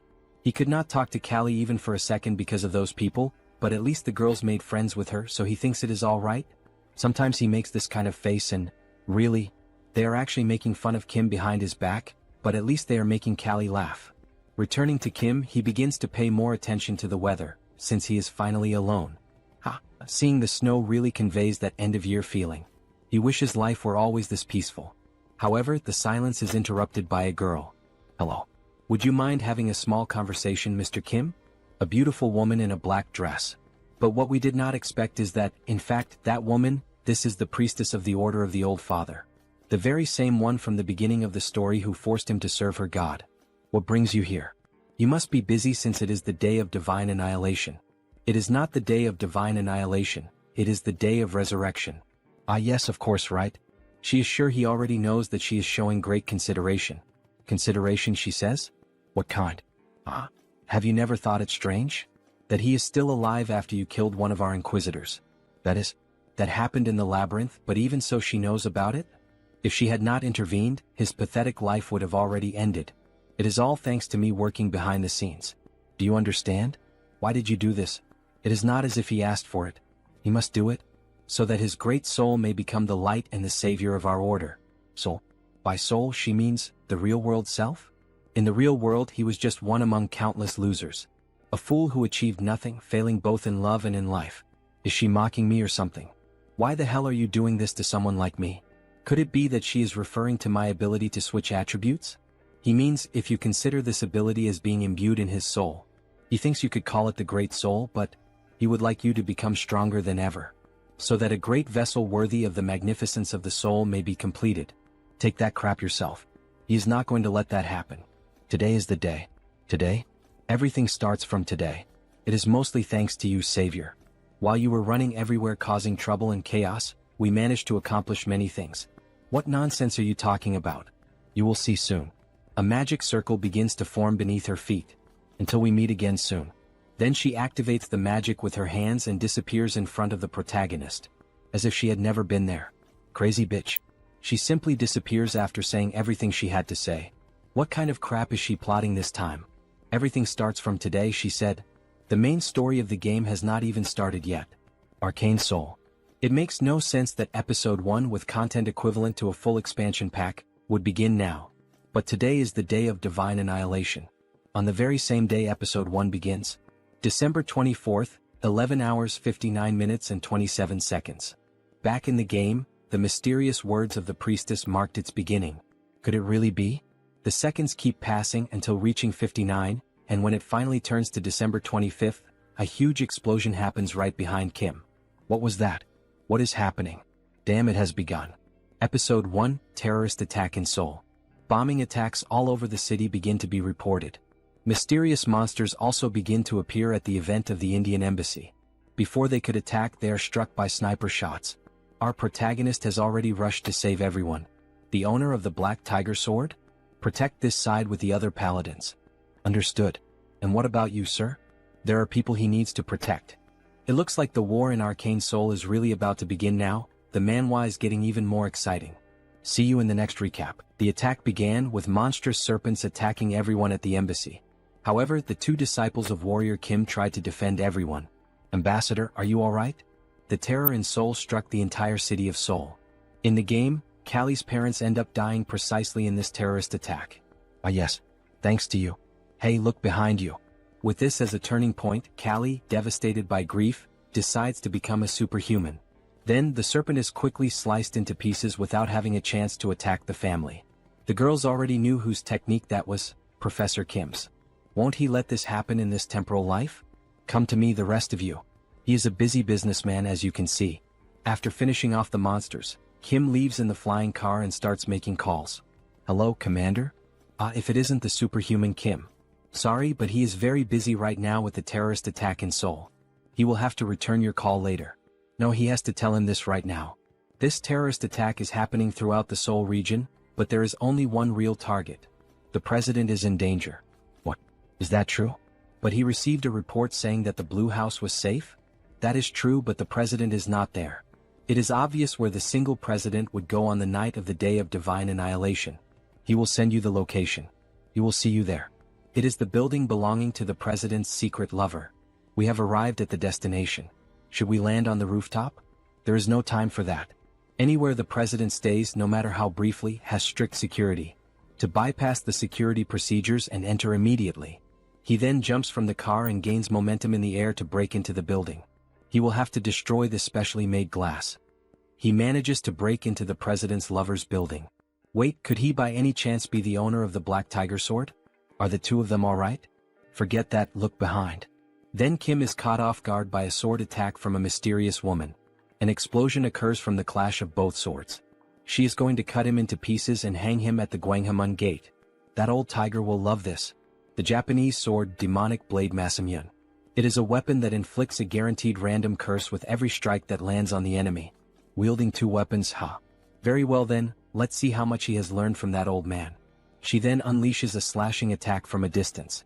Kim quickly switches the hammer for the shield to parry the attack, however, even so he is injured. All that damage from just one attack even after he blocked it? Mitchum, not bad, huh? But can he withstand this as well?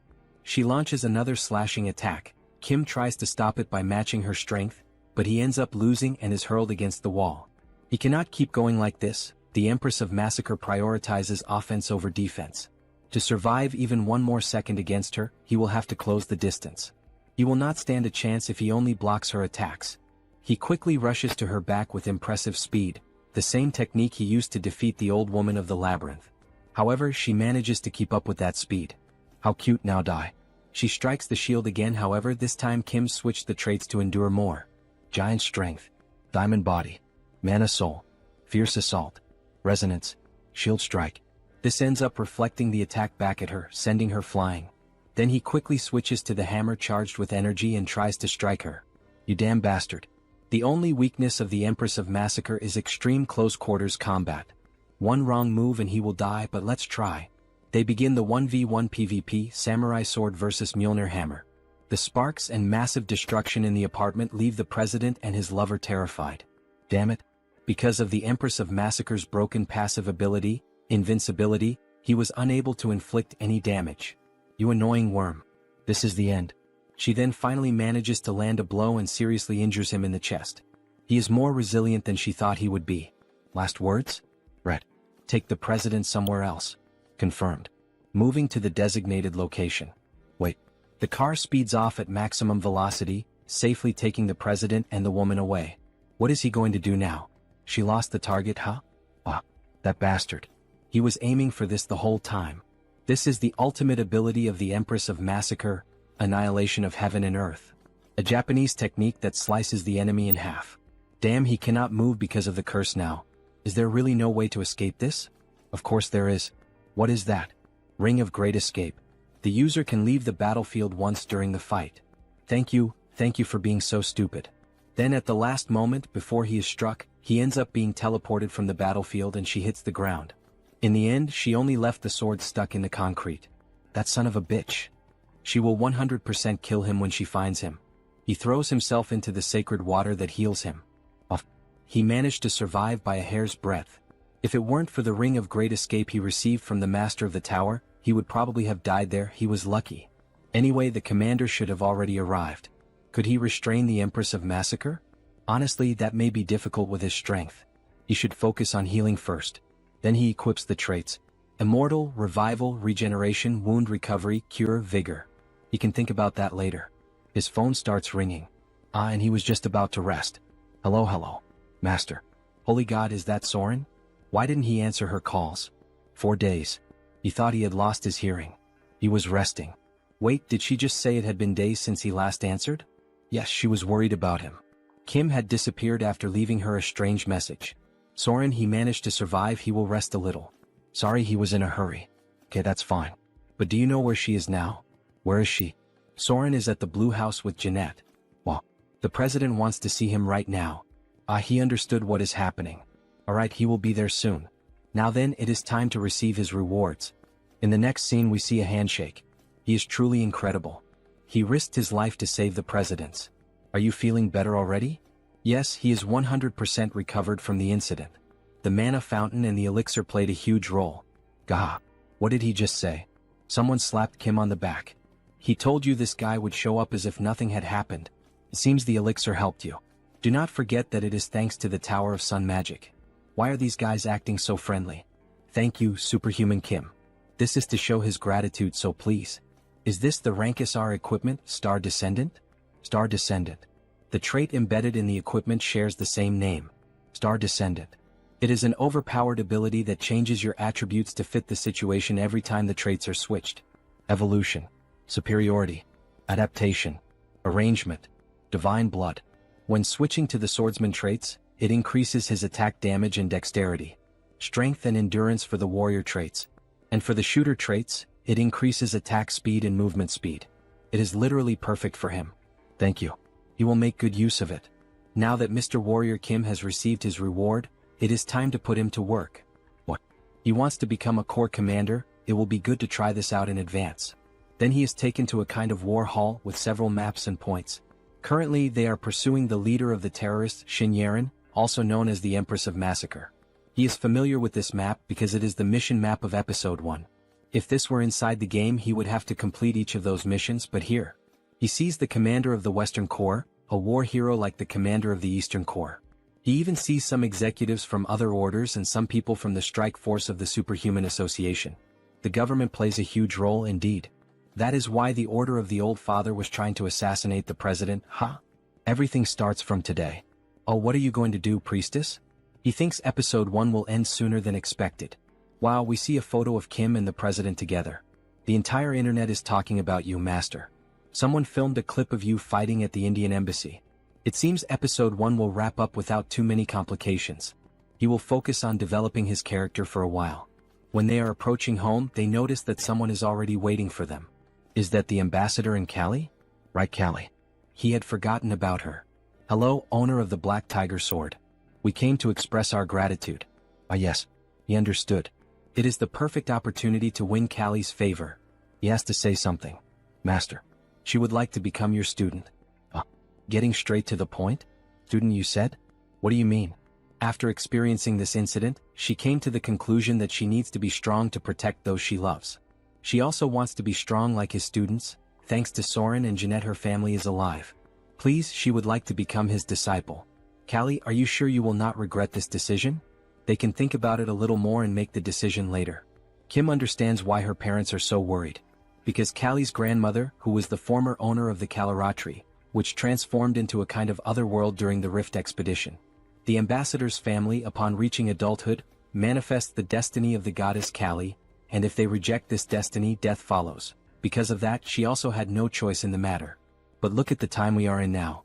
Ambassador. No, Callie's father. This is a once-in-a-lifetime opportunity. The last of the 3 main warrior units has fallen right into our hands. He is well aware of his family's devotion to protecting humanity, and of the destiny passed down through the generations of their family. How could he know that? He understands his concern, but Callie has the talent to protect herself. Does this mean he knows a way for Callie to escape her suffering? Yes, and for that, Callie must become a superhuman. If he leaves that task to me, he will make it happen. He cannot miss this chance. That child has never wielded a sword in her life, and she needs to become a superhuman? There may be some other way. But dear, he already knows that Callie does not have much time left. Let us leave this to him. Callie, is she certain about this? Is this truly what she wants? Yes, father. She promises that she will do well, so please trust me. It will not be an easy path. But even so, if she is prepared, then do what must be done. You must overcome your destiny and survive. Yes, she will. Have you made your decision? Ah, yes. Then, Callie, she will undergo hellish training starting tonight. Tremble. She is looking forward to it. A few days later, we see Callie exercising and stretching. Kalaratri is an assassin and a dancer. She unlocked the stealth trait some time ago, so now she needs to unlock the dance trait. It is already time for her to unlock it. As she dances, her golden aura keeps increasing as if she were leveling up. Goddess's blood. Stealth. Dancer. As expected, she has some talent. Now that they have built the foundation for her to challenge her destiny, all she needs to do is level up. Good work. She is already at level 3. Oh, thank you. Rest a little. Her stamina is still somewhat lacking, so he suggests that she should not push herself too much. No, she is fine. Let's just start the next lesson right away. She has to become strong like Soren and Jeanette. Beck Soren has already reached level 5 and Jeanette is at level 4. She is overtraining without even realizing it, due to her growing impatience. Hallie, she also has a God-given talent like the other two. All you need to do is train consistently at your own pace, so do not become too impatient. If you push yourself too much, it might slow down your progress. Okay, I will remember that. Oh, I'm getting a call. Rest a little. Hello. Mr. Kim, owner of the Black Tiger Sword. It's me, Kim Chunbok. It has been a while. So what is the matter? He just wanted to inform you that you have another challenge in the Colosseum. Do you remember the Destroyer King? He wants to fight to reclaim his steel fists? Yes, he does. This time he offered to bet some diamonds, and the statue of Mars. The statue of Mars? That is the divine statue that has the Mars sword technique sealed within it. So this is the quest to obtain the Mars sword technique. The battle will be in 2 weeks in the form of a 4-on-4 group match. Will you accept? Of course. You will see him then. He has 2 weeks to form a group. The Destroyer King will be fully prepared for this. He needs a group that can guarantee victory. He does indeed know some strong people, but he is still a little anxious about fighting a real battle with them, since he has never used them in a group fight. Very well then. He thinks this group will do. After 2 long weeks of anticipation, the day of the team battle had finally arrived. The arena was filled with tension as the fighters began to make their entrance. Leading the opposing squad stood the imposing figure of the feared Destroyer King. Right behind him marched the other formidable names, the Wyvern King, the Dark Demon King, and the Angel King. Despite his aged appearance, the leader radiated strength, proving he still had enough vigor to face his enemies head-on. Each member carried with them the promise of unleashing their full might in the clash to come. Old or not, everyone stood equal before sheer violence. The expectation had been that a few high-level fighters would appear, yet no one anticipated the arrival of the foremost veterans of level 6. Even so, there was no reason to falter. On the opposite side of the arena, the leader of the Warrior King's team emerged, Warrior Kim. Known as Iron Fist Kim, a lone wolf armed with a mechanical arm, he prepared to push his limits with the power that had been granted to him. Priest Kim stepped forward, proclaiming that even their god would answer the call of his brothers. Beside him stood Magic Kim, ready to give everything in honor of his grandfather and the Magic Tower. A few days earlier, the group had gathered at his summons. For them, his call was undeniable. It was their chance to repay Superhuman Kim, the one they owed so much to. He would have rushed to answer immediately, even in the middle of a meal. A traditional team had taken shape, composed of a warrior, a reinforced soldier, a mage, and a healer. The formation was one he knew all too well, though it carried a clear drawback. The greatest issue lay in their defense. Yet reassurance came from a brother who claimed to hold a support skill that could balance the flaw. Even so, the weight of responsibility seemed to press down on him, though there was no need for such harshness toward himself. In the end, they were up against the veterans of the Colosseum, making a direct victory nearly impossible. The question lingered, what plan could he be preparing to use? They needed to hold on to 2 guiding principles, explained through the example of chess. The first was to advance. The second was to fight. Back in the present, the clashes had already erupted across the arena. Iron Fist Kim clashed with the Destroyer King. Priest Kim confronted the Angel King. Magic Kim faced the Dark Demon King. Yet the fight unfolded in a messy, chaotic fashion. The struggle was brutal, filled with raw pain, resembling nothing more than dogs tearing into each other. Blows landed recklessly, even dragging at hair in desperation. Such tactics served one purpose only, to disrupt the opponent's specialty. Since every combatant was a mage, relying solely on fists left no room to unleash their special abilities. Meanwhile, Warrior Kim was engaged in battle against an airborne foe, the Wyvern King. The enemy dared to mock them with such a low tactic, showing not a shred of respect. Yet everything was unfolding according to plan. Their opponents had underestimated them, allowing their formation to break apart. The Angel King began preparing to unleash his light cannon. Fire erupted as the aerial battle revealed itself to be the Wyvern King's domain. Still, Warrior Kim carried a method of his own to counter it.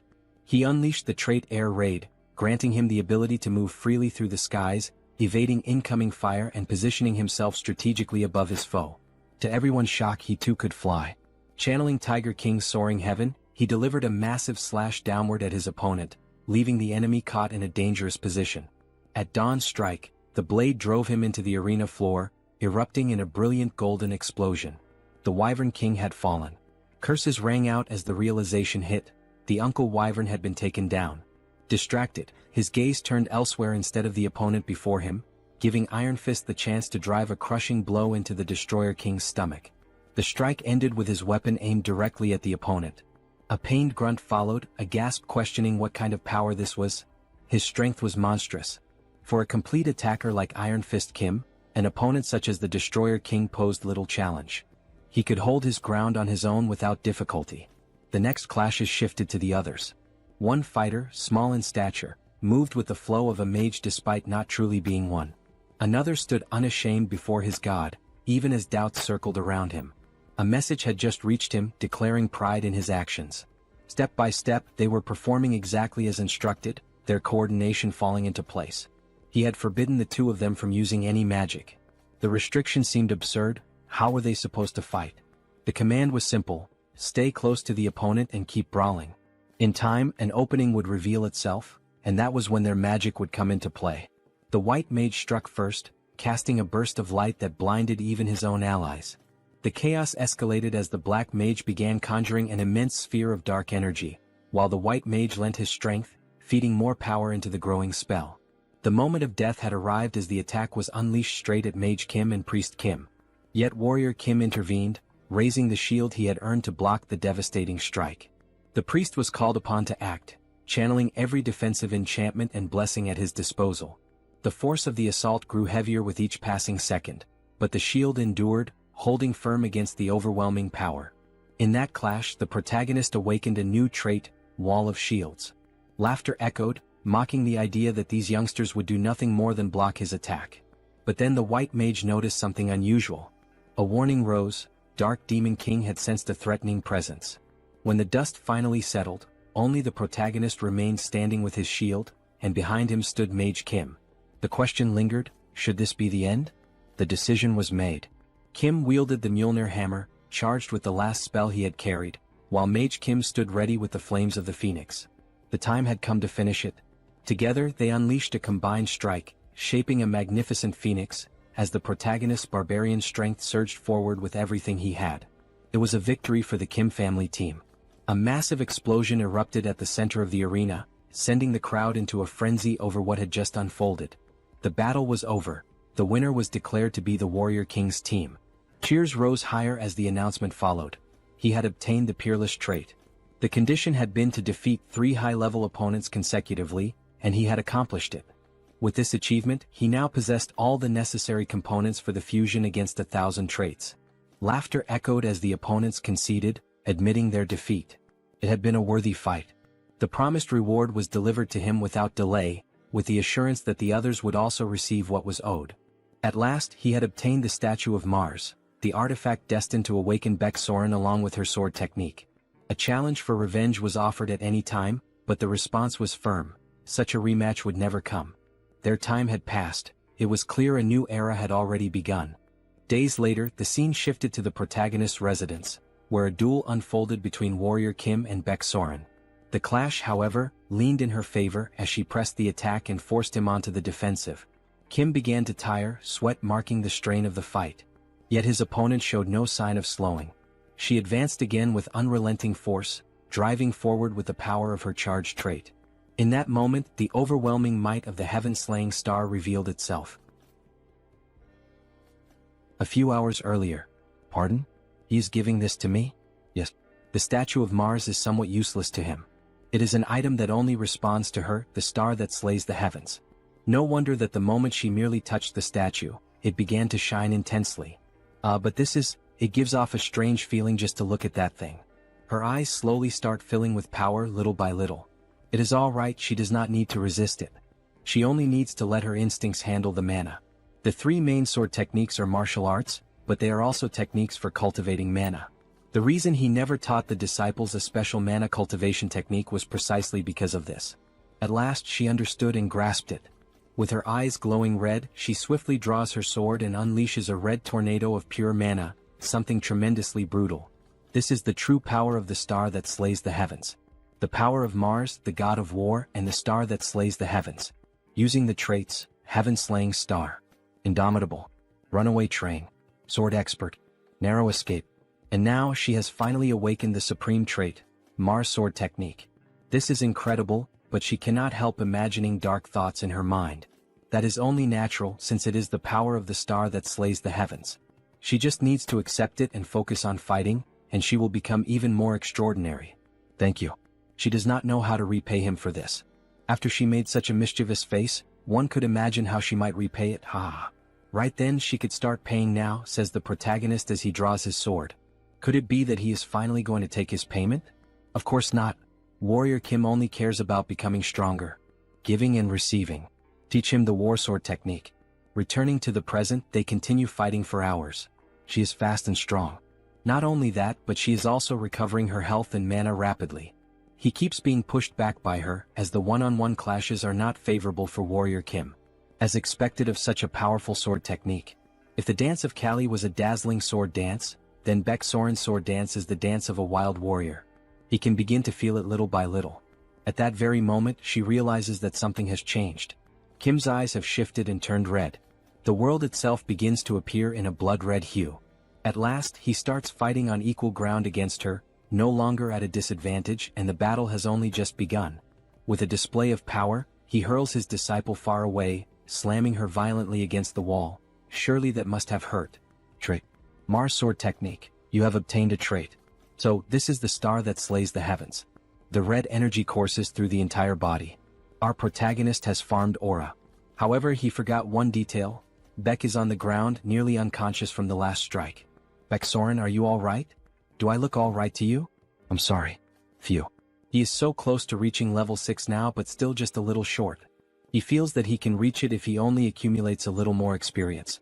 And he has someone perfect for a moment like this. The next day. Seonsu workforce. Well, look who we have here. If it isn't the pride of our association in person. The best result of our association. The savior of Seoul, Hunter Kim, the owner of the Black Tiger Sword. Oh, he's here, the superhuman Kim. Aha, he's just the same as always, President. Anyway, he heard there is a major request pending? Warrior Kim called at the perfect time. Let him explain, since he was the one who arranged the commission. He heard that the Terror Federation has fallen, right? Episode 1, The Terror Federation. They acted under the instigation of the Order of the Old Father. Unlike in the game, they were annihilated by the incursion carried out by the government. From now on, it will be very difficult for them to rebuild the organization. At present, the Empress of Massacre, Shin Yaren, and her subordinates are scattered. So, at the request of the National Army, the Hunter Association, specialists in tracking, was pursuing the terrorists, but one of them decided to hide in a strange place we cannot handle. A strange place? The monster village. There was a mutant among the terrorists there. Right, because any mutant is considered family in the monster village. But a terrorist is still an extremely dangerous individual.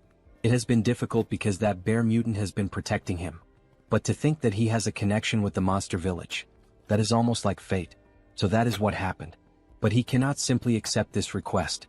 To reach level 6, he cannot go against the monster village. Yet refusing this request outright is a bit. Here is his photo.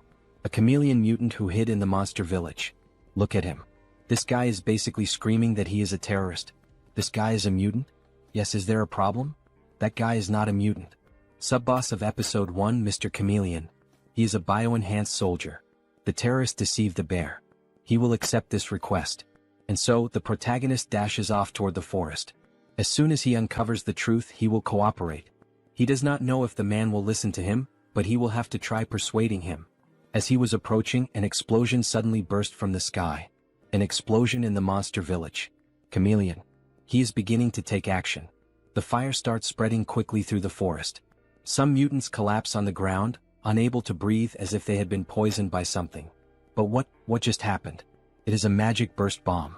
Owner of the Black Tiger Sword? Why are you here? He heard that a chameleon from the Terror Federation came to this place. It must be him. He is a criminal pretending to be a mutant. What, pretending? Chief, Skeleton Snake has disappeared. The chameleon who was with Skeleton Snake has also vanished. Skeleton Snake?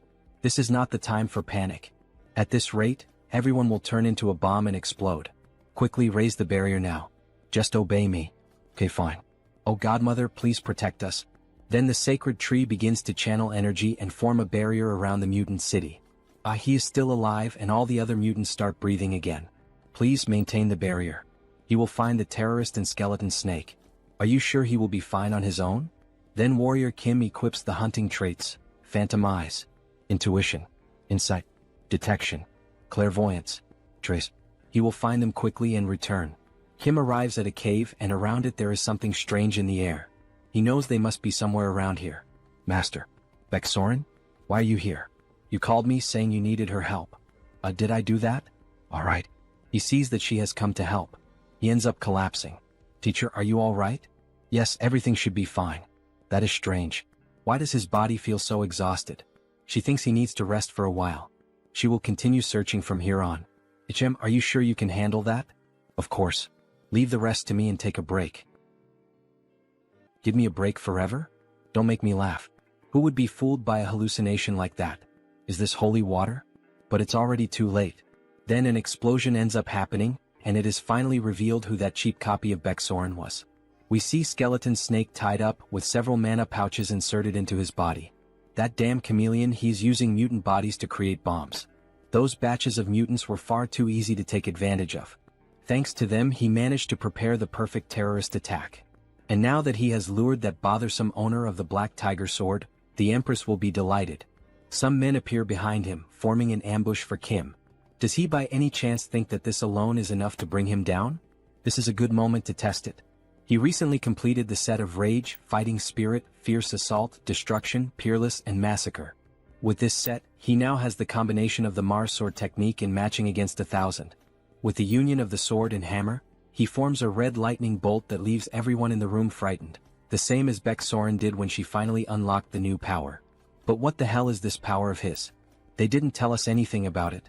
All of you ended up choosing the wrong person to anger. He charges forward with everything against the poor NPCs/secondary characters.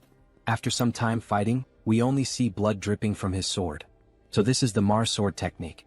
There's almost nothing left of this place, only useless NPCs lying on the ground.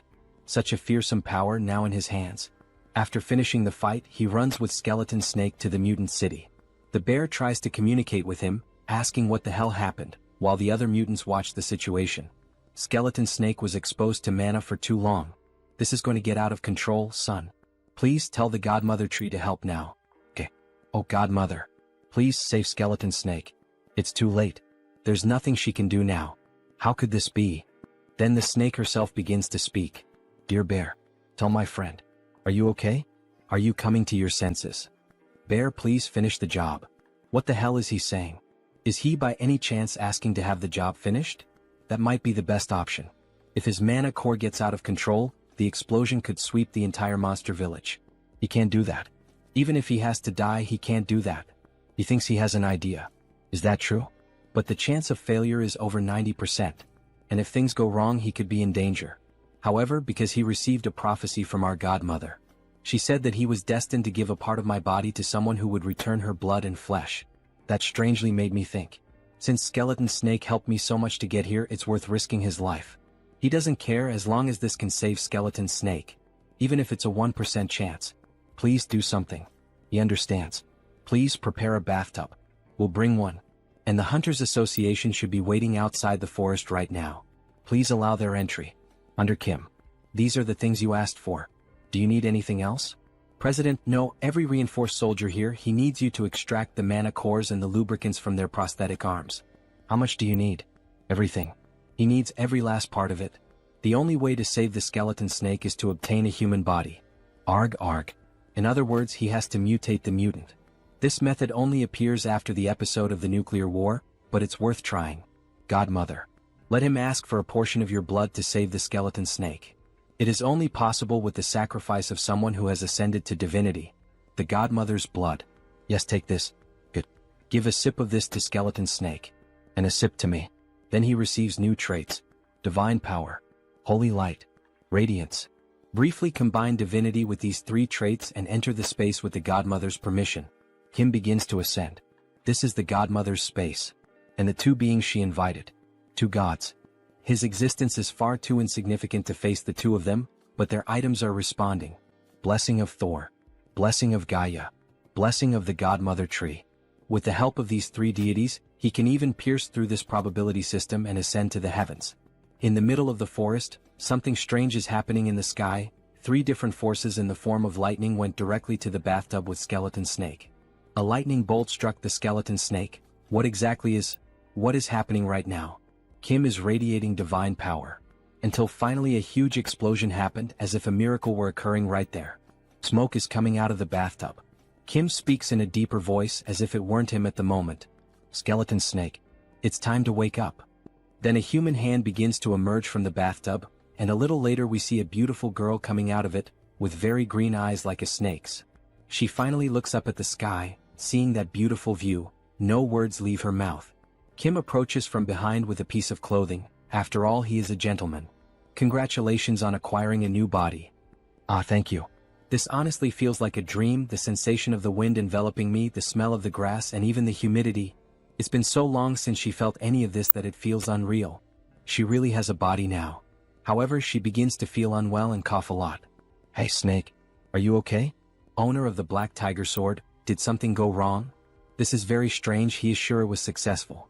In the end, she ends up vomiting a ring. Wait, that's the treasure you receive after finishing Skeleton Snake's personal quest, the SSR Ring of the Prophet. So that's where it came from. So that was what the Godmother's prophecy was about. The prophecy? What was it again? To someone who would return her blood and flesh, she was destined to give a part of her body. That was very cute. Could it be that the protagonist will finally have a girl? The Prophet's Ring. Just as the name suggests, it is a device that provides all the game's information in advance. For example, it can show the reward inside a treasure chest or reveal the map of a randomly generated dungeon. We see illustrations of what this stolen item would look like. He did not expect this reward at all. What a lucky prize. And take this as well. This is a mana core, isn't it? Even if she is no longer a mutant, she will still need it. No, it's alright. For you to become level 6, the tree seems to be smiling as one of its leaves falls. He needs her mana core. That's what she told me. Is that so? The Godmother granted us a level 6 plant. According to what is written here, you will also need mana cores from other mutants. Mana cores? He is the benefactor of our village, so this is nothing. He will give him all the mana cores he has been keeping. Yes, you can take mine as well. You can have the mana cores of our kind. Me too, me too. Take ours too. Everyone wants to help Warrior Kim, the one who from the very beginning tried to be their friend and protect them. All of these must be mementos of their masters, parents, or friends, but even so, they are giving them up so willingly. Everyone, thank you so much. After a few days, we see a huge building, and inside it, all 4 of them making funny poses with sunglasses. It is so bright, so huge. Is this building really yours, master? Yes. He bought it recently. Money is power. Now he obtains income without needing to work. With this, he can cover the necessary expenses for training. Welcome, Superhuman Kim. Oh, Director Choi. It is still early and you are already here? Of course. He is the manager of this building now. He is nothing without responsibility, sir. Of course, that is why he chose him. Now we are business partners, Director Choi. Yes. Once again, it is a pleasure. Now, he thinks he should take him for a tour of this building. Where to first? Jim, she would like to eat something delicious. Me too. Alright, we can start things after we eat. Then we can go to the food court. However, Kim interrupts him. Let's go to the training room. Damn protagonist who only thinks about training, no wonder he is so strong. Let's see how strong his disciples have become. Kali Kurat level 3. Jeanette level 4. Beksoren level 5.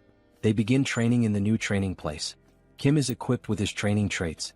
Black Tiger Swordsmanship. Sword Expert. Sword Aura. Sigurd Cultivation Technique. Focus. Training. Warrior Kim level 6. He pauses his personal training a little. Everyone is making steady progress. Now he can focus only on his own training. Thanks to the Prophet's Ring, he managed to obtain the artifact necessary to reach level 6. Moreover, he managed to learn the supreme technique of the Eastern Army, the Black Tiger Swordsmanship. Now that he has obtained so many traits, the high-level trait, Master of Swords, is not very far. However, to use the Master of Swords trait, the mana cultivation technique he is currently using will not be sufficient. He is already having difficulty controlling the Mars Sword technique with it. It seems the time has come for him to go to that place. To the place where the god resides. Sweden. Great Palace of Stockholm. He arrives at the entrance and there is an angel waiting for him. Mr. Warrior Kim, unfortunately he will not be able to enter the place. He is an honorary paladin of this place. Even if he is a paladin, he is currently at level 6. It is dangerous. Please visit again when you reach level 7. Yes, he already imagined this would happen. It is understandable, since there is a saying that anyone below level 6 will die instantly upon seeing a god. But, it is not as if there were no way. He gives a rose with white flowers. This is a mythical item from Norse mythology, the regret of Mistiltine. He really managed to bring it here. Gem with this, she understands. Allow her to guide him to God. She will allow you to witness the greatest of lightnings. Good thing he prepared this in advance. Some time ago at the square in Sweden. Before meeting Thor, there is something he needs to prepare. There is a quest that gives the regret of Mistiltine as a reward. He needs to complete it before meeting him. From what he remembers, he needs to find the distinguished individuals in this market. Then a mysterious hand goes on Kim's shoulder. Long-time brother. Mr. Sigmund? He did not think he would see him here. It really has been a long time. What a coincidence. It is all thanks to our new family member. Your new family member? We have a son now. We brought our son to receive some blessings. Wow. Congratulations. He is so curious to know what our son will be like. She is sure our son will be strong just like the father. Still a little lovebird couple, huh? Now that he thinks about it, this was the sacred land of the Nordics. Wait, the god who blesses babies in Norse mythology is... Wait, you two are here to receive the blessing of Frigg? But he heard that she was already dead. That's right. But there was a prophecy. In the castle floating in the sky, and in the lowest place, seek the rune that guards the twilight. Take the rune to the open field, board the skyship, and bring the world to order. Only then will the goddess smile. Interpreting the prophecy, the castle floating in the sky must be the great palace, and the lowest place must be here. We have already found the rune as well. Would you like to see it? This is the rune? Well, runes can also mean secrets or knowledge. Wait, this image? What happened? Is there a problem? This is the birth of the clearest and purest god. The birth story of Mistiltine? Now he understands. The distinguished individuals he had to find were them.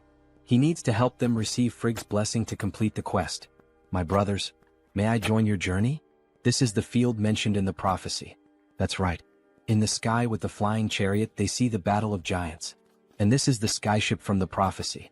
It is a legendary ship built by the ancient dwarven king, Skidbladner. It is a portable fortress that can be put in the pocket when folded. The most coveted item in Arcane Seoul today. 500x reduction. It can be put in your pocket.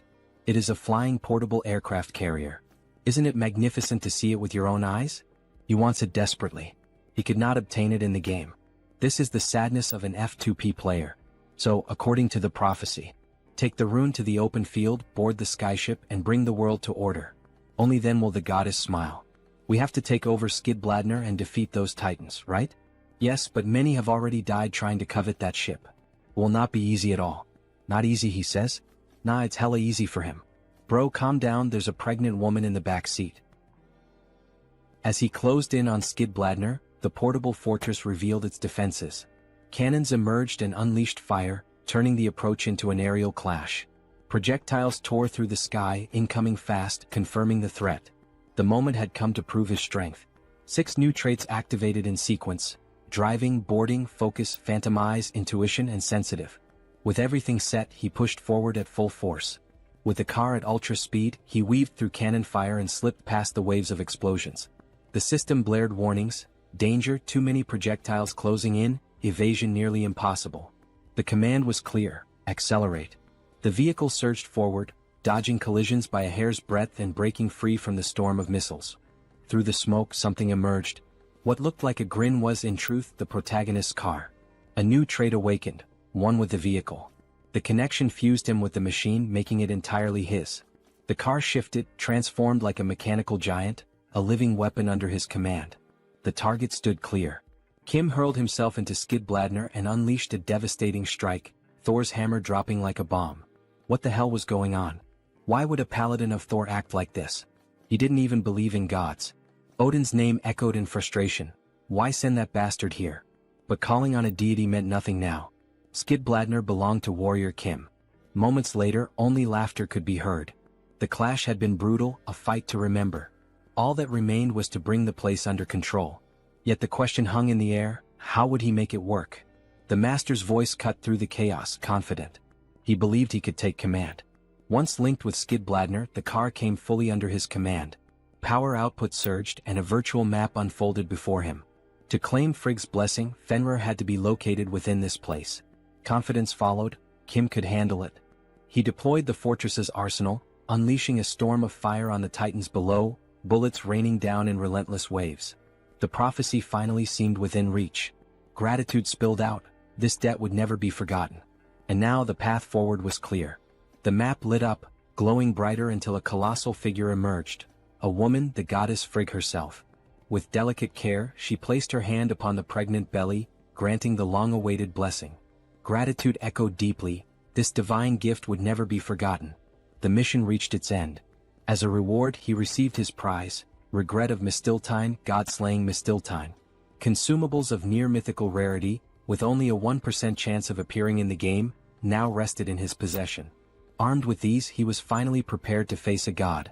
At the steps of Stockholm's Grand Palace, Kim felt the weight immediately. Each step forward was stifling, the very air pressing down like a god's hand. He activated the regret of Mistiltine, a one-use relic that allowed him to endure divine pressure despite lacking the proper class. At last, he stood face to face with Thor, the god of thunder, a being from beyond his own world. Thor recognized him instantly. His eyes pierced through every layer of disguise, seeing Kim's true origin. The implication was clear. If Thor could perceive it, perhaps all gods could. Still, Kim pressed on, asking what had brought him here and whether Thor knew who had summoned him across worlds. If there truly existed a power strong enough to drag him into another reality, surely the god of thunder might know. Thor grew serious, thoughtful for a moment, and then admitted he did not. What? Thor truly had no knowledge of who had done it, no clue, no trace. How was Kim supposed to know? Could it have been the old father who summoned him here? But that one was already dead. Probably not. If a god out there had burned that much power, Thor would have sensed it. The answer became clear. The gods weren't responsible. If not the old father, then who? His mind drifted, and a flashback surfaced. His conversation with the mad saint, her cryptic words still echoing like a curse. That he should become stronger than ever, that was her decree. A vessel worthy of holding the magnificence of a great soul had to be forged, a soul destined to become the light and salvation of their order. But why him? Why try to mold him into a vessel of rebirth? Was his soul? Its rank was impossibly high. Was it because of his ability to swap traits? The power to learn anything and exchange it at will? Only an omnipotent could wield such a gift. In the East he believed they called it the Celestial Star. This was called the Celestial Star. Celestial Star, he had heard that name before. Had there ever been an omnipotent like him? Yes, one known as the Celestial Demon. The way she spoke made it sound as if he resembled her master, as if he carried eyes capable of glimpsing the future. So that's why the Blood King had said those words. In any case, he had to do his best to escape that filthy order that still followed the old father. If he managed it, he'd be named as the Blood King's Archangel. Archangel? The title hung in the air. He had no intention of dying though. The promise was clear. After death, of course, little one. To be honest, he thought reviving might not be such a bad idea. Was he serious? He had no desire to remain trapped in this ridiculous palace, sipping nectar for eternity. It made sense. Thor himself was also a god of war. He remembered the opening line of Arcane Seoul, God is dead. In the Divine Annihilation War, when the old father fell, every defeated god perished, while the victors were all imprisoned. After being locked away for so long, Thor had to be itching for action. Yet even so, war still felt like too much. In the end, the Divine Annihilation Treaty had been made for humans. Still, Thor would cheer him on. What he sought was a power strong enough to break free from the old father, and that power Thor would grant. A colossal bolt struck Kim, not just any lightning but the thunder god's own. His entire body convulsed under the shock, pain tearing through him, screams ripping out despite every effort to hold them back. As always, the protagonist took the harshest, most brutal attacks this manhwa had to offer. See you in the next video. Use it well. Then our protagonist gained 2 new traits. Thor cultivation technique. Lightning. And we see Kim warrior in a badass pose, after being burned by the lightning. We're done, baby Mjolnir. Thank you, God of Thunder, you may go now, omnipotent outsider. Kim is in the city sky, looking at the buildings as if he were truly someone important. The journey was long, but it was worth it. He didn't plan this, but he obtained the Godslayer Mistiltine, which removes invincibility traits. He even managed to get the Skidbladner. Maybe he should take a trip with his disciples. Jeanette and Callie will love it, hee hee. Jim, what's that siren sound for? We see a huge building engulfed in flames. But what the protagonist didn't know was that the burning building was the new one he had just acquired. In the next scene we see the entrance of a hospital. Please don't run in the hospital corridor. Director Choi. Sir, you finally arrived. The director growled, which bastard did something like this? We're currently investigating, but it's very likely it was the Terror Federation. The Terror Federation. They've gone too far. Director Choi, he's not just a business partner. He's much more than that. In the cruel and selfish society of Arcane Seoul, he was the first to show kindness. He's his right hand. Damn it. All of this happened because he asked him to manage the building. Superhuman Kim. Director Choi. He woke up. He's fine. But there's something more important here. This is his blood. Please take it. Why are you giving me this? Because he injected nanomachines into his own blood some time ago. And he spread his blood onto those terrorists. With this, he should be able to track them. Thank you for staying alive, Director Choi. We will use every medical technique available to heal you. And this time he will make sure everyone is eradicated. In the next scene we see a city that looks like a slum. Giro Stronghold. Sir, they tracked Director Choi's nanomachines. This is the result. This is where they went to hide. Their traces end right here, you say? Yes. Should we just demolish this place? Demolish, you say? Yes, most of the people who live here are either homeless or criminals. His Iron Fist gang will take care of it. That's the right choice. This time he plans to defeat the leader of the Terra Federation, the Slaughter Empress, at any cost. But the Terra Federation began as the Federation of Rights. It was an organization founded to claim the rights of the marginalized, until they made contact with the Order of the Old Father. If he decides to destroy this place casually without much thought, that could ultimately strengthen their justice. Violence is not always the answer to everything. It can harm the lives of innocent people. Of course that's true, but do you have another plan in mind? We have to demolish and rebuild. With that, what do you mean? From now on, we will re-urbanize the Guro neighborhood. That's his plan. The re-urbanization of Guro advanced without many problems. This was thanks to the president who promptly approved the revitalization of a district with public order collapsing, and to investments from several prominent figures. And he finally found the terrorists' main base on the outskirts of Dayrim. We see a door with a very strong seal on it. However, that seal is quickly broken. It's been unlocked, Professor. Hehe, as expected from the number one in security. Great. He's not only good at security but also at bypassing it. But don't you think this might be a little dangerous? I mean, Warrior Kim is about to face the infamous Slaughter Empress. Of course it would be dangerous. This won't be an easy task at all. And that's exactly why he asked for their help. He gathered the entire gang. Relax, Captain, you made the right decision. Iron Fist Kim. Level 5 Magic Kim. Level 5. Priest Kim. Level 5. Beck Soren. Level 5. Callie. Level 3. Jeanette. Level 4. Let's go, her heart is pounding. They've all grown well, Warrior Kim. Level 6. Seo Woojin. Level 6. As expected from those with extraordinary talents. Their growth speed is much faster than average. Not to mention that Woojin is already at his level. He worked hard, man. You guys should be more than strong enough for this place, except for the Slaughter Empress herself. So there's no need to worry. Leave it to us, Professor. She's not scared at all. Me too. He will also do his best as a level 6 superhuman just like you. Yup, but there's no need to overdo it. So reliable. Now then. Upon opening the gate, a green aura seeps out as if it were something poisonous. Everyone is astonished by this intense air. A subdimension. Professor, are you sure we will be alright? I'm a little scared right now. Me too. Have I ever been wrong before? Let's go in. To finish the Slaughter Empress. Poor things. They walked into their own grave. Now that it has come to this, she should help them find the proper burial site. In the next scene, the entrance to the subdimension is revealed. 3 houses stand in the middle of nowhere, each with a distinct aesthetic. This place is... He thought it would be dark since it's underground. What is it for? The platform they are standing on can be seen, along with paths leading to each of the 3 houses. This place was known among players as the Hell of Minigames. They must complete 3 types of minigames to remove the buff applied to the Slaughter Empress. In truth, it wasn't that difficult back then since it was just a side-scrolling game. But now, it seems extremely hard to get through this place. After all, this is reality, and any mistake leads to a disastrous outcome.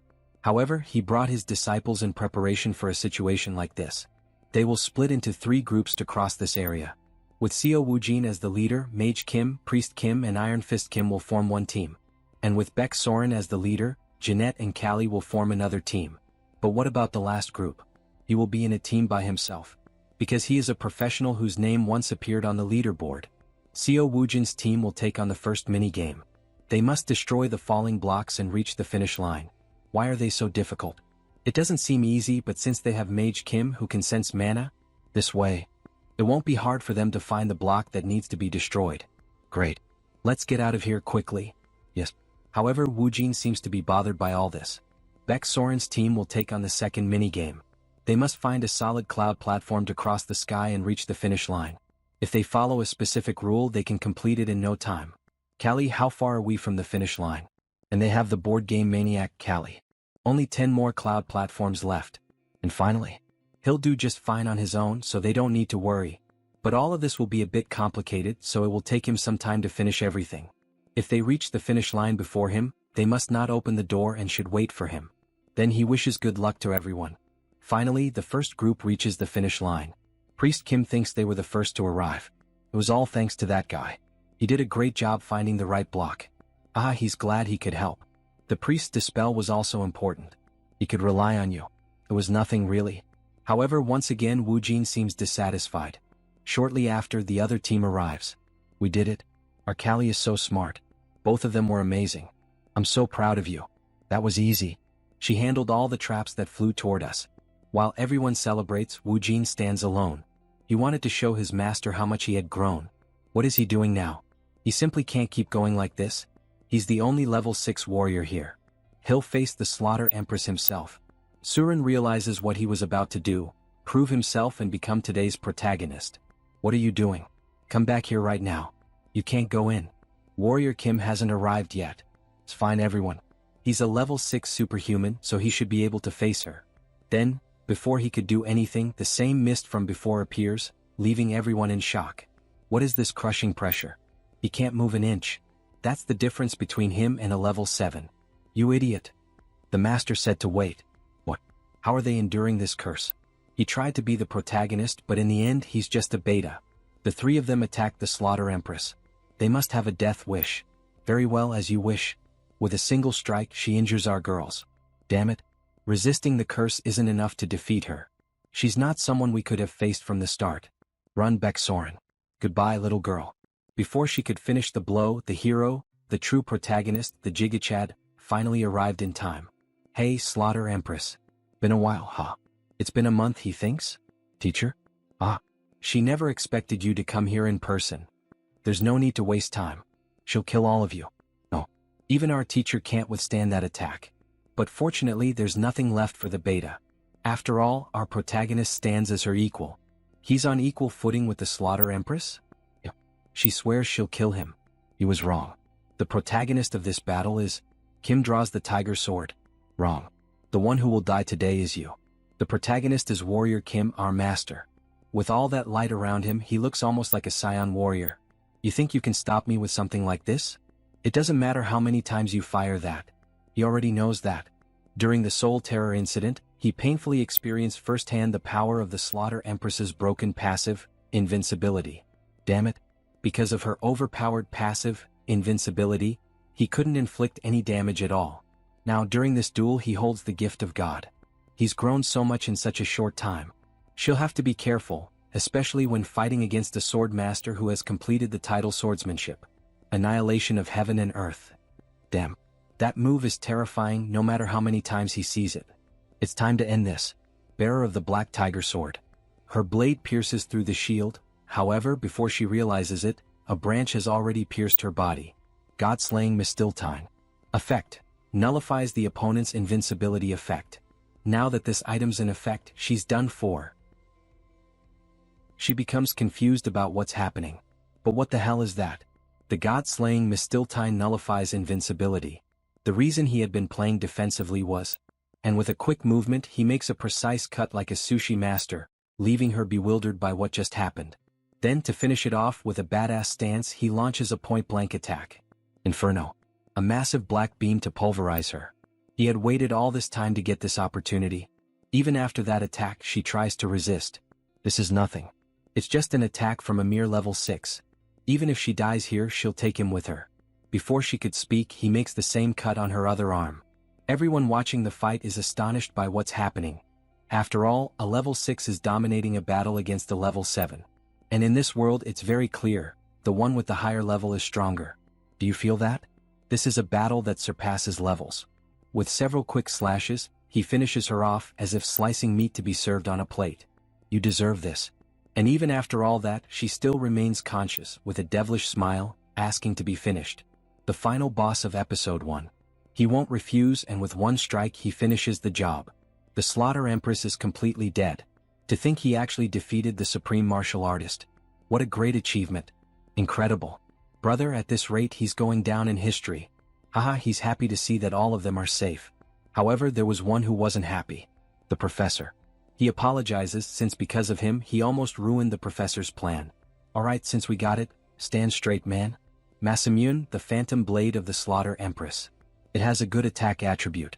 Not only that, it never misses and inflicts a random curse upon hitting. Sounds like an incredible sword, doesn't it? As expected from the blade once wielded by the Empress. Alright then, Beck can have it. What? Why isn't he the one using this sword? He's more suited to straight blade styles than sabers. Take it. He thinks it would be perfect for her. Alright then, thank you very much, master. The star that slays the heavens with the phantom blade, huh? It's going to be amazing. It'll be fun to watch. In the end, that bastard just wants to see everyone become stronger. Now, let's see what the Empress was hiding behind that enormous door. Let's collect the rewards. Then, after opening the door, only a blinding light appeared. The place was filled with gold coins and all kinds of treasures. The Empress was like a dragon to have hoarded all that. So many coins. And they're shining. There's so much money in this treasure. She must have plundered quite a lot during her terrorist attacks, huh? Brother, what do you plan to do with all these jewels and gold?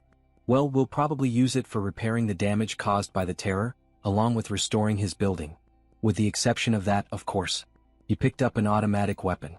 He found the last one of the Daisen series. Now he has the complete set of Daisen weapons.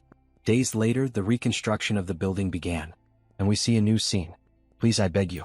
Allow me to become your official disciple. Aha. So suddenly. Honestly, he had been very confident during the recent operation because he thought he was a genius. But in reality he couldn't do anything. He couldn't even swing his sword once.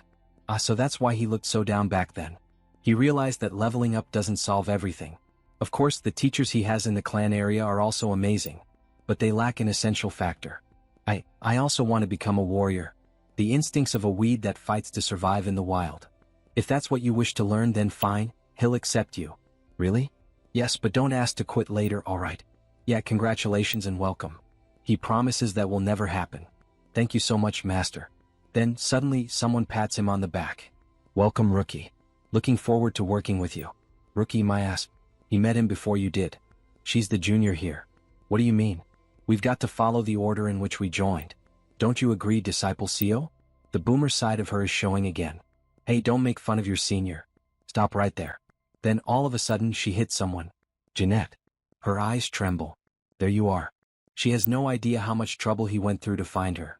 Let's go now. I'll wait. However, our hero stops the stranger. What brings you here? We came to reclaim our property.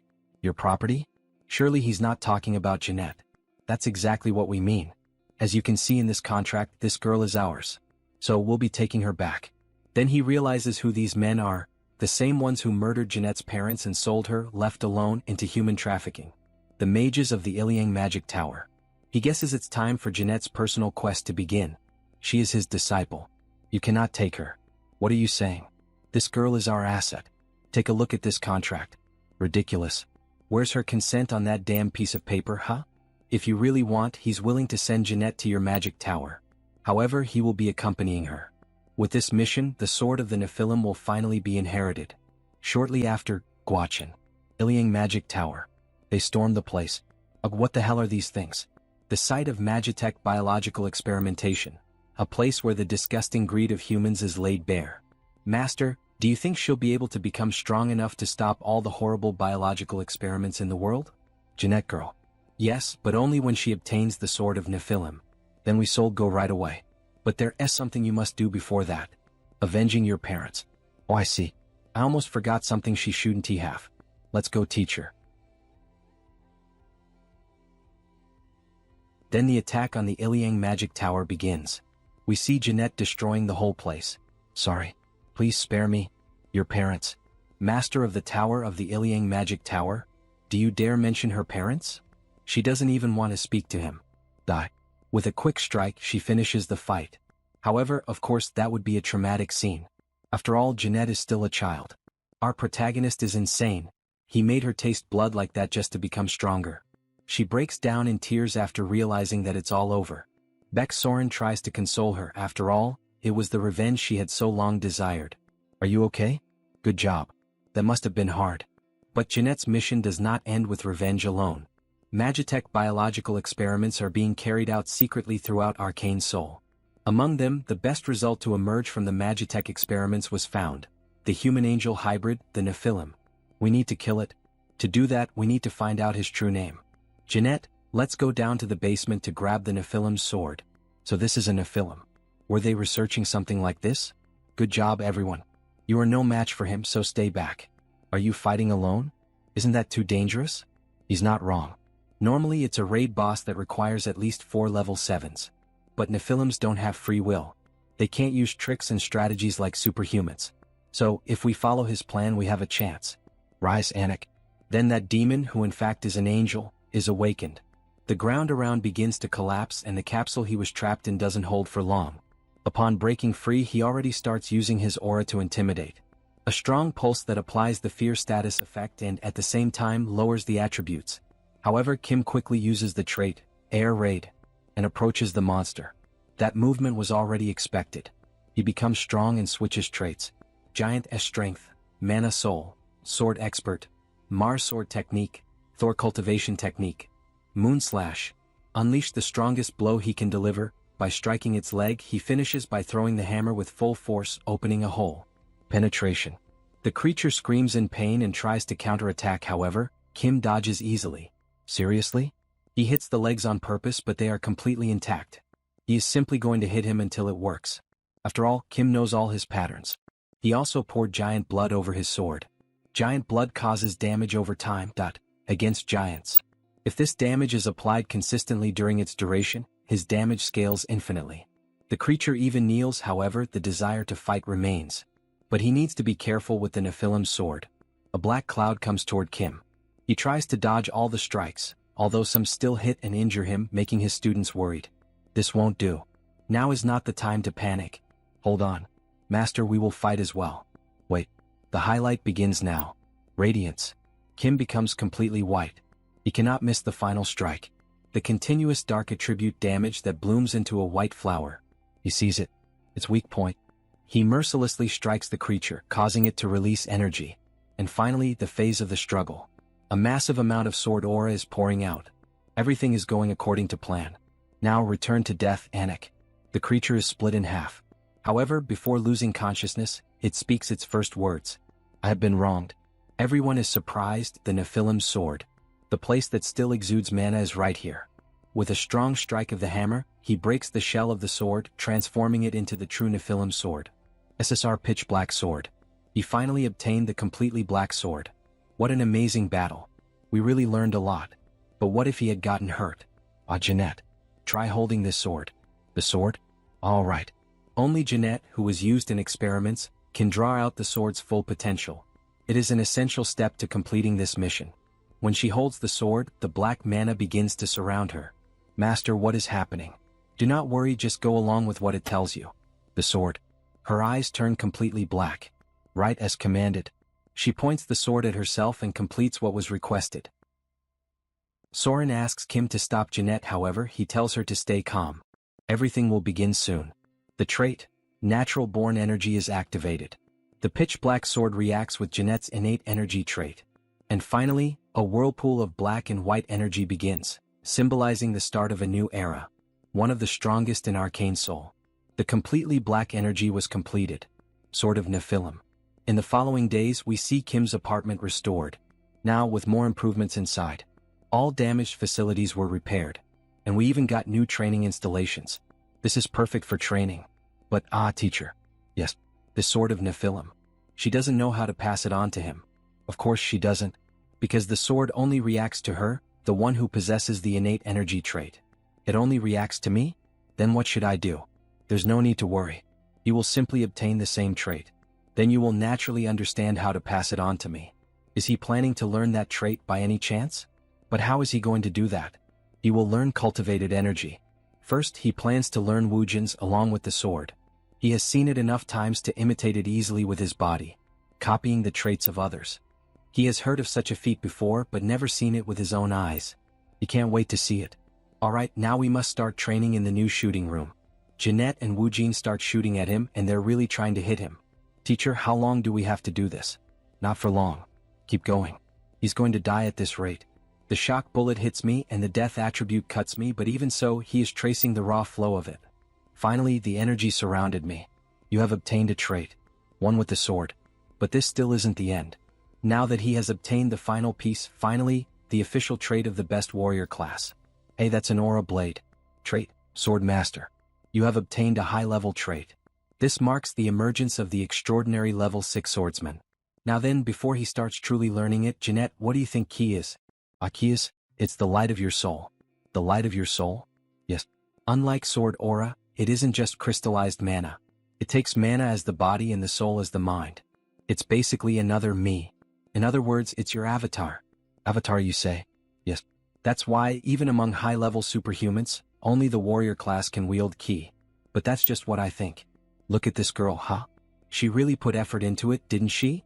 But if it's just energy taking a tangible form, can't you also call that an aura blade? Now that you mention it, it's kind of true. Ki is more than just the concentration of power. It can be seen as the path to transcendence. When it goes beyond mere visibility and becomes fully tangible, it signifies a great transformation in physical properties. So that means when you use ki, your soul. No, your class is elevated. Now she understood. The Nephilims sought to refine their ki to strengthen their souls, because they desired to elevate their existence to become divine. That is why Nephilims, born as half-angels, always mastered ki instinctively, as naturally as they breathed from birth. Kim had an idea. As naturally as they breathed from birth? That means he had been using the trait as an active skill. But I have to use it as a passive skill, huh?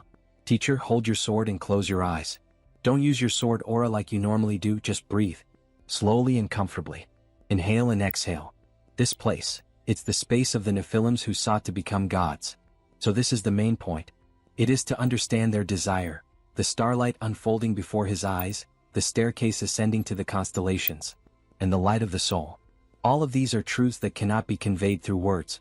Warmth, exaltation, and ecstasy flow through his entire being. Only now does he truly feel it. Then Kim begins to grip the sword tightly. A moment of sudden enlightenment. He succeeded. Trait. Sword of Nephilim. You have obtained a trait. Congratulations, teacher. Congratulations, teacher. Thank you, everyone. Good job, Jeanette. No, it was all you, teacher. Superhuman Kim, we have a big problem. Director Choi? What happened? Chairman Song of the Kumo Group is in critical condition. You mean Chairman Song Hee-young? How did a level 7 superhuman end up in critical condition? She has been poisoned. The elixirs didn't work and she's only getting worse. The elixir didn't work? There's only one poison capable of doing that. Poison blood. And it was only used once in the game. Episode 2, The Harbinger of the Zombie Outbreak. In the next scene we already see our favorite girl in a much worse state. The doctor is performing chest compressions to resuscitate her. What happened? President. If she dies, we're all finished. Damn it, she was fine just a moment ago. Stop. Mr. Kim, superhuman. This disease is not something a doctor can treat. They begin the new treatment, giving her a liquid medicine that quickly takes effect. President, can you hear us? Are you all right? Secretary and Mr. Kim. Am I indebted to you again? Debt? Think of it as payback for helping with the redevelopment last time. What exactly happened? Her condition suddenly worsened and she lost consciousness. President, I'm sorry. It seems there was an attempt to poison her from the outside. Poisoning? When did this happen? You had recent contact with an animal, right? An animal? Ah yes, she petted a stray cat before fainting. Yes, that's it. That cat was a disguised shapeshifter, acting under someone's orders to assassinate President Song. You already know the truth. Did you catch the culprit? Of course. He already knew the criminal's method. For a veteran like him, this is easy. Tell the truth, shapeshifter. Damn, it was the Black Jaguar cult that ordered the assassination of President Song? He doesn't know what he's talking about. Then repeat after me. The Black Jaguar is a miserable offspring devoured by the winged serpent. Say it. Son of a bitch. Judging by the reaction, there's no need to ask anything more. If you want to live, hand over the heart's blood. I don't have that. Then I have no reason to let you live. Wait. He'll give you this in exchange. So please spare my life. A dragon necklace. Great. Keep that safe then. Good reward, amazing, haha. So, can I go now? He will never come to Korea again, he promises. Alright, go. If you manage to get out alive. We even managed to get an antidote from the shapeshifter. By forcefully opening up his body, haha. I see. Who ordered her assassination? The Black Jaguar cult. To be precise, it was probably an order from the Old Father cult behind them. In episode 1 they used the Terror League to try to cripple the government. This time their goal was to assassinate the president of a conglomerate. Isn't that a cult based abroad? Why did they target me? Recently because of the funding for suppressing the Terror League. As a saint she would be worried, but he can't say that the Old Father cult is behind it, because there's still no evidence. He doesn't know the reason either. However, he found out where the Black Jaguar cult is hiding. So she will make an official request. Please, find the people who tried to assassinate me and tear them to pieces. The next day they appear on the bridge overlooking the sea, the Han River. Superhuman, they say everything is prepared just as he requested. But is there really no other reason to go this far? We're just trying to secure evidence. There are other methods, of course. But Episode 2, the zombie incident. If we want to prevent a terrible event in Seoul, this is the only way. We'll make an example of them as a warning. To the Black Jaguar cult and any backers hiding behind them. Backers, she will see when it happens. Now please begin. Evaporate the moisture, cast the great magic. A huge beam of light falls from the sky. The sealed zones that those guys installed beneath the Han River are finally having their entrances revealed. And then what is that now? Film quickly, hurry. Begin the operation. Interdimensional projectile bombardment, begin. Prepare the interdimensional projectile bombardment. 3, 2, 1. Fire, crush them completely. Simply, our protagonist possesses a war machine. He begins to attack the base and along the way he acquires some traits. Command. Order. Leadership. It seems like he's playing Battlefield 6. Defense barrier detected on the target. Stop the bombardment. Then they finally showed their faces. Black executors. Black blood mages and seers, even priests. Master. What will you do? He was eager to go after them. He equips the war traits and he will deal with them personally. He jumps in, landing while firing a powerful strike against the magic barrier. Jaguars. They begin to fight. How impatient. Superhuman, she will help too. What a beautiful woman in her angelic form. Don't you agree she's the most gorgeous woman in this manhwa so far? Suddenly, a monster attacks her. Although it's a simple strike, she gets nervous. After all, the creature is filled with dark magic. There's no way she can handle that power. And in the blink of an eye, the creature is defeated.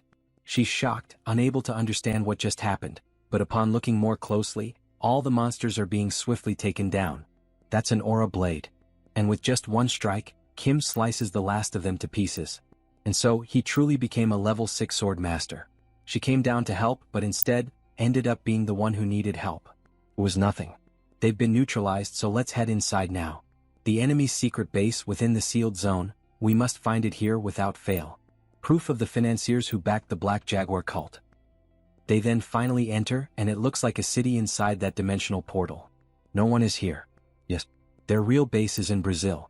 We need to find the main culprit who caused the disturbance in Korea. By culprit, he means the mastermind he mentioned. There seems to be evidence behind this. Black flame covering the entire wall. He will take care of this. Then Kim, with his bare hands, tries to force open that wall of pure flames, which no one would even dare to touch. The president is once again surprised to witness something like this, and then an enormous warehouse is revealed to us. A place like this inside the sealed zone. Jewels, magical equipment, diamonds, all kinds of expensive items are inside. It seems this was the payment for the assassination of President Son. Well, she is worth quite a lot. He thinks we found the evidence of the mastermind behind this. Everything is written in an encoded language. It will take time to decode this. We will need specialists. Damn, they really covered their tracks well. Cult of the Old Father.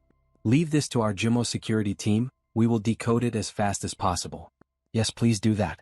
It's unfortunate, but for now we can only settle for gaining the Jumo group as an ally. Thank you again for your help. Sword Saint. Sword Saint. You didn't know? The news about you spread everywhere quickly. Everyone already calls you the Sword Saint.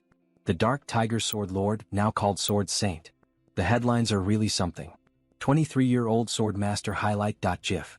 This is how you use an aura blade. Easy, right? Kim Warrior rolls out aura blades. And this is a gift. A golf bag. He always used one, so she got a high-quality one for him. Heavens, she didn't need to. He feels as if he received too much. She is really very generous with rewards. That much is an obvious gift. He saved her life. As expected of the generous President Son. She is on a different level from the others. So, regarding the secret documents of the Black Panther sect and the Moor cult, we will contact you as soon as they are decoded. Where will you go now, Sword Saint? He will do the same as President Son, he will attempt level 7. To stop episode 2 he needs to become stronger. World of the Gods, Thessaly, Greece. Hey, stop pushing. Follow the line. As expected, it is really crowded. Makes sense. The only way to reach Olympus is through the Temple of Gaia. It is also difficult to enter. When the Olympian gods faced their downfall, the final battle happened here. The reason he came here is because one of those gods, the ancestor of gods and giants, the goddess Gaia, called him. But, to physically enter he must complete a task first. After that, when you meet the god, you become a spiritual being, you gain the privilege of immortality. That cloak, he is a holy knight. Why is a holy knight walking around like this? He could just ride a Pegasus and fly away. Pegasus is just appearance without substance. It's not his style.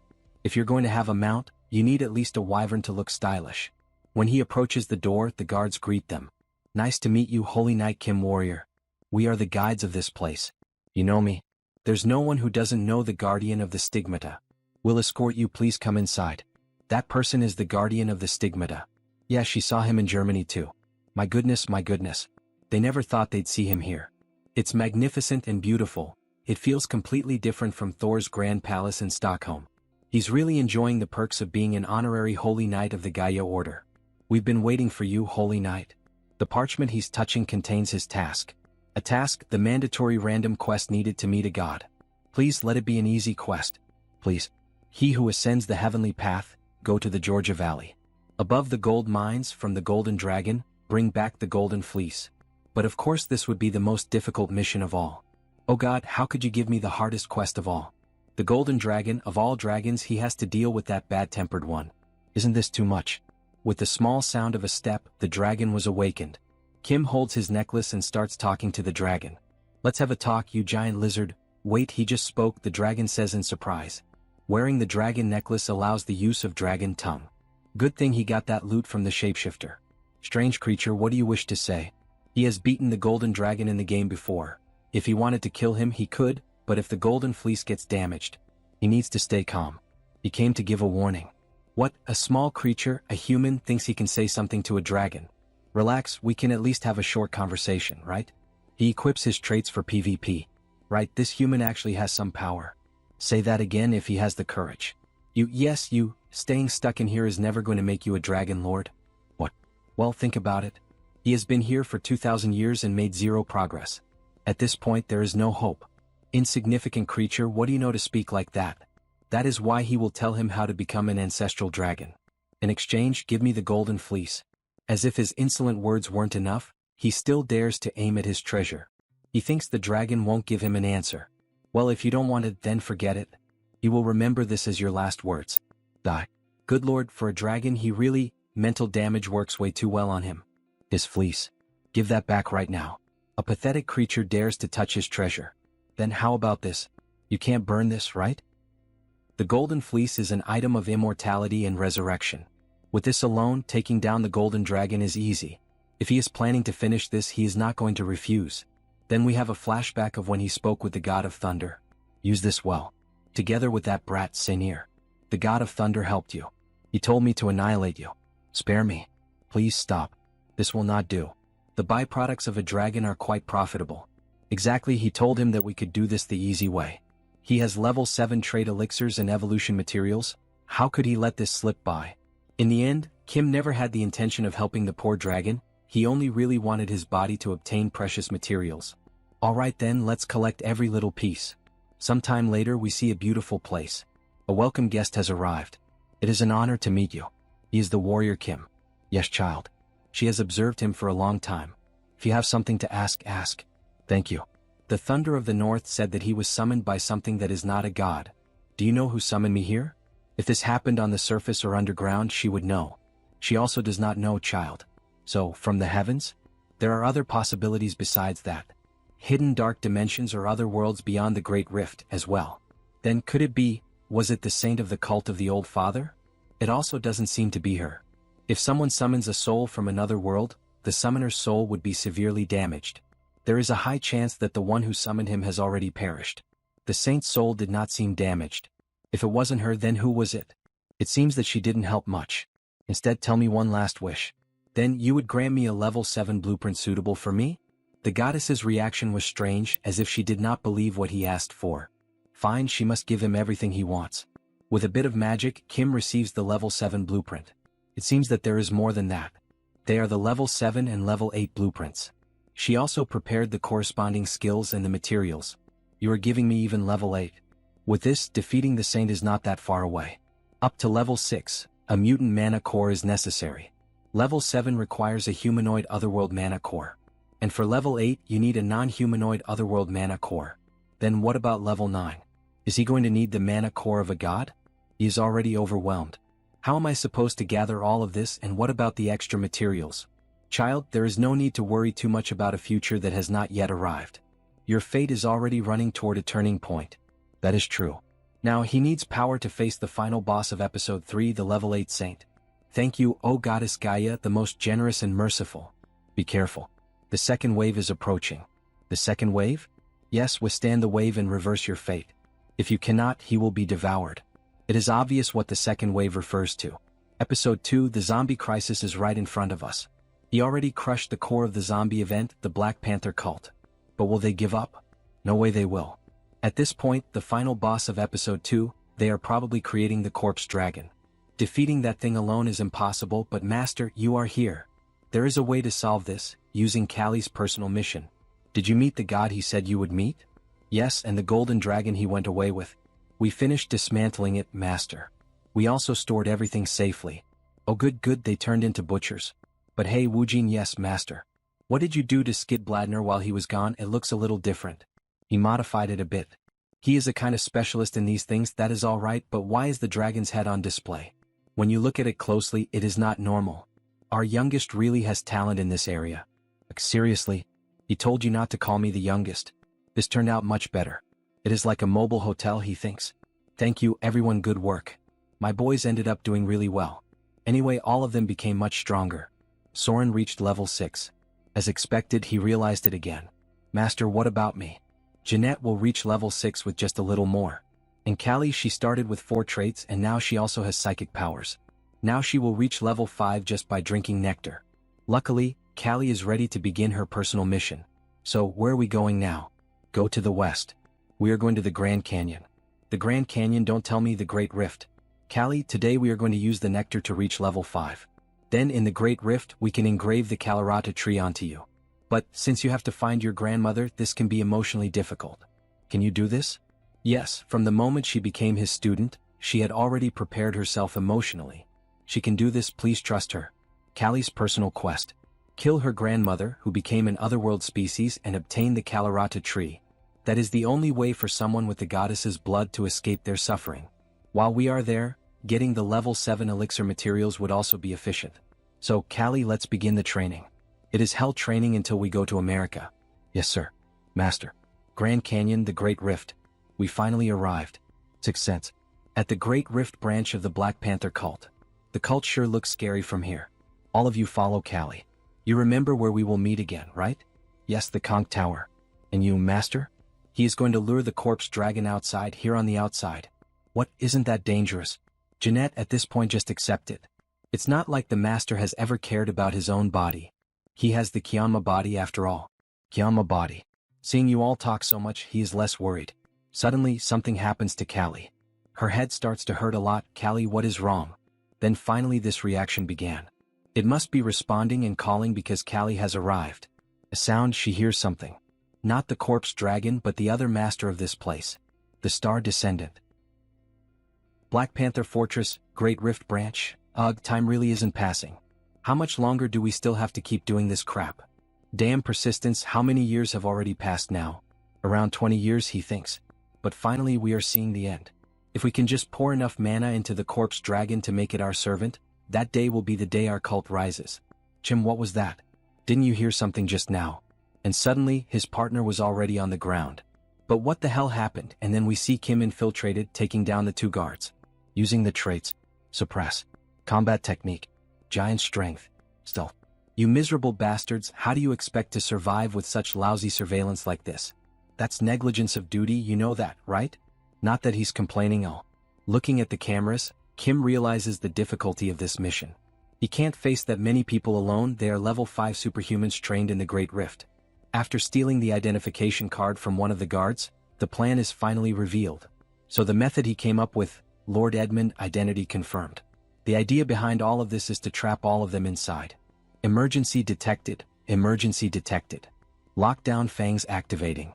Meanwhile, the mana induction inside the corpse dragon continues. But what the hell is that noise? Look up there. What are the guards doing? Priest, look there. We have an intruder. What? How did he get inside here? Kill him immediately.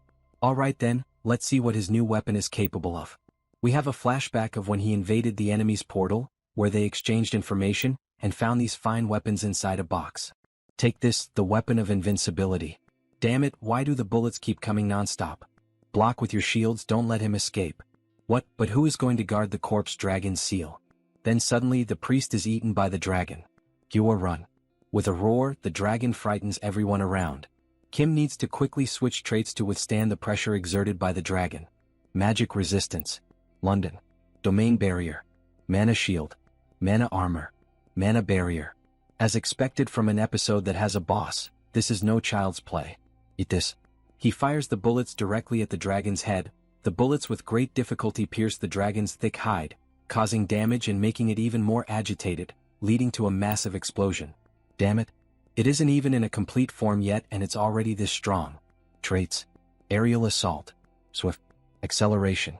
Crimson jewel just a little more. Almost there, just a little more. Master. Over here. Great. Callie, is this the right place? Yes, she can hear the whispers. They say we are getting closer.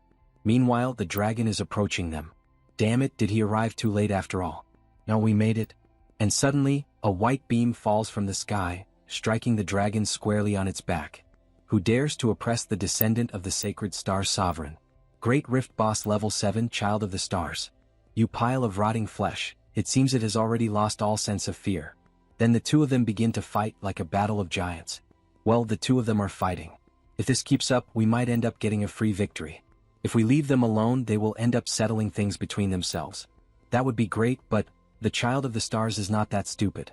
His true plan begins after this part. He throws Thor's hammer toward the blue monster. This miserable insect dares. Meanwhile, the dragon takes advantage of the opportunity to attack the enemy directly. At first glance it may look like he is helping the corpse dragon, but all of this is part of a plan to summon her. Very well, today all of you will be offered to the sacred star sovereign. Come, my daughter. She has finally arrived. Callie's grandmother, the tentacle woman. Wait, so this is my grandmother. And with that, all the main actors step onto the stage. Giants clash against each other and swordsmen do as well. A dance and martial art that is beautiful, graceful, and hides deadly fangs. Blood God dance. A technique powerful and troublesome enough. But it is nothing compared to the Mars Gladiator style. Traits equipped. Mars Gladiator style. Master of the sword. While they fight, Kim pays attention to the battle of giants. As expected, the Child of the Stars has the advantage. Finish this now, my child. The order to end the corpse dragon is finally given. Now that the tentacle woman is about to move away, this is our chance. There was a reason he made them fight the corpse dragon first, to drain its strength. Exactly because of this. A crucial moment. You dare scheme above your station. Submit quietly and become nourishment for the star sovereign, insignificant insect. This is bad. Quietly offer yourself to the star ruler, you lowly vermin. Then they begin to battle and Kim protects himself with the shield. Ugh, she still has some strength left. But that's no problem. Because he's prepared for it. Kim is a paladin who has been blessed with Gaia's protection and Thor's strength, and he releases an extremely powerful lightning bolt directly at the monster, leaving it paralyzed up. Why now? Things should be wrapping up over there too. Now then, it's time to end this. Impossible. With a single attack, he defeats the giant worm and also manages to defeat the dragon. Operation success, and it was perfect, haha. That woman who had been controlled by the star descendant will now finally regain her sanity, but her lifespan will soon reach its end. Another Callie, one who shares the same name as the goddess Callie. Grandma. Callie's grandmother. The holy water will extend her life by a little bit, and she will regain her original appearance during that time. She must have been at that age when she became an alien species. Grandma? Callie, she has grown so much. Do you recognize me? Of course. She's my last descendant, so how could I not? She endured the mental attacks from the alien species by thinking about her, my dear. You thought about me? You and I are the only two descendants of the goddess. So, if she didn't give you the Caloratri, she would die. How is Amit doing? Dad's doing fine. She has been worried about him all this time. She's relieved. I miss my son. Grandma, let's go to Seoul to meet Dad. She's sure he's waiting for her too. Thank you, dear. However, she doesn't have much time left here. Grandma. Benefactor, may I make one request? Sure. Please cremate me and scatter the remaining ashes over the floating island of chaos. Once he fulfills her request, he will be able to earn a gift. For allowing me to die as a human. She will now give her the Caloratri. No, Callie, you have to accept it. If you don't, your grandma will forever wander this terrible world. SSR Caloratri. This is When she touches the sword, magical words are engraved all over her body. She can finally rest now. Grandma, no, you can't leave. Thank you for your service. That he will now begin the ritual. Grandma, don't be sad, Callie. Because our family is always connected by heart. Then they go back to the Great Rift, floating island of chaos. Not far away we were able to discover this place connected to Goddess Callie. It is an excellent location for the growth of mana, but there is also a risk of turning into a mutant after being swayed by the whispers of a strange being. She can hear her grandma's voice. It's probably the Goddess Callie, the goddess? Yes, because you and your grandma are servants of the Goddess Callie, and now that you've been blessed with her protection, she can now hear her voice here. She feels like the voice is comforting her. Goddess, please take good care of her grandma. While she was scattering the ashes, a pink circle appeared near them. What is this? And this incredible presence. Teacher, the goddess is asking him to place his hand in the magic circle. The Goddess Callie has descended, his hand on the magic circle. You have obtained the trait Superpower. Superpower? To think that he'd obtain this trait so easily. It's a gift from the goddess. The fact that he obtained this trait means in this place right now. Teacher, can you match her speed? He can receive the Caloratry. Then they begin to fight above the clouds on floating platforms in a duel of speed. Callie is using the traits, Caloratry, Goddess's Blood, Blood God Dance. Meanwhile, Kim is using the traits, Accelerate, Lightning, Flash, Spiritualization, Superpower. Mana Soul. As he obtained the Superpower trait, many traits within him bloomed, spreading like wildfire. And because this place is specialized for mana growth, he can catch up to Callie. Good, she won't go easy on him. Master of Swords. Dance. Superpower. When the Master of Swords trait and the Dance trait meet, they become the Sword Dance trait. Let's do this. They continue fighting in a very aggressive manner. She's fast. Is this the power of the goddess? Callie, Callie, Callie, Callie. She take into her heart all 108 of Callie's sword strikes. When his phantom eyes and his intuition read all of her trajectories, it instantly forms. Yes, my own sword dance. It is different from the Bloody Shadow or Caloratry, for he has newly reinterpreted and adapted it to his own style, the Blashing Caloratry. He has finally completed it. The top 3 sword techniques of Arcane Seoul. And all he has to do is come up with a build that synergizes with them. Doesn't matter if it's the Heavenly Demon, the Saintess, or even the Father above. He'll cut them all down. That was too much, teacher. Oops. You're misunderstanding here. That just now wasn't actually Callie. He almost died too. You all say that too, right? She was hopping everywhere as if she had become someone else. She doesn't want to hear any excuses. What we really want is to spar with you too.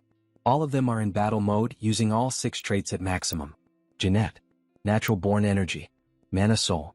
Diamond Body. Shield Expert. Taunt. Sword of Nephilim. Callie, Caloratry. Goddess's Blood. Blood God Dance. Shadow Step. Time Manipulation. Clone. Surin. Mars Sword Technique. Practical Combat. Air Raid. Giant Strength. Diamond Body. Immortal. How that you've become stronger. Fine. Warrior Kim. Mars Sword Technique. Sword of Nephilim. Caloratry. Master of Swords. Mana Soul. Diamond Body. Come at me all at once. Then they begin to battle. Lightning descends from the sky, but in the end, only Warrior Kim remains standing. Even Wu Jin doesn't know why he got beaten so badly. We almost died there. Are you okay, teacher? Of course he's fine. Teacher, he's bleeding from his mouth. What in the world did you do back there? Don't tell me you used all 3 sword techniques at once. As expected, that takes a lot of mana. Yeah, he did. Teacher, he's so ruthless. She was wondering why it hurt so much. Then you should have gone a bit easier on us. Drink some advanced potions and get back to training, everyone. The monsters in the Great Rift shouldn't be too hard at your level. He has to leave because he has some business to deal with. Make sure you come back as strong as possible. Because something huge is going to happen in Seoul soon. Something huge, you say? Yes, just like the terror attack last time. It will be serious enough to paralyze Seoul. Then after some time we see Kim in the laboratory. Congratulations, Master. You have reached level 7.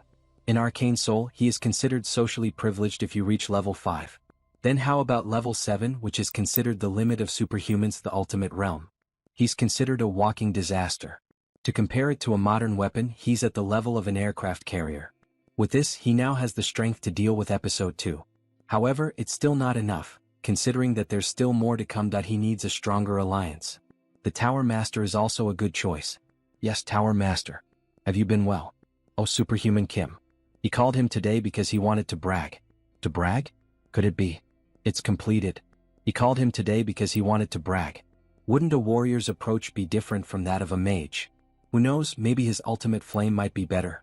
Interesting. Then he likes to make a bet. The deadline is 2 years from now. Yours or the magic towers? Let's see whose ultimate flame is better. Like he promised, the ultimate flame of the sun magic tower. Then Kim runs toward the tower. After all, it was the perfect opportunity. He didn't think we'd achieve the magic tower's long-cherished goal this quickly.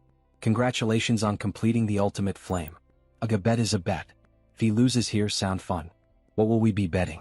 If he wins, the tower will grant you one thing he wants. But if he wins, Warrior Kill will join our magic tower's security team. He will be a wage slave for the rest of his life. If he sees it with his own eyes, he will have to admit his defeat. Tower Master, he has to remember that we made a bet to see whose ultimate flame was better. What, then have you also? Yes. Sorry, but... Now let's compare whose ultimate flame is better, shall we? He has come fully prepared too. A mere warrior completed the ultimate flame. He probably brought some dumb magic from somewhere. He doesn't know why the Tower Master is even bothering with him. That man is the one who opened up an entire new perspective on our tower's flame magic techniques. He's not just bluffing. He is different. Is that your ultimate flame? Strictly speaking, it is not. He went in a different direction. It seems so. Such a small ember wouldn't be the ultimate flame. That's right, because this is the supreme flame he created in his own way. Before he came here, Kim combined the 6 hard-earned materials he had gathered. The black flame, which he obtained as he became level 2. The solar flare, which he obtained as a reward for helping Magic Kim. The inferno, which he obtained as a reward for teaching how to get rid of stigmas. The flame of the Dragon King, which he obtained in the battle against the Gold Dragon. The heavenly flame, which the goddess Guy bestowed upon him. And the chaos flame, which he obtained in the battle against the corpse dragon. And so, he has created a flame that can devour even the black gold baptism flame of the Saintess. From what he remembers, your ultimate flame is something that has surpassed even the solar flare, pursuing destructive power and casting speed suited to practical combat, correct? Yes, that's right. However, his supreme flame is different. He gave up on its destructive power and reduced its mana usage to the minimum. So, the power of the supreme flame increases when he invests more mana into it, and if that happens, this little flame can match your ultimate flame. Well, we'll see about that. Take a good look. This is the Sun Magic Tower's ultimate flame. This might be too difficult to endure for a superhuman, so he suggests he give up. Wait, what's that? That's impossible. How can such a thin line of flame do that? Stop, you can stop now. Before he destroyed the machine, he stopped. Then we have the points of each of the flames. The tower made a total of 441 points. Kim made 800 points. Bah. This is his supreme flame. That's impossible, a score of 800. Truly unbelievable, he has created such an amazing flame. How did you even create something like that? He just copied it, huh? He can tell you the method if he'd like. With that, the ultimate flame of the Sun Magic Tower can become more complete. Really, thank you so much, Superhuman Kim. But before that, since he won the bet, the Tower Master will give to grant his request. Fine, go ahead, what is it? His request is, he needs people to fight against the Old Father's order with him. To form a blood alliance with the Sun Magic Tower. While he was returning from the tower, in the middle of a storm, he thinks about the current situation. Good. With this, he now has 2 forces that will fight against the Old Father with him. Everything is going according to his plan. But at the same time, it's going a bit too well. You have received a file from Song Hee-young of the Kumo Group. Would you like to open it? From Chairperson Song. Did she finally find out who's behind the Black Jaguar Order? Top Seeker File, Black Jaguar Order. What the hell is this? Dear Corps Commander Kyujigum. The Eastern Army was sponsoring the Black Jaguar Order's black magic research. Why is the name of the Eastern Corps Commander written here? It's probably not the Corps Commander. He's not someone who would stoop that low. Then who dares commit such a brazen affront? Corps Commander, he is an outsider, so he would prefer not to get involved in the internal affairs of the army. But the Eastern Army right now is no different from a potential terrorist organization. Then we are introduced to the members. Kujinju. 2nd Division Commander. Kuhyungju. 3rd Division Commander. Kujungju. 2nd Division Commander. Division Commanders, did any of you know about this beforehand? Why are you not answering? Or is it one of you? That's not even possible. We wouldn't have done such a thing. Father. My apologies. In truth, the Eastern Army has often been involved in similar matters. What? In order to reform our bodies into a physique optimal for the Black Tiger swordsmanship, we coveted magic. And he's telling me that was a good thing to do. No. He regards it as a shameful act now that he's reflecting upon it. I recognize that it was all meaningless vanity.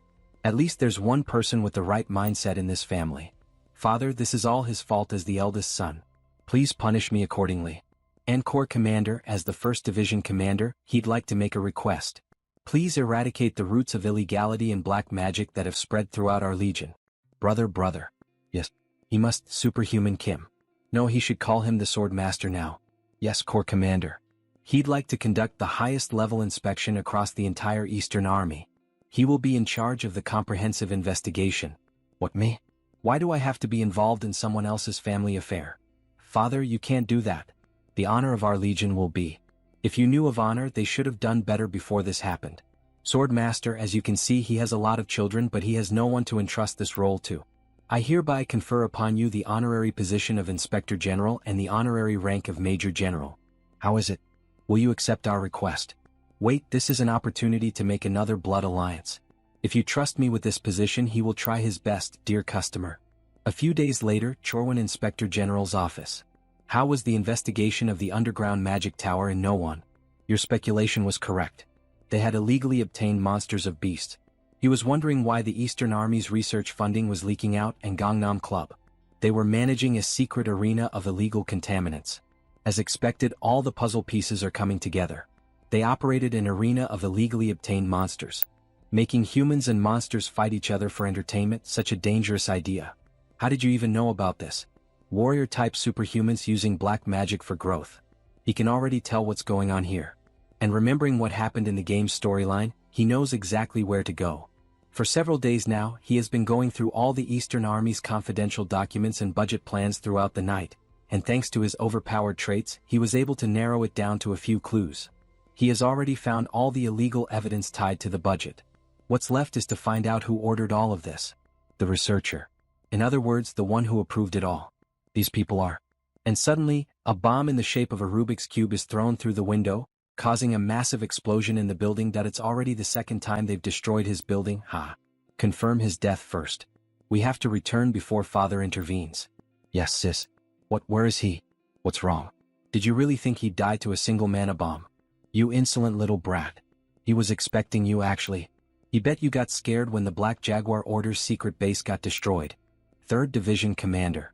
Attack together and end this quickly. Yes. He should have just stayed quiet. Let me show you that there's a sky above the sky. Sky above the sky, you say? You took that right out of his mouth. As expected, a fierce attack from 2 tigers feels different. The 2 masters of the White Tiger Sword are aiming for vital points. Especially Kijinju. He's extremely vicious and brutal. Like a demon. Although Kim manages to defend himself against the bloodthirsty attacks. Chase him down. Yes, sis. Vicious tiger charge. 2 white tigers, Did you really think that was enough? It's just a bluff, he's only level 7. But suddenly, Kim's aura changes completely, leaving even the old woman speechless. What the fuck? Only level 7, they are right. However, he's not just any level 7 superhuman. He is Warrior Kim. Destroying all the evidence will cost you a lot. A thunderous boom erupts in succession. Sword energy is the purest crystallization of force, the soul of a transcendent superhuman who has broken all their limits.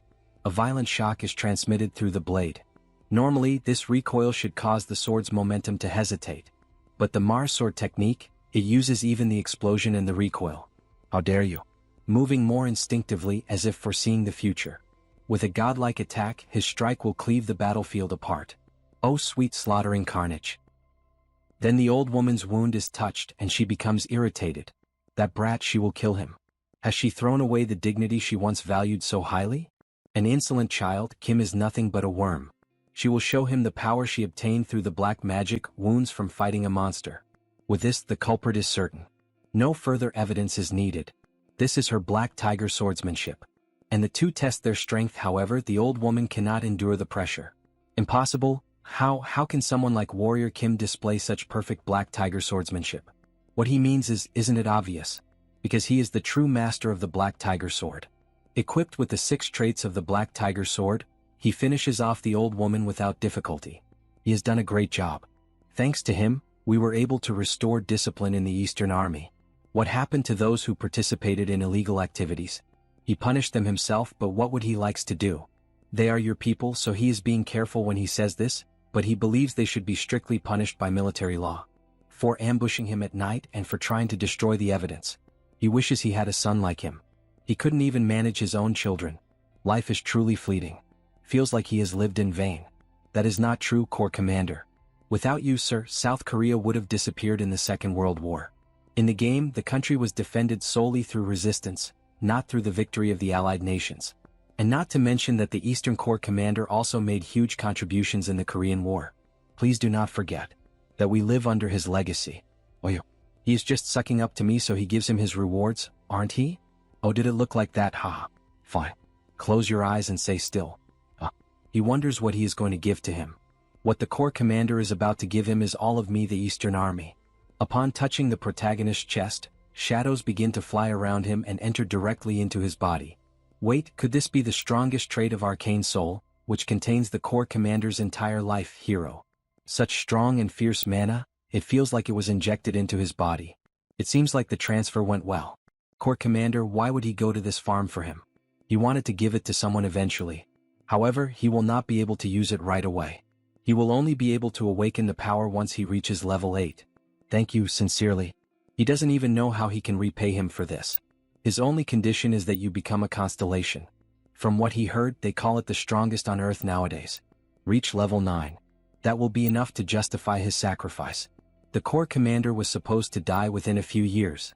But because he transferred his mana to him, that timing will be brought forward. Will he be able to reach level 9 within a year? Then the car system alerts him to an incoming call. Yes, Chairperson Song. He was able to deal with the Eastern Army problem thanks to you. Did you see the news, Swordmaster? The news? Breaking news. A zombie outbreak has occurred in many places in Brazil. Hundreds have been reported wounded so far. Meanwhile, the Brazilian government is responding. A zombie outbreak. Kim thought he had taken care of that by taking out the Black Jaguar order. Could it be that they still carried out the plan in Brazil after it failed in Seoul? The corpse dragon is dead, so why? The location discovered while tracking them using evidence obtained matches the location of the current zombie outbreak. And where is that? Sao Paulo. The largest city in Brazil. Does anything come to mind? Yes, he will fly there right now and find out. Sao Paulo, that is where Black Jaguar's lost divinity lies, and where the sage god Poca resides. They intend to steal the divine seed of the god Poca by resurrecting the spectral army. Then he finally arrives at his destination. Brazil, Great Sao Paulo Temple. The reason why the Black Jaguar Order caused a zombie outbreak in Seoul was to create a large number of corpses. If the Mama Quilla Order does not respond quickly, the divinity of the god Poca will be taken away, and the Black Jaguar will be revived. He cannot let things flow as the Saintess intended. It is an honor to meet you, Grand Patriarch. Greetings. It is an honor to meet you too, Swordmaster. He did hear that you visited the Great Rift last time. The brothers of the Great Rift branch said they witnessed it. Yes. He should have greeted the Mama Quilla Order, which fights at the forefront of the Great Rift. Kim was late because he was too busy. My apologies. It is fine. We are simply doing what is right as servants of the moon. If the Great Rift overflows, the Mama Quilla Order dispatches a sage god to hold back the otherworldly species. Just like how the Guardians League guards the Great Labyrinth of a Hen. But what brings someone as busy as you here? He has something urgent to tell him. It's about the Black Jaguar Order. Black Jaguar Order, of course he would be surprised. They've been threatening the god Poca for a long time now. He recently obtained some information. Is it related to the zombie outbreak currently happening? Correct. He speculates that they are trying to descend the Spectre King in this place. Pardon, what kind of nonsense is that? This is the city where the god resides. How can a mere undead? Take a look at this. It will help him understand what he is saying. Even so, this is... He will take a look, but he can't trust everything an outsider says. Even so, he asks that you reconsider it once more. Why do I have to beg to help a country he doesn't even live in? Of course, it's not easy to believe in their position. The god here, Poca, has yet to mature, so they are unable to detect any threats yet. Kim understands that what he is saying might sound unfamiliar, but... Sorry, but the priest doesn't think he can take part in something that disturbs his god. He hopes your way home will be safe. This is doomed. It will be difficult to find the location of the Spectre King without the help of the Mama Quilla Order. Does he have to wait until another zombie outbreak happens? He can't think of a proper plan. You are here, Warrior Kim. This is our third time meeting, isn't it? Savior. The old father orders Saintess. She's the mastermind behind all this, yet she appears so shamelessly. Very busy, aren't you? Coming all the way to Brazil. It seems so. She never thought she'd have to visit Brazil. It's all thanks to a certain someone standing in front of me. The Saintess is level 8. He can't beat her. At lower levels he could win against superhumans one level above him, but level 8 is a realm beyond humanity. It's impossible. Do you have any questions? She bets you have many. He doesn't. Now move aside. Ask you for what? He's going to find out on his own anyway. Then let me ask you one. She slams the car door shut. Savior, he is from another world, isn't he? That's unexpected. He thought the Savior came from the same world as me, so she performed the ritual. You performed a ritual. He didn't know. She summoned him, Savior. She thought the ritual failed, but maybe it was a huge success. What kind of nonsense are you telling? The god said that if someone succeeded in summoning him, the summoner wouldn't still be alive. Flashbacks. Summoning a soul from another world would badly damage the priest's soul. There's a high chance the one who summoned him already vanished. Then the first question. What did she sacrifice? Was something else offered in exchange to summon him? If that's possible, then don't tell me. Did you offer your own future as the price? As expected of the Savior? Yes. She sacrificed everything in her future. Even her soul. She's completely insane. If you do that, she won't even be able to reincarnate. When the world is dying, what use is reincarnation? Rather than being worn down through endless reincarnation and becoming cosmic fertilizer, isn't it better to be used in a meaningful place, and at the time she chooses? So, Savior, she asks him, stop wandering and offer your body and soul to the old father. Why go this far? The old father can no longer be perfectly resurrected. She knows. But all plans change depending on circumstances. A small sword suits a small god, don't you think? Don't tell me she means a sage god. Ding dong, correct. This saintless is a kind of cute, right? The old father will descend as a sage god, reincarnating generation after generation to protect this world. Then all the foretold disasters will be erased. If he gains power by taking the fate of an otherworlder, the old father will rule this world. What does he say? Together with her, offer that single body, and that single soul and save the world. Our great and holy Savior. Get out of here. What? Save the world through self-sacrifice. In this world where he had no family or friends, he did end up with people he wants to protect. Of course he'd willingly risk his life to fight for them. Screw that. He is not a sucker to have no reason to sacrifice himself one-sidedly. She's disappointed. Abandoning the greater cause just to protect yourself. Well, to me, a world dying from disaster or a world turned into a human farm under a transcendent being both look like the same hell. What a shame. If instead of memories from this world, you had your original memories intact, we might have understood each other. What, original memories? What? Then until we meet again, farewell. Hey, wait a second. May the old father's blessing fully descend upon the Savior. Chonggang, what kind of bullshit did she spout before disappearing again? Emergency. All units assemble. Protect Lord Poka. Hey, what's going on? Are you civilian? Evacuate immediately. Zombie soldiers are overrunning the town. It's the Wraith King. So he finally appeared. At this point, the Wraith King isn't level 9 yet. Which means it's worth fighting. So it's you. The human the Dark Jaguar spoke of. Perfect. If he shapes your body and devour his soul, his power will fully return. You guys, seriously, does he really look that easy? Offer your neck, then he won't torture his soul. Go on, try it. He activates giant strength. Pathetic. The Wraith King is a being that is a warrior, a mage, and a priest. Even without full power, he's above level 7.5. Even a Mars build made as a trinity can't match the Wraith King's physical power. Should he try that old tiger method? No, using something incomplete that he haven't mastered could be dangerous. He will clear this the proper way. Equip traits. Divini Power. Holy Light. Radiance. Hand of Healing. Divini Miracle. Oriole. On top of his existing traits, the Hand of Healing from Gaia and Divine Miracle from Kali, and adding Oriole, the best possible attack against the undead. He dominates Wraith power with Divine Force. Trait. Crown Paladin. They begin to fight on equal footing, exchanging repeated blows. Truly impressive. But all of it is meaningless to him. Debuff activated. Equipped traits are being removed. Divine Power has been removed. Holy Light has been removed. Radiance, Hand of Healing, Divine Miracle.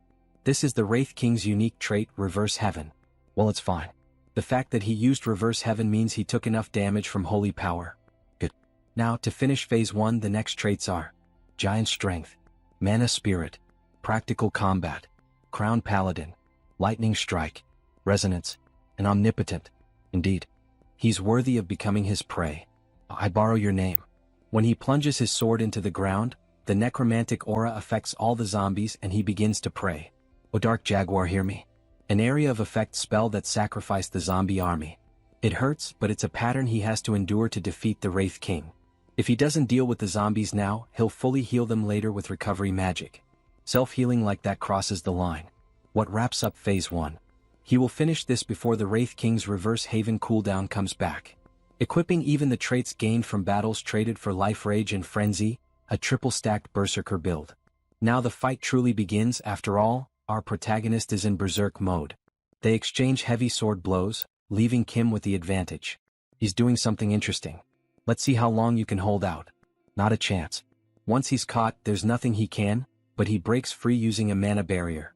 Wraith's Grasp, a CC skill that forcibly pulls in and restrains the opponent. This can be blocked with mana, that's all. How strange, how do you know so much about me? Well, you get like this after killing him about 100 times in the game, lol. Alright, then now he summons Thor's hammer and golden lightning descends from the sky. It's burst damage time.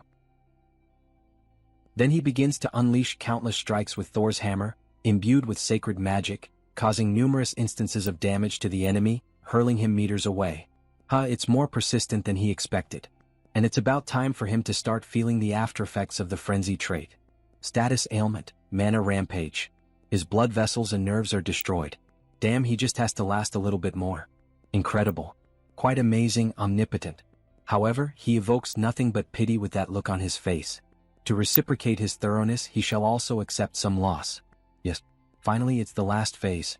The Spectre King's AoE attack is starting. A normal individual would have been paralyzed to the heart in less than 0.1 seconds. However, he exposes his vital point with this attack. Kim equips all traits to deliver the final blow.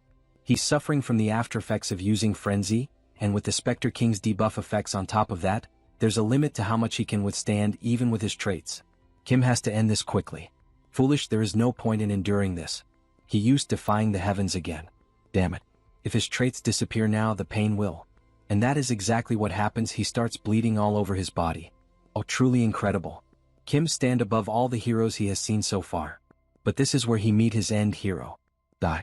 With a heavy sword strike, we think this is the end of Warrior Kim, but fortunately he let his guard down. Spectre King. The Golden Fleece. He seems familiar with it. It grants invincibility and repels the enemy's attack. This is the end, Spectre King. He drives the sword into the Spectre King's chest. He shall not meet his fate like this. And then with his bare hands he pierces through Kim's body. Spectre King shall die with you, hero. He messed up, he couldn't dodge it because his body is utterly shattered right now. Is he going to die like this? The world, the universe is escaping from me. But at the end of the tunnel there is always a light. Not yet, trait equipped, narrow. Negates a critical attack once and heals HP. Kim finally wakes up, and a man asks how he is feeling. He wakes up in a hospital bed. Where? This is the Sao Paulo Hospital, affiliated with the Mama Quilla Order. So that's why he's here, Grand Patriarch. The priest was worried that Kim might never wake up again. He thought we were going to lose the savior of Sao Paulo and the Knight of Paul. Savior, that's excessive. Please stop calling me by the title, Savior. Our priest retrieved him from the battlefield and healed him. Is he uncomfortable anywhere? He's fine, but where is his equipment? We've put it in a safe along with the Spectre King's equipment. Oh, along with the Spectre King's items? Hell yeah. He's going to sell them all, Please excuse him for what he did during their last meeting. It was foolish of me to ignore Kim warning. Don't worry about it. The Spectre King showed up much earlier than he expected. It would have been very difficult even if he was ready to handle the situation. Thank you, this isn't much, but it's to show his appreciation. Oh Nectar. It really isn't much, He saved their god, And this. We've confirmed the file he has given us and found the source of the zombie outbreak. We obtained it after raiding and taking down the Black Jaguar Order's Sao Paulo branch. Whether you like it or not, he hopes it helps you a lot. If they subjugated the Black Jaguar Order's main branch, there should definitely be some evidence leading to the Old Father's order in this chip. Episode 2 is finally coming to an end. By the way, Swordmaster. Could him please visit the Great Temple once he's completely healed back up? His Holiness would like to see you. Hello, nice to meet you. I am Poca, the living god of Brazil. Hello. I am Warrior Kim, a level 7 superhuman. He must have been greatly worried by this incident. Yes, but it's okay now. Because he successfully avoided death. Avoided death. He was fated to die. Poka was destined to be abducted and tortured to death by the Black Jaguar Order, and those you already know. How did you? Wasn't he too young to see the future? His godhood is still lacking, but he can see a blurry future of himself. Destiny was altered the moment Kim struck his sword into the Spectre King's heart. He is the Nai of Paul, the sword master of East Asia. Yes, not only have you saved Sao Paulo, you have saved a god too. Woohoo. He didn't know he'd saved a god. Kim can feel a strange disconnection between the game and this world. This must be the butterfly effect. He has high expectations for you. Sometimes, a being powerful enough to twist the fate of godhood is born within this world. They are commonly called heaven destroyers or heaven defiers. Otherworlder, he is a special being even among them. Thank you for your consideration. It's nothing. We, the Mamaquilla Order, will always be with you from now on, Swordmaster. So, he'd like you to become an honorary paladin, and the paladin captain of our order. For real, this one's huge. It's authority without any responsibility. Thank you. He will act carefully, believing you entrusted this to him in good faith. There's no reason to refuse it. But what he needs the most right now is Poka. He has something to request. Yes, go ahead.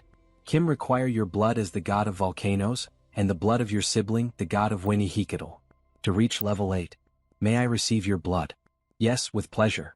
Changing scenes, a supersonic airplane. Oh, he already gave him a gift. He didn't have to prepare this. That was a gift from me. This one's a gift from the order, so please. Wow, an average plane would cost billions, but he's giving him the Sky Harpy. The Mamaquilla Order sure is rich, haha. Look at the color. This is like his dream jet. Let's fly at full speed, shall we? You've set the maximum speed, Mach 4. Would you like to activate the magic airstrip? Is that a question? Hell yeah. 5,000 kilometers per hour. This is insane. It's so much faster than the Red Cooper. With this jet, he should reach the next destination in no time. Let's go to the North Pole. He has got the evidence along with an alliance. It's time to prepare for the final battle against the Saintis. And for that, he has to hunt down some non-humanoid otherworldly creatures. A blizzard can't stop him. Kim can go anywhere with this. Ah, how lucky. There are a lot of things he needs to acquire to reach level 8. Episode 2 is completely over now, but there is one last episode related to the Saintis. That is when the war against the Old Father's order breaks out. He does have some reliable allies, but he's still not sure if Kim can defeat the Saintis, who is level 8. He must become stronger than I am now. Reaching level 7 with the mana core he obtained from the Star Descendant was the easy part. Reaching level 8 requires an extreme amount of effort and luck. Level 9 was easier than this. He remembers the time when it was just a game. Trash game F2P, always slow. But who is he? Kim is the guy who had to go through that process dozens of times already. He has already optimized the route for that. And this is the first destination of that route. We see a huge ice castle in the middle of the mountains. Castle of the Unfathomable. When he arrives, some guards stop him. Warrior from afar, what brings him here? We see the name of the guard captain. Sileria.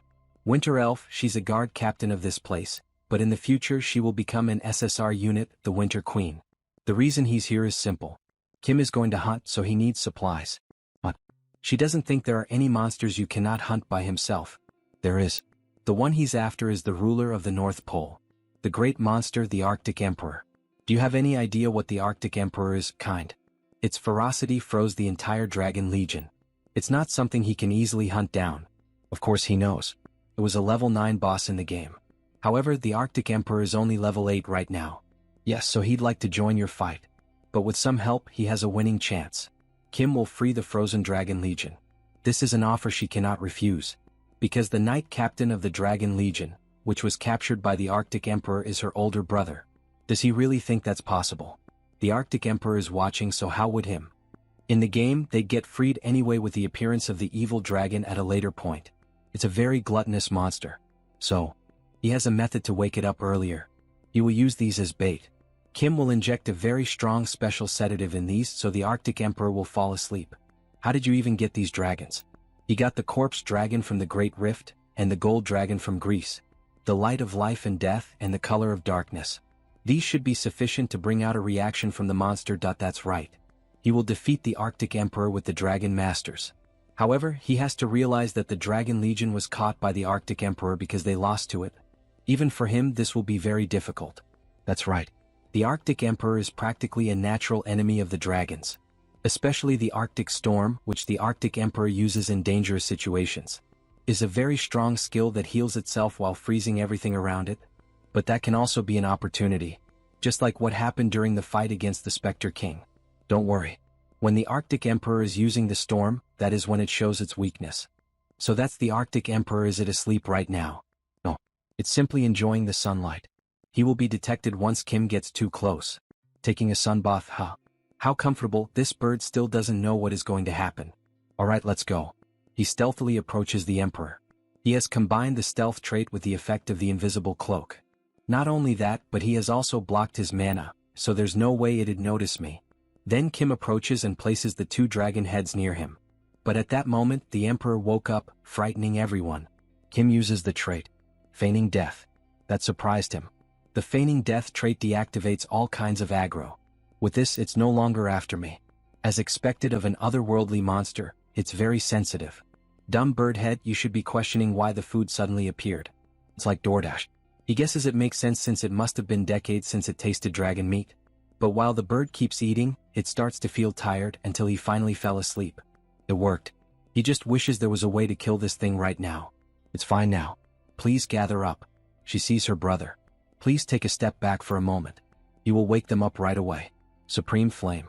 He starts melting the huge block of ice as if it were global warming itself, haha. Until the warrior is finally freed. What is this? Brother. Sileria. What happened? Then they embrace. After all, they are brothers. Finally, the captain of the Dragon Legion is awake. With the dragon that shall oppose the Arctic Emperor. Swordmaster. He heard about the current situation from Sileria. Thank you. Let's leave the greetings for later. The Arctic Emperor is about to wake up. Wait, there's still a dragon that hasn't been awoken yet. Pardon, this isn't all of them.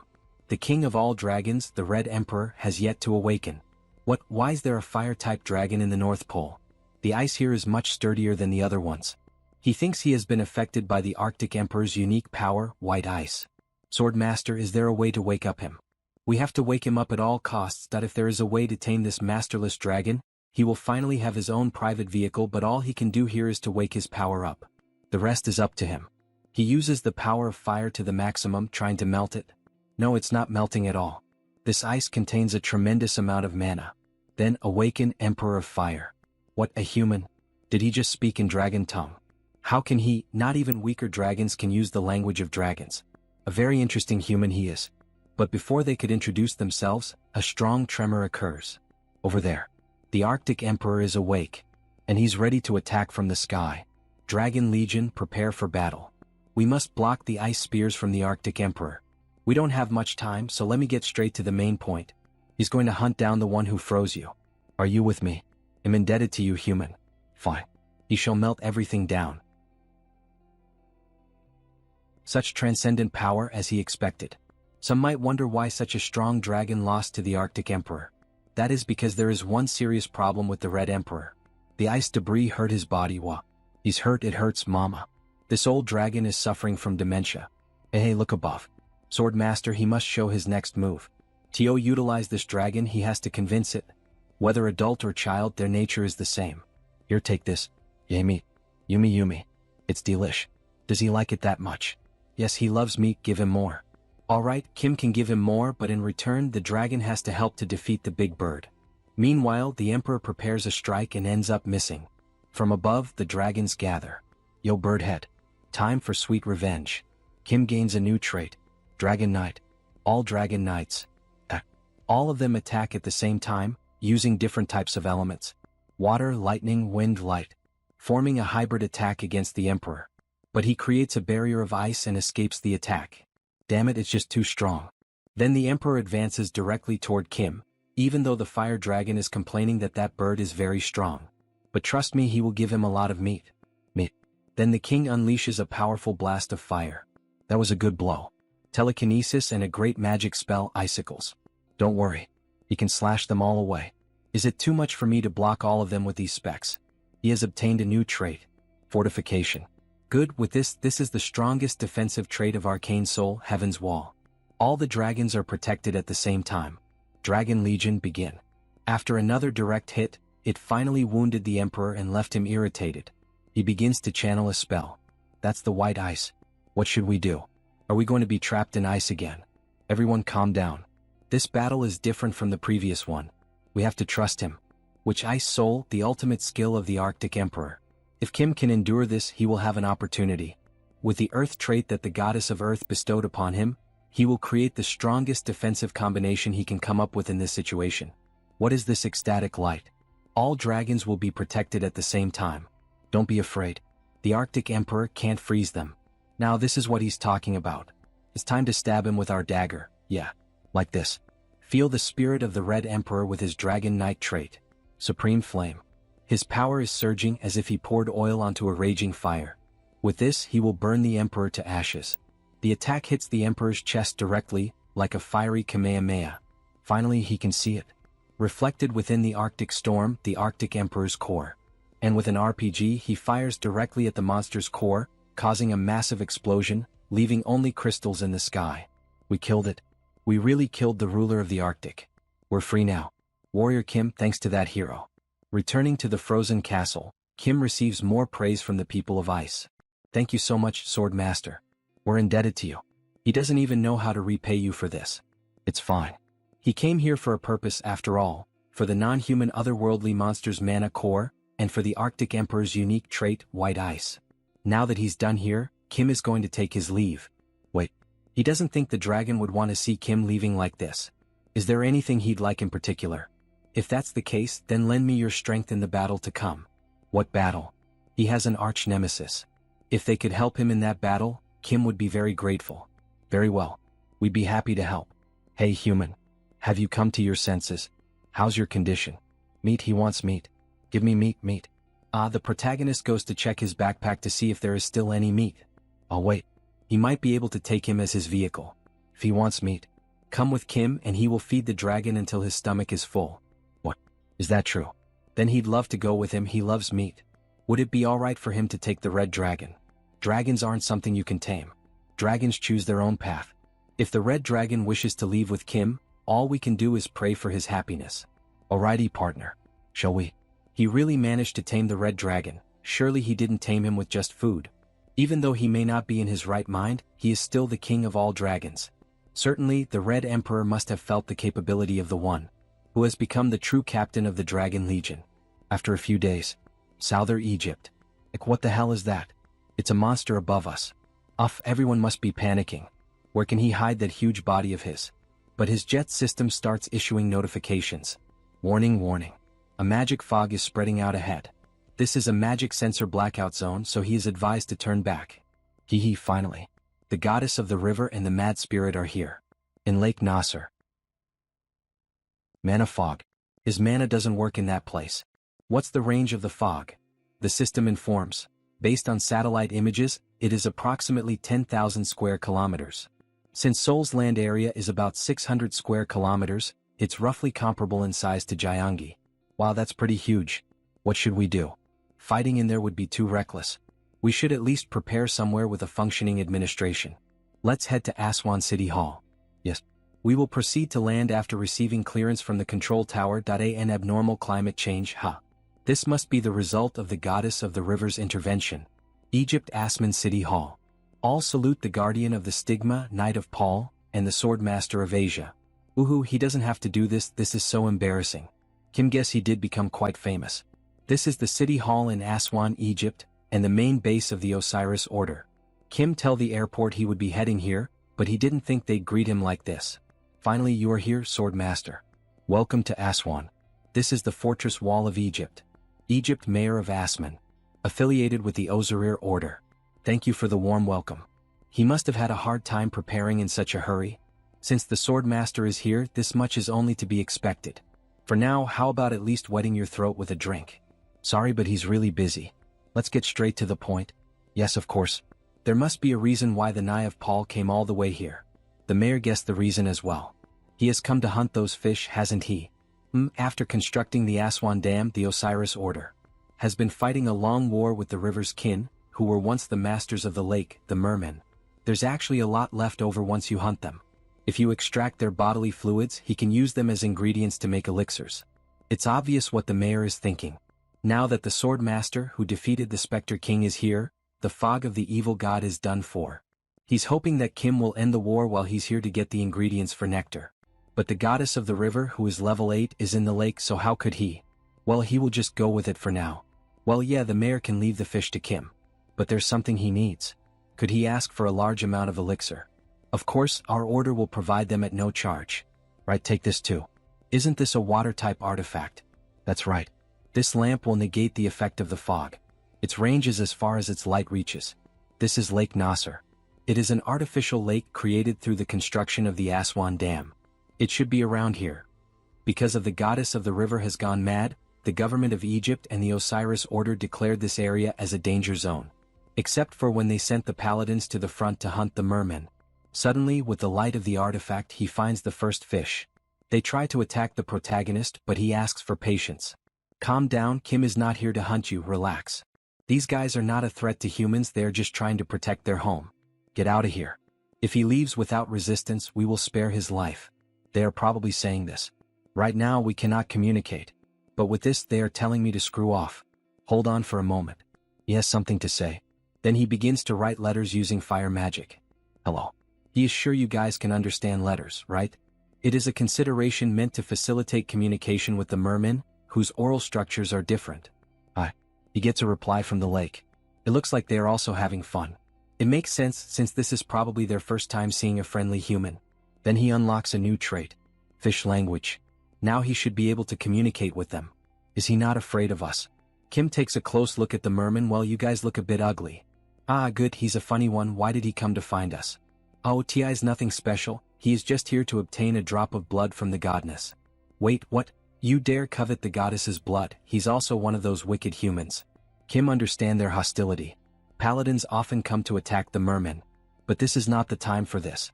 Kim quickly dodges and grabs the fishman's weapon. Calm down and listen to what he has to say. How can a human possess this much strength? He is not here to request a drop of blood empty-handed. He can help your goddess come back to her senses. It has already been 100 years since this damned concrete wall was built due to the betrayal of Osiris.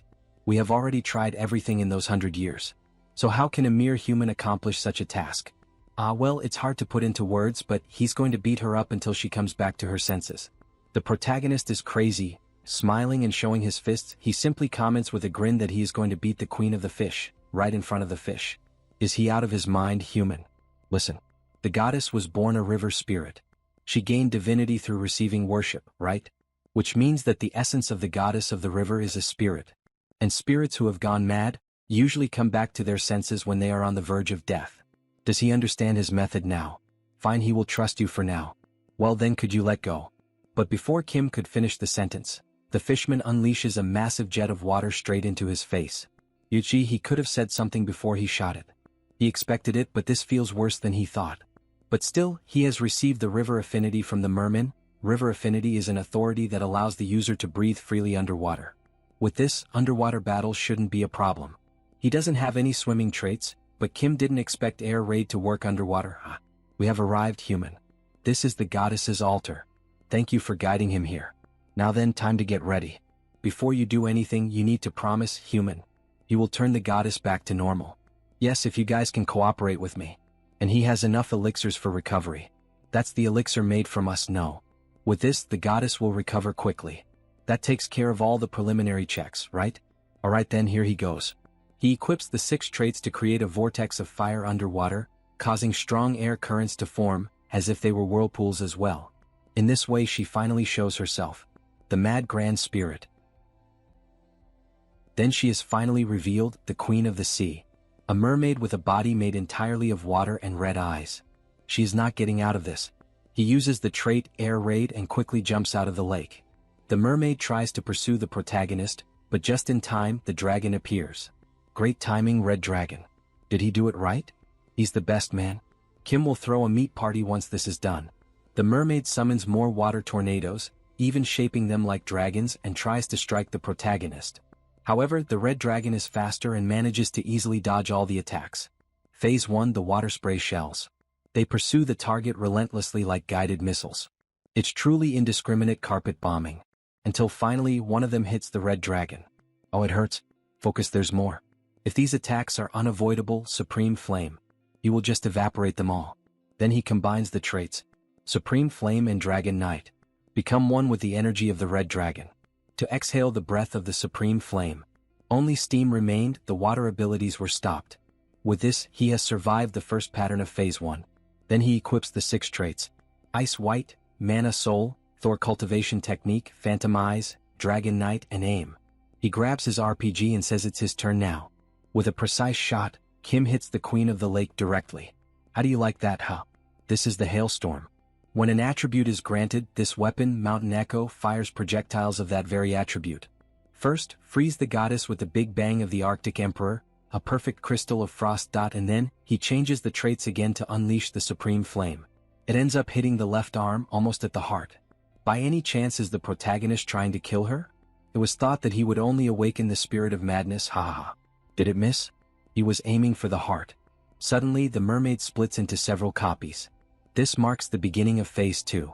It is already difficult to fight against the goddess of the river, a level 8 entity. But fighting the summoned spirits at the same time? That's just outright insane. However, the fishmen who were once Kim's enemies will now help him against the queen's copies. The mermen who share the same purpose are fighting alongside him. They're even sacrificing themselves. Once they break the mana core of the merman, in other words, their own heart, the water-type spirits will be stunned. This is the most important part of the goddess of the river fight. The spirit becomes enraged and emerges within a whirlpool, trying to attack the protagonist directly. Red Dragon Dodge. The goddess of the river is thrashing in desperation. At the same time, the goddess's mana core has been revealed. Let's go end this Red Dragon. He is too small to cut down that water pillar. The key to breaking through the current situation lies within his traits. Using the 2 sword-type traits as a foundation, he will add many type traits to support them.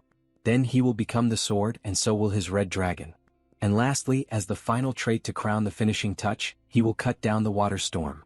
With only 1 strike, he manages to cut the water storm, breaking the spirit's core. Then the river turns black as a vortex forms. Oh goddess, it is time to return to the lake. The sun finally broke through. Human, what happened to the goddess? What is that? Goddess, where is this? The goddess, she's really awake. Have you come back to your senses, goddess of the river? Human paladin.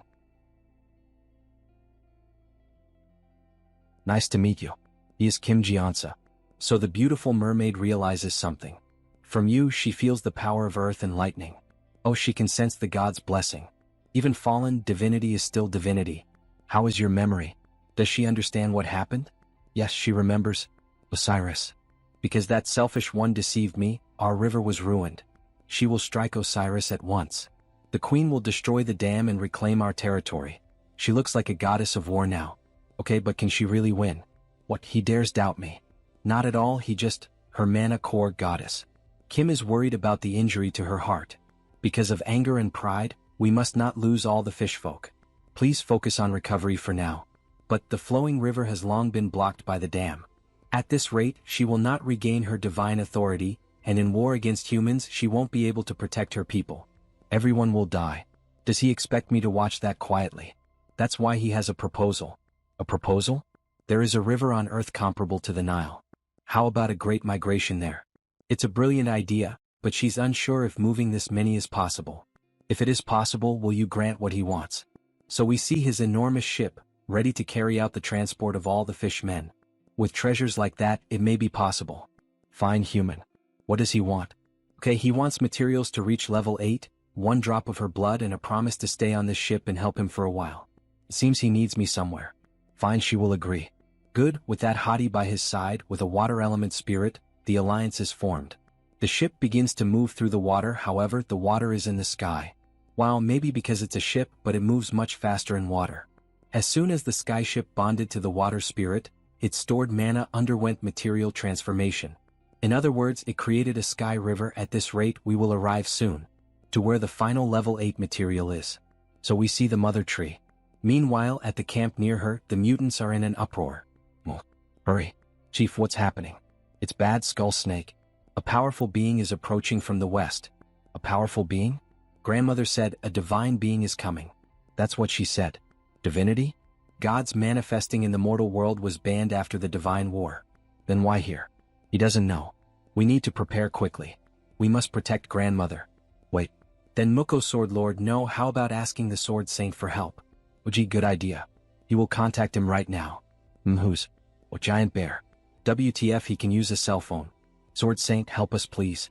A divine being is approaching our village. At this rate, grandmother might be in danger. What, a divine being? That can't be possible. Hey, wait. What's happening? Were we attacked already? Looks like they mistook us for a divine being. He's sorry, Chief. That divine being is probably me, haha. What, now it finally feels like he has arrived here. The long journey to reach level 8. At the final location. Sword Saint, he has grown incredibly strong in a year. Grandmother, our Sword Saint would never harm us, so we can lower our guard, right? Of course. Who does he think Kim is? He is the human who drank grandmother's blood. And the spirit he brought is actually here to help grandmother. Ah, help me, how? Yes, that's right. It seems he's searching for the final piece. As expected, it knew. Then this negotiation will be easier. Grandmother, would you consider becoming the World Tree? Hey, wait, what did he say? World Tree? Other than the one that existed in Northern Europe, hasn't there never been one? Even that one burned away during Ragnarok. Hey, Sword Saint. That's going too far even for him. Right, for grandmother to become the World Tree and a true divinity, she'd need to live tens of thousands more years. If she acts rashly and gets hurt. Children, let's try trusting him once. He's the Sword Saint. The same one who gave me life. What should we do, grandmother? We should hear him out. Speak, tell me your idea.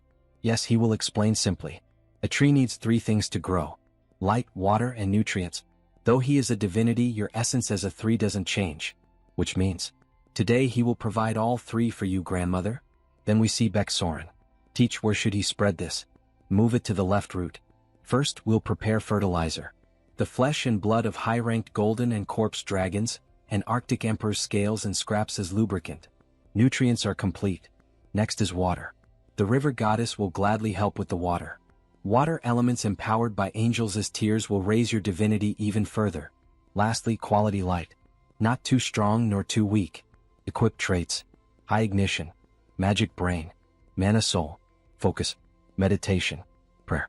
A delicate faith filled with sincerity, if you shine it for a certain time. So, as if he were truly caring for a plant, he provides all the necessary resources to make its evolution possible. At last, the first god born since the divine war. The manifested god, the World Tree, is born. He has worked hard, Sword Saint. The World Tree owes you. Not at all.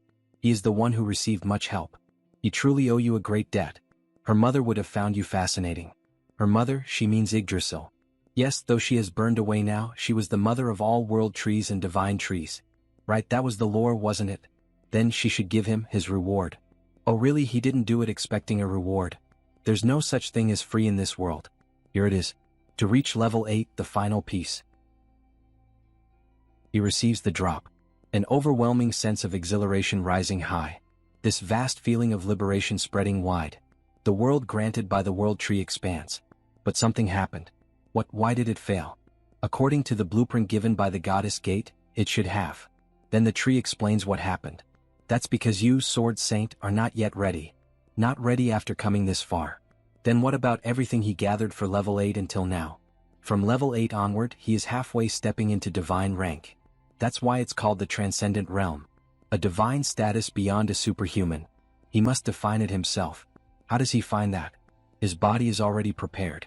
His soul, as an omnipotent being, has opened the path toward divinity. Then let me ask him a question. Everything points beyond humanity to divinity. Why does he think Kim is stuck? Divine rank, it definitely existed in the game settings. All characters can reach level 9. Which divine rank a character has is decided at level 8. Level 9. In other words, a constellation. In other words, divinity, a god. The title was always attached before the gods' names. What determines that title is the traits contained in that person's life. Traits are no different from a person's direction or belief. What philosophy they held, traits change depending on what heart one has. It's vague. Kim Jeonsa can change traits, so he's hard to define. The lacking thing you mentioned, does it mean he has no divine rank? Correct. He has moved only for survival, never pondering his own identity. Unless body and soul have a firm self, everything is in vain. How can he strengthen it? Through experience, art, identity, ego. He has never thought about that. Don't be too disappointed, Sword Saint. The answer lies within him. This is the power given by the Legion Commander. The trait hero. A flashback begins to happen, showing the Legion Commander's past. Where is this? Brother, he was wrong. Run away alone. Hurry, don't talk nonsense. How could he abandon you, Dongji, and flee? Idiot. Does he think he'd be grateful for that? I see. Is this Captain Gu Gijium's past? Submit quietly. If he doesn't lower his sword, there will be no mercy. The reason the Legion commander awakened the hero trait was, please run. He begs. Does he think he's some kind of hero? Sacrifice for one's comrades. In other words, not a hero but a proud man. Whether we die or live, we do it together, don't we? An altruistic heart. He returns to reality, panting from what he just witnessed. It's hot. He can feel the commander's boiling emotions vividly. But he's different from the commander. In this past, what kind of will and purpose is he supposed to find? The past. That's right. Now that he thinks about it, what Kim always wanted here was to become stronger. His beginning and everything that brought me this far was traits. Building higher traits like stacking walls, stacking higher traits again to create a supreme one. A castle built piece by piece. And that is how he became strong.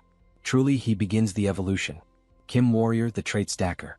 Congratulations, Sword Saint, on becoming a transcendent. Next day. Level 8. Teacher, he reached level 8. As expected of a heavenly born body. Congratulations, teacher. Ohom, this is great news. Mr. Kim the Transcendent, sincere congratulations. He's now among the top 100 strongest in the world. In our country, that means the top 7. Young, he won't be called Sword Saint anymore, Sword Heaven. This time we celebrate among ourselves, okay. Of course. As the old father cult finds out, they will start moving. Recently, he told everyone about his connection to the old father cult. From the data obtained from the Mamakula Order, the mastermind behind the terror incidents in episodes 1 and 2, was proven to be the saintess of the old father cult. But soon they will find out that he has reached level 8. Before that, he must make everyone stronger somehow. Beck Soren level 7. Seo Woojin level 7. Janet level 6. Callie level 6. Kim Priest level 6. Kim Mage level 6. Kim Iron Fist level 6. Their 6 trait slots are full, so we will strengthen them instead. We've gained many allies, but without a single mistake in the plan, we must win the war against the Saintess. 1 month later, the Grand Temple of the Old Father. Various fireworks are being set off. It's quite noisy. Yes. A new transcendent has appeared. Yes, and that person is the savior of our order and this ugly, terrible world. After enduring endless cycles of reincarnation and tempering his soul, even after gaining divine status in this hellish earth, he chose reincarnation instead of ascension. The one summoned through forced baptism by the Old Father's oracle. He has finally reached level 8. He has reached the optimal level for Father's descent. We've waited so long. So very long. Preparations are complete. Please give the order. Let us begin. Our offering plan. Breaking news. The entire Old Father cult has gone missing. Members across the world, including those in the Grand Temple, have all disappeared. The Old Father cult has recently been suspected of involvement in nationwide terror incidents. Shit, episode 3 has begun. Hurry and gather mana, Savior, oh Savior. Please end this sea of suffering. Save the earth from hell. Oh Savior. Before the disciples reach the protagonist, they are trapped by magic threads. All of you freeze. Move and he will fire immediately. While the police arrived. Heavenly Sword, it's all right. Even the President of the Republic of Korea, the Supreme Commander of the Armed Forces, is here. He has been keeping his eyes on me ever since the Seoul terror attack incident. Seems like he grasped what was going on quickly and came here. The President must be very busy. How is it possible that he arrived here? He's here to protect Kim. The Old Father's order has been moving quite ominously lately. Heavenly Sword, he suspects that they might be trying to descend their god in his body, with how they are calling you their savior. Yeah, something like that. But before they try to help their god descend, they will try to secure a huge amount of mana first. What does securing mana have to do with the order going into hiding? They might be trying to operate that method. The Old Father has used that to secure mana since ancient times. Human sacrifice. Wait, he's saying the disappeared members are volunteering to serve as offerings. However, that shouldn't even be close to enough. But how about 1 million? Pardon. Does he think that's possible? What if they sacrifice an entire metropolitan city? How much mana does he think will be generated from that? The scene changes. Moments ago, Gwangju SI of Gyeonggi-do was sealed by a massive barrier. All requests for communication have been denied. They are also forcibly blocking the forces trying to enter the city. At the meeting table, one of the greatest commanders begins to get worked up. Corps Commander of the Eastern Army, Kyujigam. It's obvious what they are trying to do. Even during the Japanese colonial period, they were just expanding their own cult's influence. They are clearly planning to sacrifice the citizens of Gwangju to carry out a grand ritual. Another commander, until then unknown, appears. Corps commander of the Western Army. Cha Yonjang. That can't be, they wouldn't do something so horrible. Then, our best girl appears to explain the situation to everyone. She has evidence. We found these during our investigation on the relationship between the Black Jaguar Order and the Old Father's Order. If you take a look at the secured data, it is clear that they are planning to sacrifice the citizens of Gwangju. It is an attempt to create the God King. As expected, it was a plan to revive the Old Father. Therefore, he wants to make this proposal, Mr. President. Now is the time to issue a general mobilization order. The president becomes pensive. General mobilization order, you say? Before he issues the order, he'd like to ask for your opinions. Okay, Kyujigam votes yes that we should subjugate them as soon as possible. The other commander also votes yes. With such clear evidence, there's no reason not to. We, the Sun Magic Tower, also vote yes. We will also join the fight. This will include the entirety of Kumo's security and her personal security team.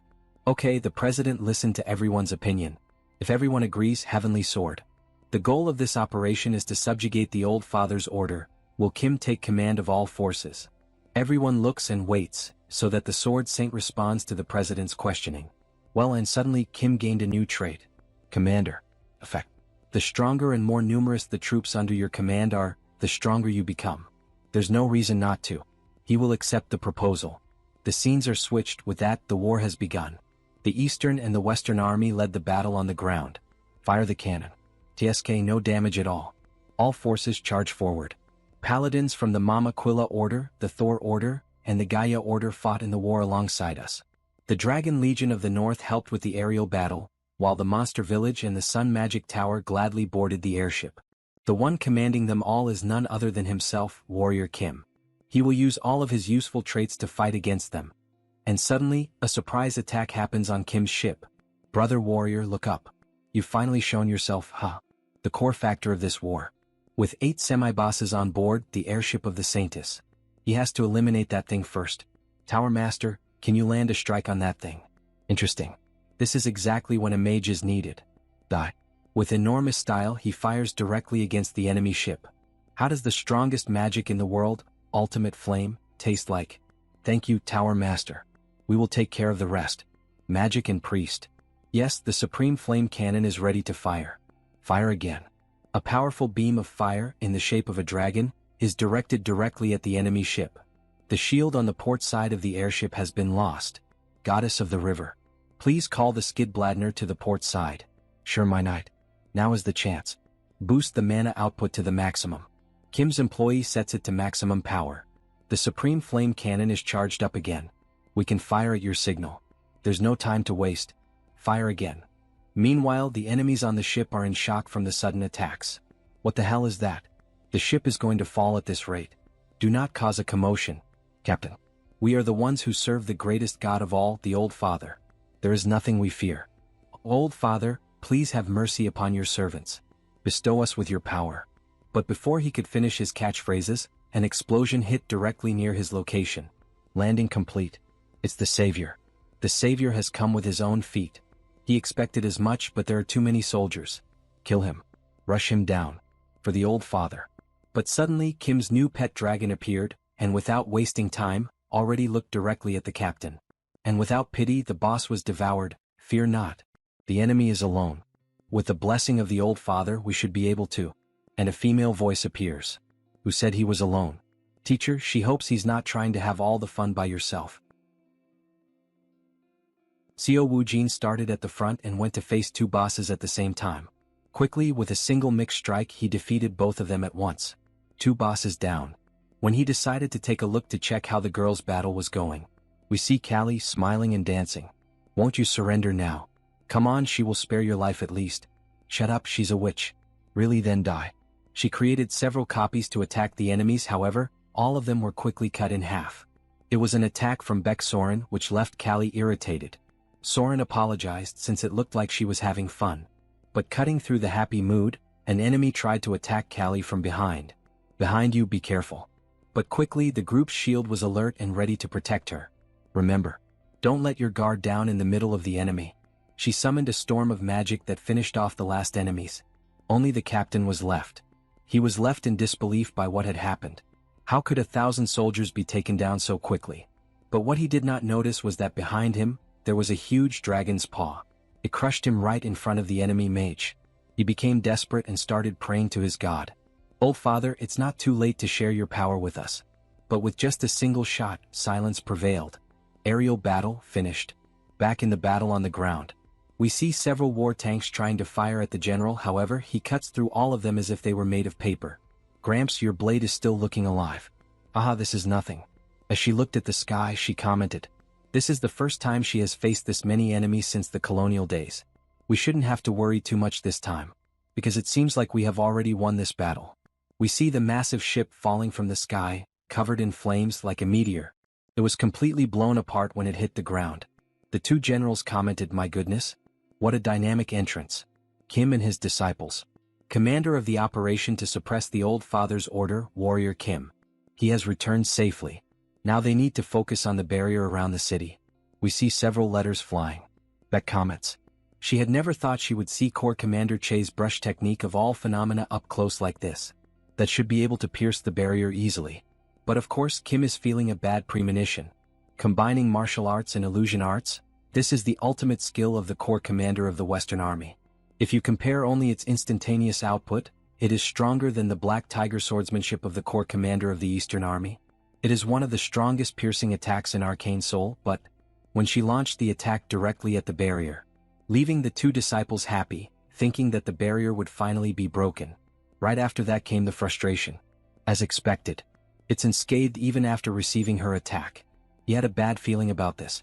The brush technique of all phenomena disappeared. This won't do. Let me give it a try. It won't work, Eastern Corps Commander. Because if even the Western Corps Commander cannot pierce that barrier, that can only mean one thing. He's right. That thing is the strongest martial art, the level 0 Heavenly Demon Divine Art. What Heavenly Demon Divine Art? Figures. He had a feeling it was too strong. But Granny Chai. Was the Heavenly Demon Art always something that could be set up like that? No, but if you use the heart of the Heavenly Demon, it might be possible. Is she saying the Heavenly Demon is dead? That's utterly impossible. Not to mention the heart. But suddenly our favorite angel appears. Actually, it is entirely possible. She had just returned from deciphering the Great Resurrection Ritual Plan. And there was a passage there that mentioned the Heavenly Demon's second disciple, the Demon Lord. Demon Lord, she says. A disciple killed their master. How could anyone do something so unfilial? But the Heavenly Demon is supposed to be the strongest of all. That is impossible. He has a point. Even the Demon Lord would be no match.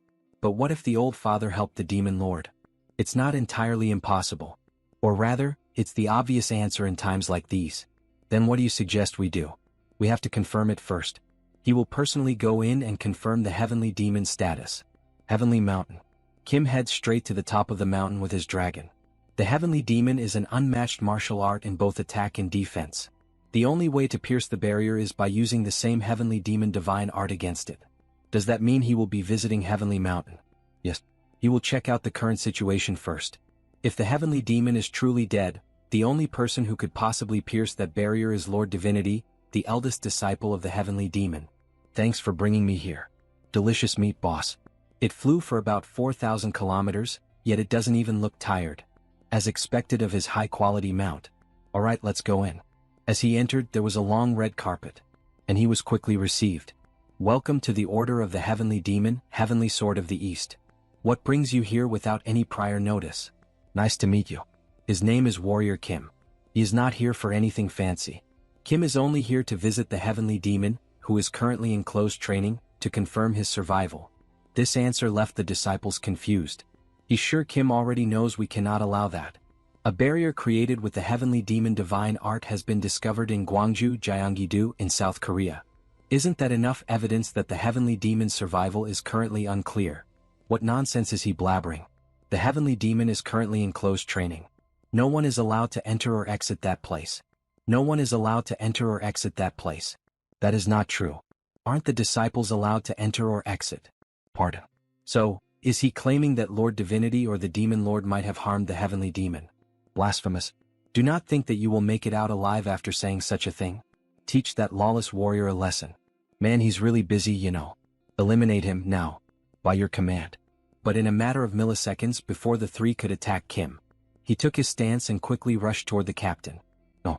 He's going for the Great Elder. In a rather strange position, Kim drove his sword into the ground beside the Elder. If he won't let me in, how about this? Wait, what is that? How does he have the Heavenly Demon token? He will earn the right to enter himself. The third gate of the Heavenly Demon. You would like to challenge it? Kim enters the challenge room and is seen by the disciples. Then the Blood King gave him the Celestial Demon's token. This is the ultimate demonic order training ground constructed by the first Heavenly Demon. It is a place guarded by puppets born of myriad-year-cold steel, which are all at the peak of martial arts. However great he may be, Heavenly Sword, it is impossible to pass through this place. There's no point in even watching. You will be heading out first. Finish up on your own afterward. Just a moment, Great Elder. He cleared it. The first stage, the Azura stage. He finished it in mere seconds. Okay, start the second stage, Celestial stage. The hellfire consumes Kim, however, he walks as if nothing is happening. How did he withstand those magic flames without protective QI? He's actively utilizing his magic circuits to react to it. This is definitely the Heavenly Demon level. LMAO stage 2, clear, easy clap. Time for the final stage. Third stage. Supreme stage. He who clears the third stage obtains the Heavenly Demon Divine Art. There is a clear problem with this legend. The method by which you clear the stage. This would have been a hopeless battle with the traits he normally use, but with the trait to copy all traits. Kim advances against the enemy, surrounded by a golden energy, the supreme trait, World. This might be possible with the World trait. Even mimicking it is causing space itself to tremble. Kim barely dodges a precise strike. He doesn't want it, but Heavenly Demon Divine Art is level 9. He has to raise World more. They continue the fight, the swords clash creating shockwaves around the arena. This isn't enough. If he wants to learn the Heavenly Demon Divine Arts, if Kim wants the strength to pierce through the Gwangju barrier, then he must reach for the peak. Kim keeps up with the demon's speed, and with a devastating strike he finishes the fight. Even if it is dressed like the Heavenly Demon, losing to a puppet would be kind of lame, right? Stage 3 cleared. The elevator begins to make noise and all the disciples descend to the arena. What's with all of you? A new Heavenly Demon has been born. The third Heavenly Demon, may your reign be eternal. Everyone kneels before Kim. The Heavenly Demon has risen. All hail the Heavenly Demon. Hail, hail. Moments later, a portal is opened. Please don't be so displeased. He will escort him, third Heavenly Demon. Nah, he already told him that was just him mimicking it. Does that mean he is not the successor to the Heavenly Demon Divine Arts? Yes. That's what he has been telling him this whole time. He sure as hell wishes he could learn the Heavenly Demon Divine Art. These are statues of the Heavenly Demons. The man holding the sword founded the Order of the Heavenly Demon. And the one in front is the current Heavenly Demon. Kim knows. He's quite something, the Heavenly Demon. He knows him very well. Do they have the Heavenly Demon Divine Sword? In the game, it was a Tier 0 weapon that existed purely as data. Now then, as he mentioned earlier, this is the penitentiary. This is where one of the 3 people able to open the Heavenly Demon's abode is imprisoned. He was incarcerated here for the recent duel involving Lord Divinity. Look who it is. Long time no see, Black Tiger Sword Master. The Blood King. It's been a while since he last greeted him. He has already reached level 8. Even with your magic power sealed away, your insight is as keen as ever. He is now known as the Heavenly Sword in the East. He is no longer the owner of the Black Tiger Sword. He has since surpassed him then. It seems he has been quite lazy. So why has Kim come to him today? Basically, a city in South Korea is currently sealed by a large-scale barrier. This barrier was formed using the Heavenly Demon Divine Art. The Heavenly Demon Divine Art. Then that means, yes. He doesn't know why, but Kim believes the Old Father's order is using the Heavenly Demon's heart. That's impossible.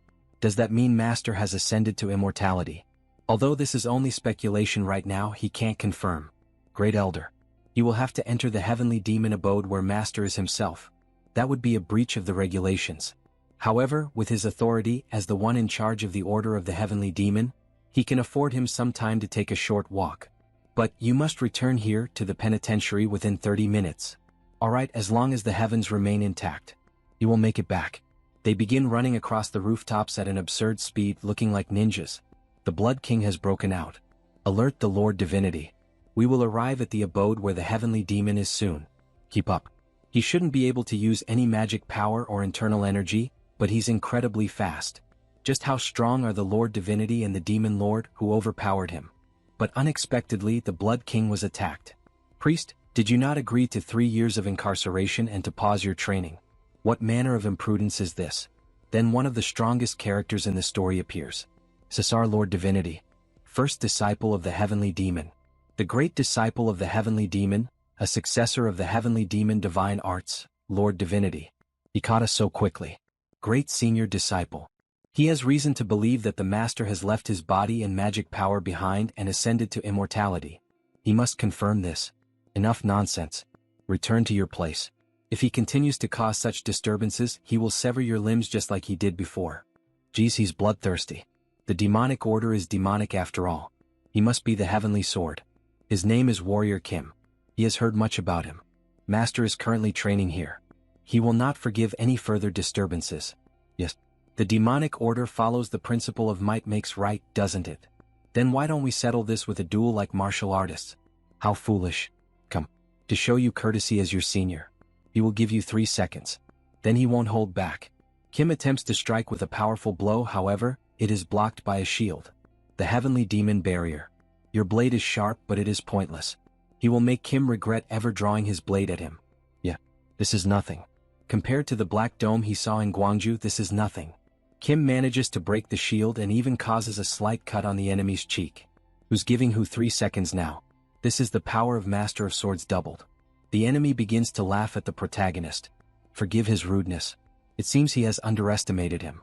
Well then, let's go for real now.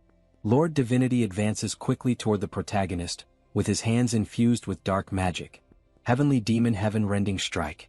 A massive black cloud forms. That's the strongest attack technique in Arcane Seoul, so... What is that? Kim protects himself using a barrier. He will use the strongest barrier technique in Arcane Seoul against it. That's the Heavenly Demon Divine Art. He copied it lol. He would have been split in half if he hadn't blocked that. How dare Kim use the Heavenly Demon Divine Art? He refuses to believe it. Kim tries to dodge but ends up taking a kick right in the stomach, almost making him pass out with just one blow. He is thrown far away. He can't win against his Heavenly Demon Divine Art. With the difference in experience, there's only one thing he can do. He will change his traits, double the Mars Sword technique. His movements changed, and adapt how he fights to the situation. He will block out the pitch-black light of the Heavenly Demon Divine Art. Then Kim uses his student's trait, creating multiple clones and attacking Lord Divinity. Push against him, and with every strike, he will use that strength as fuel to grow his world trait. Very well then. The ground begins to tremble as if there were an earthquake. The true Heavenly Demon Divine Art. The attack goes directly toward Kim. Space that transcends starlight. Trait evolution. Cosmic Sword. Code his sword. Kim evolved during the battle, transcending the ability itself. Wow. He has never seen such blinding light before. He has lost Heavenly Sword. Thank you. He also learned a lot. He has confirmed it with this battle. Although Lord Divinity may have command of the Heavenly Demon Divine Art, he cannot pierce through the black dome covering Gwangju. If he has to rank them, then it's like this, he guesses. Now then, show them the way to the Heavenly Demon's abode. I understand. Let them go to the heart of their order. Heavenly Demon's abode. Welcome to the Heavenly Demon's abode, Lord Divinity. Please excuse the interruption, Master. But when they approach, something shocking happens. The Master is sitting in the chair, lifeless. What is this? What just happened here? Heavenly Demon. He said he'd ascend. Master said he'd wait for them in the upper realms. Who could have done such a thing? Look at the floor. They will see the answer. This pattern. This is proof that it was the old father's doing. What? Damn that wicked demon god. Something is amiss. They should not have been able to enter this place. There is one other person who can enter this place, isn't there? No. Do you mean the Demon Lord did this? He will kill that bitch. They must catch that reprobate at once. Yes. For the sin of harming their master, and the sin of betraying the spirit of the order, punishment must follow.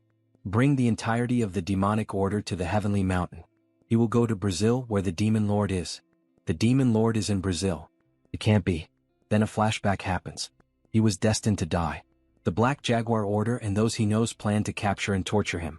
Is the Saintess still aiming for Sage God Poka? As an offering for the God King's birth. Kim flies quickly to Brazil. Hippie, connect him to Director Choi. Yes, sir, Heavenly Sword. Is there something you need done? He would like to procure as many magic weapons as possible. Just say the word. He will get him as many as he needs. Kim will need about 100. He will send the files. Okay, Choi will look over them. World is, at its core, an achievement-based trait. In order to grow such a trait, he will have to acquire all the common traits of Arcane Seoul. Please be as fast as possible. Things aren't looking very good. Great Temple. On the ground, God Poka is burning, smoke rising. Is he all right? It seems he failed to awaken as Sage God again. Why did this happen? Kim arrives. Looks like he's poisoned. Heavenly Sword. Poisoned? What do you mean? You will take a look. The Sage God's body. Impressive, he can feel it even peering through the crevices. However, as he expected, the poison of the heavenly demon divine art has taken root. It hasn't been long since the poisoning, but the roots run deep. What kind of divine power is this that merges darkness and light, evil with innocence? This is no normal poison. It is a martial art that bears elements of a curse. A curse? Just who? They must find the person who cast this curse. If they intend to disturb the awakening of the Sage God, they must have hidden somewhere close by. Kim uses a new trait. God's Eye. Cut the shallow act now, Demon Lord. A soldier realizes he has been caught. Demon Lord. She has already cast aside the name she received from the god of the old world. Her name is Queen of the Night. Queen of the Night. Did she sell out even her soul? It was a fair trade.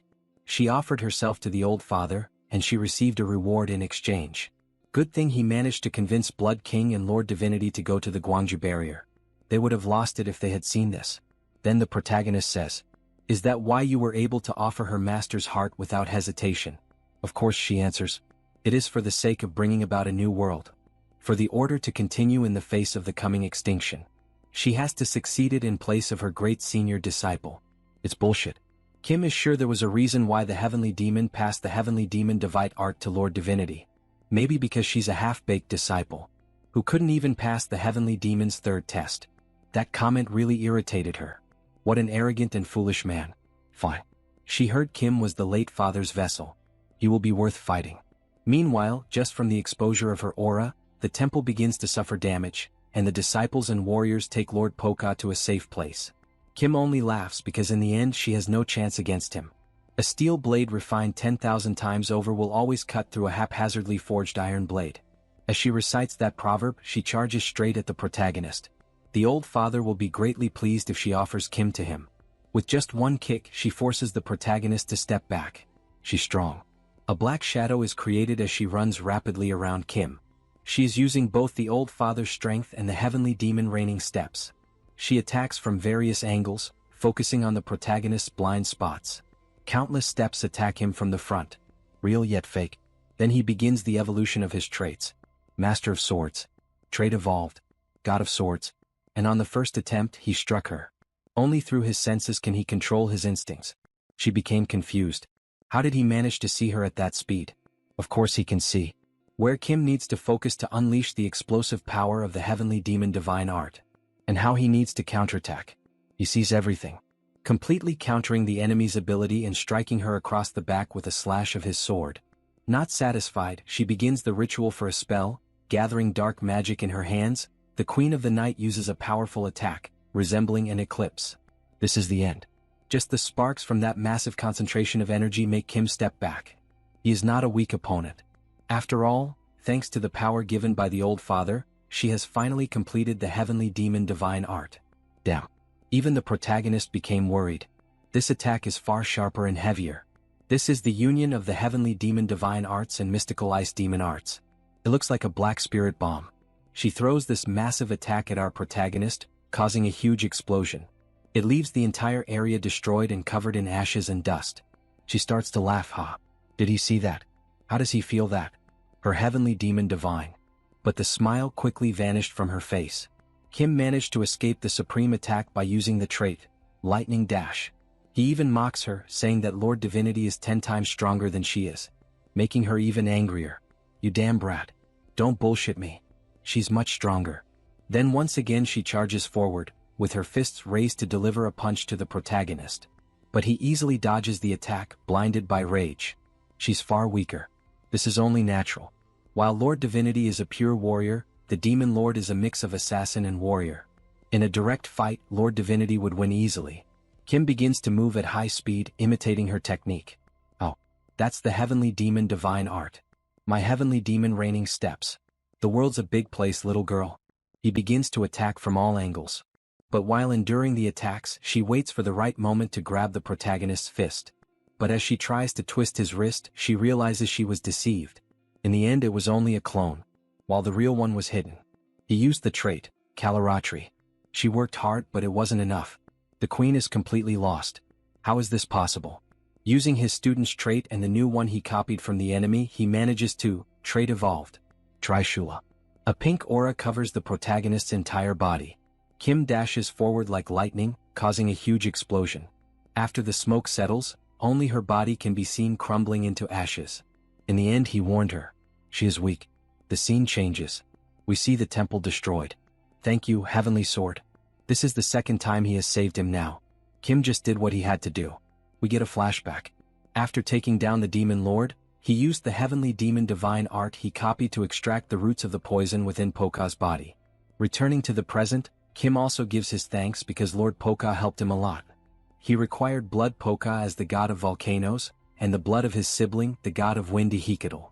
He readily gave it to Kim, but there is no way it was easy. Thank you for recognizing his sincerity. Heavenly Sword, thanks to him, he was once again able to narrowly escape his fated death. Is it finally over? Kim wonders. The god answers. The world's fate itself has fallen into chaos. So much so that it is difficult to peer into the future. That is for the better. It means that nothing is decided. Depending on his actions, he might be able to win against the old father. Kim would like to ask for some advice. Yes, what does he need? It seems the old father has invoked a great power. You wish for a method to pierce through a powerful yet dark shield. Right. Lord Divinity of the Order of the Heavenly Demon has agreed to help him, but the Heavenly Demon divine art is a divine power built up by humans, yet a divine throne in itself. A human alone cannot reach the Heavenly Demon divine art. Then what does Kim have to do to pierce through it? The Heavenly Demon divine sword. What? Kim is left perplexed by that information. The strongest sword that existed only as data within the game. The Heavenly Demon divine sword. Search for it. By tracing the bloodline of the Heavenly Demon, he will be able to cross the fates of himself and the Heavenly Demon divine sword. Bloodline. He does not know about the current Heavenly Demon, but he knows the first Heavenly Demon's descendants. The descendants of the North Sea Ice Palace. The scene changes again, and Kim goes to meet the warriors who fought alongside him against the Ice Emperor. Do we know about the Heavenly Demon divine sword?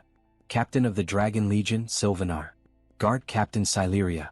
Well, it is said that our ancestor, the first Heavenly Demon, created the Ice Palace and left it somewhere. But how do you know about that? It really exists, asks Kim. He has his own sources. Anyway, it is at the Ice Palace then, right? Is this really the only way? Yes. Only the guardian of the Ice Palace, the ancient dragon, can locate it. It might have been possible if it were the Red Dragon in his Northern Flame King days, but Northern Flame King. Archmage of Flames, Red Emperor. He has gone senile now. That is why he prepared this. Coated in secret medicine. A special handmade meal for our ancient dragon to raise your mental capabilities. Kim throws several pieces of meat infused with the medicine. The dragon quickly becomes hungry and attacks. So tasty. So goddamn tasty. Where did he learn to speak like that? Suddenly the dragon's gaze changes. It becomes more serious and all the pieces of meat begin to fall. That medicine is crazy nice. Red Dragon. Is he alright? Have you come to your senses? The dragon looks at Kim and his expression reminds him of someone. Dako Chion. Kim becomes confused because Dako Chion is the name of the first Heavenly Demon. Why did he call him like that? But with a silly look, the dragon corrects himself. Wait, he's not him. Since Kim is both transcendents, their souls are similar, so he was mistaken. A flashback occurs of when the disciples bowed to Kim. Everyone kept saying he looked like the Heavenly Demon, so he almost fell for it. Returning to the present, the dragon says there is no time. If there's something Kim wants, tell him now. The protagonist would like to find the first Heavenly Demon's treasure. If it's Dako Chion's treasure, does he just need to take Kim to the Ice Palace? Meanwhile, the two brothers comment. The Red Emperor has really come to his senses. How could this happen? Yeah. If we find it, Kim will make him a meat cake. But his silly face returned. That's a pretty good reward, right? Meat he means. Great. Let's do that. Sounds fun. A treasure hunt. And the brothers lost hope. Here we go. Hold on tight. After some time they arrive at the location. This is unbelievable. To think everything was destroyed. Comments the woman. It's because the White Ice Soul went on a rampage. Right now the dimensions are distorted, so it won't be easy to approach. You'd have to surpass both magical and physical limits just to endure being inside there. If that's the case, he has a method. For an ordinary superhuman, it would be a way to cross the river Styx, but Kim equips the first traits he gained in the game. Mutant. Mutant body. Mutant muscle. Mutant brain. Mutant organs. Mutant heart. It is possible for me now. He transforms into the first mutation he made. If he mutates now, Kim can reach a state that transcends both magical and physical limits. Alright then. He will be right back. The scene changes. The barrier is shown again receiving an intense slash. But nothing happens. We see that it is Lord Divinity trying without success. This is a big problem. To think even Senior Brother's heavenly demon divine art couldn't break through. Is the heavenly sword not here yet? He said he was going to get something important, but we haven't been able to reach him for days. If more time passes here, who knows what those guys might do. However, the protagonist's apprentice sees something in the sky. Everyone look over there. Teacher is here. Everyone, the guardian of the holy mark has arrived. Brothers, prepare for battle. All the bonds he has built up. Senior Brother, could that light be? Yeah, seems like it. It's the heavenly demon divine sword. Now let's see your face, Saintess. With a tremendous strike using the new sword, the barrier could not withstand it and broke, revealing the enemy troops. All forces charge. The war began. Meanwhile, Kim entered the Shadow Temple. As he walks, he feels the dense mana in the air. If an ordinary person, not a superhuman, entered this temple, it wouldn't even take a single second for their body to mutate. Kim arrives at the main hall and is cheered. After all, he arrived faster than she expected. Savior. Saintess of the Old Father's Order. We see our beautiful saint, transformed into an old woman. Haven't seen you in a while. Did she get some new wrinkles? Kim jokes. But inside, he knows that the saint has transcended even a demigod. This will not be easy. The time has come. She has devoted everything for this day. How faithful of you. The Old Father must be very pleased. Faithful indeed. That is correct. An omnipotent soul and a transcendent body. Truly a spirit and flesh fitting for the divine king. Black wings emerge on the saintess. It is time to make the offering. And then she advances against Kim. He tries to evolve the trait and strengthen the barrier. The saintess just laughs, asking what he is trying to do. What a waste of that transcendent body. She uses a point-blank spell, destroying the barrier easily. But again, Kim evolves another trait to be able to fight back. Invincible Sword King. She keeps advancing. Nice. That's how he should come at me. She launches several projectiles, but all of them are cut by Kim, who tries to counterattack. She protects herself by creating a tornado of the black gold baptismal flame, which leaves the protagonist surprised. Then he will use the invincible gun, which contains 6 attributes in a single weapon. No, we will activate the mortal seat. Equip traits. Marksmanship. Soul bullet. Destruction. Stasis. Death. Exorcism. But all that effort only excites the saintess even more. As expected, he really is the savior. She begins gathering the flames in her hand and starts forming an immense black sphere of accumulated energy. Just like the Queen of the Night's attack, however, more lethal. The wipeout skill she only uses in Phase 2, Record of Demise. To think she'd use it already? Try blocking this too, savior. Here it comes. The ultimate wipeout skill even level 9s can't endure. The exhausting skill he spent dozens of tries attempting to overcome. That damn skill.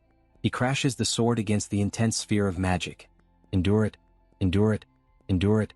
Do not give up, endure it. And finally he manages to break through, avoiding imminent defeat. Ha ha ha, to think he could break even this.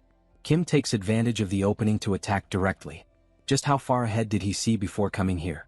She equips a huge war axe, rivaling the protagonist's Thor axe. They engage in a true battle in the air. Between good and evil. Clash, clash, and clash again. The impacts could be heard dozens of meters away. He wants to end this. He wants to kill her. The saintess who has tormented him all this time. With all the accumulated rage, he combines Practical Combat and Fist Master. 2. Trait Evolved, Fist Master. Kim attacks the saintess, sending her flying directly to the ground. After the dust settles, we see a pool of blood. But reality comes to light. In fact, it was the protagonist who fell during the strike. No matter what he does, he cannot avoid it. Kim will accept the destiny of salvation. He is destined to become God's vessel. Any further struggle is unnecessary. But Kim responds to her by saying that this is nonsense. As he gets up, he sees her above the sky, The saint provokes the protagonist, saying that he can't possibly defeat her by merely mimicking the heavenly demon divine art. But Kim thinks that there is a way and calls the red dragon requesting his power.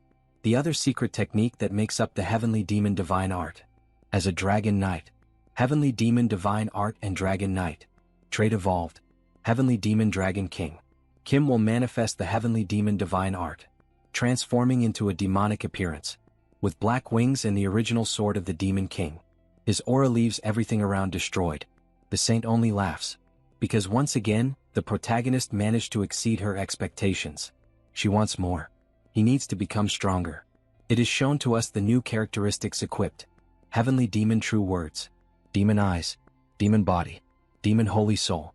Demon four extremes. Demon divine emperor. Grow even stronger my savior. They go into a direct clash. Right at this moment in all his senses. Saintess. The end you so desired. He shall gift it to her. The heavenly demon divine art has been reborn.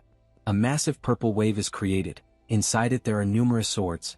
The saint only watches, amazed by such a display of power. Our savior, how beautiful he can be.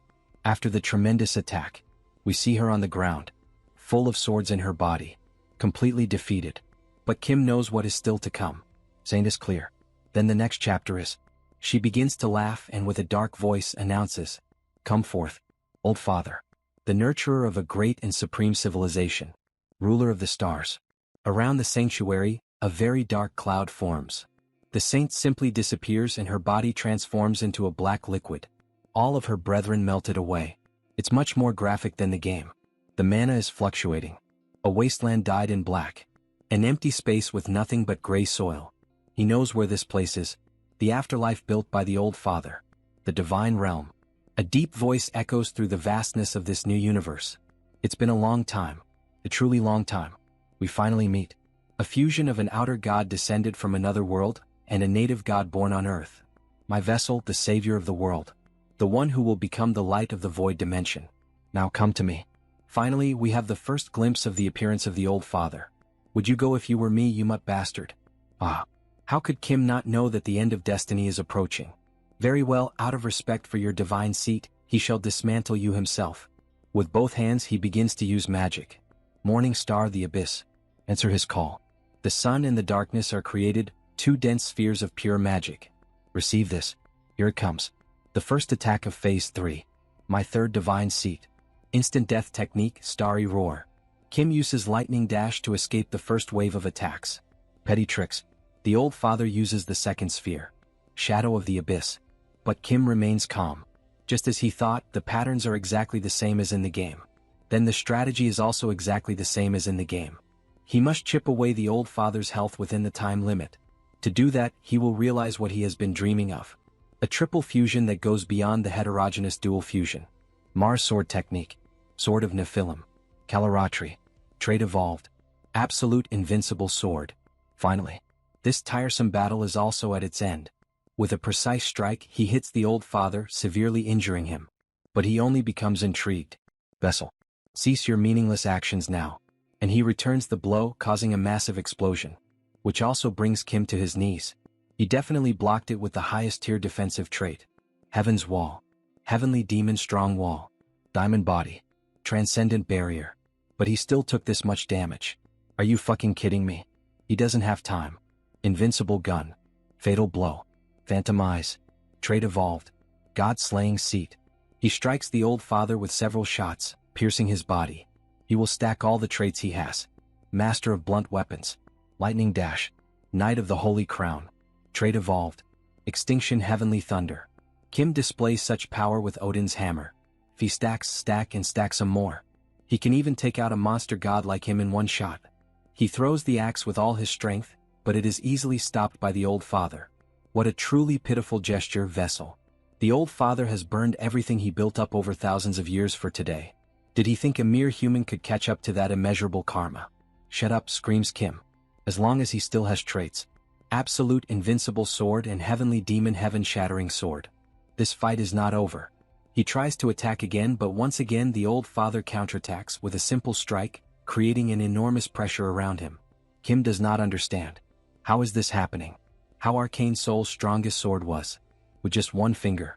Kim is sent flying from the impact.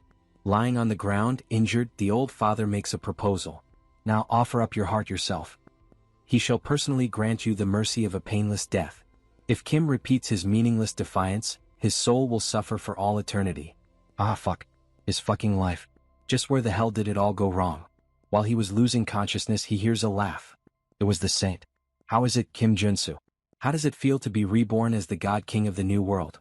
Is she mocking him? Of course not. She's just welcoming him.